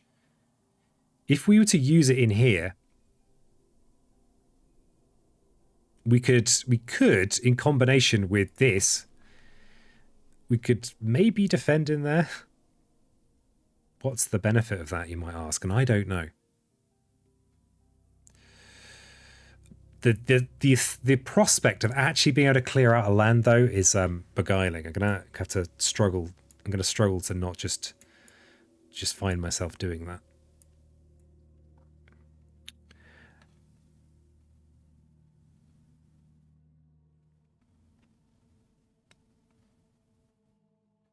Yeah, okay, I guess we do have the issue that if we did use Blaze Renewal, that is fast damage, whereas Massive Flooding is slow damage. Okay. So I think this coast is just having a bad day. Right.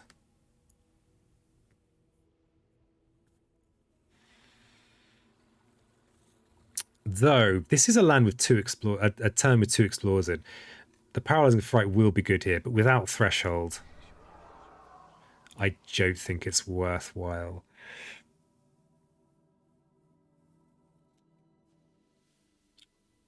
So we actually don't need... actually, this is interesting. We kind of probably want to keep Vigor, get rid of Bounty. We could do this. But that's not a clear, because damn it, we're short of water now. So maybe... So that's that threshold. But this is slow, so yeah, it doesn't help in there. We can just defend this with Indomitable Claim, so I think that's probably the right thing to do. We also could Gift of Power potentially to get a useful... Yeah, so we're going to have a Cascade here that goes into here. How come Encompassing Ward rather than Wash? Good call. Elements, I was thinking, but yeah, you're right. You are right. You're not wrong. This new record, longest stream ever. Yeah, this is the longest ever stream that's happened. It's probably my longest stream. I don't typically stream for that long. But, you know, I normally stream for like 2 or 3 minutes. So this gets us seeing the Fear card, which may or may not be relevant. This gets us a counterattack, which I like. If we do this Blazing Renewal Massive Flooding thing, And I'm thinking that what I want to do is do this turn, smash a load of stuff, and then next turn do 2 cleansing floods. There's going to be blight here, blight here. This is also going to get blighted. Congrats, thanks, Lays. It's I actually think long streams are a terrible idea most of the time, but I don't know. It's Spirit Island Thursday. I made a promise to finish this game. And I've even eaten a meal today. In a bold move. No one else thought of that. Secret strategies of the poor and the dangerous.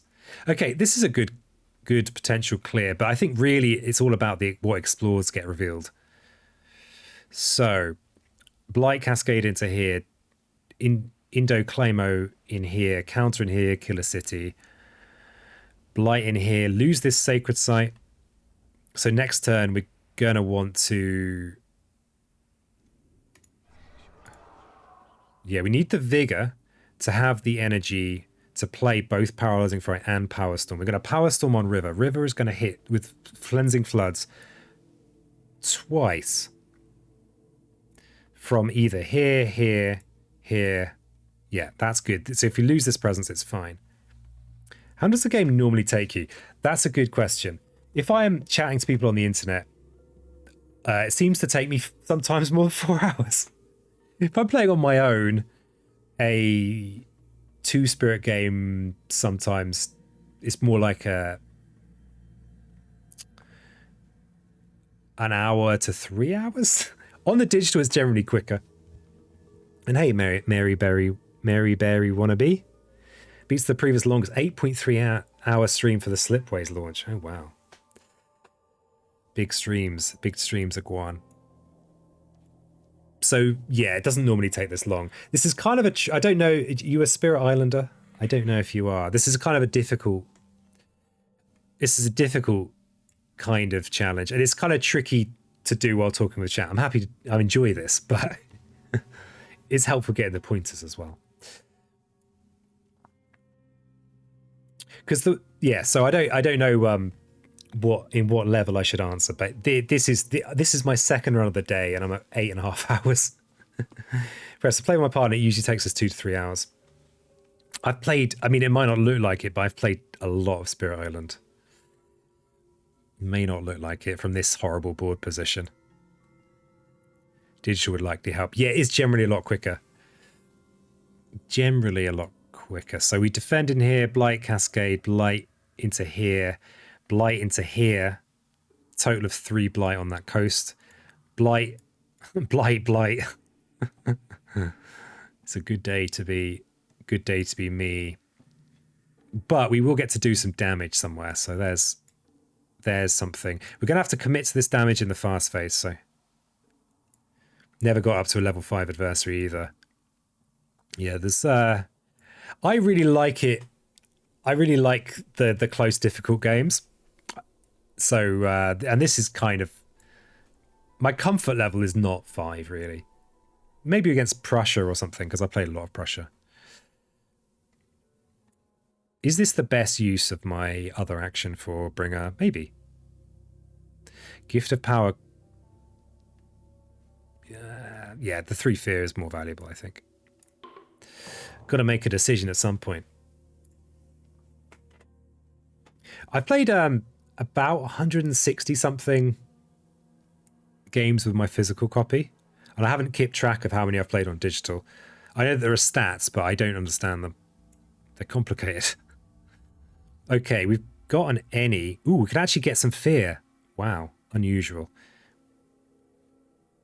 We can actually gain more than 1 fear from night terrors. Steady on now. What do you think this is? So we could use dreams to gather in more Dahan for a good counter. Or we could use them just for 3 fear. The good counter means we'd go up to 10 for the counterattack. So English cities are 4 health each, so we could only kill 2 English cities. So we'd actually be lower on fear with that counterattack. And as there won't be blight in this land, it's not a high priority for cleansing floods. So Yeah, I'm fairly ambivalent about that choice. I'd rather squeak the extra fear. Would rather squeak it. So yeah, let's look at the fear card then, shall we? Let's see what this is. Each player removes an explorer and a town from land with beasts, or an explorer from land against. Oh god, that's it's not the fear card you want to see. I don't know what you do want to see, but it's not that, all right? So yeah, this 3 is going to be 6 damage, which basically destroys either 2 towns or a city and 2 explorers. It's probably more useful. Or this would mean we could destroy 2 cities for 4 fear. But destroying the cities is good. There's still millions of cities on the board, though. And we want there to be Dahan here for this counterattack, because they'll destroy a city here next turn. So I think we actually go with Dreams in here just for the fear. Just for those sweet, sweet fears. And for some reason, I'm playing with very, very slow animations. I think I'm not a sensible human being. We'll do this. And we want more energy for next turn, because we're probably going to be Power Storm and something next turn. I think it depends on these explorers, so we'll Boon of Vigor here. It's for our slow comprehension, yeah. I was making all these beginner videos, and having on fast animations, it's like, come on, peasant, you could do better than this. Well, I tell myself that. All right, so we've got full threshold, and because we're against England 5, we're sad about that because of the extra health. But enter Blazing Renewal. So that means we can clear a land of buildings and explorers, because the flooding will kill the explorers as well. This has 3 cities in it. And it also has 2 blighting, which means there's less incentive to try and clear it with cleansing floods, because we won't clear it and then it becomes clean. It'll still be dirty. So where do we want to clear? The 3 cities is the most tempting, but the fact it does have blighting does make it a slightly more appealing target. I am planning on cleansing floods next turn with Power Storm, so the dream of the double floods. Both of these are going to be blighted, so actually there's no real... there's going to be plenty of targets. So I think I'm just going to maximize fear, which will be destroying 3 cities and a town. 3 cities and a town is going to be 7 fear, which is basically a fear card. And I don't think we've got a better deal anywhere else. No, we don't. So it doesn't actually matter whose destroyed presence we use, because it's River's power. I guess we'll very quickly find out if we've used the wrong spirit. I suppose this is actually Bringer's way less fruitful when it comes to the old sacred sites. So yeah, definitely the damage was done. Okay, let's see what the event is. Is it one of the events that just kills you? Oof. Okay, yeah, this is not nice. On each board with invaders, add a blight to a coastal land. We can prevent this by destroying 2 presence from each board to protect us. This is why I was blathering about how useful Blazing Renewal is, because of things like this. Okay, Distant Hunt's going to do a damage. During a Ravage, defend 1 per Dahan. Does that do anything? It does do something here. That's wonderful. Look at that. Beautiful. Thank you, Devastated Shores.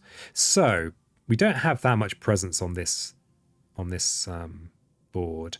We want to maintain this wetland because it's crucial for our targeting for cleansing floods. And we can be really sneaky and destroy these presents that are going to get destroyed anyway. Yeah, I like it. Sneaky. So I'm going to just do up that and then going to click destroy 2 to just... I always feel a little bit smug when I do this. I've been warned, though, not allowed to be smug, so try not to do it too much. Okay, we've got Blight coming down here, which is it's unfortunate. We're going to lose this presence as well, because it's going to cascade into here. We could cascade into here, but that's just terrible, so we're not going to do that. So we're going to lose this presence, and we may as well... There's a lot of... Yeah, we don't want to make this into a sacred site anyway. More like this is a better candidate. It all really depends on what these Explorer cards... We don't know what that is. Okay, fine. So we're going to destroy some of these presents that are going to get destroyed anyway. Oh, we could cheese the system. No, we can't cheese the system. By destroying 2 presents in here, I thought we could save presents, but I think all of this presents is doomed. No, this presence isn't doomed. Yeah, we'll destroy 2 of these presents in here. Yeah, we'll do that. Okay, so we've got beasts moving to an adjacent land with no blight and dealing a whole damage. Does that matter for anything we do? This land's getting cleared in the slow phase with massive flooding. There's no... We'd be tempted to go in there and just pip a city and kill it. No, we won't kill it. We just want to move the beast to somewhere where it's useful, potentially. So let's move it... Yeah, we don't really know where it's going. Oh, there's only 1 land without blight, maybe. Yeah. Let's just... We have... Okay, actually we should do some maths now. Cleansing Floods is going to do 14 damage. This is 8 health worth of city, 11 health worth of city, and 3 health worth. Yeah, so actually it doesn't make any odds. Makes no odds. We'll just get rid of an Explorer for now. And we have a beast over here. So we're not doing any slow damage in here either. So we'll just move this beast somewhere we want it to go. Don't think it makes many odds. We'll put it in with here because it might provide defend, maybe. Just imagining things. Imaginary defend. Each player removes an explorer and a town from land with a beast. Okay. Or an explorer from land adjacent to a beast. So where did I push that beast now? We're clearing this land anyway because it's going to blight, and we're going to then clean up with the floods. With the floods. Yeah, and also this is a 2-city land, so there's more fear to be had there. So there's no point removing from there. It's what I'm grasping at. So we'll remove an explorer from one of these lands. Let's remove it from this land that has only 1 explorer in it. And then... Oh, it's an each player business. So let's remove this town. Maths. Hey, I'm the ultimate mathematician. I've got my approximaths. Okay, yeah, we've got a lot of bad news ravages here. You might want to avert your eyes. Let's have a good news ravage first. So we will do 6 damage. So we could take out 2 towns for 2 fear, or we could take out a city and 2 explorers, which I think is just better. So let's do that.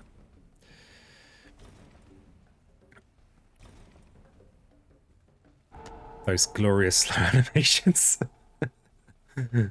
Okay, so we've got a lot of bad news ravages here. We've got another good news ravage. Yes, reveling in the good news. The glacial fear accumulation. Now this is a very bad news ravage, but it's kind of... It could be worse ravage, I suppose. Get that mass away from me. What are you saying? Mods! Not that mods understand maths. They just understand fighting on the seafront. There you go. There's a UK-based joke for you. That's a lot of blight on the coast, but we've got a bit of a turn-off now. Apart from the fact we've got a double explore. We haven't cleared any inland, so yeah, whatever. There's going to be a lot of this. Might want to make a cup of tea. While the slow animations go about their business. Let's actually think about this. Okay, the mountain is good. We could smash that this turn. Though we also probably want to... we're probably going to use massive flooding in here. Cleansing floods in one of these lands, but it all depends on what the other Explore card is. Whoa, lots of wetland action. There are so many adjacent buildings, and we're against England, so we're not preventing any of this. But making it small means it's something we can deal with Encompassing Ward, potentially. We like doing things with Encompassing Ward. We like it a lot. Makes us feel good about ourselves.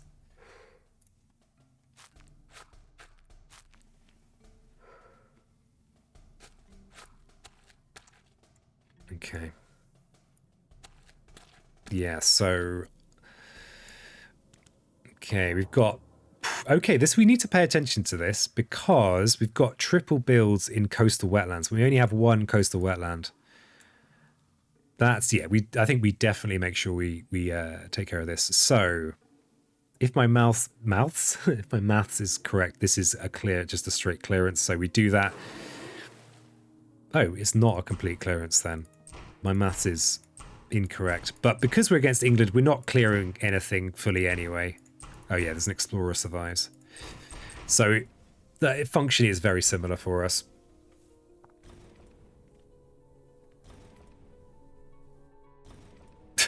these slow animations are really doing it for me. I hope you're enjoying them too. What's that? Fear card? Yes. Okay, we're going to get to do another big smash in here. Now, this is a... wait a second. Yeah, we've got Wash Away, but we've actually... Because these are English towns, we can only still partially damage them. We don't have any other slow damage. So, is there a point in bringing more things in here to destroy? Or, I mean, there is a point to bring in explorers, because we will kill them with massive flooding. There's also a point to Rivers Bounty in here because this will eventually be a hub of counterattacking. But we have no Ravage next turn. Big opportunities. And there will be double Ravages. So yeah, I think we definitely Rivers Bounty in here. It's for those double Ravages that are on their way. Even if they will be slightly anemic Ravages, we still want the energy. We still want all the things. The only big defend card we do still have is Indomitable Claim, but it's a bit expensive. Do we want to be...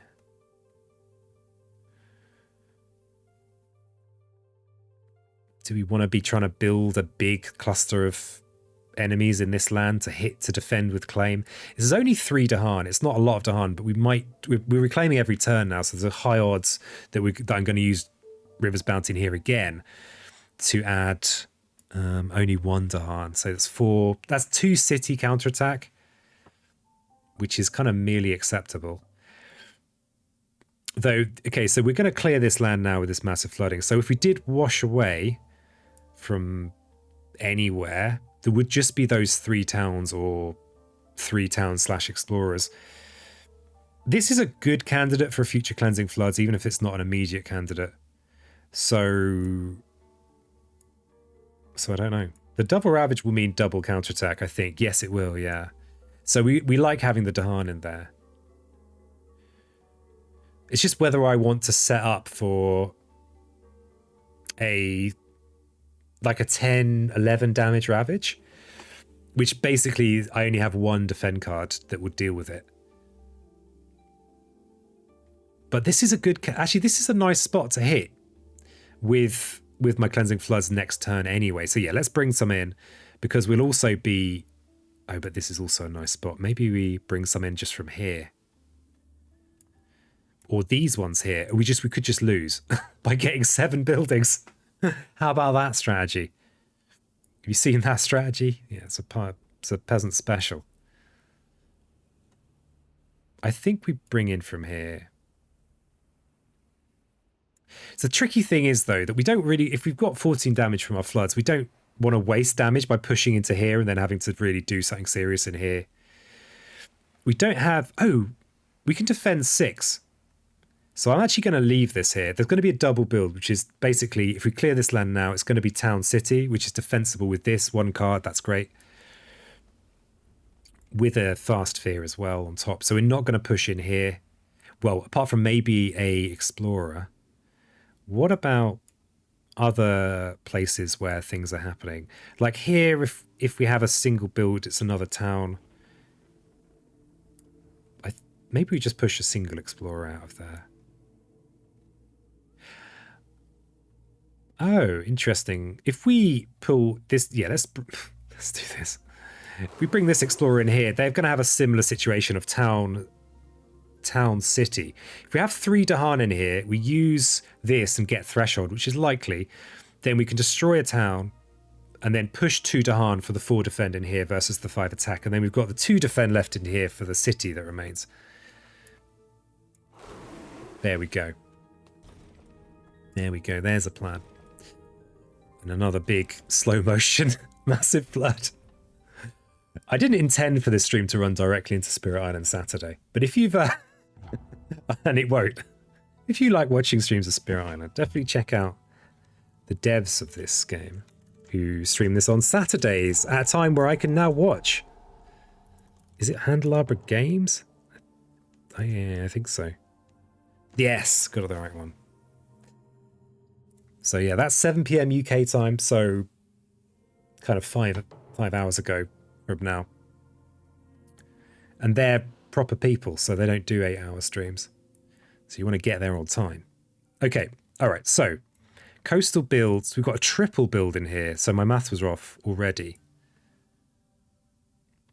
This is our big power storm turn, I think. We have no ravages. The other thing we could do is we could Paralyzing Fright in one of these lands that's going to do a triple build. That's pretty good. This gap also means we've got no nasty surprises from build ravages. The Paralyzing Fright into an empty land, that's a rarely useful thing you can do. Especially if we can get the threshold, get to Terra 3. Can we do all of this stuff? We're going to have 8 energy. We're going to get the third play. Okay, I like this plan. If you say it really slowly, it becomes a better plan. I hope you're aware of that. That does mean that this potentially horrible wetland situation is one less situation to worry about. We could also smash these. So this is defendable with 1 card. So I like that. I like it. I feel like we've nearly got there. But it'll just be another few hours, all right? It'll just be another 3 hours. So, I think we're more likely to get actual use out of just a nice, useful minor power here. We've got big smashers. We've got little useful things. I think we want to mine a 12-hour speed pog. So I'm channeling my inner Dunk, all right? It's so funny, like watching Dunk, like, you know, being European. Like you watch Dunk and he's already streamed for like 6 hours by the time you go on his stream. He's like, oh, it's a bit of a short stream and it's like 10 hours in. Or actually I should be sleeping. Yeah, sleeping is quite a good idea. I've heard it's good for you. So I think we look at a minor power here. Interestingly, the major deck is pretty small now. Land Thrashes is looking pretty tasty now, but not for us. I think we look at a minor power this turn. We've got a double Cleansing Floods, which is, we need to remember to save 7 energy. So we've actually only got Cleansing Floods and then cheap stuff. Let's go with a minor power. That's how much I should do that mixed up with streaming. I'll go to bed too. Good night. Good night, angels. Thanks so much for hanging out today. And everyone else. But especially angels.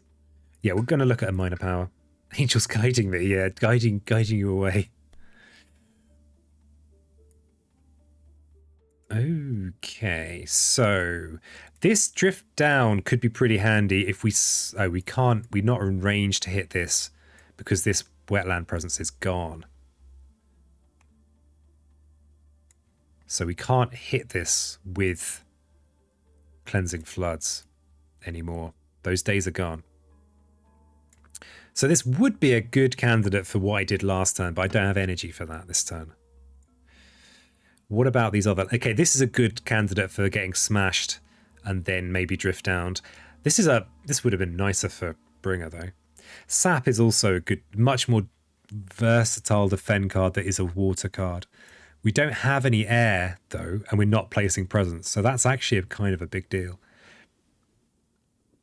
Yeah, that actually is more of a big deal than you'd think. Teeming Rivers has nice elements for us. Drift Down actually has mounted, but we don't have fire. I think we're unlikely to want to not reclaim. Though wait a second, we could make a presence placement work for us because we really do want this wetland. There's 2 blighted lands adjacent to a wetland. This is kind of what we should be doing with our life. We do have this reclaim 1 spot. We could place a presence back in here and reclaim this. So maybe getting 1, 2, 3, 4. We've got 4 other water powers. We need the 3 other powers. So we do just generally need more water powers. Yeah, but we're kind of low on energy, so Sap is looking tempting for that reason. This is a very nice clear for us. I think we go Drift Down. Yeah, a bit of a convoluted decision there. Got one already. Drinking coffee in the morning right now. Well, it's only midnight here, so it's not. It's the stream's gone on considerably longer than I planned, but it's fine. I feel all right. My hand hasn't like curled up like a claw, which it can do sometimes. Okay, we need to remember keep 2 energy spare. And are we really going to be doing paralyzing fright in an empty space? Is that really where we've arrived here? 5 damage is an awkward amount of damage for me, because if I'm doing damage, I want to be doing 14 damage. Exactly. Okay, we also need water elements, so let's play our water cards. We do incidentally get that. We don't have the energy to play Blazing Renewal as well, though. We don't want to play these defend cards this turn either. So that might be all we play. We're a bit low on water cards. Maybe Gift of Power to maybe give River a chance at another water card. Having not taken a water card there.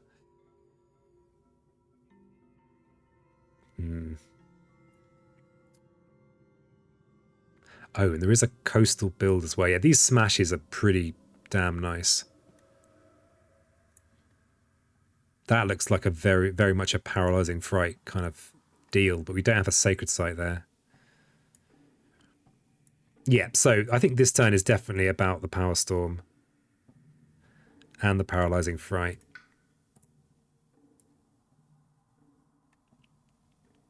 It seems weird to just prevent builds here, but it does.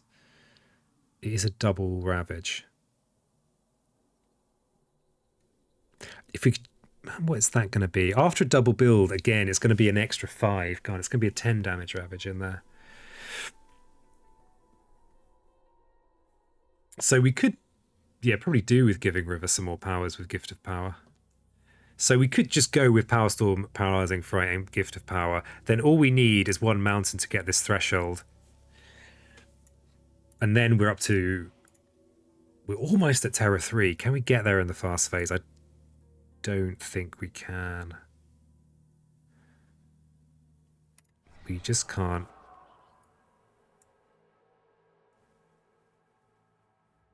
We're actually spending way above our earnings here, so we might want to just place this and get another 2 energy into the pot.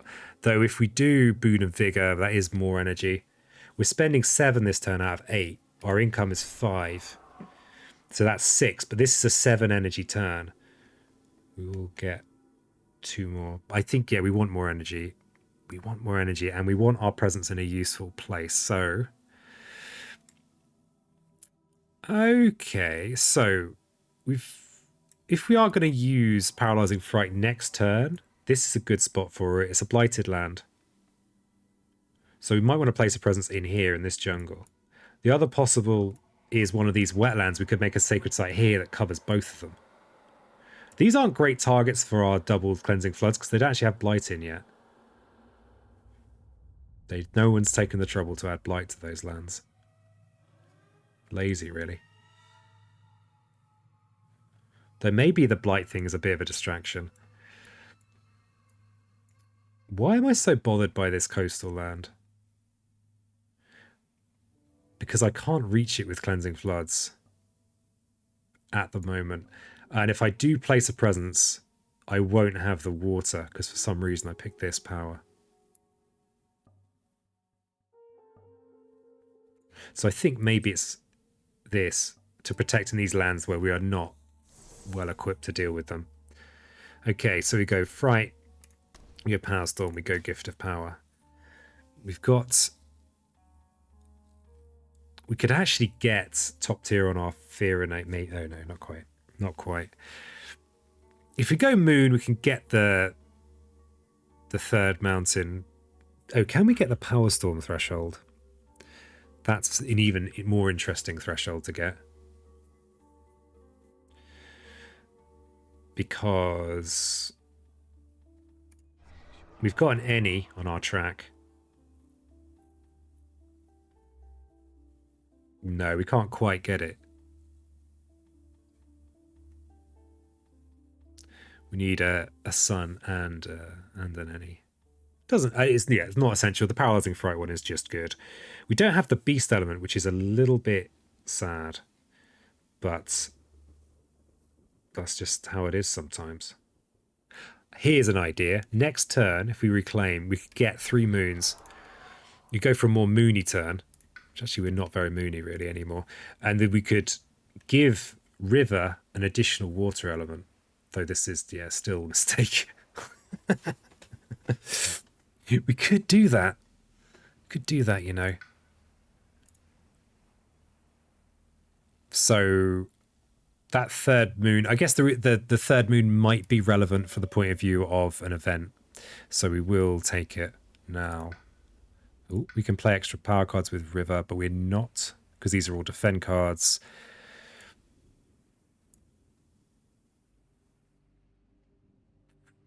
We could destroy a town in here, but no. I don't think that's a good use. Yeah, so we finish anyway.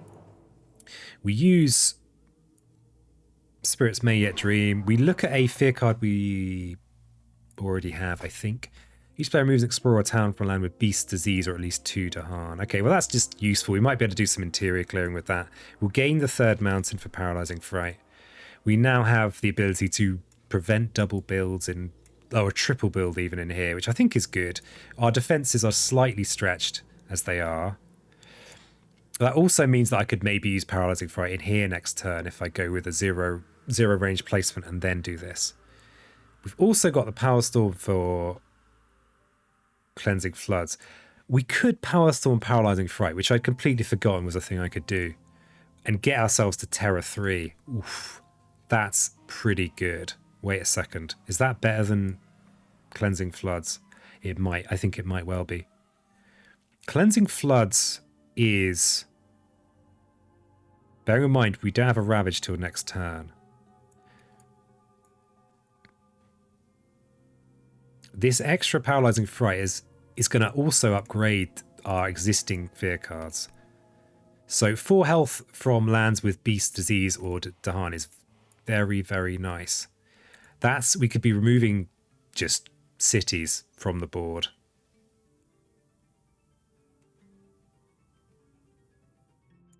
Okay, let's just quickly look at these Cleansing Floods. Okay, so post-build, we can clear this land with the Cleansing Flood. That's really nice. There's going to be another city in here, so that's 14 damage with Cleansing Floods. which does have thresholds. We can clear that land. There'll just be an explorer left. That's kind of that sorted. We can't reach in here anyway. This is not ravaging next turn. This is. But we could just do this again next turn. Yeah, I think that is pretty good. This is easily repeatable for us as well. So I think we do this. So we gain a fear card, prevent 3 builds. Then we do it again with Power Storm. So yeah, we're only going to go with 1 Cleansing Floods. Which also means that River is going to have a bit more energy to play with next turn. So let's Paralyzing Fright in somewhere else that's going to build a lot. Or... So I guess this is the worst culprit. Other wetlands are also pretty bad. So we could do it in here, which is not a great target for Cleansing Floods anyway, because it's a double Blight land. And it will prevent all of these builds again. And then we don't have to worry about this land. It's an easy defend, but... maybe there's a better target, better candidate. Yeah, no, this is good. Preventing all those builds in there is silly. It's silly and I like it. And I like it. Okay. Okay. So we're now at terror level 3. So we win if we remove all the cities. Which is nice. Okay. We've got 5 fear cards to get the win. So it's going to be very hard to cheese that. But we might be able to, if we are mindful of our... If we're trying quite hard to remove cities, we might do okay. Okay, some night terrors going on here. Let's just have a fear there. So yeah, I think this is probably the turn to repeat.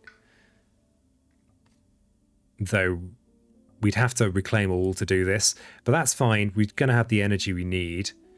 Who do we want to give more energy to? I guess if we have more energy, if we have 7 next turn, we need 8. Remember, we need an extra energy for Paralyzing Fright. I don't want to make that mistake twice.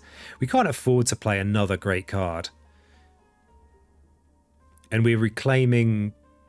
I mean, there's hardly any major powers left. We might want Terrifying Nightmares or Wrap or Winds. This is a good little doinker for getting rid of cities at the end. I think we like all our cards, though. So I think we probably... are just gaining a minor power next turn. Giving River an extra energy means we're going to have 10 energy next turn, which is enough for the Blazing Renewal massive flooding thing. Yeah, and actually in this situation, if this is our best turn, which I think it might be one of our best possible turns, I think we give it to River. Okay, let's see what our event is. Is it just you lose? Oh, it's this lot again. Well, this is a good turn for Cursing the Tongues of Foreigners. We're not that airy, but it's fine because we can just discard a load of cards. So this is 2 fear per player and extra damage from cities, but that's fine. We can curse those tongues. We've got 4, so we just need to discard a couple of these from our hands. We're going to be reclaiming anyway next turn, I think. Especially now that we're committing to the double paralyze rather than the double floods. So let's just discard a couple of cards from hand that we're going to reclaim anyway. Okay, and that's the 8 energy we need. We can now add a couple of diseases, which will...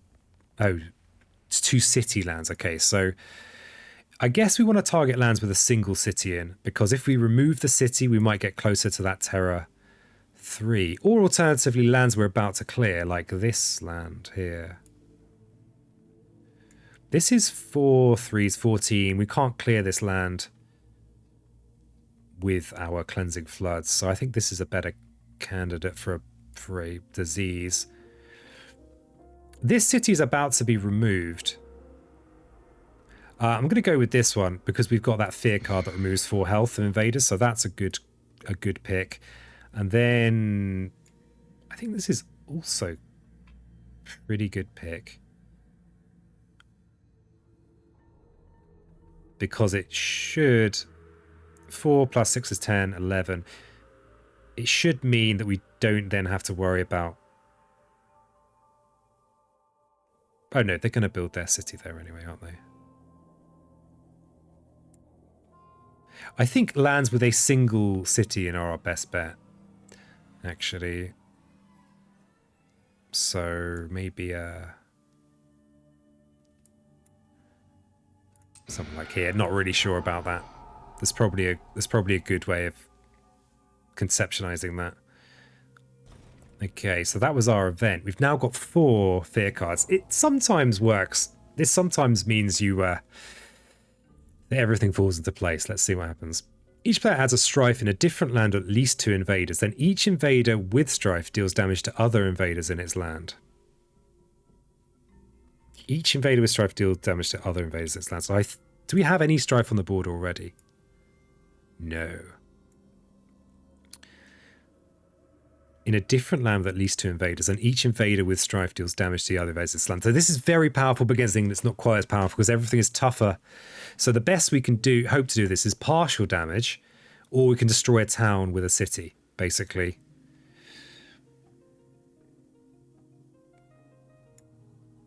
Though, if they're going to build a city here, that takes us up to 8 plus 6, 14. So if we did it in here, we could definitely clear this land after this build, which is good news from a safety point of view. Got to think of the safeties. Oh, but it also means we're denying ourselves a city kill because they're going to build a city and then we're going to destroy it with cleansing floods. Oh, we've got massive flooding, peasant. We've got massive flooding, so we can actually use this to do 2 damage to a city, and then we can finish it with massive flooding, and we can actually only do it once. This is a good opportunity to kill a city, so let's take that. So maybe in, let's say, they're gonna build an additional town in here. Yeah, let's use it as a chance to do some damage to a city. So if we go with a... This is a nice land because it's got a couple of explorers sitting in it as well. A nice land for the massive flooding. So we'll put a strife on this. So we can smash this with massive flooding. And then I guess we want to probably just put a strife somewhere where we're worried about an incoming ravage.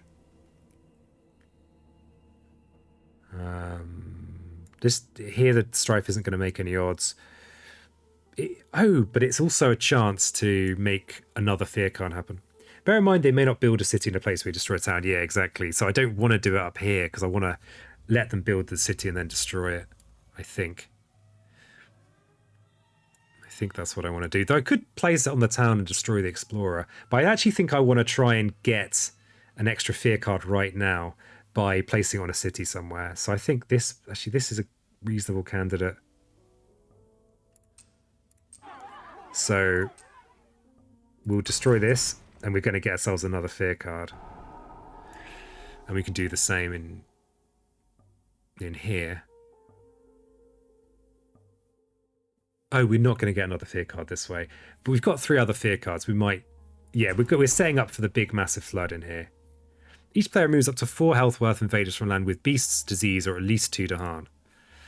So we can empty this land. There'll still be a single town building there. That's actually defendable with our good friend Encompassing Ward. We want to basically take out as many cities as we can with these fear cards. This is how we might win. We're clearing this land this turn. This is a city that's targetable, but this is an easy counterattack. Single build, 3 damage ravage, defendable with whichever spirit we put Encompassing Ward on. This here is going to be a single build. They're going to just replace the city, so it's not as nice for us from the point of view of getting a Terror 3 win. So I think this is probably the nicest. because it's, yeah, this means that we have one fewer city on the board. I'm going to pick this one.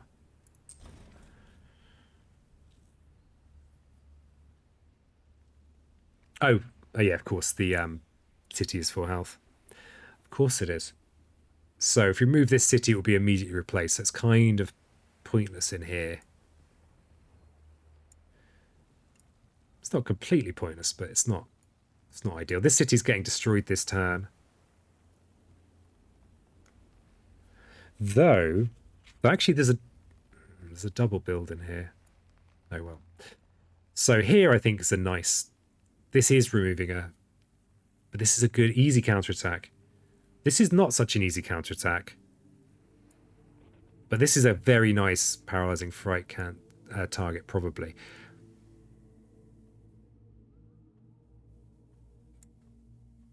Though this is a single build because of the disease. If we were to... Yeah, I kind of feel like that was a dubious decision now.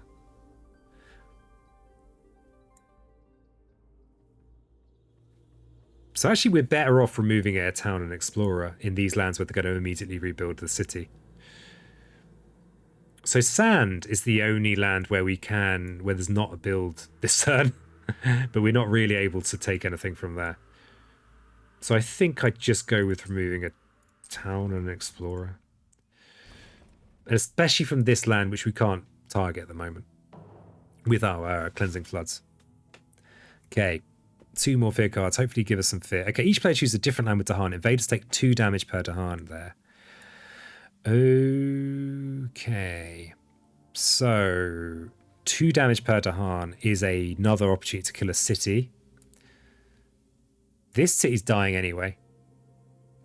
Probably. Oh, unless we queue up for a different massive flooding possibility. This is 6 damage. Again, it's another city kill. They will rebuild it, but maybe we don't care. Because we're getting the fear. It's a slightly different puzzle. It has to be a different land. This is, yeah, easy defend in here. So I think we keep on working on this land. We just maximize our fear generation, I think. So, and, you know, just have a nice time destroying cities. We've got another fear card. We've still got so many fear cards. It's only England 5 as well. It's a lightweight England. Okay, so our other decent option, this city's dead anyway, I think is just to go up here and do similar. Like this. I'd like taking the guaranteed hit on these. On the explorers. Another fear card. What do we got? Tall Tales of Savagery. Remove 2 explorers or a town from each land with Dahan. From each land with Dahan? Then remove a city from each land with these 2 Dahan. Okay, okay. That's going to be some removal. It's actually cleared this land. We're still going to get a build in there, unfortunately, because England. I think we've just had a whole ton of buildings removed there.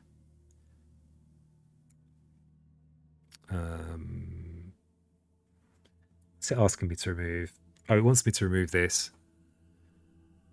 Don't know why it's... Oh, prompting me because I have a choice.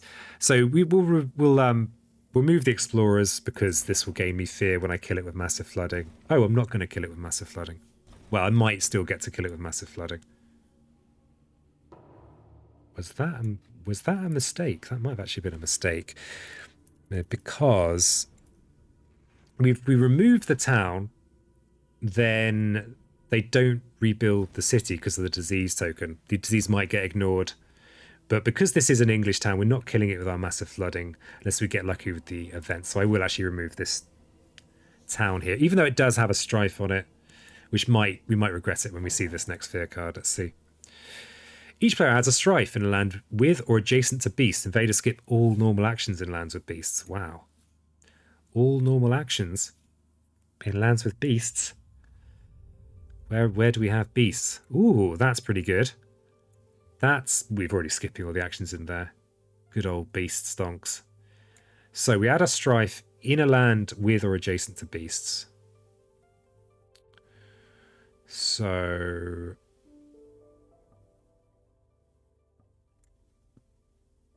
This is all right.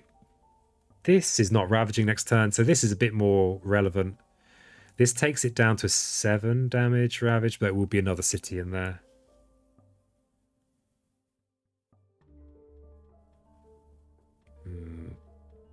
So yeah, let's maybe take this one down a little bit. Bearing in mind that if we do this again next turn, we will get more fear cards, and Strife does sometimes interact with the fear cards. We could add another Strife somewhere.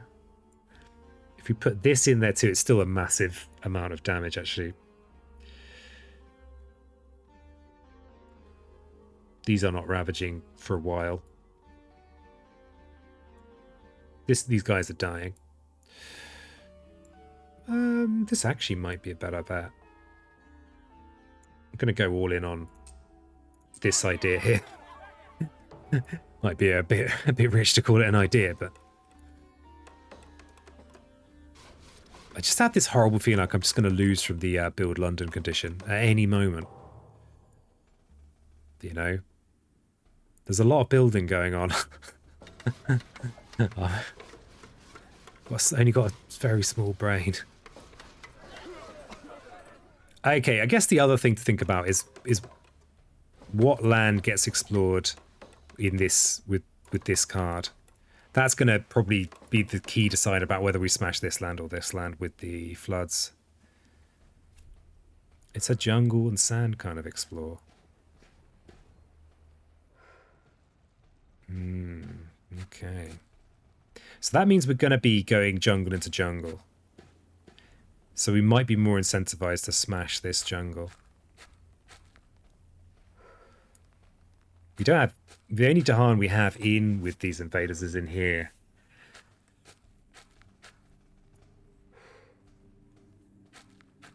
Look at all these flipping people coming around here.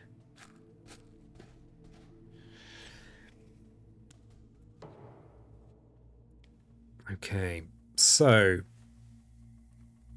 what minor powers are even left? Okay, quite a lot.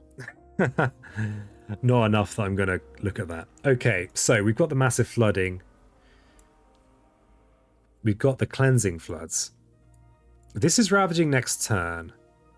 We've already done this math. This is 14 damage. Ah, damn it. There's the extra explorer in there. So we're actually not going to clear this land entirely with the cleansing floods. As it turns out, we're still going to have to defend in there. The massive floods is another opportunity to kill a city. I think we take it. Especially interestingly here, if we clear this land, there'll be a single town. And if we defend in there with our friend encompassing ward, the town will attack, get damaged for 2, and then attack again and get finished off. So that kind of feels reasonable. So I think we go with that initial plan. There aren't any partially damaged cities anywhere else, are there? No. No. And then these are both ravaging next turn, but this is actually a better thing to clear, but we don't really clear it. Though there is a strife on one of these towns. So if we killed this lot, that would be kind of defended. And then, oh god, I don't use this menus so often. Okay, if we clear this, then it's a land we can let go, even though we kind of have cleared it.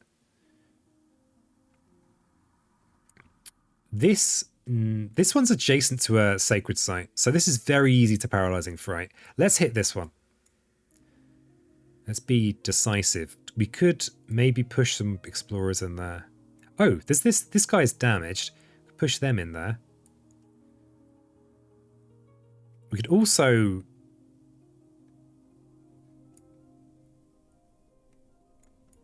Yeah, this is a very nice and easy to paralyzing fright. This is defendable. Let's bring this one out so we just don't even have to think about it. And we'll finish it in here. So I think that's a good use of Wash Away. Feels like a very low-key use of Wash Away, but it is another fear. We should look at Gift of Power first as well. There's a few... I think we give it to River because they're more likely to be able to actually use it.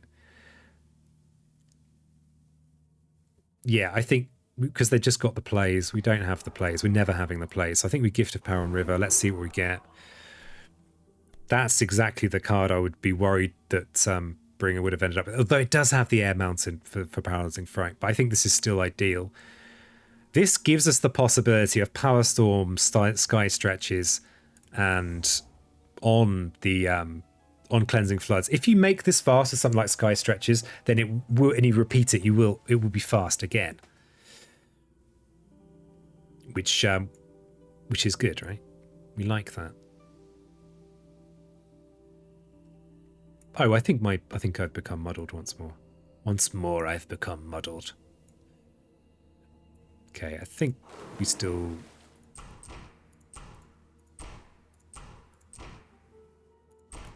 Okay, so that's our 8 damage. We could, if we use this is a bit slightly funky, but this is how you do damage when it's less obvious who you want to damage. And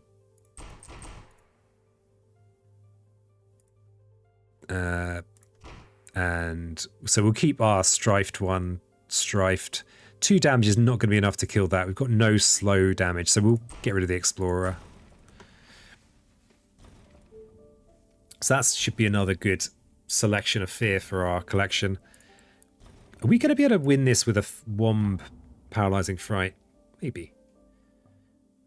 Maybe. Or even Womb Cleansing Floods. Possibly. Or the combo of the two of them together. Possibly. Okay. So, okay, we're getting there. We're getting there eventually. It only took 9.5 hours. Okay, next turn we have no Ravage in this wetland, this wetland, this wetland, this wetland. Okay, that's good news. We do have a Ravage in this jungle, this jungle, this jungle. We have enough to counter and kill in this jungle already. This is the bad news Ravage. Do we actually have to win in the fast phase here? Wait a second. I think we can win in the fast phase because we just need 2 fear cards. That's 16 fear, aka double, like Power Storm, Paralyzing Fright. Just repeat this turn. We don't have the energy to repeat this turn. Ooh, we don't actually have the energy to repeat this turn. Remember, we need an extra energy for Paralyzing Fright. We only have 7 energy next turn. Brutal. Lays needs a new nickname. God, well, that's a challenge. That is a challenge. I mean, there's lots of possibilities there, Lays.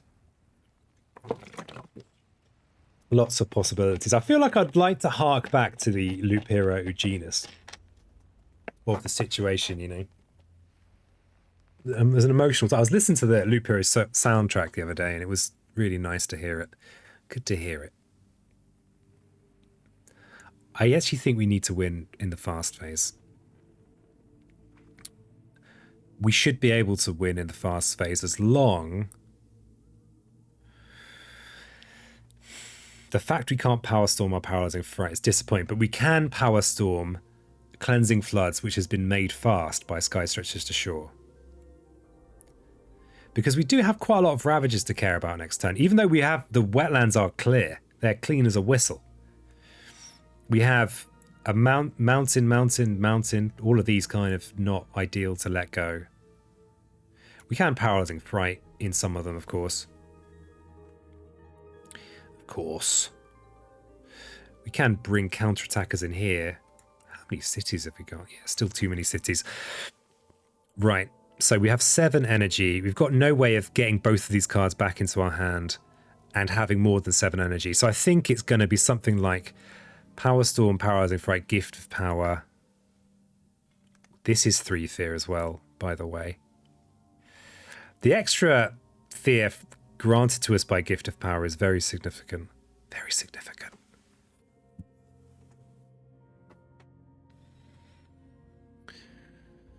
But if we're not Power Storm and Paralyzing Fright, we are considerably down on our fear hopes. So if we Paralyzing Fright once, then we need a fear card and 5 more fear. So that's 13 fear, which is quite a lot of destruction. Our best case scenario, I think, is destroying 2 cities.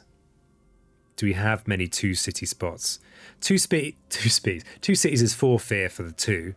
We can potentially kill 2 cities and 2 towns for 6 fear. So that would be 12 fear if we do it twice. Which is 1 off. We might be okay. 24-hour stream, please. No, Frodo. Fine, I can watch you when I'm at work. Yeah, I can't, I do sometimes just have a horrible sleep schedule, so I really can't do the late nights more than occasionally. This wasn't intentional for this to go on this long. I'm a bit surprised it has. I think it's... Yeah, I actually don't know why. I'm pretty well rested. Sometimes I guess it takes longer. I'm going to blame it entirely on the slower animations. It's my story and I'm sticking to it. What a story. Okay, maybe we could set up for good counterattacks in the Ravage. Though our only good defend card is in the bin, in here.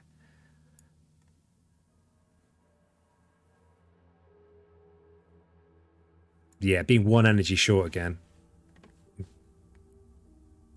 Despite the boon. Oh, we booned on River, didn't we? You peanut. You peanut.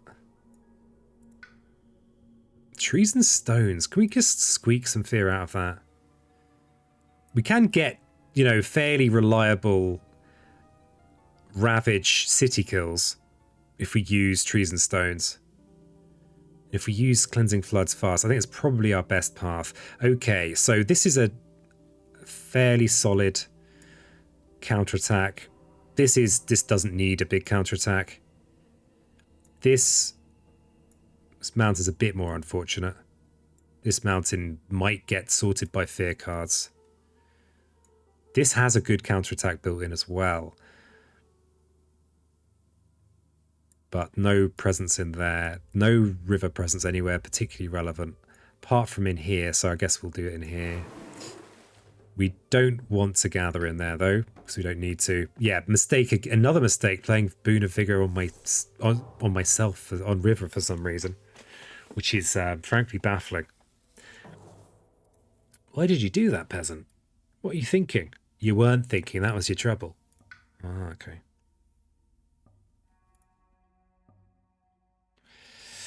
Because yeah, both of these nice cards of ours are 4, so we can't do both. Wow, we might even have a turn where we use our actual things we do. Okay, this is a good defend. This is potentially a good paralyzing fright. Yeah, damn it. I don't think we can win it in the fast this turn. Can we win it in the fast next turn? I think maybe we can. Hit your surface out. You're like, yeah, I'm at work. Work.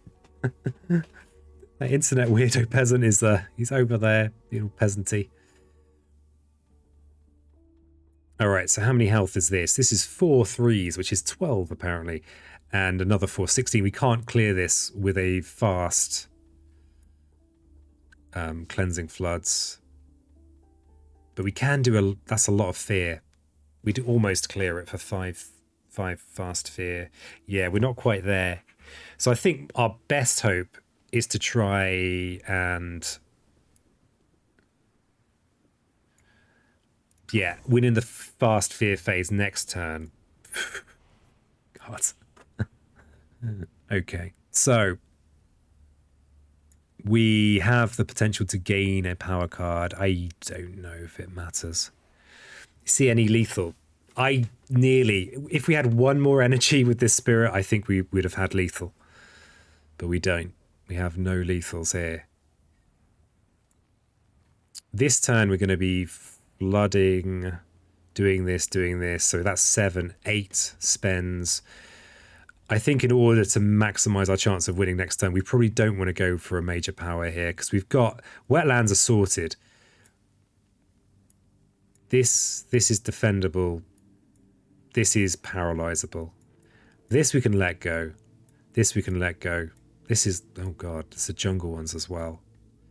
Flip. Okay, this is a good candidate for a fast clear, but it doesn't quite clear it. Damn it. We have to try and win now. I think we have to try and win now. Okay, this is a... Yeah, we've got some... Yeah, okay. Let's just gain a minor power card, I think. We definitely want to use Cleansing Floods. We definitely want to use this. So that's 7. And we've got a lot of 1 cost cards we want to play, so I think we want to gain a minor power. Let's gain a minor power. What do we get here?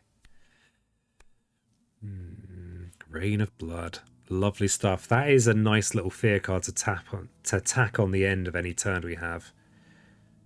The Do Not Build is actually weirdly irrelevant. It's kind of unusually irrelevant, but this actually gains you quite a lot of fast fear. They do not build, which is cool. But the fact that it's a fear per building or Dahan, whichever is this isn't capped. Holy moly. This is not capped. Buildings or Dahan. Wow. Okay, we might even be able to make loads of fear out of that, given that it's a somewhat late game issue. No, it's not. It's not that good. It's probably going to be quite a hard one to... Okay, we can get 2 fear out of it. Okay, fine. Stop being excited. But it is fast fear, which is good fear. Best fear. And the build prevention is relevant, actually. It's relevant in here, but it doesn't really do a lot. The trouble is we probably want watery things. Rain of Blood is good water. It's good water. But that's 2 extra fear there, Jim. It's 2 extra fear. Whatever we do, I think we need both of these, or this and this, or some combination of those. So I think this is a reclaim and gain. And because we're so close to our limits for energy, I don't think any of these are an improvement on the cards we have. They're just not. I mean, maybe Wrap or Wins, actually. This is a good Wrap target. We can Wrap and come in to a few useful places. But I think if you are going to win in the fast, it's not going to be with that. God, this is a nice place to end up with a Wrap. We don't have to pick it. That's the other thing. What else is really good for us here? Is Pyroclastic Flow good? No. Oh, it's Air Mountain, actually. And it's relatively cheap. We'd be substituting in for Power Storm, which is potentially way more useful for us. So I think we look at a minor power, actually. Yeah, we look at the minor power. Okay, what do we got? Okay, Fast Fear, yes. We take it. We take it without a hesitation. Now I check to see if I've actually got anywhere I can use it. We need a Sacred Site to use that card. We can use it from here. Okay, that does make the dream a little bit more of a reality. We could sub it in for Gift of Power. It doesn't have the mountain though. Oh, but it does give us possibilities of power storming ourself to use Portents of Disaster. We just need... Okay, this is a different thing. We wouldn't have the energy to power storm ourselves for Paralyzing Fright, but we wouldn't get Threshold.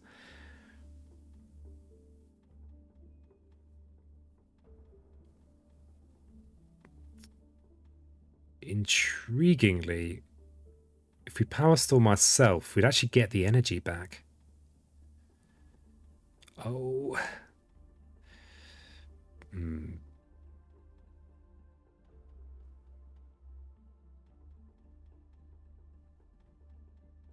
So we could then play Power Storm on our friend over here. I'm actually a bit foggy on how that exactly works.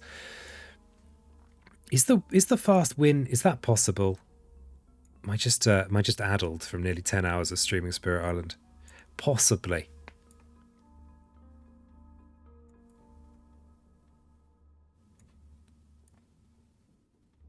Also, possibly it's just repeating Rain of Blood that's been made fast. But I think Cleansing Floods is almost certainly going to be better. Because Cleansing Floods is, yeah, if we do it in the fast phase, it's like 5 fear probably. Or in that ballpark. 6 fear maybe. Yeah, 2 towns, 2 cities is 6 fear.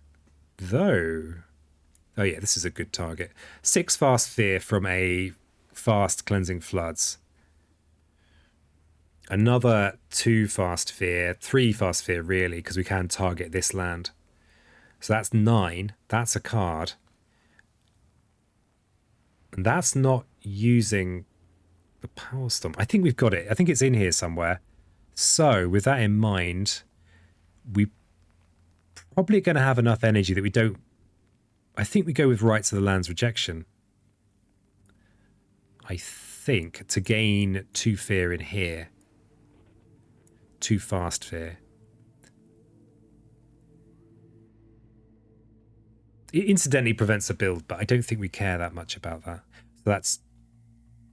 I think here's the thing. I actually need to work this out, but there's like part of my brain that's like, no, you're not working this out. Okay. The brain is roundly rejecting any possibility of me just working it out. Okay, so we need the big damage. So we definitely need to play a couple more water cards. So there is no, I don't think there is a future after this. There's no future. I guess if there is going to be a future, this does incidentally defend in two useful lands. We do have this, but there's no... I'm going to just put this out so that I actually can see what I'm doing. Then the other idea was to use this for 2 fast fear. So we could use Trees and Stones for 1 fast fear. Blazing Renewal, we can't use for fast fear because England. Okay, how much fear is this? 2, 6, 8 fast fear out of more than 8. Okay, if we look over, if we turn our attention to our friend over here, we've got this little idea. Now, if we Power Storm ourselves, we cannot afford to play Paralyzing Fright a second time. We also can't get Threshold. We can nearly get Threshold, but we can't get Threshold. We needed that mountain off Gift of Power. So we actually can't get that flipping Threshold. Which is very significant. 4 fear is a lot of fear for our purposes. But we can... So Portents of Disaster is actually a net fear loss compared to going with Gift of Power here. Which is hard to believe. I know. Because Gift of Power gets us the second mountain, and then we can go Moon. God, if we just had a way of giving an element to bring her here, God, it would make such a difference. Because then we could get this Night Terrors going for even more fear.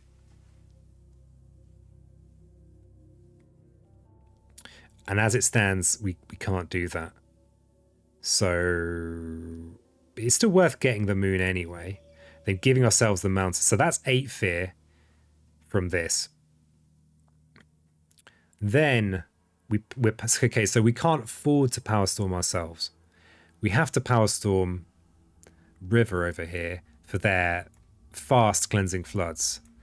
They've got what's their okay? Oh, this is a good target. This is another 6 fear target.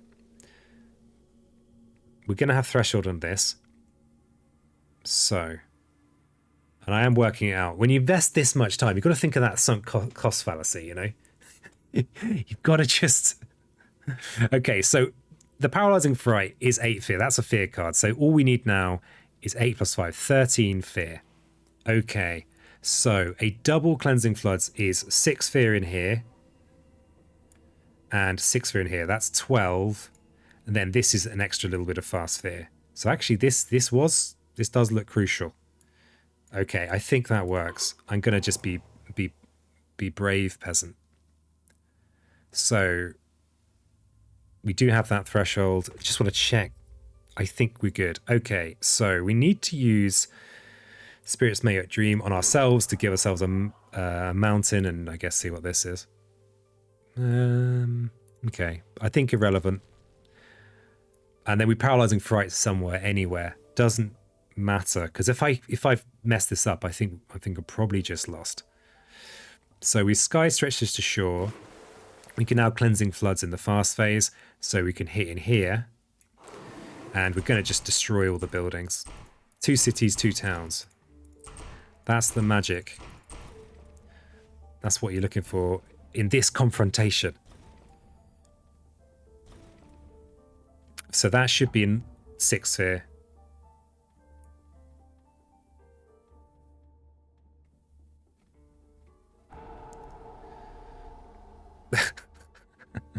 Oh, the slow animation is still amusing me.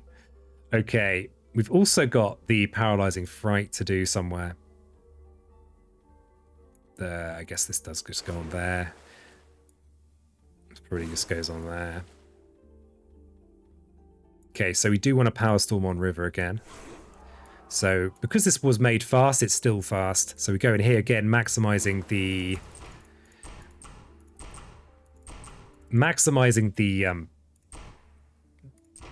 fear that we can generate here. So 2 of each.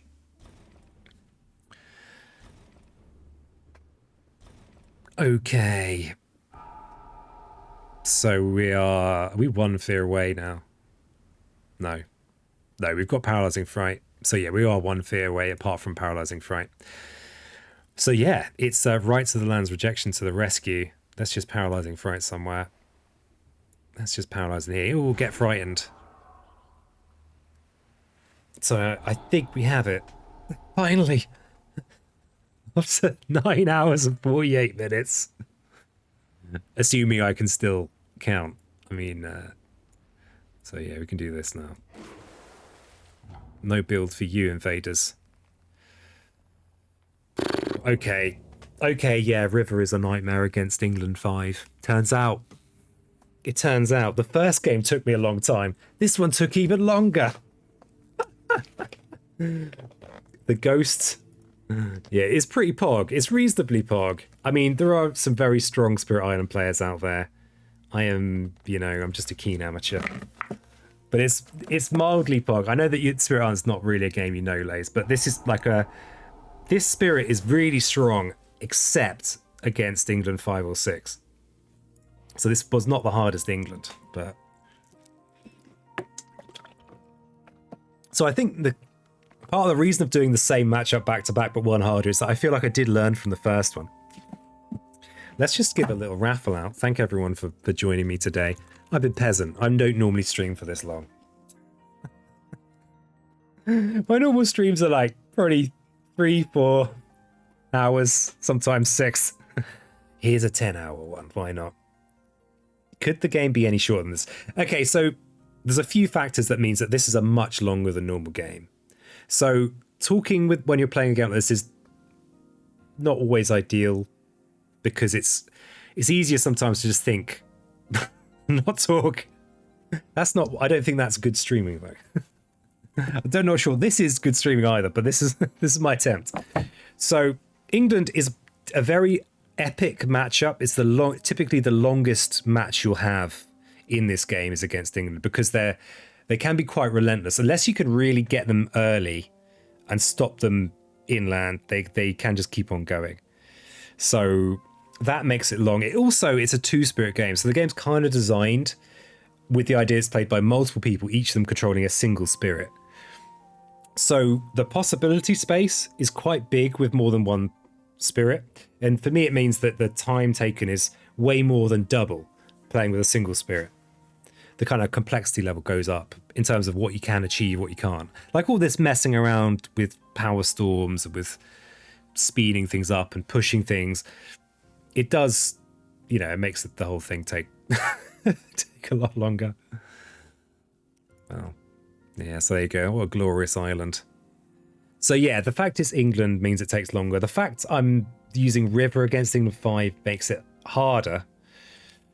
Bringer of Dreams and Nightmares is kind of strong, but this is also, I mean, this England 5 not such a big deal for Bringer. There you go. For any serial killers watching, there's the score. All right, let's find someone to think about someone to raid. Though it's so I'm probably gonna have to raid and run because I'm cream crackered. I might even just not raid anyone unless there's someone incredibly appropriate to raid. Oh, let's just raid. Oh, we could raid Handelabra. Let's raid the devs. It's Dolphin as well. Dolphin was in here earlier. We like Dolphin. Hey, well won, Lays. Impressive win. The only regular still awake. Everyone else long since gone to bed.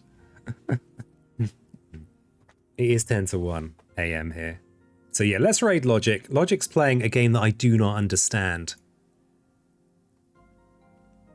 Pez, you're a machine playing this game. Well, I don't know about that. A machine would have finished this probably a lot quicker. I'm playing this is unfamiliar territory for me. The river versus this particular scenario is unfamiliar. I was using a spirit that's not good in this scenario. It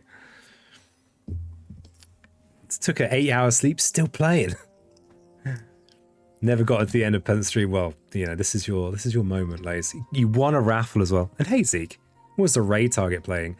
They are playing another game made by the same devs, which is Sentinels of the Multiverse, which is a game that I am scared of because I don't know if I want to be. I don't know if I want to pick up another lifestyle game. But I like the devs. I like Dolphin, who's streaming. So yeah, Sentinels of the Multiverse. So we're gonna rate. Let's give. Oops. This channel has you follow a subscriber only chat. Okay, hopefully they're not just been on there. So yeah, feel free to join me for a little raid. Let's give Zeke a shout out. Zeke fellow Strimbler. Check them out. And yeah, let's drop in on them. But I'm gonna have to raid and run because it's nearly 1 o'clock and I probably should sleep. Starbound, still on the Starbound, Zeke. That sounded like an accusation. I'm tired, all right. My social skills are all gone. It's like dribbled out of me. Witcher tomorrow. Yeah, Witcher tomorrow, 3 p.m. UK time for a slightly less cerebral experience. I hope. The Gwent is significantly easier than this. Anyway, let's drop in on Logic. But yeah, Witcher tomorrow, 3 p.m. Spirit Island every Thursday. That's a new thing. Probably not. Don't expect it to go on this long. So if this is a convenient time slot for you, I'm sorry. It's not going to be... It's not going to be regular. Peasant is still here. I know, Hex. I'm still here. But I won in the end. I did the River versus England 5 thing. All right, let's just trail off into the raid. Oh yeah, I should actually set up. I'm such a flipping boomer. Boomer confirmed. All right, trail off time.